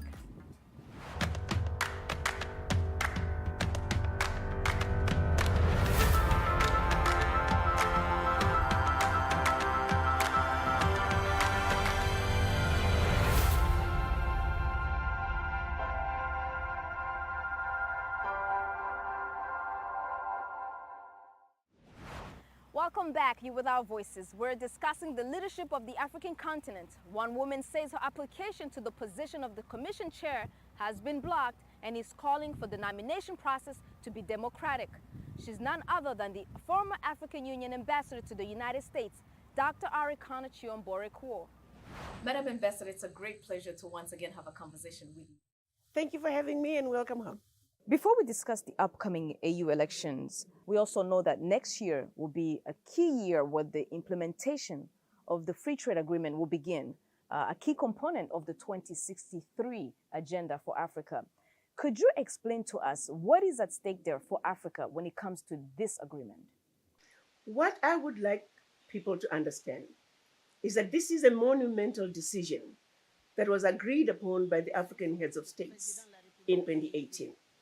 Establishing the Continental Free Trade Area. African Continental Free Trade Area basically says no more shall 55 different little-bitty countries go to the world stage to negotiate for trading purposes with the big boys. Africa is going to go to the world stage as one customs union. It's something that our Pan-African fathers had hoped to accomplish when they met back in 1963, when they created the Organization of African Unity, which was a compromise decision. They were not able to accomplish the building of an Africa that spoke with one voice. It took us from 1963 to 2018 to agree at a consensus of a decision that we can all speak with one voice as one Africa, one continent, going towards one destination. It is going to be controlled by the African Union Commission Chair. 3 weeks ago, Chairman Moussa Faki Mahamat, who is the current chairperson of the African Union Commission, President Nana Addo of Ghana handed him the keys to the African Continental Free Trade Area Secretariat. That means now Chairman Moussa Faki Mahamat has the keys to the continent. If he's nominated for another 4 years. What are the specifics of those keys in terms of how much power does the commissioner has in terms of the agreement? You got to understand the whole purpose of having the African Continental Free Trade Area is to have an Africa that speaks with one voice. We are now going to be talking about how do we feed, house, clothe, move 1.27 billion people. Not how do we feed Nigerians, how do we feed Kenyans, how do we feed people from Botswana. We are saying, what do 1.27 billion people need? So he'll be able to decide the railroad contracts. The Cape to Cairo Highway, for example. The approval will go through Moussa Faki. The Cape to Cairo Highway is something that's needed. The shipping lines all around the continent, 90% of the trade, intra-Africa trade, is via maritime. Contracts to do all that on a continental level are going to come through the AFCFTA. And the chairman of the African Union Commission has got to be somebody who understands why this decision is monumental, why it is important to finish the unfinished business of our Pan-African fathers and finish it the right way. We simply cannot afford to give the keys of the African Continental Free Trade Area to the wrong person, someone who's more likely to sell us off, to sell Africa off. And so that's why whoever is going to be the next chair of the African Union Commission is going to be somebody who's Pan-African, somebody who understands that Africa's wealth is our children's inheritance, that we must defend Africa's wealth by any means necessary. So let's discuss the leadership of the continent, the top position of the continent. Many people, civil society organizations are voicing concerns about the election process happening for the top position of the continent. I have with me here looking at about 4 petitions that are happening on the continent, in different parts of the continent. 2 things there. We hear that you did submit an application for the top position. Is that correct? Also, how was the process and experience in submitting that application, and what was your outcome? Let me start by letting you know that I actually wasn't going to apply. Why? The deputy chairperson of the African Union was going to run for the chairmanship position, and I was going to support him. I don't particularly care about being the chair of the African Union Commission. I just want somebody there that we can work with, somebody who understands the importance of the African Continental Free Trade Area, and that first and foremost, we must defend Africa by any means necessary. We must defend that which belongs to our children. And I felt Deputy Chairperson Kwesi could do that. So I was willing to support him. Unfortunately, the president did not nominate him. Instead, he nominated somebody else who was president of Ghana. He nominated somebody else who was actually very qualified. And I would have been quite happy. Mohamed Chambers, Ibn Chambers. I was quite comfortable supporting him. He was nominated on the last day for Ghana to submit his name to the ECOWAS region. On a Monday, he was nominated. On Wednesday, he sent a text message to a friend who had congratulated him to say, "You are the nominee from Ghana for West Africa." And he responded, according to the article that was later published, by saying, "Well, the congratulations are short-lived. I have decided to withdraw my nomination after consulting with Chad." Wow. The word on the street is something happened. There were some shenanigans that were played, particularly from Chad. And of course, as you know, the chairman of the African Union is from Chad. So the question is, who in Chad did he consult with? Was it the president of Chad? Was it Moussa Faki Mahamat? So to your assessment, it wasn't his choice to pull out? And I'm simply going to speak about the word on the street. The word on the street is he may have been paid and enticed to pull out. But I don't have any proof for that, but that's the word on the street. Now, we are now down to 2 weeks before the deadline for submission of the applications to the AU. We decided I should jump in and see if I can submit my application out of SADC, because at this point it was clear Faki is not being opposed. So I quickly got in touch with my president of Zimbabwe. I submitted my documents, and a minister was assigned to work with the process of getting me to be nominated by SADC. It's my understanding on 2 separate occasions, a vote was scheduled. The first one was cancelled and rescheduled. And on the second, again, that vote was cancelled this time. So we don't have somebody from the West, we don't have somebody from the North, we don't have somebody from the Central. Now the Southern Africa region isn't sending an application. They did not vote for me. They did not meet because they had to meet in order to officially nominate me as a region. So it is that meeting that was cancelled. So you believe that there's also some play there to block your nomination? It's pretty clear that every effort is being made to keep getting opposition for Faki, because they know, and I'm going to be very serious, honest with you, they could put a monkey to run against Faki and the monkey would win. They know that. Now, if a positive response comes from these petitions that we're hearing that are coming up from different places on the continent, is it your hope that South Africa, your region, SADC, and specifically President Cyril Ramaphosa, will indeed this time submit your candidacy? They really don't have a choice. They need, if people apply, they must at least submit the nomination. Blocking the nomination before the vote is just wrong. It's wrong, it is undemocratic. But I also hope that we can get more people. Let's get more candidates. Every position has an average of 8 to 10 people contesting for that position, from deputy chairperson and all the commissioners, except Faki. And so you did mention about the African heads of state. Do you have a message for them? I have a simple message to the African heads of states. I would like to remind them of the millions of babies that are going to bed with an empty stomach tonight, of the millions of women who are dying today while giving birth to another child, of the millions of the unemployed youth who are committing murders. This one is so painful, out of desperation and despair. We have an opportunity to do something.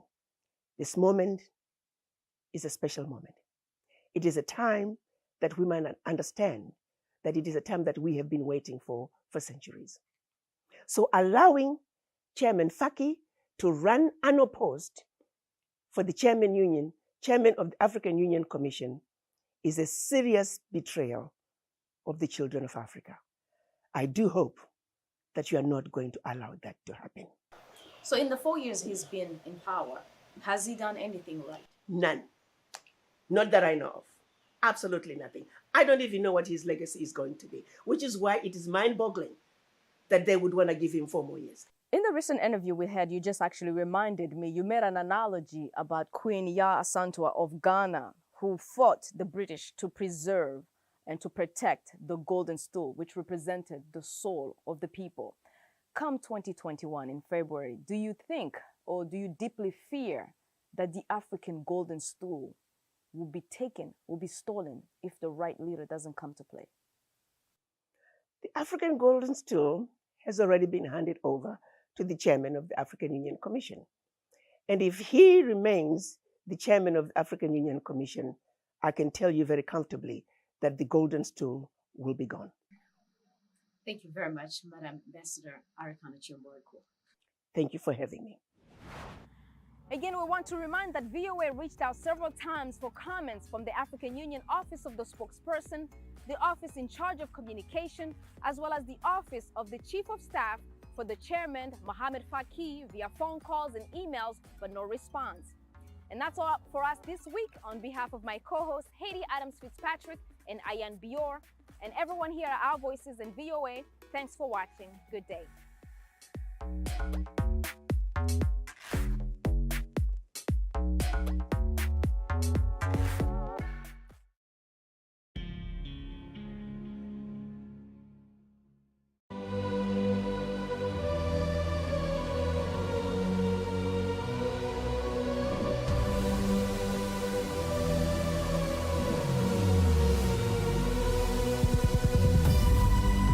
What we do not understand, we will stigmatize. What you can see is the remaining of the tanker that exploded. He suffered equally confessed.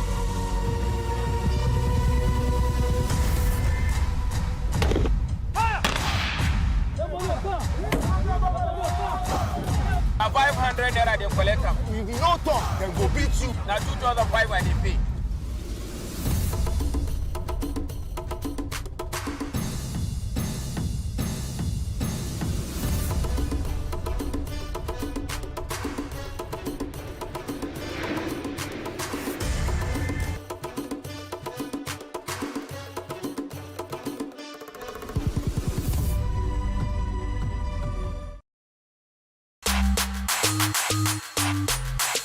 Abraham, Moses, Jacob, you are one family. There's no doing all this sport in Nigeria.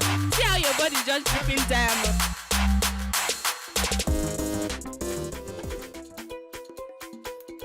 I don't have one yet because I'm yet to be rich. So when I'm rich now, I will have one. But like this, I can just go. I do freestyle, go to wherever I like. But for now, I don't have any favorite. Now my own mind, I tell you, I know the life for you. It's not like we're on TV. I'm trying to form. I'm just studying my mind. So I don't have any favorite destination for now. In Nigeria, there are a couple of places in Abuja, a couple of amusement parks in Abuja. I usually, Wonderland, a couple of nice spots. Since I stay in Lagos, so my first destination is like Landmark Beach. This is one of the most favorite of mine. And then this landmark destinations, landmark park. I mean, it's pretty good. It's unique, you know. It's well designed, and I think it's quite well known in international for international occasions. And I think many people will know it later on. Yes. Landmark is cool. I like Landmark. Everybody loves the sun, like beach sun and everything. The surroundings is very alright. And the girls? No, I don't know about the girls. I'm not a girls guy.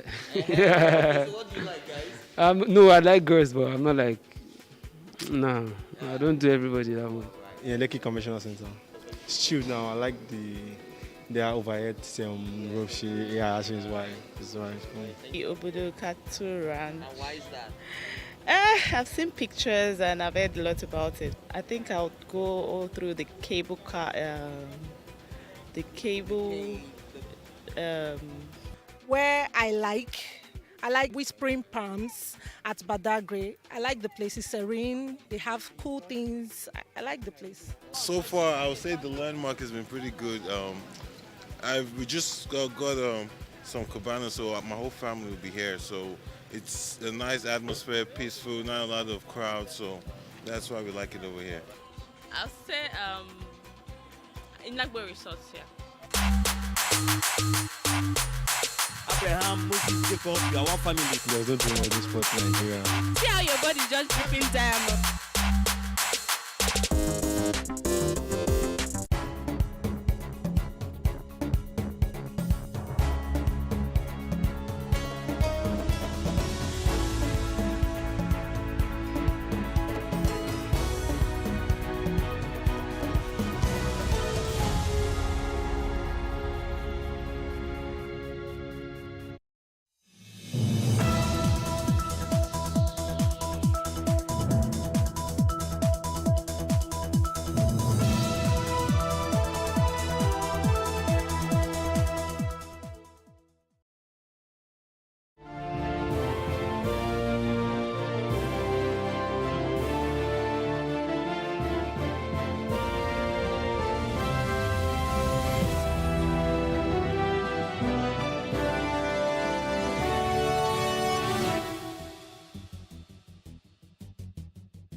Local government financial autonomy.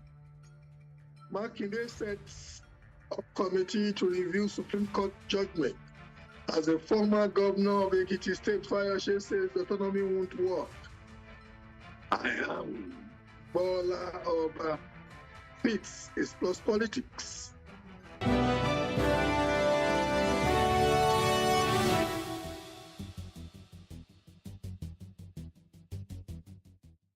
Local government financial autonomy, Supreme Court judgment. Oyo State Governor Seyi Makinde has constituted a special technical and legal committee to review the recent Supreme Court judgment on local government financial autonomy.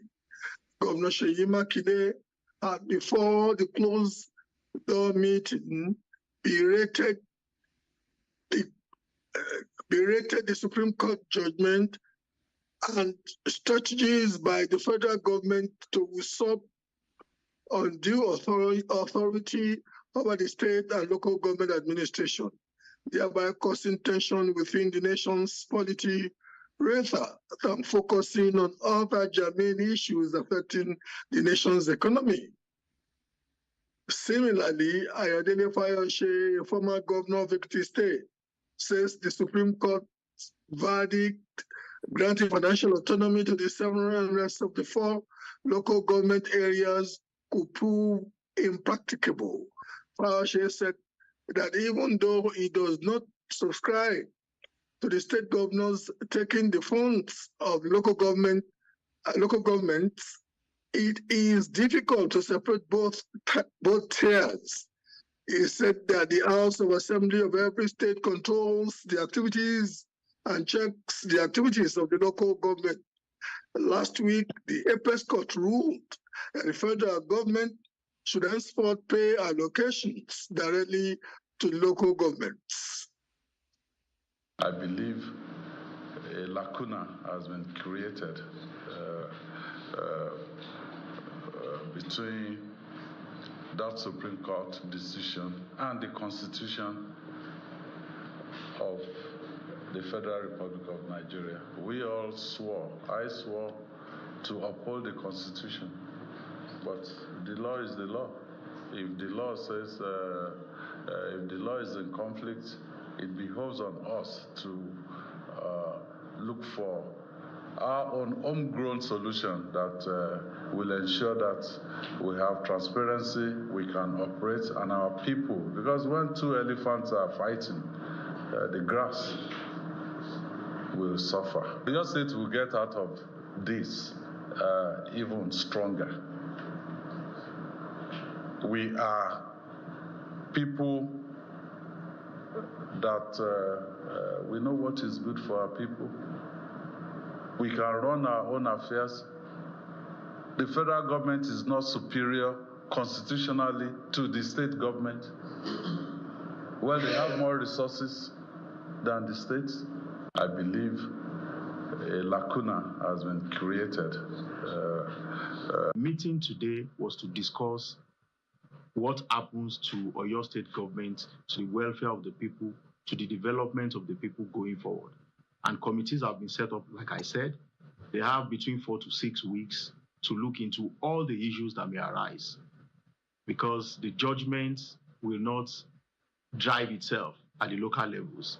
The judgment will not, deliver development by itself. People will still be involved.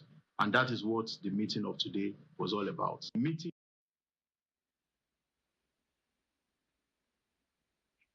Joining us to look at things is the lawyer and public affairs analyst, Tunde Kolawole. Also joining us is the House Leader of Councillors at the Onigbogbo LCDA, Honorable Kayode Opayemi, and a lawyer and public affairs analyst, General Dokoli. Gentlemen, welcome to Plus Politics. You're welcome. You're welcome. Thank you. Honorable Opayemi, let me start with you. Yes, sir. You are in a peculiar situation. Number one, you are an elected councillor, but the contraption, the local governance institution where you function is a stranger to the Nigerian Constitution. So you cannot be a beneficiary, either directly or by proxy of this judgment credit to the third tier of government. Well, what would be your response to that? Number one, I want to disagree with you that we are strangers because we are LCD. If I would understand where you are coming from, where you're going to. Reason why is that we should remember that the Supreme Court judgment created reasons, the elements of necessity that brought about the creation of the LCDAs. If you go back to the history, when our president was our governor, he decided to expand the local councils to 57, and the then President Obasanjo, took it up as an issue. And eventually, they had to go to the court, and the Supreme Court judgment gave a ruling that the state has the power to create local government, but the process was incoherent. If you remember that statement, incoherent. The process was incoherent. Incoherent, yeah, thank you. It was incoherent, and by what it means is that it is not complete. It has not followed, it has not completed this process. And by so doing, that they can eventually, those 37 local government created out of the 20 can be made to be local council development areas. And in that wise, I think it was also given that the 20 local government could have the funds, but don't forget, sir, that the LCDAs are also part of those 20 local governments. They were formed from a local government, so we are not strangers, not in any way. We are still in existence. And don't forget now, what I want to put into it is a process that has been run for 21 good years successfully, that has been operating even better than some existing local governments from other states that have conducted elections in those local governments for more than some local governments that are existing in the Constitution cannot be called strangers. Thank you. Okay, I want to believe that with your very articulate line of defense, maybe I should withdraw the word stranger and say at best, LCDAs, as they function in Lagos and other states of the Federation, are acquaintances to the Constitution as a result of the pronouncement of the Supreme Court on the litigation by the then Lagos State government on the creation of local council development authorities as an inchoate entity as pronounced by the Supreme Court. Okay, let me go to Barrister Okolie. Barrister Okolie, are you there? I'm here, I can hear you. Fantastic. Barrister Okolie, the Supreme Court, from the responses of the governor of Oyo State and the former governor of Ekiti State, may have pushed itself into a cul-de-sac that is generally taught against in law schools. That courts must be very careful not to make pronouncements that may ultimately end up being academic. Because we are at a point now where it does seem, from the responses of former Governor Fayose and Makinde, and which may be the sentiments of many governors that are not talking out now, realpolitik would or may end up making the pronouncement or the ruling of the Supreme Court quite academic, and the governors may ultimately still just find a way around what the Supreme Court is trying to achieve. Your response, sir? The law is dynamic. Current ground norm of Nigeria is the 1999 Constitution as amended severally over time. In practice, we've not been practicing the LCDA form of governance.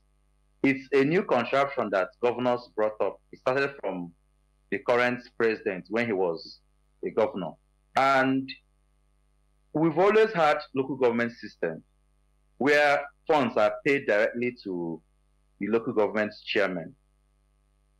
I think the finance minister then, Dr. Okonjo-Iweala, used to post on national dailies funds that were paid to each of the 774 local governments in Nigeria. And if you go back to the 1999 Constitution, it recognizes only the local governments. It does not recognize LCDAs. So I don't think that what the Supreme Court did was, by their ruling, was an academic exercise. It's something that has been practiced over time. I think, sir, we can still go back to it. You may not have understood my question very well. My question fundamentally centers around the fact that even if the fund coming from the Federation account goes directly to the local government councils, as you have rightly explained that at some point, the former Minister of Finance used to publish funds going to those local government councils. I am saying that given the response of Governor Makinde, the local government chairman may be hounded to give the funds to the governor or spend the funds as directed by the governor, because as Governor Fayose stated, realpolitik says that those governors are holding their offices at the mercy of their governors. Those local government chairmen are holding their offices at the mercy of the local government chairman. I'll come back to you, Barrister Okolie. I have another lawyer, Barrister Kolawole. What would be your response, Barrister Kolawole, to that? Hello? Hello, am I audible? Is Barrister Kolawole still there? Okay. Barrister Okolie, you may want to have a go at that. Okay. In continuation to what I was saying, because I wanted to arrive at that, I wanted to first of all say that what the Supreme Court decided is not an academic exercise. It's something that has been practiced over time, and you can still go back to it. Now, coming to the governors, having the local government chairmen exercising their powers and existence at the mercy of the governors. Why it's like that is because we don't have a good election system for the local governments. You see a situation whereby elections are conducted for local government, and the party in power in that state sweeps all the posts from councillor to all the chairmen. So this is a good step in the right direction, but more effort should be placed to ensure that there is full local government autonomy. That is to say, ensuring that elections that usher in the local government chairman and the councillors are free, credible, and trusted. That way, development can get to the grassroots. Thank you. Thank you very much, Mr. Okolie. Is now?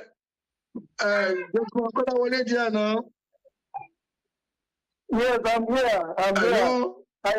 Okay, let me go back to Honorable Opayemi. Honorable Opayemi. Let me start. I'm here. I'm all here. Let's start from the point of view that it is shocking to me that the federal government took that kind of a case to Supreme Court for education. I say this in all sense of responsibility. Because the people who are serving the responsibility of the federal government today have either have once been governors of the state, they have either been senators, or they have either also been local government to examine themselves and others. And you find out that when they were governors and what have they, all the issues that are associated with the management of the resources of the local government today, the structures of the local government today, elections or democracy at the grassroots level, at the local government level and all that, began from under their domain. So what has led to the change of heart today, I really don't know. And as we say in law, whoever goes to equity go with a clean hand. It doesn't appear to me that those who took this case to court have a clean hand in respect of this matter. That is my first point of departure. The second one is that when you look at the decision of the Supreme Court and all that, it would appear to me just like one of the contributors have said, to be born out of the doctrine of necessity.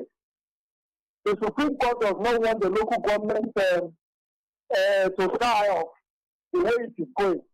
Because if the local government is not protected, the rapacious manner in which the governors are managing those local governments would eventually lead to threat of the local government. And whereas you and I should know that the local government have more responsibilities under them than even the state government, than even the federal government and all that. So when you look at chapter 1, part 2 of the Constitution, I think under section 7 there, you will see that what the Supreme Court has simply tried to do is to protect the local government from withering out. Especially on the side of the councillors. I know of like 20, let me say 10 or more councillors that are from various parties. Accord, we have councillors that are from Accord party. We have councillors that are from PDP. We even have a councillor that I know that is from HELP in this Lagos state, which shows that Lagos state election has been relatively, let me use the word relatively, fair to a great extent. Now, if we are now talking about the local government election and we want to assert our independence, see, your sovereignty is what you are giving to me as an elected person. How many people within our citizenry live in the local government? We have nostalgia at the local government election level, whereby people don't come out to vote. Those places where people came out to vote, they were able to elect the people of their choice. I can tell you of that of Agege. I can tell you of that of Mainland. I can tell you of that of Odiolo. You can go and testify. So when we are coming to make assertions, we should be able to be empirical about it. Now, going to the state independent electoral commissions, just like my learned fellow stated, there's not, when it comes to constitutionality, it can never be academical. Don't forget that in the Nigerian constitution, the creation of state electoral commission exists very, very prominently in our constitution. So if at all we want to even go about that, we have to go to the National Assembly, whereby the constitution will be amended, and maybe that article will be taken over and be given, and then INEC will be given the power to conduct the election. But it is not as we are saying that if INEC should conduct election, then there will be this El Dorado in the way we conduct election. It is not so. It is about the people who have the nostalgia at local government level to vote. It is about every one of us that are participating. It is about the desperation of some people who feel that under most, their party must have the total control of the state. You see, the institutions are there. The players in the institution, how well, as in how sincere are they to us? How sincere are they? The players and everybody that are there, how sincere, how committed are we? These are issues that we should be talking about. Thank you very much. Okay, thank you very much, Honorable Okwayemi. I want to believe that you too would understand that Lagos may be a bit of an aberration from what prevails across the country. Local council elections have just been held in Adamawa. Local council elections have just been held in one other state of the Federation, and the ruling parties in those states carried all the elected offices, including all the councillorship positions. I am not gainsaying your submission about Lagos, but even in Lagos, the ruling party controls the 57 local government and local council chairmen. Am I right about that, sir? You are right, but I can answer you if you give me the opportunity to say something about that. Go ahead, please. Yeah. So, sir, winning election is about putting structures down. Lagos State will always have its ways of winning local government election, because many of the parties that are in Lagos State, they only wait every 4 years to come and conduct, participate in presidential elections, senatorial elections, House of Rep election, House of Assembly, and governor election. Once that is won, they go back and then they go and sleep. Even most of these parties that we are talking about, that they won elections, many of the people who won the election were people who were aggrieved in our party, who had to use those parties as a platform to contest for elections so that they can win, and eventually they did. So the chairman winning election is about the structure that is on ground. If you don't have structure in which you are going to use in winning election, and you just wake up tomorrow and you say you want to win election, it might not be possible. Okay, Barrister Okoli, we are coming back to my first poser to you now. Realpolitik, as explained by Honorable Okwayemi, who is a practitioner of the trade, speaks to the fact that as good as the intention of the justices of the law lords, the justices of the Supreme Court may be, at the end of the day, is a function of the point that you made so articulately.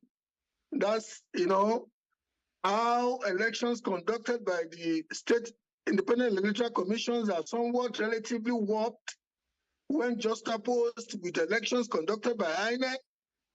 Two, your colleague, the Honorable, has also just accentuated the fact that structure, and when politicians use the word structure, they are basically talking about the enormous resources that seem always to be at the advantage of the ruling party, where the governor is the bankroller. So this pronouncement of the Supreme Court, in view of all these realities, what does it amount to? If you want to give us any form of enlightenment from your position as a minister, as a minister in the Court of Justice, especially the Supreme Court, any form of enlightenment from you? Okay. First, like I said before, it's a step in the right direction, but it's not the whole step. There are more steps to getting it right. And what do we do? First of all, we have to get our election system to be very okay. Our election, even the ones for National Assembly, even the ones for state houses of assembly, even the ones for governorship and presidential, we've not gotten them right. And it will trickle down to the local government elections. What am I trying to say? When people are done with voting for these elections, like I said before, there is a sense of disillusionment that affects them when it comes to coming out to vote for the local government council elections. And this peters off and extends to how people view the local government councils. In fact, as a matter of fact, where I live in Abuja, most often than not, we don't even feel the impact of the local governments. So it shows that for people to understand and appreciate the local government system, a lot of our institutions have to be strengthened. And what am I trying to say? The institutions that are used for elections, we are talking about the electoral commissions, we are talking about the security agencies, that is the police, the military, and the paramilitary agencies. We are talking about the individuals, those who are caught messing up with the electoral system are supposed to be punished adequately. It will serve as a deterrent. So when people know that their votes will count and their votes are actually counting, they will participate more in local government council elections, and they will hold their councillors and their chairmen. They will hold them more responsible than they will even hold their governors, because these people, these chairmen, these councillors are people that they can see on a regular basis. They attend the same church, they sit down in the same area, in fact, they possibly read at the same newspaper stands. So when you see that you can feel, you know your councillor, you know your chairman, and you can feel what they are doing, then you can give them feedback on how to get things right. And this is how development will trickle down to the average Nigerian. Thank you. I still tend to hear you speaking to the idealism of the Constitution, how it ought to be. And for me, you seem to be deliberately speaking about the reality of what prevails. And that's maybe because you live in Abuja, because relatively in Abuja, INEC conducts local government elections in Abuja. That's number one. Number two is that Abuja does not have a peculiar political phenomenon akin to the governors at the level of the states. And most times, we have also discovered historically that the opposition parties tend to often win the local government elections in Abuja. But that's not what usually prevails at the level of the state. So I'm sitting here, sir, Barrister Okoli, this is for you again, thinking you may not be addressing the realities that instructed the litigation by the incumbent Attorney General to seek for the pronouncement of the laws on the autonomy, on the financial autonomy of local governments. Am I right, or do you disagree with me? The financial autonomy of the local governments have been hampered a lot by governors. But I want to go back to what you said about living in Abuja. Abuja, to an extent, is how politics should be played. You hardly see a high level of political bleeding edge, clashes and all that. Not because there are no humans in Abuja, but because there is a high level of security presence. Now, coming to the financial autonomy that you talked in your last question.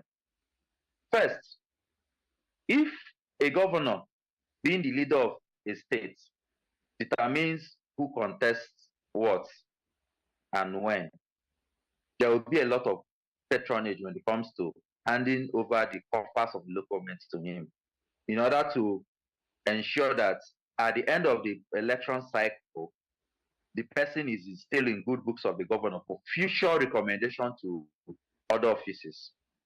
But when we get our elections right, when we don't need to get blessings from personalities, from principalities, it will go a long way in ensuring that our local government system works. And as Nigerians, we really need our local government system to work, because the local government systems are the drivers of development. There is no country that is developed that their local government system, be it county or whatever terminology is called, it's not, those systems are not working. You may say that it's a bit of idealism, but before things got worse to this level, I know for a fact, because I lived in Imo State during that time, I know for a fact that local government elections were better contested, better handled than they are being handled now. It's just an erosion of values in our institutions that is making the local government elections to look like a bile, where the ruling party has been granted by to determine who gets what and all that. You see an election having 90% return in favor of the ruling party, no matter how bad the party must have fared at the state level, they are still accepted. And when you talk about structure, finally, when you talk about structure, structure can be good or bad. Where people are being attacked when they go for rallies and all that, all in the name of you don't have structure or you don't have backup and whatever terminology is used, it deters the good people from coming into politics. So structure, like is being said, can be a structure of criminality, can be a structure of fomenting trouble or creating an arrest that will scare people away. And scaring people away from the political process is a form of rigging, is a form of electoral malpractice. And we need to arrest all these malpractices in order to move forward as a society. Thank you. Honorable Okwayemi, are you still there, sir? Very well, very well. With a degree of humility from my side, I want to submit to you, I want to humbly submit that Lagos is the perfect example, or Lagos is the perfect example that speaks to the vacuity, the academic nature of the pronouncement of the Supreme Court. Why am I saying that? there are only 20 constitutionally recognized local government authorities in Lagos. And yet, realpolitik-wise, empirically and practically, there are 57 contraptions reflective of local governance in Lagos.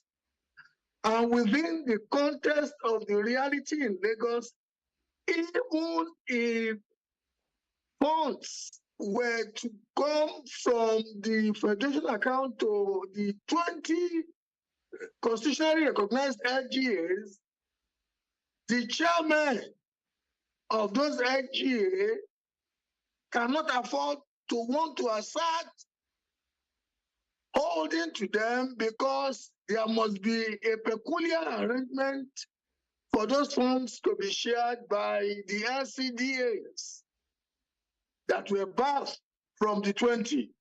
And here we are talking about financial autonomy when no local government chairman in a peculiar scenario like Lagos, like Osun, like some other states where LCDAs have been created, dare ever say they want to hold on to any fund coming directly from the federation account to the purse of the local government authority if they want to still be in politics.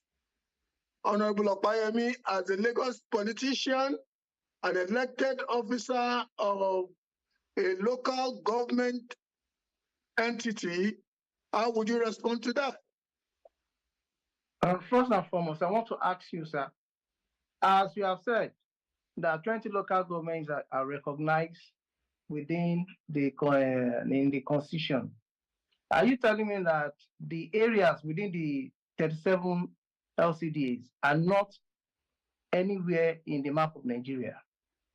Or are they not part? Sorry, I'm coming bit by bit. Are they not part of those 20 local governments in their various areas of demarcations? Honorable Opayemi?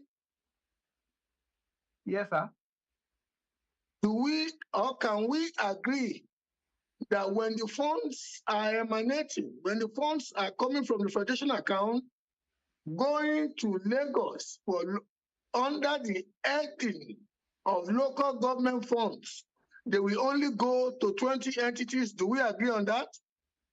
I'm not going to speak to that because I'm not the chief, I'm not the Attorney General of Lagos State.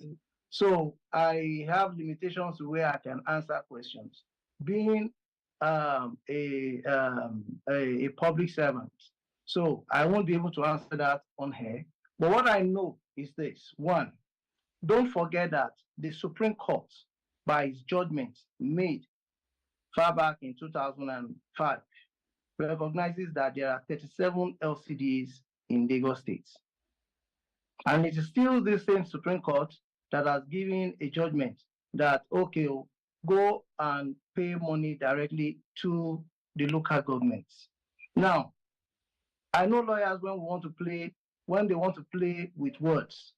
The issue of whether an LCDA or a local government should be part of the payment has not arose at all. People are the ones bringing it up for public discussion and things like that. So it is now meant for the people who are professionals in the learned field to take it up and ask of, okay, what implication does it have to do with what is on ground? But we must understand one thing.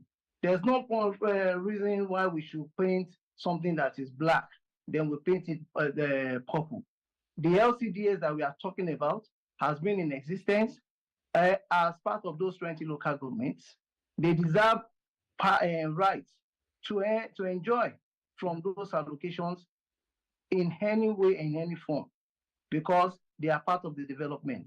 And also, I still maintain my ground that a process that has been successful, even more than the existing local governments that you are talking about, that has been successful, that has been existing, that has been functioning in every way in which an ideal local government should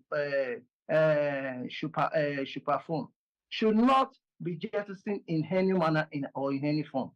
What we should be talking about moving forward now is how those 37 local governments, if you want to talk about it, when many states created the LCDs and General Obasanjo came out that he's not going to accept it. It was only Lagos State that stood its ground. And today, the story is a success story.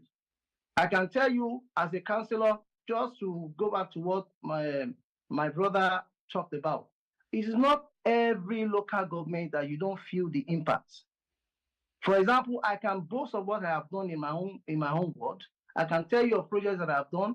I can tell you of what our governor, Sanwo-Olu, has made all the councillors in the 57 local governments to go and do in their various wards as ward projects. I can tell you rhetorically that there is an instruction given by the Speaker of Lagos State that every year a councillor must have 2 ward projects being done at their various wards. These are impacts. Okay, Honorable Okwayemi, I can really empathize with you because in many respects, you are speaking to an idealism of what should be, which in a peculiar way you believe is happening in Lagos.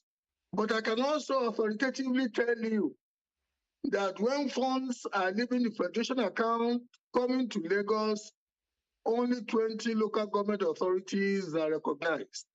I know that because of the peculiar nature of Lagos, having all the 57 chairmen belonging to a particular party, the understanding to distribute the money in such a way that it speaks to equity amongst the LGAs and the LCDAs is a fantastic contraption. As a Lagosian myself, I am happy as a Lagosian who also believes that Lagos ought to have gotten more than 20 LGAs, and indeed there should be a mechanism that should recognize the LGAs. I feel you, but my brother, reality is reality. When those funds are leaving Federation account, they are coming just to 20 designated addresses. I agree with you. That takes me to the barrister now. I'll come back to you. We still have an opportunity. Barrister Okolie. Now, just like I had earlier stated to you, that we may be speaking to idealism at the expense of reality, I need to take in another direction now. Governor Makinde is of the opinion that we have an aberrative federalism or an aberrative federation. That in all the federations that he knows, there are only 2 entities, central and federating units. That the situation in Nigeria is peculiar and that it is robbing the states the benefit of effectively administering its territory. That the local government, that the federal government is becoming a meddlesome interloper in how the states govern themselves, wanting to use the local government authorities as a disruptive force when ordinarily the federal government should be facing the challenges of righting all the enormous wrongs of the economy. What will be your response to that from Governor Makinde? Respectfully, I disagree with the governor on these grounds. First, the economy cannot move further if we don't get our governance right. And our governance starts from the local government system. First, public health care centers are supposed to be the sole preserve of local governments. You mean primary health care centers, PSCs? Yes. Yes, I And agree with you. a lot of them are not functioning well because the local governments are not functioning. Most of the local governments are not functioning. So whatever that is happening at the local government level, it affects the common man in the street, and it in turns radios back to the economy. Now, another angle where I disagree with him is that in the United States of America, for example, you have the federal government that is at Washington, D.C., then you have the states, and then you have the districts, and they all work hand in hand together. No one is interloping or overshadowing the other. They have their duties spelled out and they carry it effectively. Like I said before, you have counties in the United Kingdom. Even in Switzerland, you have canyons. Most of these countries don't even have states. What they have is the federal government and the local authorities, because they understand that development, economy, whatever good indices cannot go well without the input of the local government councils.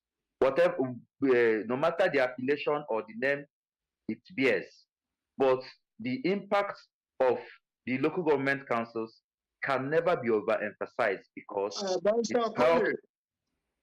drive development. Just an observation that I want you to take away and verify outside this program. The Constitution of the United States of America recognizes the Federation as a relationship between Washington and the states. Counties are formed at the expense of the state in America. They are not recognized constitutionally as a third tier of government. In Switzerland, as you have alluded to, the federation is between the center and the cantons. There is nothing that defines a third tier at the level of the cantons as a result of what Asiwaju Bola Ahmed Tinubu proved when he was governor of Lagos. It should be incumbent on the states for effective governance to dynamically adjust local government structures with a view to making sure that people are effectively served. So we need to get those facts straight. Honorable Opayemi. Yes, sir. Your concluding remarks, given the fact that we are where we are now, and it does seem that Lagos, the father of modern Lagos, is the incumbent president. He was the governor who pioneered the machinations of creating extra constitutional entities for effective governance at the local government level. And yet, this judgment is coming during his era as the president, and Lagos is in the peculiar form or shape that it is in now. What say ye to a political like you functioning in an entity that is part of the 37 created, that is not totally recognized by the Constitution? First and foremost, what I know about our president is that he has always believed in the local government system working. And that was the reason why he felt that 20 local government was not effective for Lagos State when he brought about the ideas of creating 37 LCDs along with the 20 local governments. Presently now, we know what is going on, what is trending in our country: insecurity, food insecurity here and there. Sir, if we want security in our land, the local government system must work. And I'm sure the man who knows where to put and how to remove is the man that is there. He understands that if we are talking about security, we must be sincere with the ideal way in which the local government must be run. Because why do I say so? If in my area, there are going to be, if we want to know where the bad boys are, we insecurity will start. It will start from the ward. The councillor of the ward would understand that, okay, so some guys are gathering there, and there can be a cry out. And that's why Lagos is working. Every month, we always have a police peace and security meeting at the local government level, where all the security households will be represented. And then we talk about where areas where there are possible security threat, and actions are taken immediately. But in local governments whereby they are locked, maybe once in every week, they come in and they just do what they want to do, they go. How do you expect that security will be effective there? And these are the things that this man understands. That if you want to talk, sorry, sir, before I finish, sir, if you want to talk about food insecurity, the local government can actually facilitate to see how agriculture can be successfully manifested in the nations. For example, if you give every local government chairman a mandate that, look, you must have, each local government must be ready to have a farmland whereby they produce one or two things. You can imagine how food insecurity will be taken off. So what I'm trying to say is that, but Asiwaju Bola Ahmed Tinubu understands that local government is the main. My brother, don't let's speak idealism. Reality is that in many of the metropolitan LCDAs and local government areas of Lagos, daily people are robbed on the streets. They have councillors in those streets. You know, people are robbed in traffic. You that question, sir. And you don't even have the land. Let me give your colleagues the opportunity to wrap up. So can you just, so that you see, if there are anybody that are robbed, the robbers most times don't get scot-free. Let me give you, there was the time during the EndSARS riot, the guys who in my area went to cut away these properties in the. I'm not talking about EndSARS. I'm talking of normal days. No, I'm just normal days. The boys who carted away with the properties, I went to their houses to collect it and return it back to the police. What I'm trying to say is that we know the bad boys. We know ourselves. We are the major. Then it's about time. Then it's about time. Councillors and chairmen got more effective, because I'm basically telling you now that we daily hear of reports of bad boys functioning seemingly at large on some of the arterial roads of Lagos, and they seem to be getting away with it, my brother. Reality in Mombasa. Yeah, because what you are saying, sir, what I'm saying, the insecurity is different from criminality. See, there's nowhere, even in America, as we think it should be, there are some criminalities. But see, insecurity is when you have, see, insecurity will eventually come when there's. Let me let your colleague also have his closing shot. Okay, sir. Barrister Okolie, your closing shot, please. I believe that the local government system has to be revitalized, has to be get to a stage where it will be working. The common man can feel it. That way, it's the only way that we can get Nigeria right on the right track. That is the way we can solve a lot of the issues bedeviling our country. I agree to an extent with Honorable Bayemi. Security is a local issue. The local government, if they are working, they will work well to ensure that security in that local government is optimized. Healthcare should be a local government issue, at least at the level of private, primary healthcare centers. Education is equally something that the local government should handle, because they know where the schools are, they know how the schools are. Master Okolie, I have to wrap it up at this juncture. I understand you. I fully agree with you and Opayemi on the idealism of some of the points they are making. But you will agree with me, Barrister Okoye, that if security should be the primary responsibility of the local councillors and the chairmen and the state governors, we have a peculiar federation where all agencies bearing arms are answerable to one man only at the center. The governor's ability and the chairmen and councillors like Opayemi's ability to deploy the powers of coercion to control criminality in their constituencies are limited.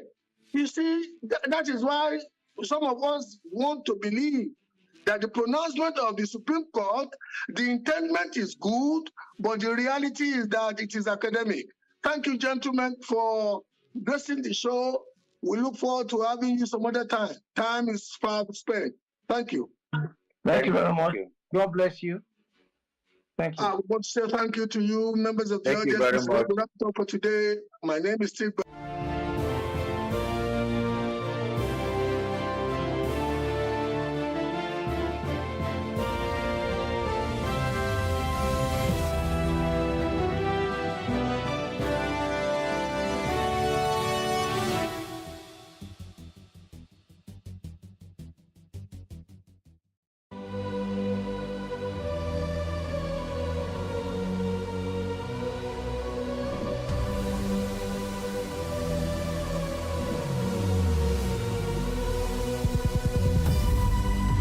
What we do not understand, we will stigmatize. What you can see is the remaining of the tanker that exploded. The suspect equally confessed.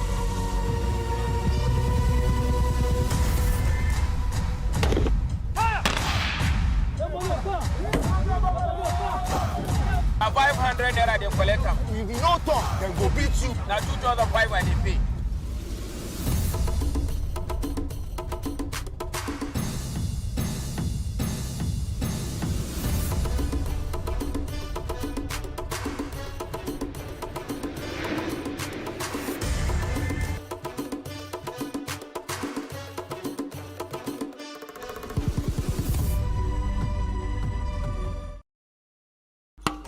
Ìmọ́tótó ló lè ṣẹ́gun àrùn gbogbo. Ìmọ́tótó ló lè ṣẹ́gun àrùn gbogbo. Cholera is defined as an infectious disease that is caused by ingestion of food and water contaminated with the bacterium Vibrio cholerae. It usually occurs as diarrhea, dehydration, and may lead to death if left untreated. Cholera was first discovered in 1854 by an Italian physician, Philip Pacini, during an outbreak in Florence, Italy. Also, record shows that cholera was detected by Robert Koch, a physician and microbiologist in India in 1883. In Nigeria, since its first appearance in 1972, intermittent outbreaks have been occurring. The later part of 2010 was marked with a widespread in the northern part of Nigeria, spreading to the other parts, and involving approximately 3,000 cases and 781 deaths. Unlike many other infectious diseases, cholera persists as a huge public health problem worldwide, even where there are accessible and effective methods for its prevention and treatment. The main reasons for its persistence are socioeconomic, since cholera thrives in unhygienic conditions and environments with a reputation of already fragile sanitation, especially in overcrowded areas. The major symptoms of cholera are diarrhea, nausea and vomiting, dehydration, muscle cramps, and shock. To prevent being infected with cholera, you should provide safe water, basic sanitation, and maintain adequate hygiene practices. If infected, the first aid treatment to assist the sufferer, if medical professionals are not readily available, is to get oral rehydration solution to replace lost fluids and electrolytes. Without rehydration, approximately half of the people infected with cholera will die. Severe cases need rapid treatments with intravenous fluids and antibiotics, which are to be recommended and administered by medical experts. There is currently an increase of cholera outbreak in Nigeria, and the Lagos State government declared a cholera outbreak on the 9th of June 2024. 3 suspected cases of cholera have been reported respectively in neighbouring Oyo and Ogun states. The Nigeria Center for Disease Control and Prevention, NCDC, reported that as of 11th of June 2024, 1,141 suspected cholera cases had been recorded across 30 states in Nigeria, including Bayelsa, Lagos, Abia, Cross River, Delta, and Imo, with some situated further north, Katsina, Nasarawa, and Zamfara states. United Nations International Children's Emergency Fund, UNICEF, says Nigeria must prevent spread in schools. With the intervention of all relevant bodies, individuals also have a relevant role to play. Prevention is better and cheaper than cure. Here are a few prevention tips. Drink and use safe water. Flush or bury poop. Wash and peel raw fruits with clean hands. Also, cook food thoroughly. Thoroughly clean toilets and surfaces contaminated with poop. Remember, health is wealth. Stay safe.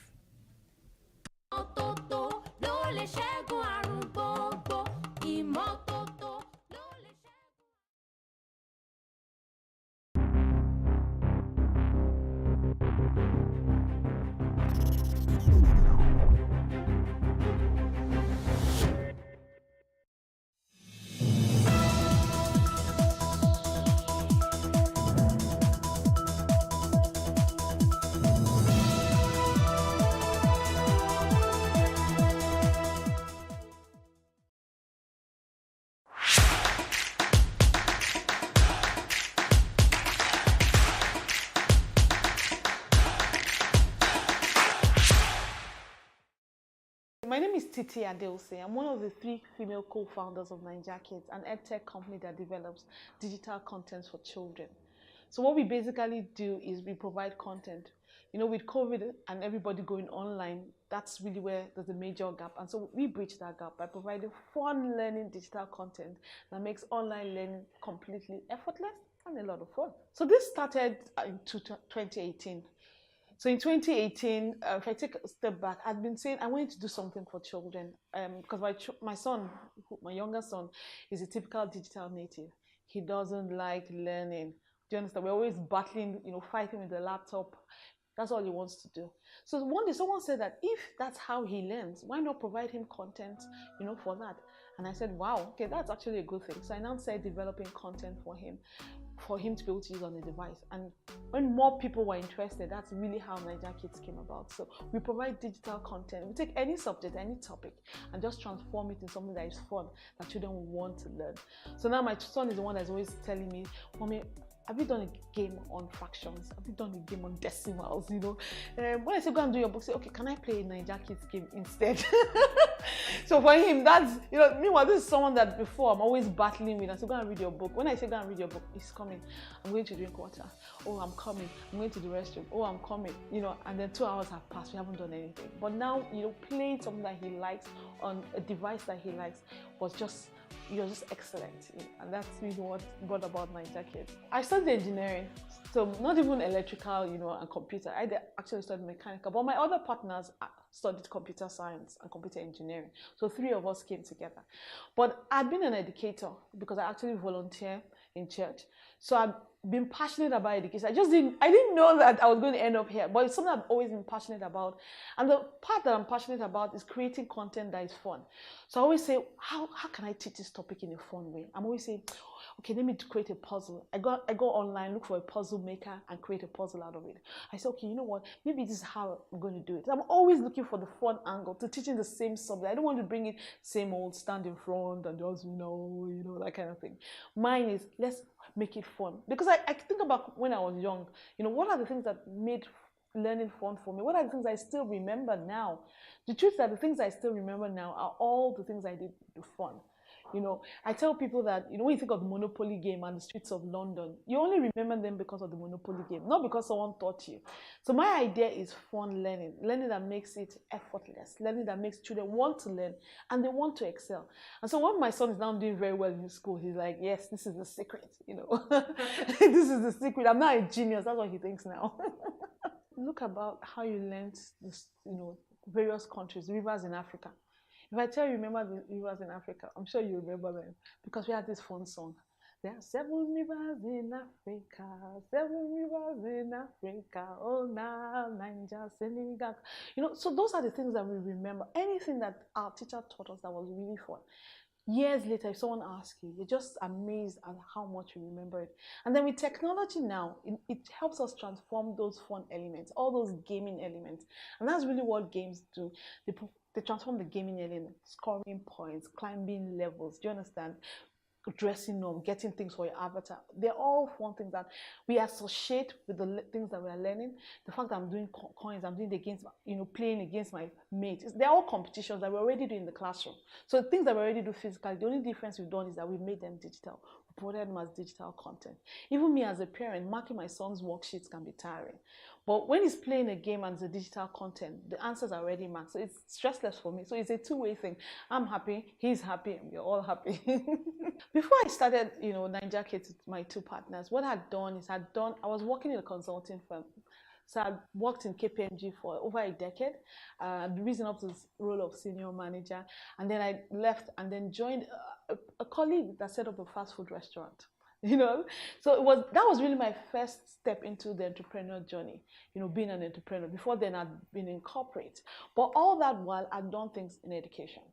So not only that, I sit on the board of an NGO that provides free education to children in poor communities. So I'm passionate about education. So it was just a lot of my loves coming together. My passion for fun, yeah, learning. My passion for creating things. Creating content. I did that from my consulting background, creating content, and then I just, you know, added the education, the games, the gaming elements, and all those loves just came together to then form what currently is Naija Kids. So what happens is that we have it on the App Store. So we have it online, we have it on the App Store. So you can download the app and then go subscribe to play the games. Select your child's age. The games are not only on academics, because when it comes to development, I believe in development of the total child. So I'm a proud Nigerian. People say, oh, Naija Kids. I say, yes, I'm Naija, proudly so. So I'm always promoting things about Nigeria. So we have games that promote things about Nigeria's culture, Nigeria's food. Apart from Nigeria, I'm also about people being successful. When I look at my career, I'm saying that we need to raise up the next generation of successful people. So financial literacy is key for me. I want my children to now spend money. I want to retire early. You know, that kind of thing. So financial literacy is also another thing. So we bring all that together that makes the child complete. And then lastly, values. So we're also looking at values of honesty, of integrity, of hard work. So we bring all those elements, not just the maths, the English and the science. No, it's everything together. So it's really on the App Store. So either you do it on Android or you do it on iOS, which is on the Apple Store. So you download the app, you sign up, and then your children can play any of those games. The initial idea was really not about making money, but of course, when you go into a business, then you have to make money to pay your bills. So that was really the plan. So we sat down, we had this wonderful plan. Then we now started meeting the obstacles. What were the obstacles? The obstacle was internet is expensive. A lot of people don't want to do a lot of things, you know, online. So we now had to say, you know, we have to develop an offline version of it. Then apart from that, then people don't have devices. The devices are expensive. So maybe, okay, how do we do it so that it's both on the mobile devices, can also be online? So that was it. It was challenging. So we went to market schools, and schools were like, oh, they don't have the infrastructure for it. It was challenging. Education technology was challenging. Honestly, it was a very slow grind. I think the luck that we have is that because there are 3 partners, when one person is discouraged, the other person comes up and peps up. So it was hard at the beginning. So we had to start balancing with a lot of things. A lot of people wanted things they could take away because they don't have to. We then created an activity book version of our game, something that is hard copy. So that also helped them bring you. In business, you have to pivot, innovate. And then guess what happened? COVID happened. COVID happened, and then suddenly all the schools that were like, no, there's a physical classroom, so they didn't need technology. Technology wasn't a mandatory thing to have. Then COVID happened, and then all the talk about technology just changed. The landscape suddenly became enabling. You know what's so interesting? In 2020, when I started the year, when I was praying to God, I said, God, I was thinking that it was going to be a government policy that would come and create the enabling environment. I didn't know that Almighty God was going to just open the heavens, so to speak. And then that's what happened. So 2020 honestly was our best year. 2018 was like a year of struggle. I remember months that we look at the revenue and nothing has come in. We look at the revenue, we pay our staff and we'll be the last people to be paid, and we're like, how do we hustle together? So it was tough in the beginning. There were a lot of those obstacles. Even getting parents to say there has to be fun in learning. Say, no, let him go and read his book. Each one is playing games. No, the computer is a distraction. It's a distraction. So when I see all of us now, our kids are constantly on devices, I'm amused, because in 2018 no parent was really about that. But 2020 opened up a whole new world, a whole world of a lot of collaborations, and so we have so many collaborations of people that want to now have the games in their classes, have the games on their various platforms. We've had a number of corporates that we partnered with in 2020. So 2020 was an awesome year, and we came into 2021 all excited of the various things that will happen.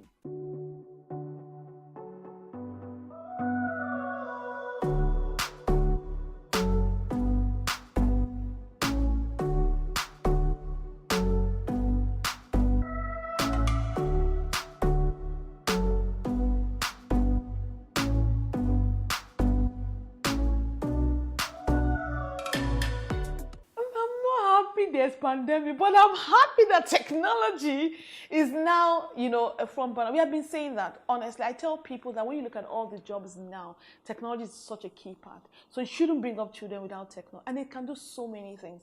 Now, in the last, 6 to 9 months, the schools have implemented all sorts of technology, apps, learning management system, and they can see the difference. Of course, there's also the other side to it, but they can see the difference in terms of the learning. We had a library before in the school, but now with the digital library, they have access to thousands of books that you don't even have in your physical library. So technology opens, it removes all the restrictions. It has its own challenges, but it removes these restrictions. I think one of the things was about keeping an eye on the financials. So because I'd come from a consulting, auditing firm, even as the entrepreneur that I was with, my ex-boss, we were always looking at the money. So we're looking at the income, we're looking at the expenses. How are we going to pay the next bill? How is the money coming? What products are making money? What are not? How do you cut off? I think that was really the most important thing that I took away from that you have to keep an eye on the money. I now tell every entrepreneur that you have to have these financial skills. If you don't know about money and you don't have one of your partners that do, it's going to be a major issue for you. So you need to know about the money. What's coming in? How is it coming in? What are you spending money on? Do you have money, what we call runway? Do you have money for the next 1, 2, 3 months? What if this doesn't work out? How do you keep the books? How are you funding it? It's so important you have that financial literacy. I think the second thing is about building structure. One of the things I've learned, is you have to have a structure for everything. Try and standardize everything. We have team meetings, we have templates for everything. We're having the team meetings, we're having even offer letters. A lot of those structures from corporate was what I brought. So when people see me, they're like, you are so organized. I'm like, yes, that's the background that I have in terms of managing things, ensuring there's a structure to everything, plan it, schedule it, time it, documents, even in setting up our own system and even moving remote learning was easier for us because we had done a lot of those things. We had meetings that we could have virtually. One person is not around and the person calls in on Zoom. So those are things we're already doing. We already had a way of communicating. We had our emails. We had things on the cloud. So a lot of those structures that we had made it easier to move to remote learning. So that's one of the things that I took back. You have to have structure in your business. You have to keep upskilling your staff because you can't be everywhere. As you become the face of your business, it means that you're doing a lot more things than the actual operations. So when you're attending interviews, when you're going for all the marketing, you're not there in the operation. So you need to build that operation into a lot of documentation. We take time to document the process so that whoever is there knows what they need to do. And then we're always seeing what skills the staff need, how do we train them, how do we help them improve. So those are, I would say, 3 key things that help, and then just make it, easier when you hit it big. Or when you're in the process of hitting it big. But I tell people that whatever you want to do, just start. Don't think about the money. Just start. In hindsight, I converted a little store in my house to my office. So I brought out everything from the store, cleaned it up, put 2 tables and put 2 chairs, and that's where we started. Till you get to a place where you're going to pay rent. So I'll say start with what you have. Look for your first customers. I'm wiser now in terms that the next product we do, I'm already looking for who is going to buy it even before I fully produce it. So I'm like, okay, this is our next idea. But I'm saying, let me go and talk to this corporate, let me go and talk. So it meant that in terms of money, that's really not your major hindrance, is to plan to have a goal. Start with your family and friends. The first people that I sold anything to were my family and friends. I still do it now. I write a list of 50 people that are my family and friends, and I'll start sending them SMS messages. I said, are you interested in this? Once you have that interest, then you already know the people. And I said, okay, can you prepare for it? Can you prepare for it? So that means I already have the money for it. Keep your expenses low. So when you do that, where you're not, going large, you're always looking for what's the cost-effective way of doing this thing. In the beginning, people can go and order people to come and do the videos. In the beginning, you do the videos on yourself. You get your husband or your son, so hold the camera. Mommy wants to do a marketing video. So my advice to people is that don't think about the money. Think about the idea. Look for the first group of people that you sell it to. Ask them if they trust you enough to pre-market, to pre-order. So you have some of the initial money, and you know that, okay, worst comes to the worst, I have the people that will help me break even if I don't make a profit.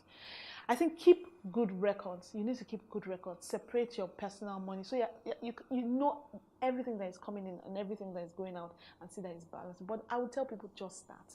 Don't think, it's not the money. If you say you want to start a salon, don't start with go rent a salon. No. Go and say 7 people that I'll be making their hair for.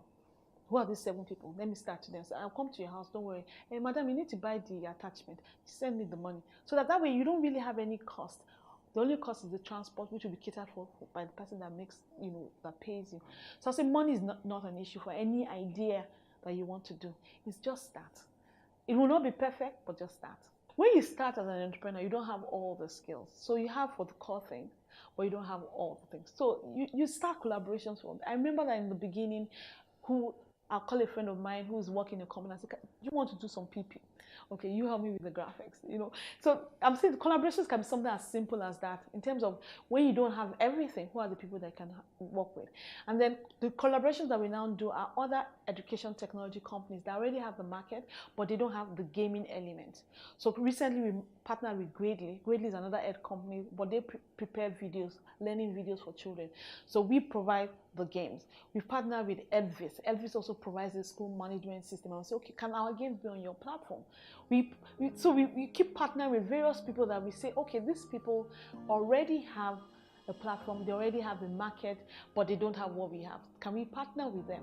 Currently, we're partnering with Glow to have our games on, and we went live this week to have our games, on there. So we keep on looking for those partnerships. Sometimes the partnerships are not even that we are having our games on. So sometimes partnerships are, can you just garner the visibility? Our main clients are parents that have children within the ages of 3 to 13. When we first started, we were looking at parents that had the ages of primary school, so between 6 and 10. But as you have more demand, that people come and say, oh, I have a 3-year-old, so we went down to people that are in nursery school. And this one says, oh, but my child is in GSS 1, GSS 2, do you have something? Then now we've gone up to, junior secondary school. So it's really driven by the demand. And that's one of the things that we need to be careful about. When we first started, it was driven by my passion, what my son likes. But I had to sit back, get the feedback of saying, okay, I like this, but not everybody likes this. So I think one of the things that's important is that you're always evaluating who are your target market and what do they want. So a number of things are driven by what their demand is. So when we started with some of the games, people say, what about in maths, in science, in values? We have the ones that we are passionate about. We also have the ones that are being driven by the customer. So increasingly we get feedback from customers, and that's so important in your business. Your business is not for you.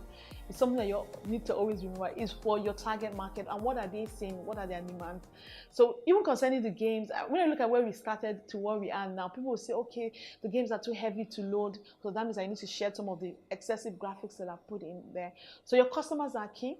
So we started with parents, and now we've moved to corporate. A lot of corporates, especially during this COVID period, saw, oh, there was suddenly children could not go to school. They wanted to give back. They wanted to give back in providing, like a stopgap. And that opened up a new well of partnership with both, corporate organizations and NGOs. The Nigeria element is that making the learning have local context.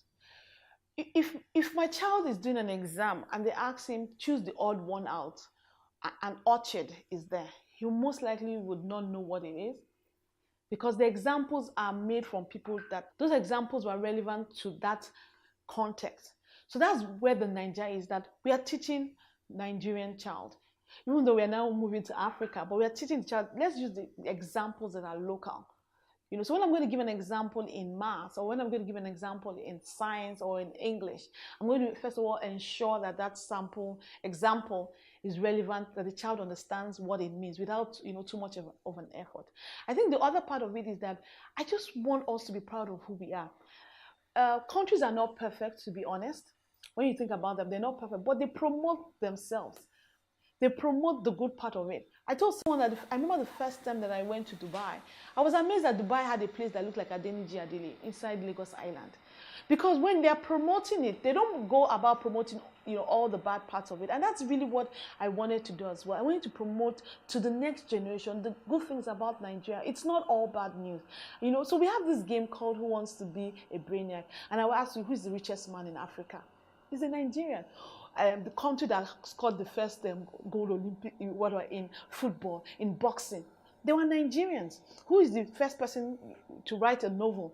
It was a Nigerian. So there's that thing of being proud of who you are. It's not all bad stories. And I noticed a lot of other countries do. They promote, that's why there's the American dream.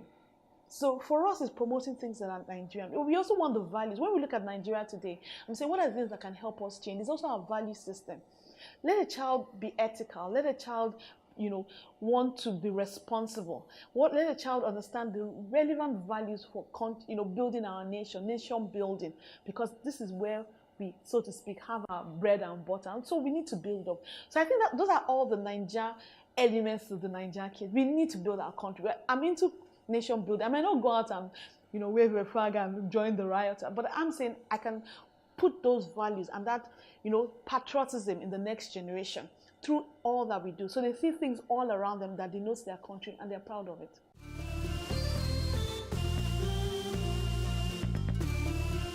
Teaching online takes creativity.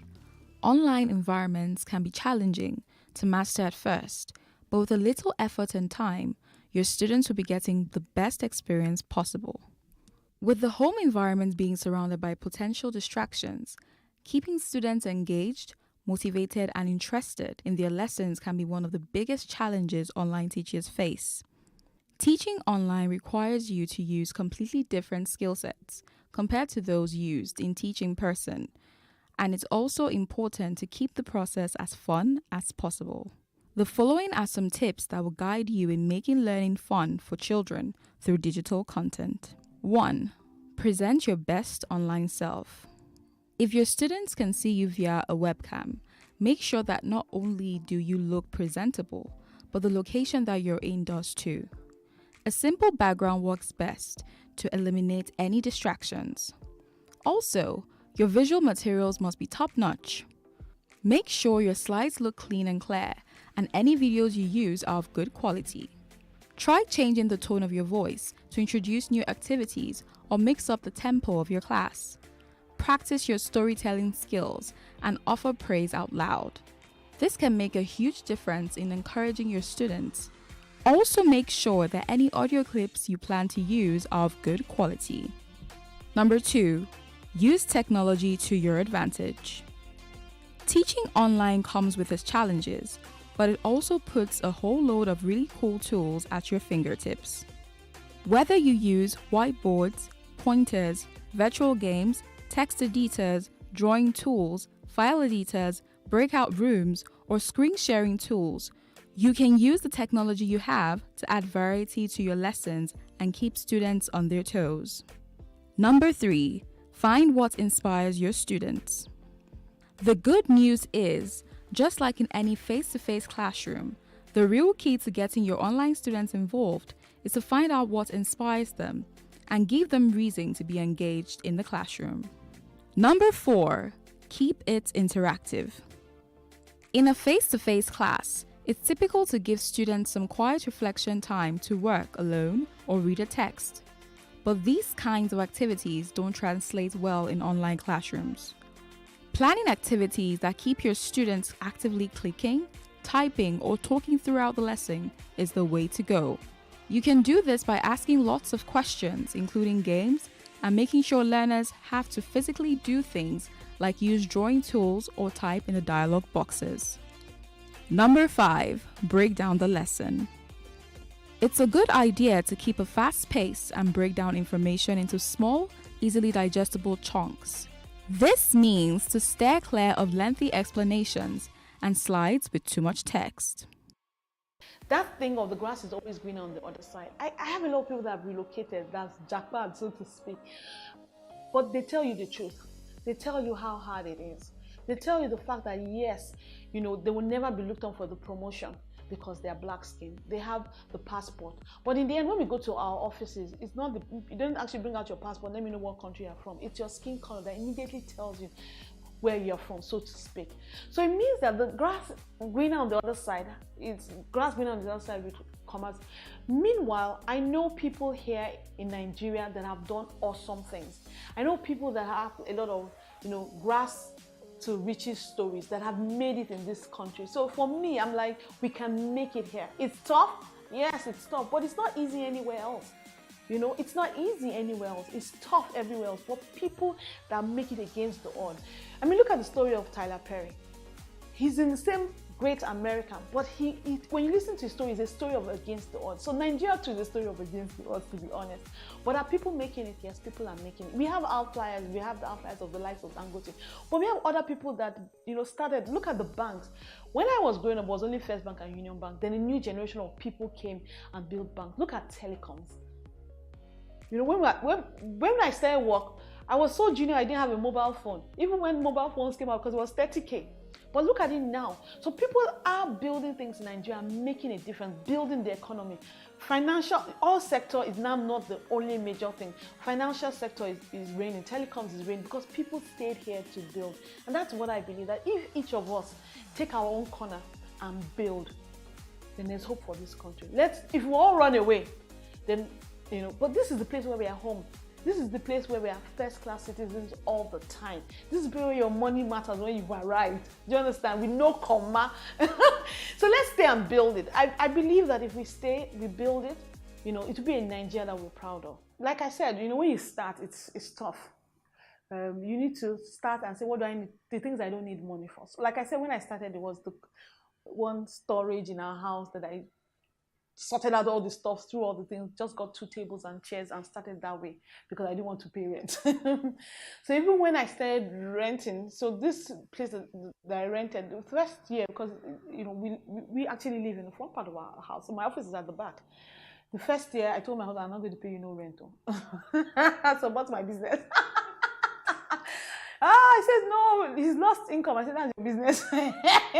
Your investment in it. So that was, but I said I wanted to be an ethical business. I want to do everything right. So I found a list of all the things I need to do. I found out about, payee. I have to pay, you have to pay your taxes. So I said, okay, how do, in terms of taxes, I have to do pension. When I said, yeah, pension. When I just wanted to pay the salaries, I found that I had to business develop. So I think what I did, like I said, you have to really have financial skills. So I went and said, what's in terms of the taxes? Spoke to a friend of mine that's a tax consultant and said, in terms of structuring the salary, how can I structure the salary such that I'm adhere to all the things, but we are paying that.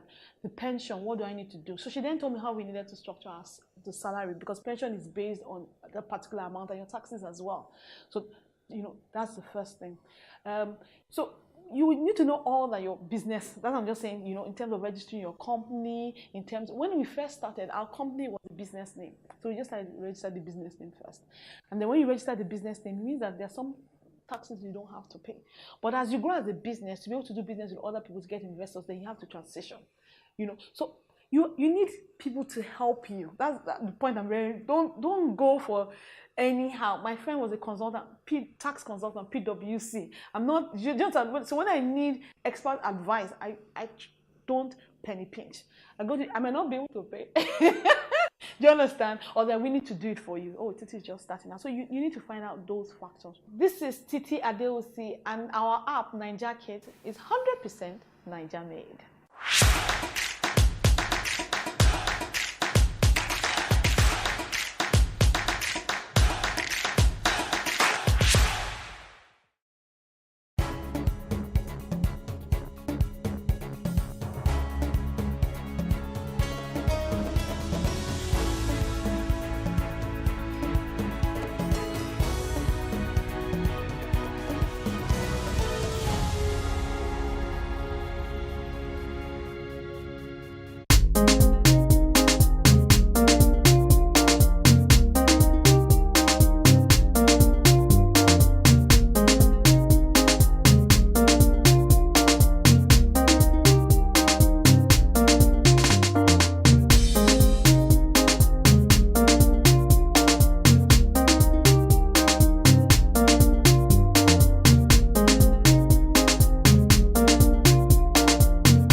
Hello Nigeria, hello Africa.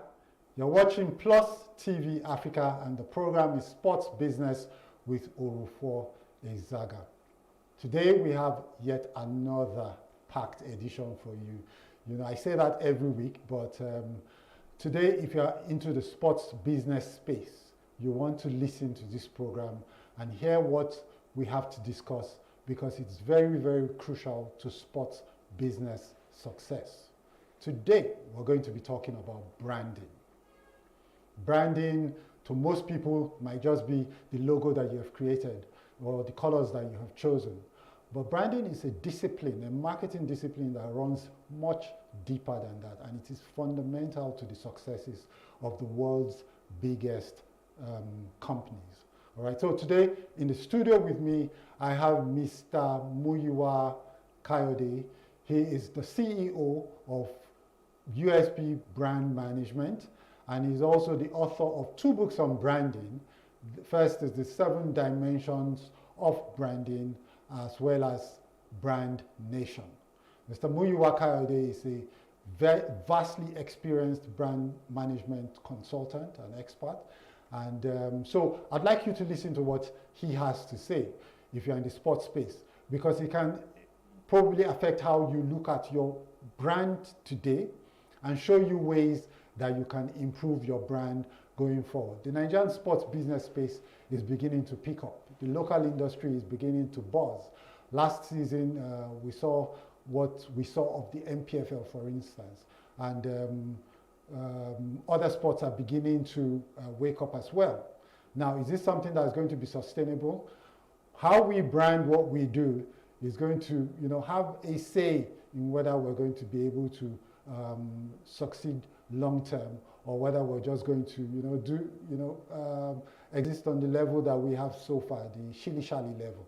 But I think we're getting there. I think people are beginning to see more private investors come into the sports space, and as they come in, they're going to come in with more hunger for the things that have made them succeed outside of the sports industry, like maybe in the banking sector, for instance, or in the investment banking sector and stuff like that.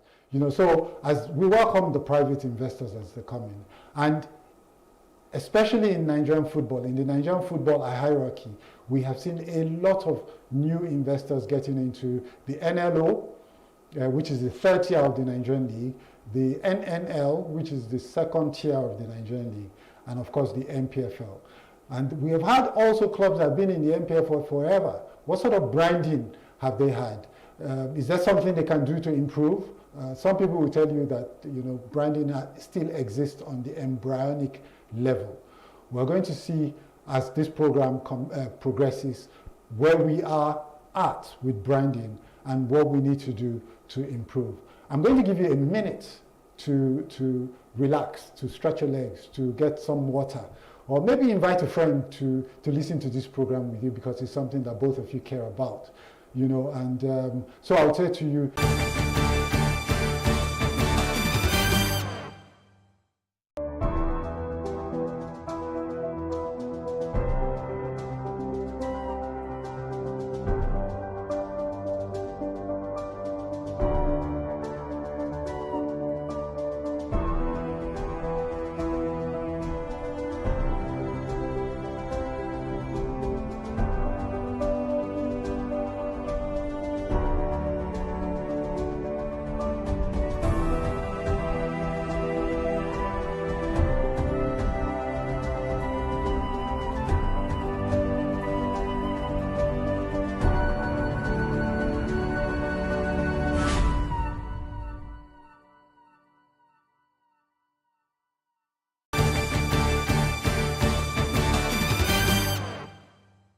you're welcome to the program Sports Business with Orufo Ezaga. You're watching Plus TV Africa, and we're reaching you live from our studios in Lagos. We're talking branding today, sports branding, or branding in sports.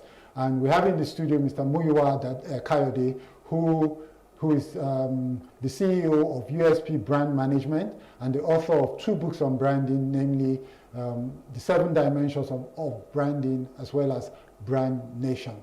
Welcome to the studio, Muyiwa. Thank you very much. I'm excited to be here.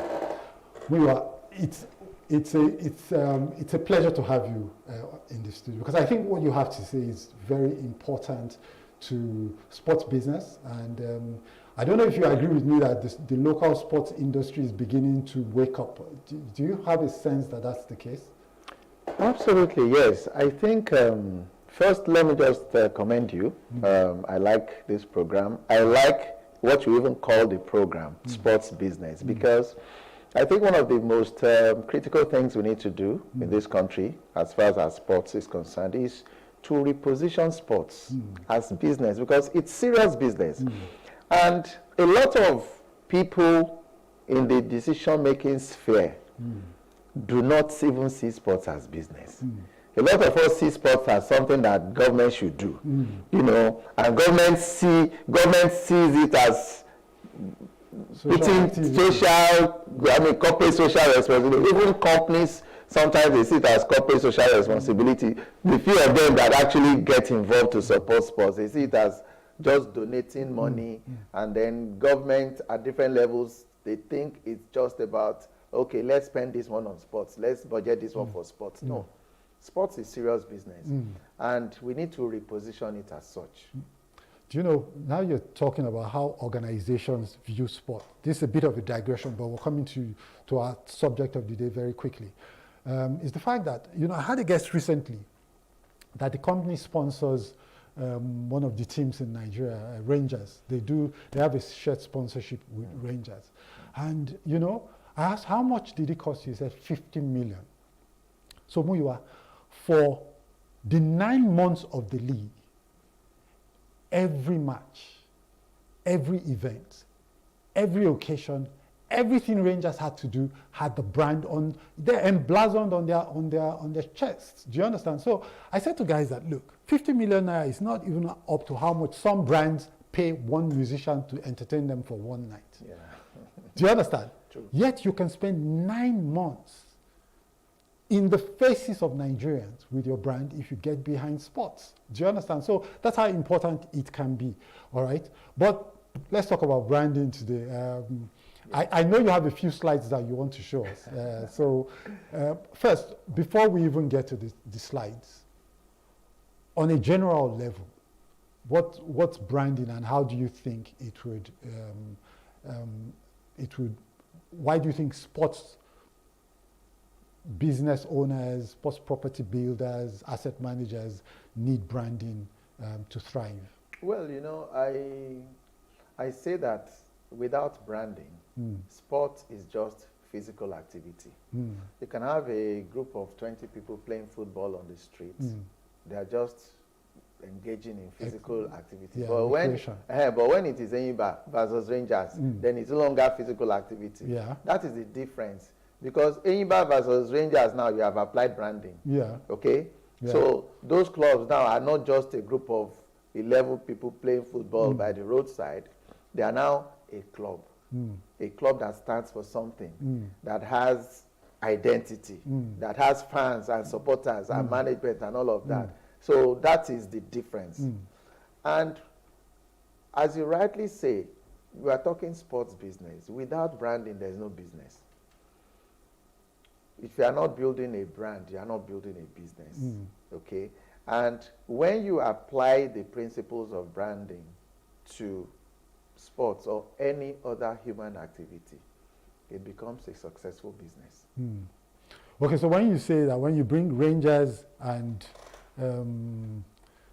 Enyimba together in a game, now it moves from being mere sports recreation or mere sports engagement to a war of brands, perhaps, you know. So now you have the names, for instance. So if you have the names, you probably have some sort of logo to it, some colors, some songs. And is that what you're trying to say? It now has an identity. Because the name has a meaning, it has what it connotes in the minds of people.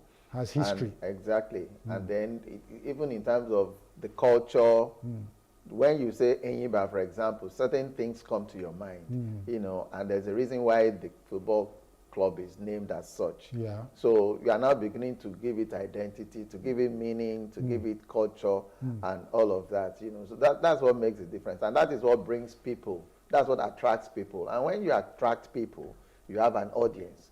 You have value, because the people you attract are now willing to spend their time and money on that brand. Yeah. And it translates to economic value. Yeah. So before again we get to your slides, let me ask again, based on what you have seen of the local environment, do you think that people take branding in sports business seriously?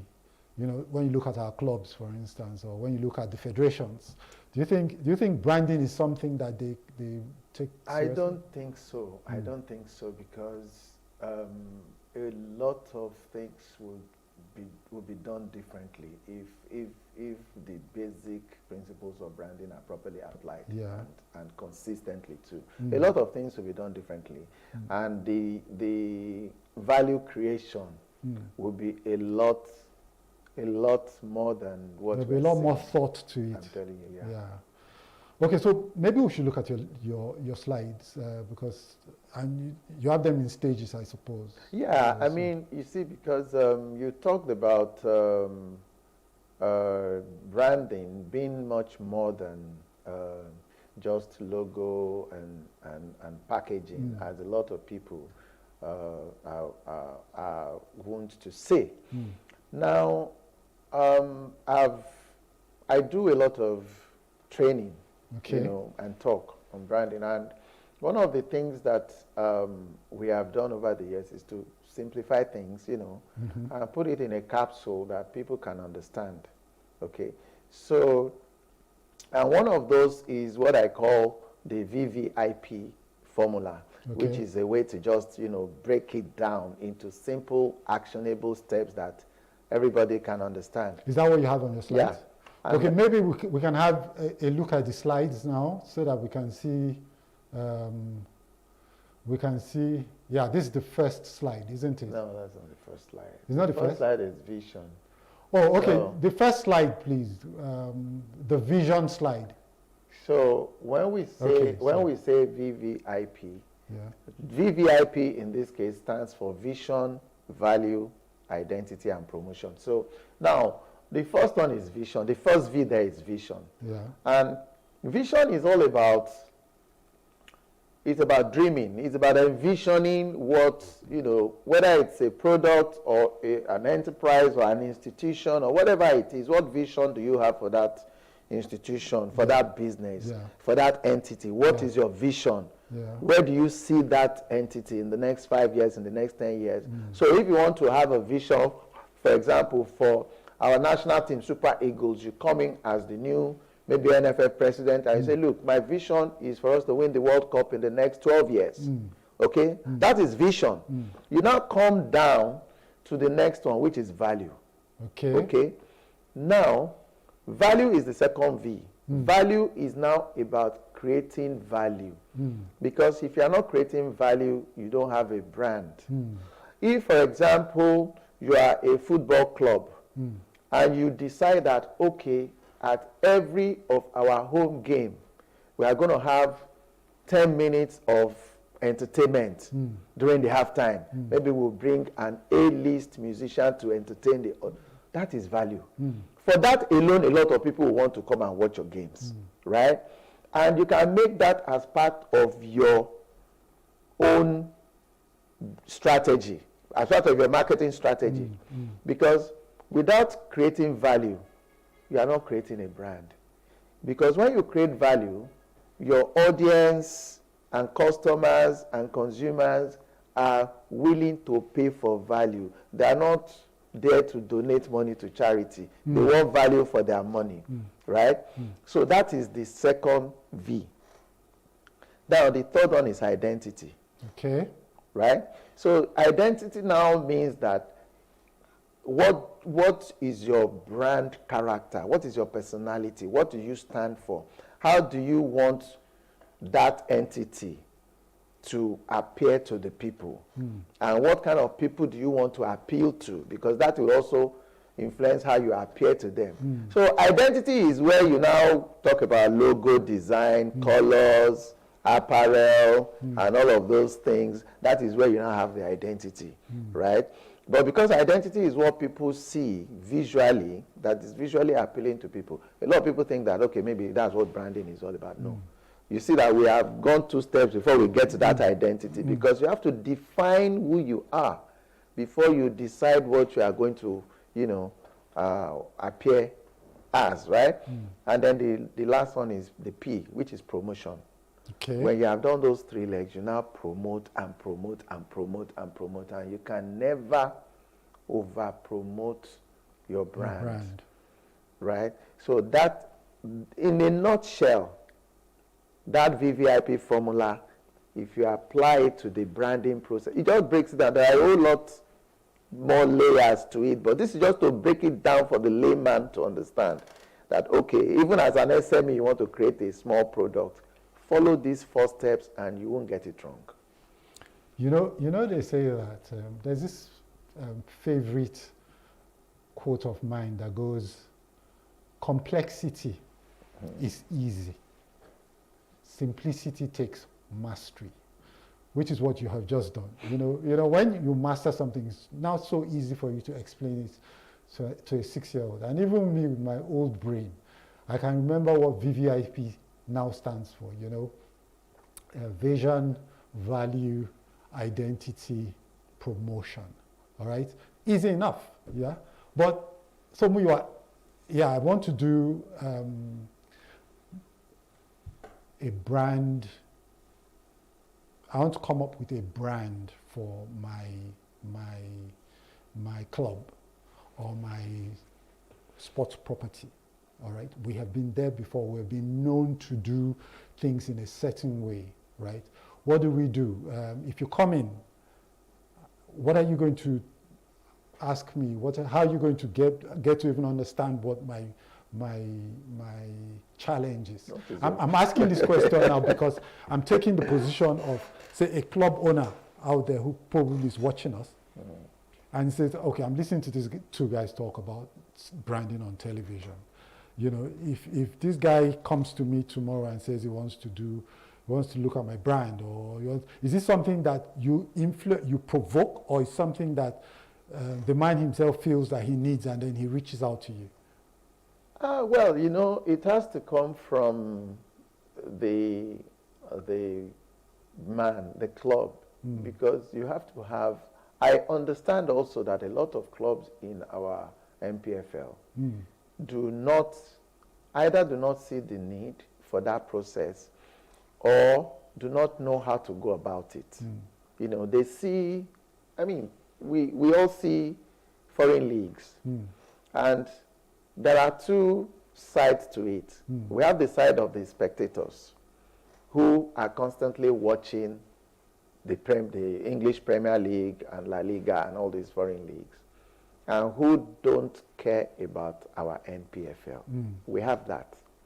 And then we have those who are running the clubs in our MPFL, who also see foreign leagues and foreign clubs. Some of them are fans of some of these foreign clubs. In fact, many of them, okay? And they see the difference. Sometimes they don't know how to go about making that kind of thing happen. We understand why a lot of our fans, football fans, are so hooked on foreign clubs and foreign leagues. And we spend a lot of money sometimes to even go to the stadium abroad and watch these games, and sometimes to buy merchandise and all of that. What is the process that has taken them to that point? These are the questions our club owners here should be asking themselves. And it is not difficult for you to apply professional expertise to make those things happen.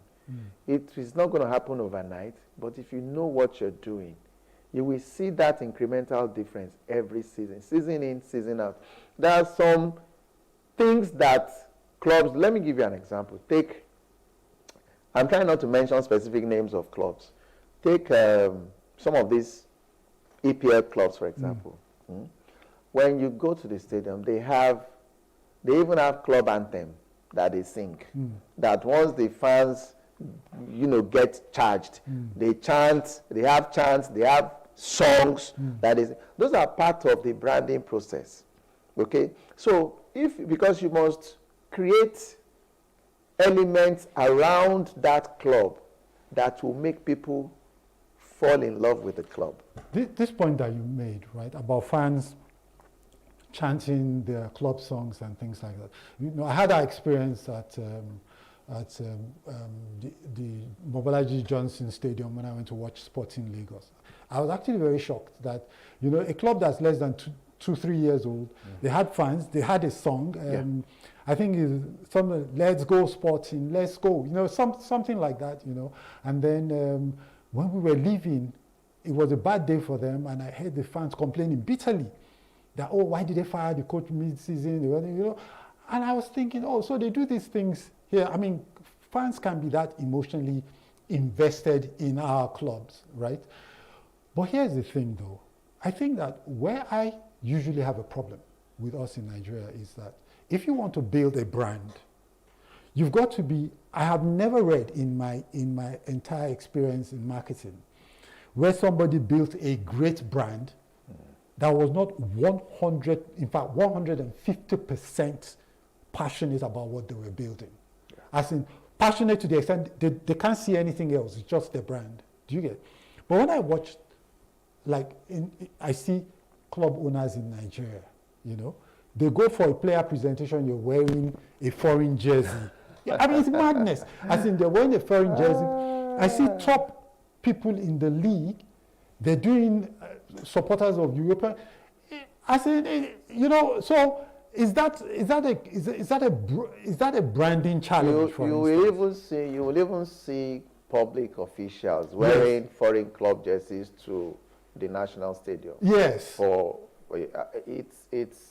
It's appalling, you know. And talking about passion, you see, in my second book, Brand Nation,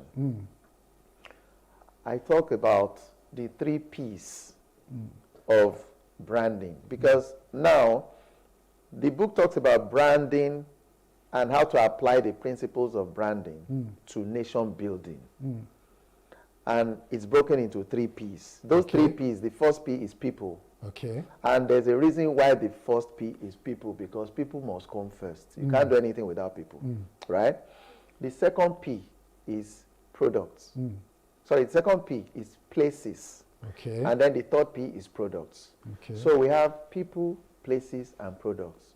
If we apply the principles of branding to our people, and then our places, and then our products. Now, applying it to our people means that you now have to create value.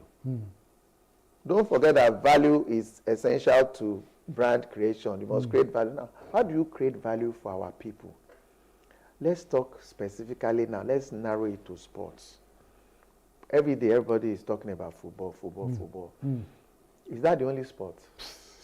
You know? So if you want to create value and develop our people, right? Then you now come up with a plan for sports development that touches every local government. Now, they have said, okay, with this Supreme Court ruling now, local governments, areas are going to have autonomy. Yeah. And then, in doing that, to have a sensible and workable development plan, you must now come up with a strategy, maybe on the state level or whatever level, where you set out minimum infrastructure that each local government must have. A mini sports center, a commercial center with shopping mall and offices, a general hospital, a certain minimum standard of primary and secondary public schools. You have to set out minimum standards of, in every local government, even the least developed local government must have these basic amenities. But you see, no, I agree with you on that, right? And but you see, to have the commitment to do the things that you say, you've got to feel I'm coming to that, you see, because the whole point of this is that when you manage things the way brand managers manage brands, you will see the difference.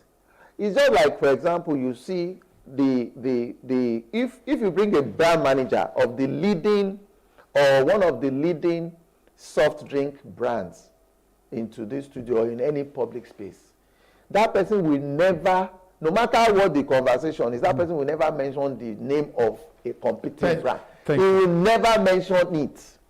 Do you understand? That is how passionate they are about their brand. What you're talking about, that's the only thing they see, they think about it, they drink it, that's the only thing in their world. You are shut out from any other, and that is the culture. So when you apply some of these principles, and you begin to have, then government officials should see themselves as brand managers, because you are managing the national brand. Yes. And you must apply those principles of branding to what you are managing. If that is done, the difference will be so clear. In fact, this point that you have raised, Muyiwa, I'm totally with you in the, because it's the little branding.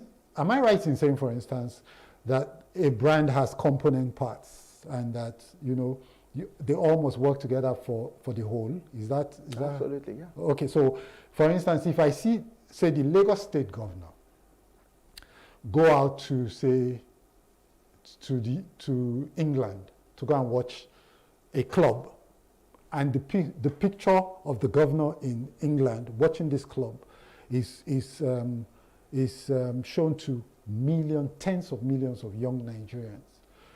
What registers in their head is not a picture of a proud Nigeria that we're building, you know, but maybe, you know, do as I say and not as I do. Do you understand?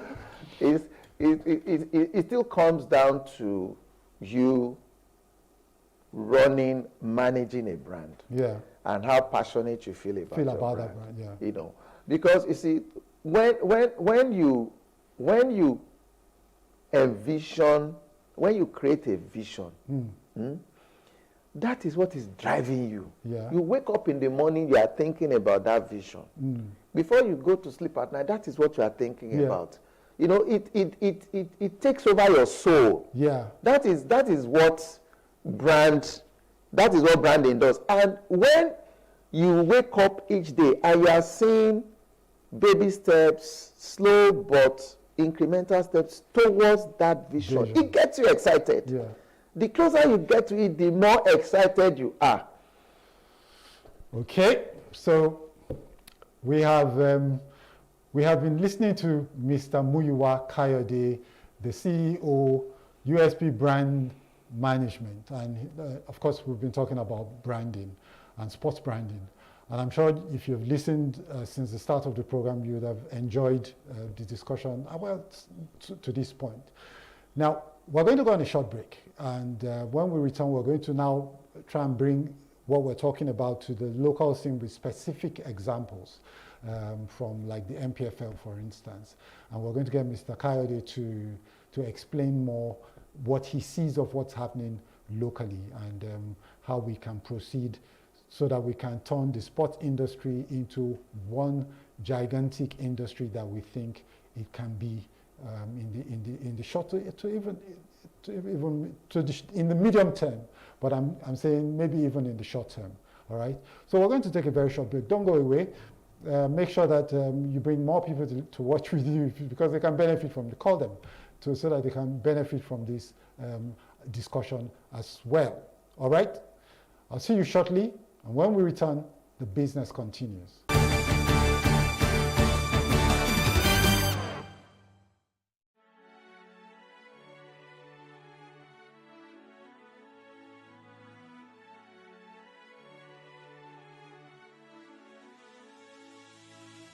It is engagement we need to have. Those who suffer miscarriages are never taken into account. Members of the National Assembly are also influence peddlers. You are sitting on Nigerians' money. From the barbing, I pay my rent. On the barbing, I send my children to school. A consultative engagement. No any tangible notification before they ban us. It's one thing for people to be at your back and the heat of the moment, and another thing for them to still be with you when push comes to shove.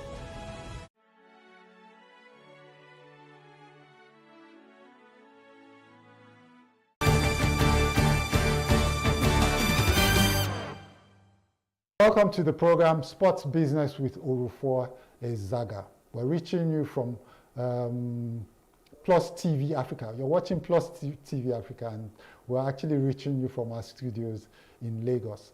We're talking branding today, sports branding, and in the studio with me is Mr. Muyiwa Kayode, the CEO of USP Brand Management. All right, he's the author of From the Start, you know, the steps you need to take to ensure that you get your branding right. All right. So Muyiwa, we're back to sports branding. We're going to take a look at some of the logos from the MPFL to see whether they have followed the little techniques of branding as far as it concerns the externals, right? And because we all know that the externals are driven by internal considerations like you said, vision, the values of the club, and stuff like that. So if we can have the slide of the club logos, this is the Remo Stars brand. Can we see it in both the white and the blue backgrounds? Because so that we can see, okay, so what do you think? I mean, this is just a logo, right? But you know what I find exciting about the Remo logo? The 33. Right? What does it stand for? What does it stand? Good question. We had them over for a program once, and they said These 33 clubs represent the 33 towns that make up the Remo area. Do you understand? So every time they're playing, they're representing the Remo area. Do you understand? So that's for Remo Stars. Can we see more of these brands? This is for Rangers International. This is Rangers against a black background. You know, this is, I don't know whether this is supposed to be a black and white version of the logo. We checked to see if we could get that. We didn't see. This is the logo against a white background, all right? And then there's the one for Sporting Lagos that is both, yeah, this is Sporting Lagos. I personally like the Sporting Lagos. I feel it's cool and it's clean, it's understated, it's classy. Do you understand? And this is it against a white background. Yeah, so these are just like visual representations of what we hope would have been exercises that would have showed, that would have revealed what sort of brand they want to build, what vision they have for the brand, and what values and what their people are and all of that. You can see the further interpretation of the further usage of the brand as it concerns Sporting Lagos. So what do you think of what you have seen? Do you I know that you go deeper to say, okay, for me to appreciate this, I need to know more. Well, what do you think? Yeah, of course. I haven't had the privilege of speaking to the creators of some of these brands, club identities. But if you look at what Remo Stars have done, for instance, you know, just using the figure to represent the 33 towns that are in Remo, you know, that for me is a good one because it's a way of also saying that, look, every town here, come. Yeah, we own this club together. You know, it's a way of engaging the entire community. And it's also a way of projecting their cultural identity, which is origin. Because you see, one of the central elements for achieving uniqueness in your brand identity has to do with origin. Because when you find a way of projecting your origin in your brand identity, it gives you uniqueness. It makes a lot of difference. And I am beginning to see some element of that coming into some of these clubs, you know, because when they are not in the club apparel, they wear some traditional attire. I also want to begin to see, as time goes on, how some of our culture, some of the elements of our cultural identity can be projected even in the way we design our jerseys for these clubs. You know, because these clubs they have their various localities. You know, you have Bendel Insurance, for example. In Benin. You can have, I mean, you have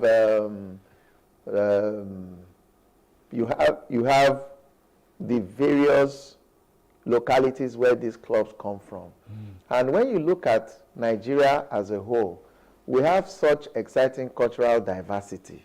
So you can imagine if in giving our clubs identity, you can imagine how exciting and colorful it will be if we now begin to reflect cultural identity in these clubs, because visual identity is very strong with where you are branding clubs, because people will buy the jerseys, your merchandise and all of that, and those brand assets too must be appealing, must be attractive in terms of design, and you should be proud to want to wear these jerseys, right?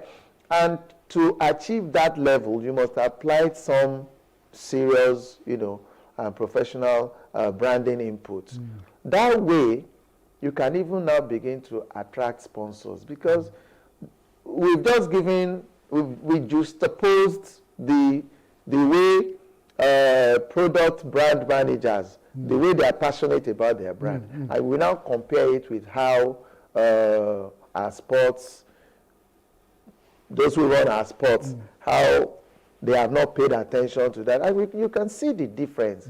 And that is one of the reasons why sponsorship is not so enthusiastic. Not so enthusiastic about it, because the brand managers are not seeing what they want to associate their brands with. They are not seeing it. And as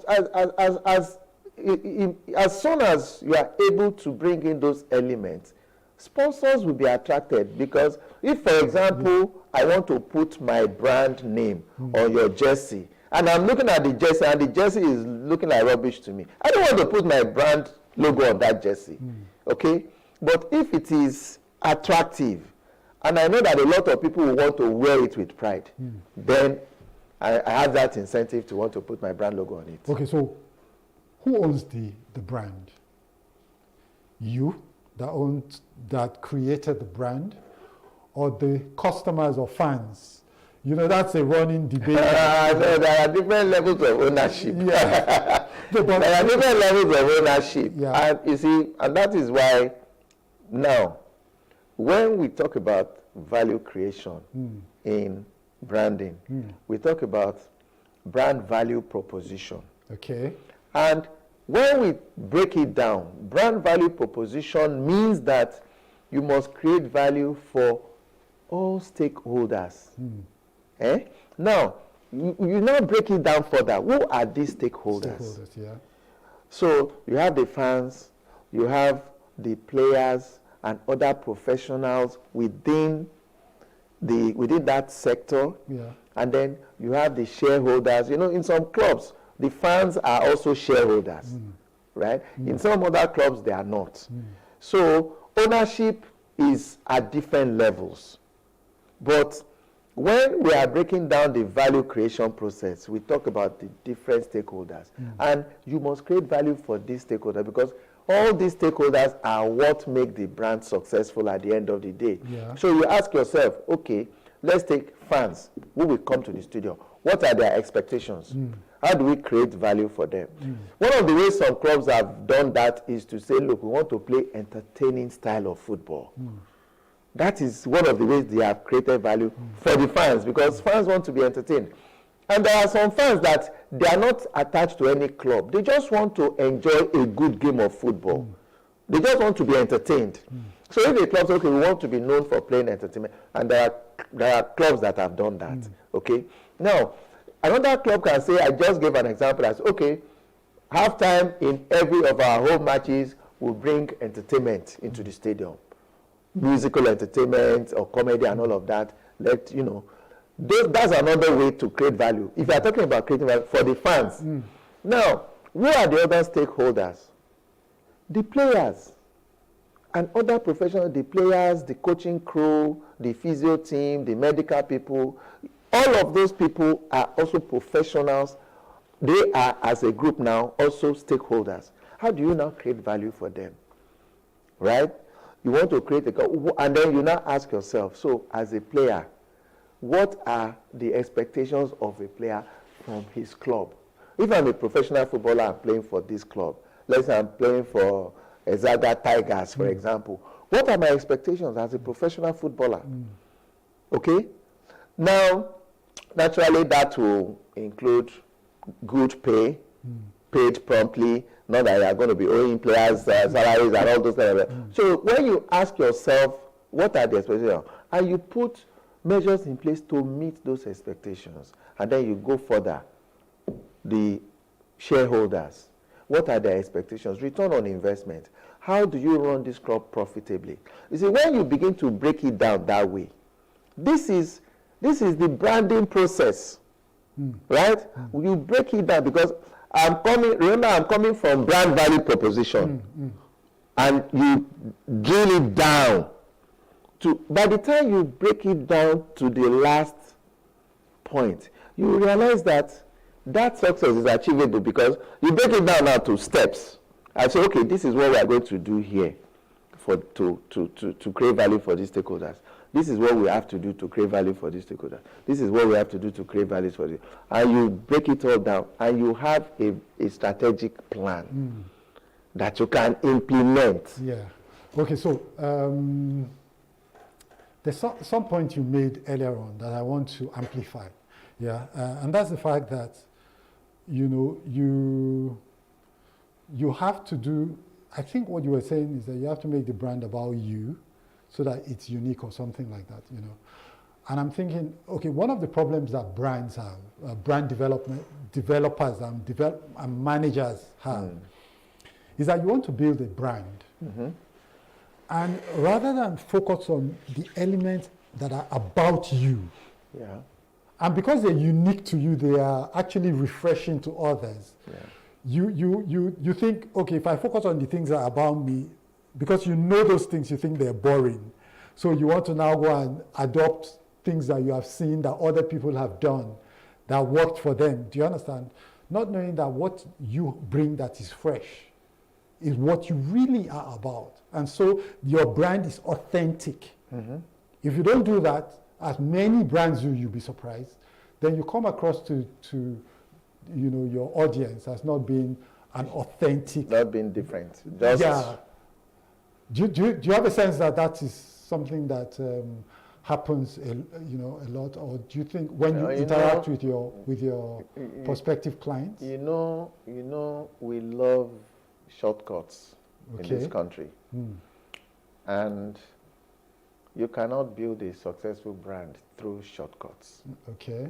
It's a process. You see, brand building is nature. It's the process itself aligns with the forces of nature. Okay. And you know when they say you can't cheat nature, you cannot cheat the process. Okay. If a woman is going to be pregnant and have a baby, she must be ready to go through that process of 9 months of pregnancy.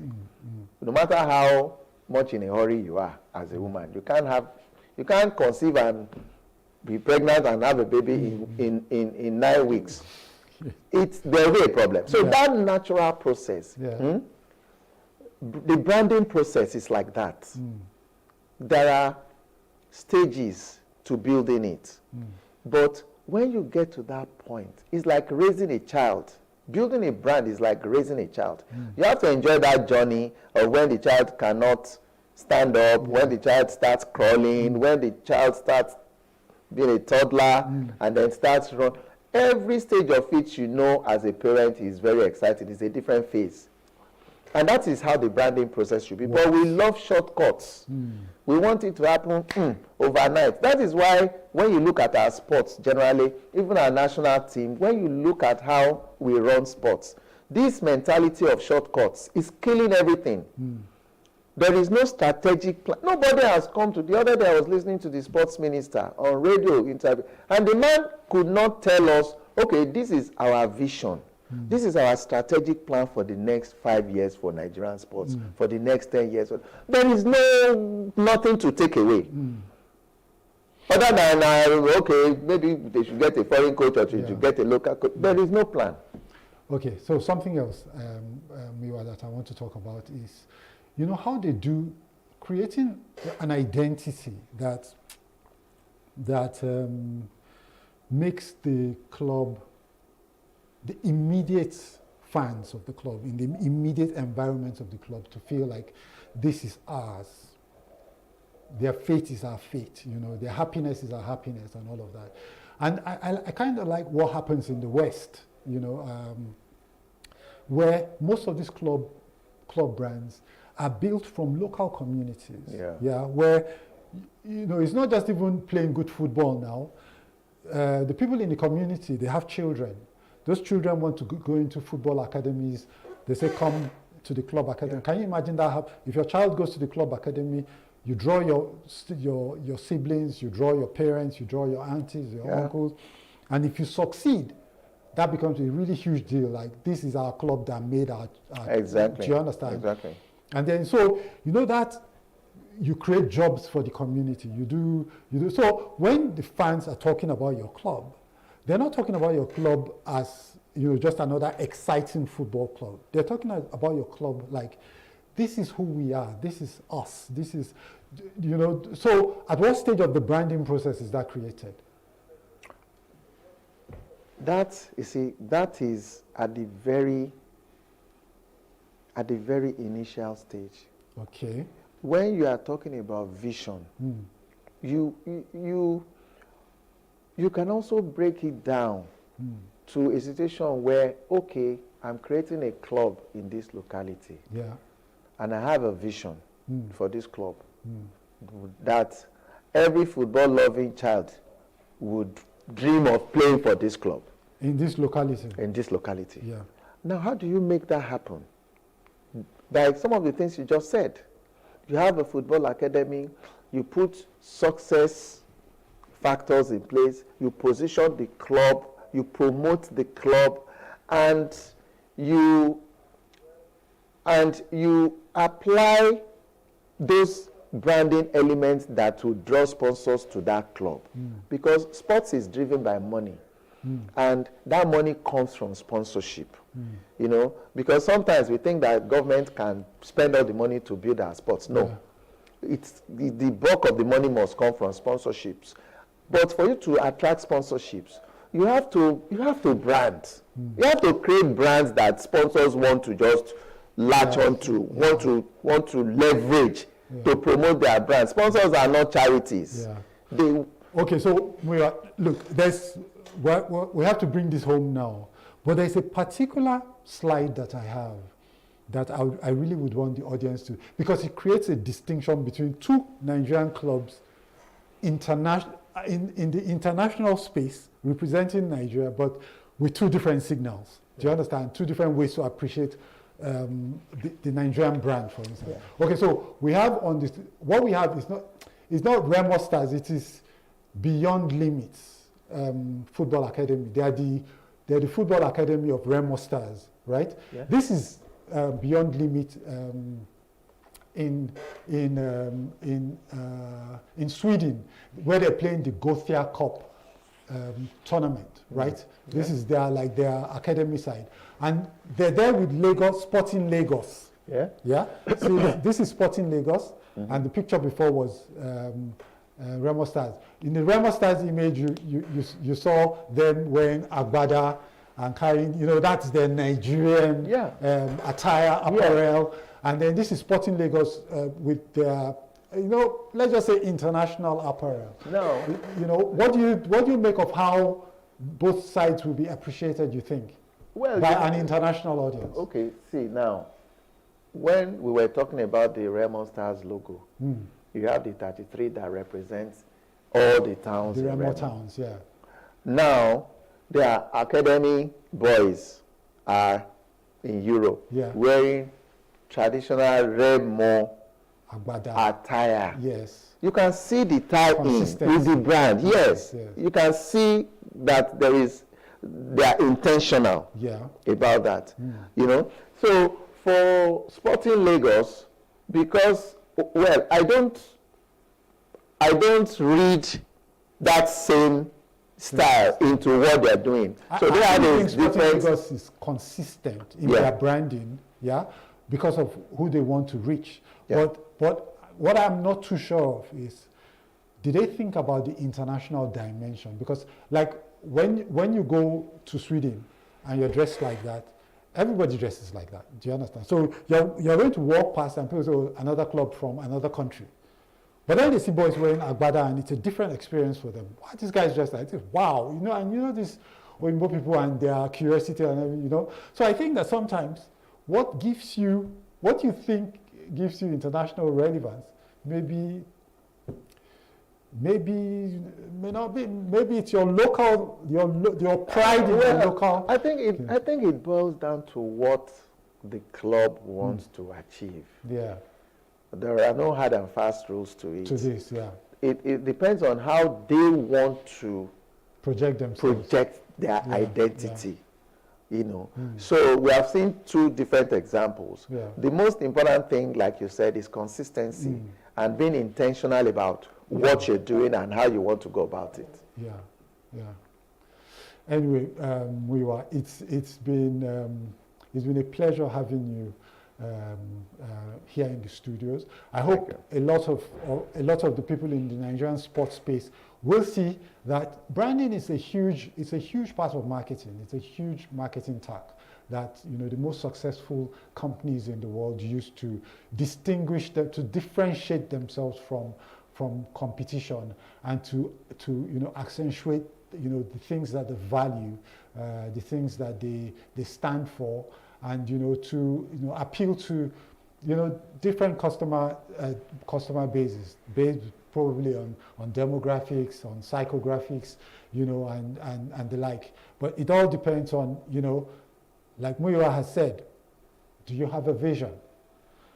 And if you have a vision, what market are you playing in? What people do you want, and all of that? Do you have the right values?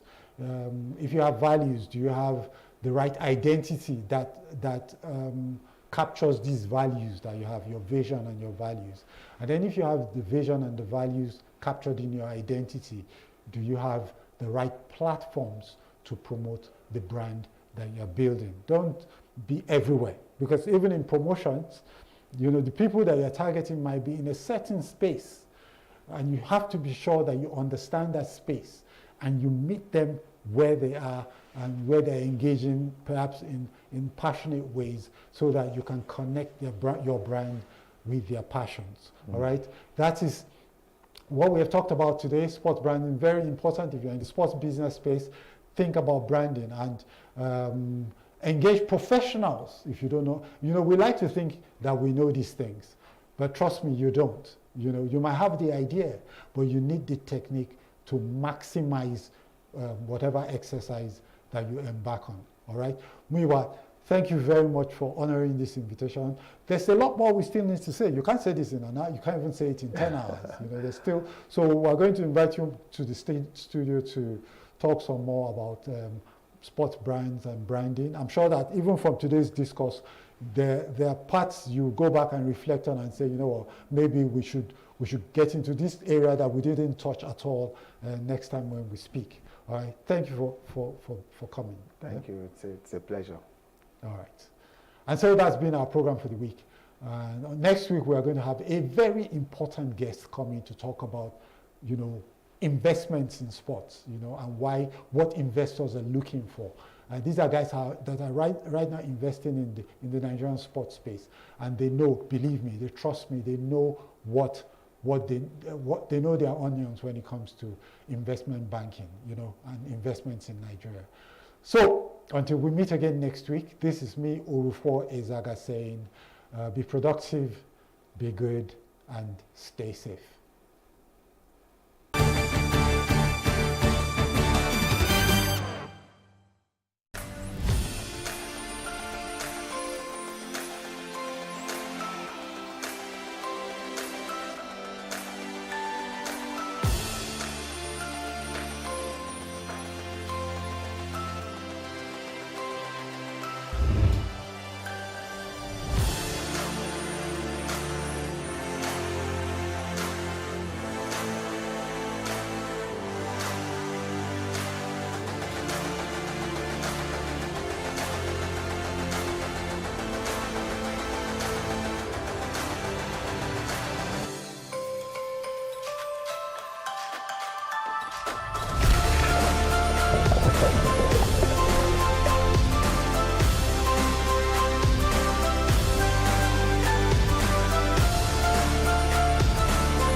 Reading is an essential habit and a culture that must be developed.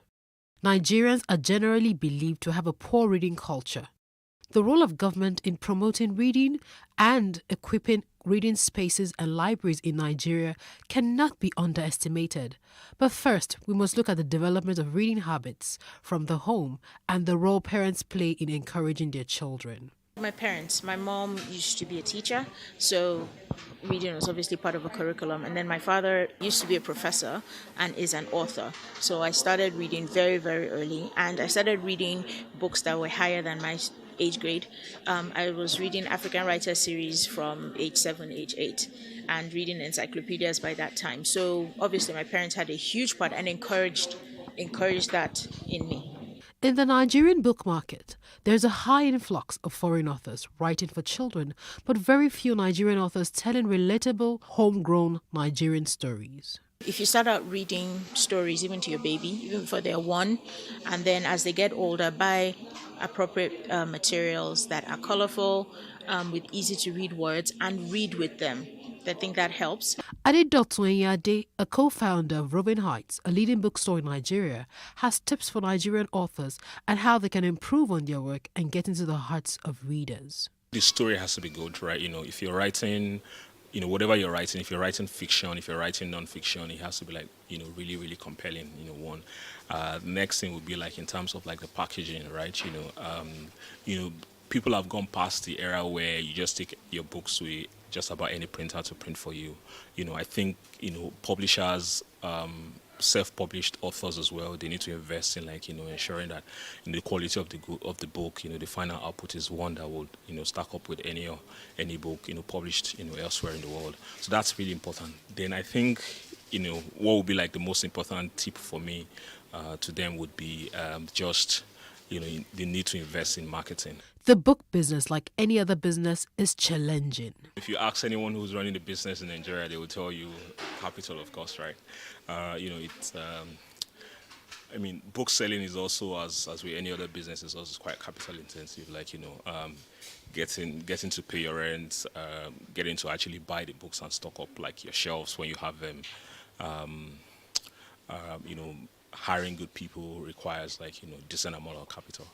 So I would say it's getting the startup funds to set up something, and then if you're looking to do it at scale like we're hoping to do, then it also requires you raising funding, which isn't readily available in commercial banks, right? I don't think a bank would say they want to give you a loan to set up a bookstore. They probably will be skeptical about the number of people who read. So for us, I think it's just I would say capital is at the top of the totem pole. It is commendable that certain individuals and organizations are making concerted efforts to revive the reading culture in the country. The government should also redesign the school curriculum to incorporate more reading activities in primary and secondary schools.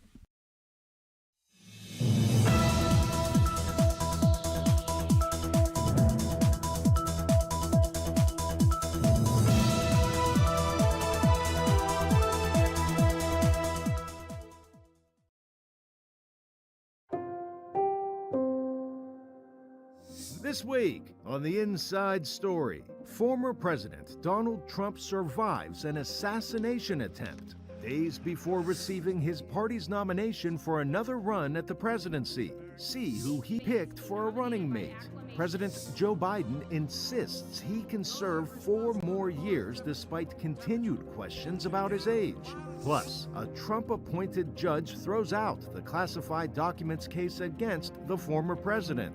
Now, on The Inside Story, USA Votes 2024, the Republican National Convention.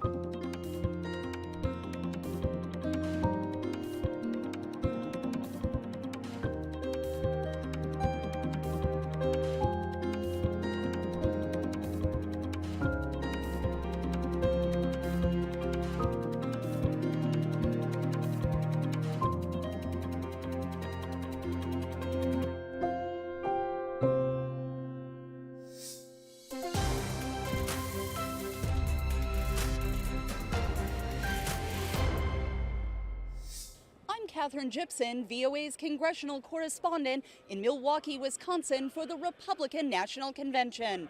This week, Republican presidential candidate Donald Trump takes center stage amidst heightened security measures after surviving an assassination attempt.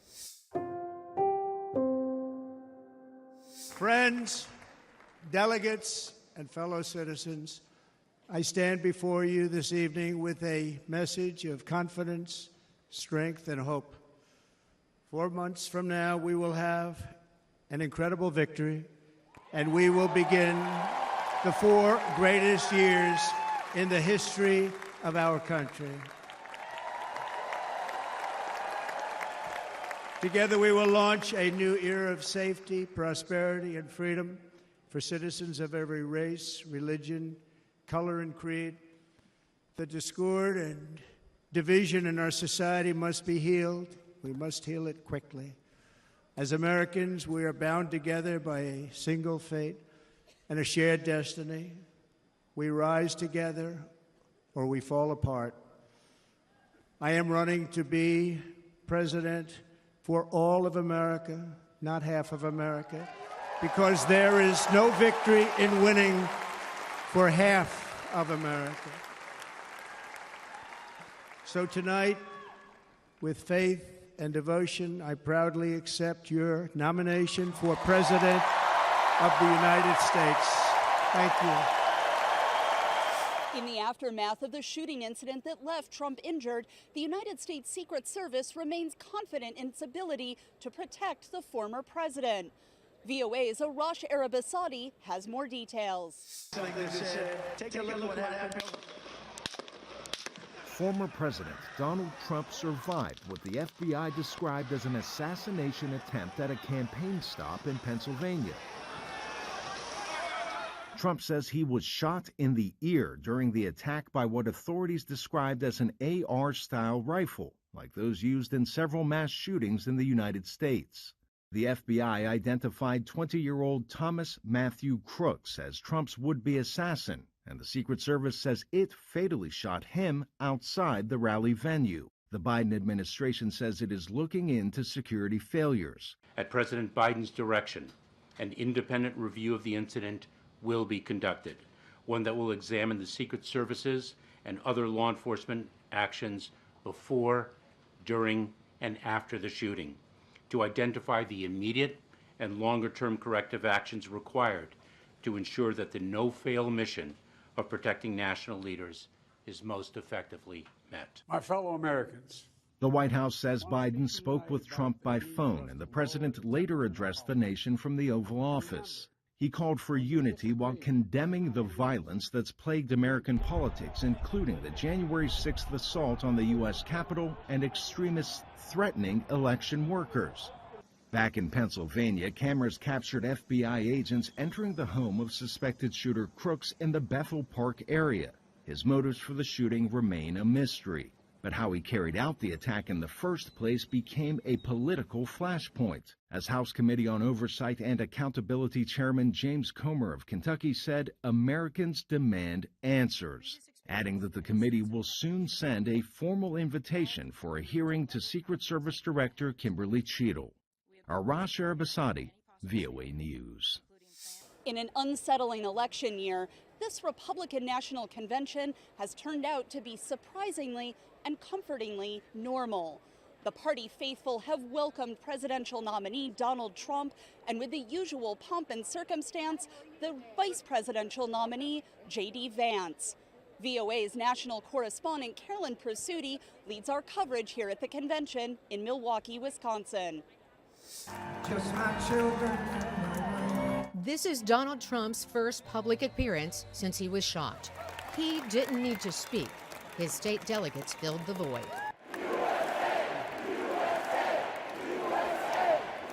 Here to join his new ballot partner, Ohio Senator J.D. Vance. It was the biggest political secret of the year, announced at the Republican National Convention. It is therefore my honor to nominate Ohio Senator J.D. Vance for the office of Vice President of the United States of America.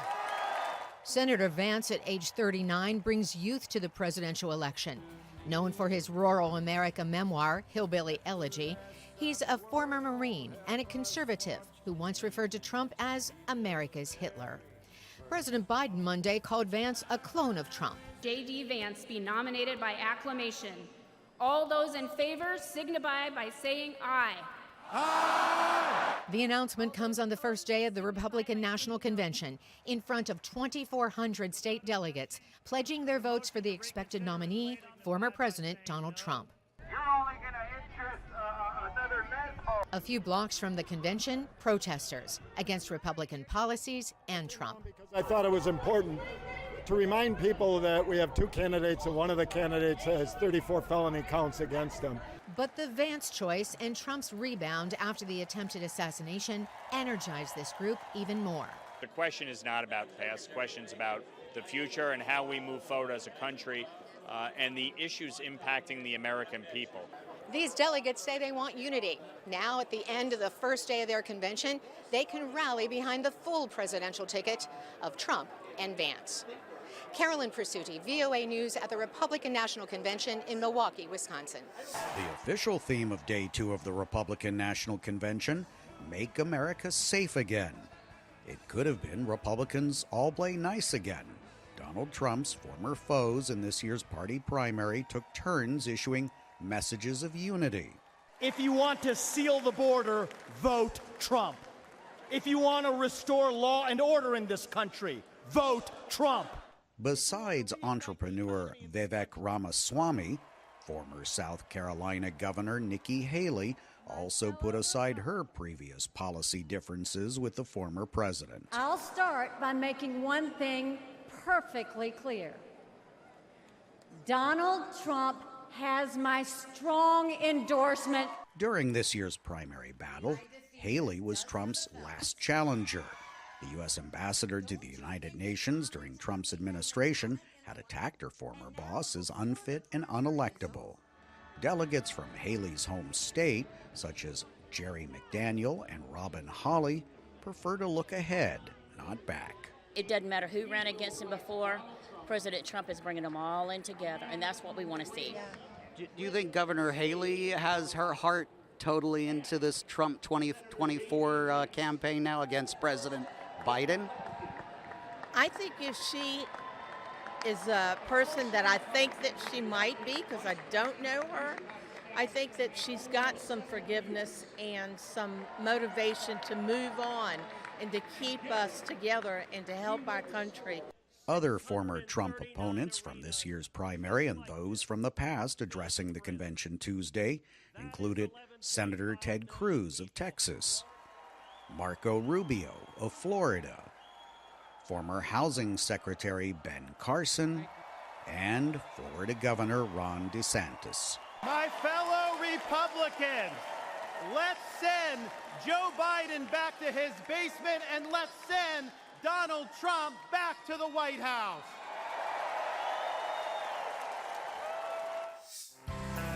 In his first speech on the national political stage, Donald Trump's vice presidential nominee, U.S. Senator J.D. Vance, came out swinging. We're done importing foreign labor. We're going to fight for American citizens and their good jobs and their good wages. Relatively unknown across the United States, Vance, a Yale Law School graduate who served in the U.S. military for 6 years, has served in elected office for about a year and a half. He was introduced by his wife, Usha Vance. Chosen to help lead our country through some of its greatest challenges, I am grateful to all of you for the trust you have placed in him.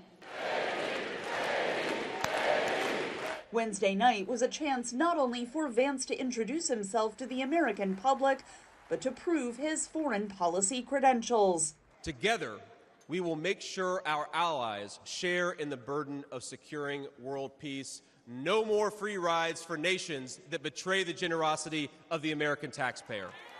Delegates said they were not bothered by Vance's lack of experience. Really what we're electing here is potential leadership. And he has got proven potential leadership, and he's not one of us old fossils. Or his past comments criticizing Trump. I love that he's young and he can be molded. And he is embracing the America First, which I also appreciate. And I think under Trump's tutelage, he can go pretty far. In a night focused on making America strong again, Trump's son summed up the choice facing voters. It's a choice between people who are proud of America and people who are ashamed of America. And ultimately, it's a choice between America last and America first.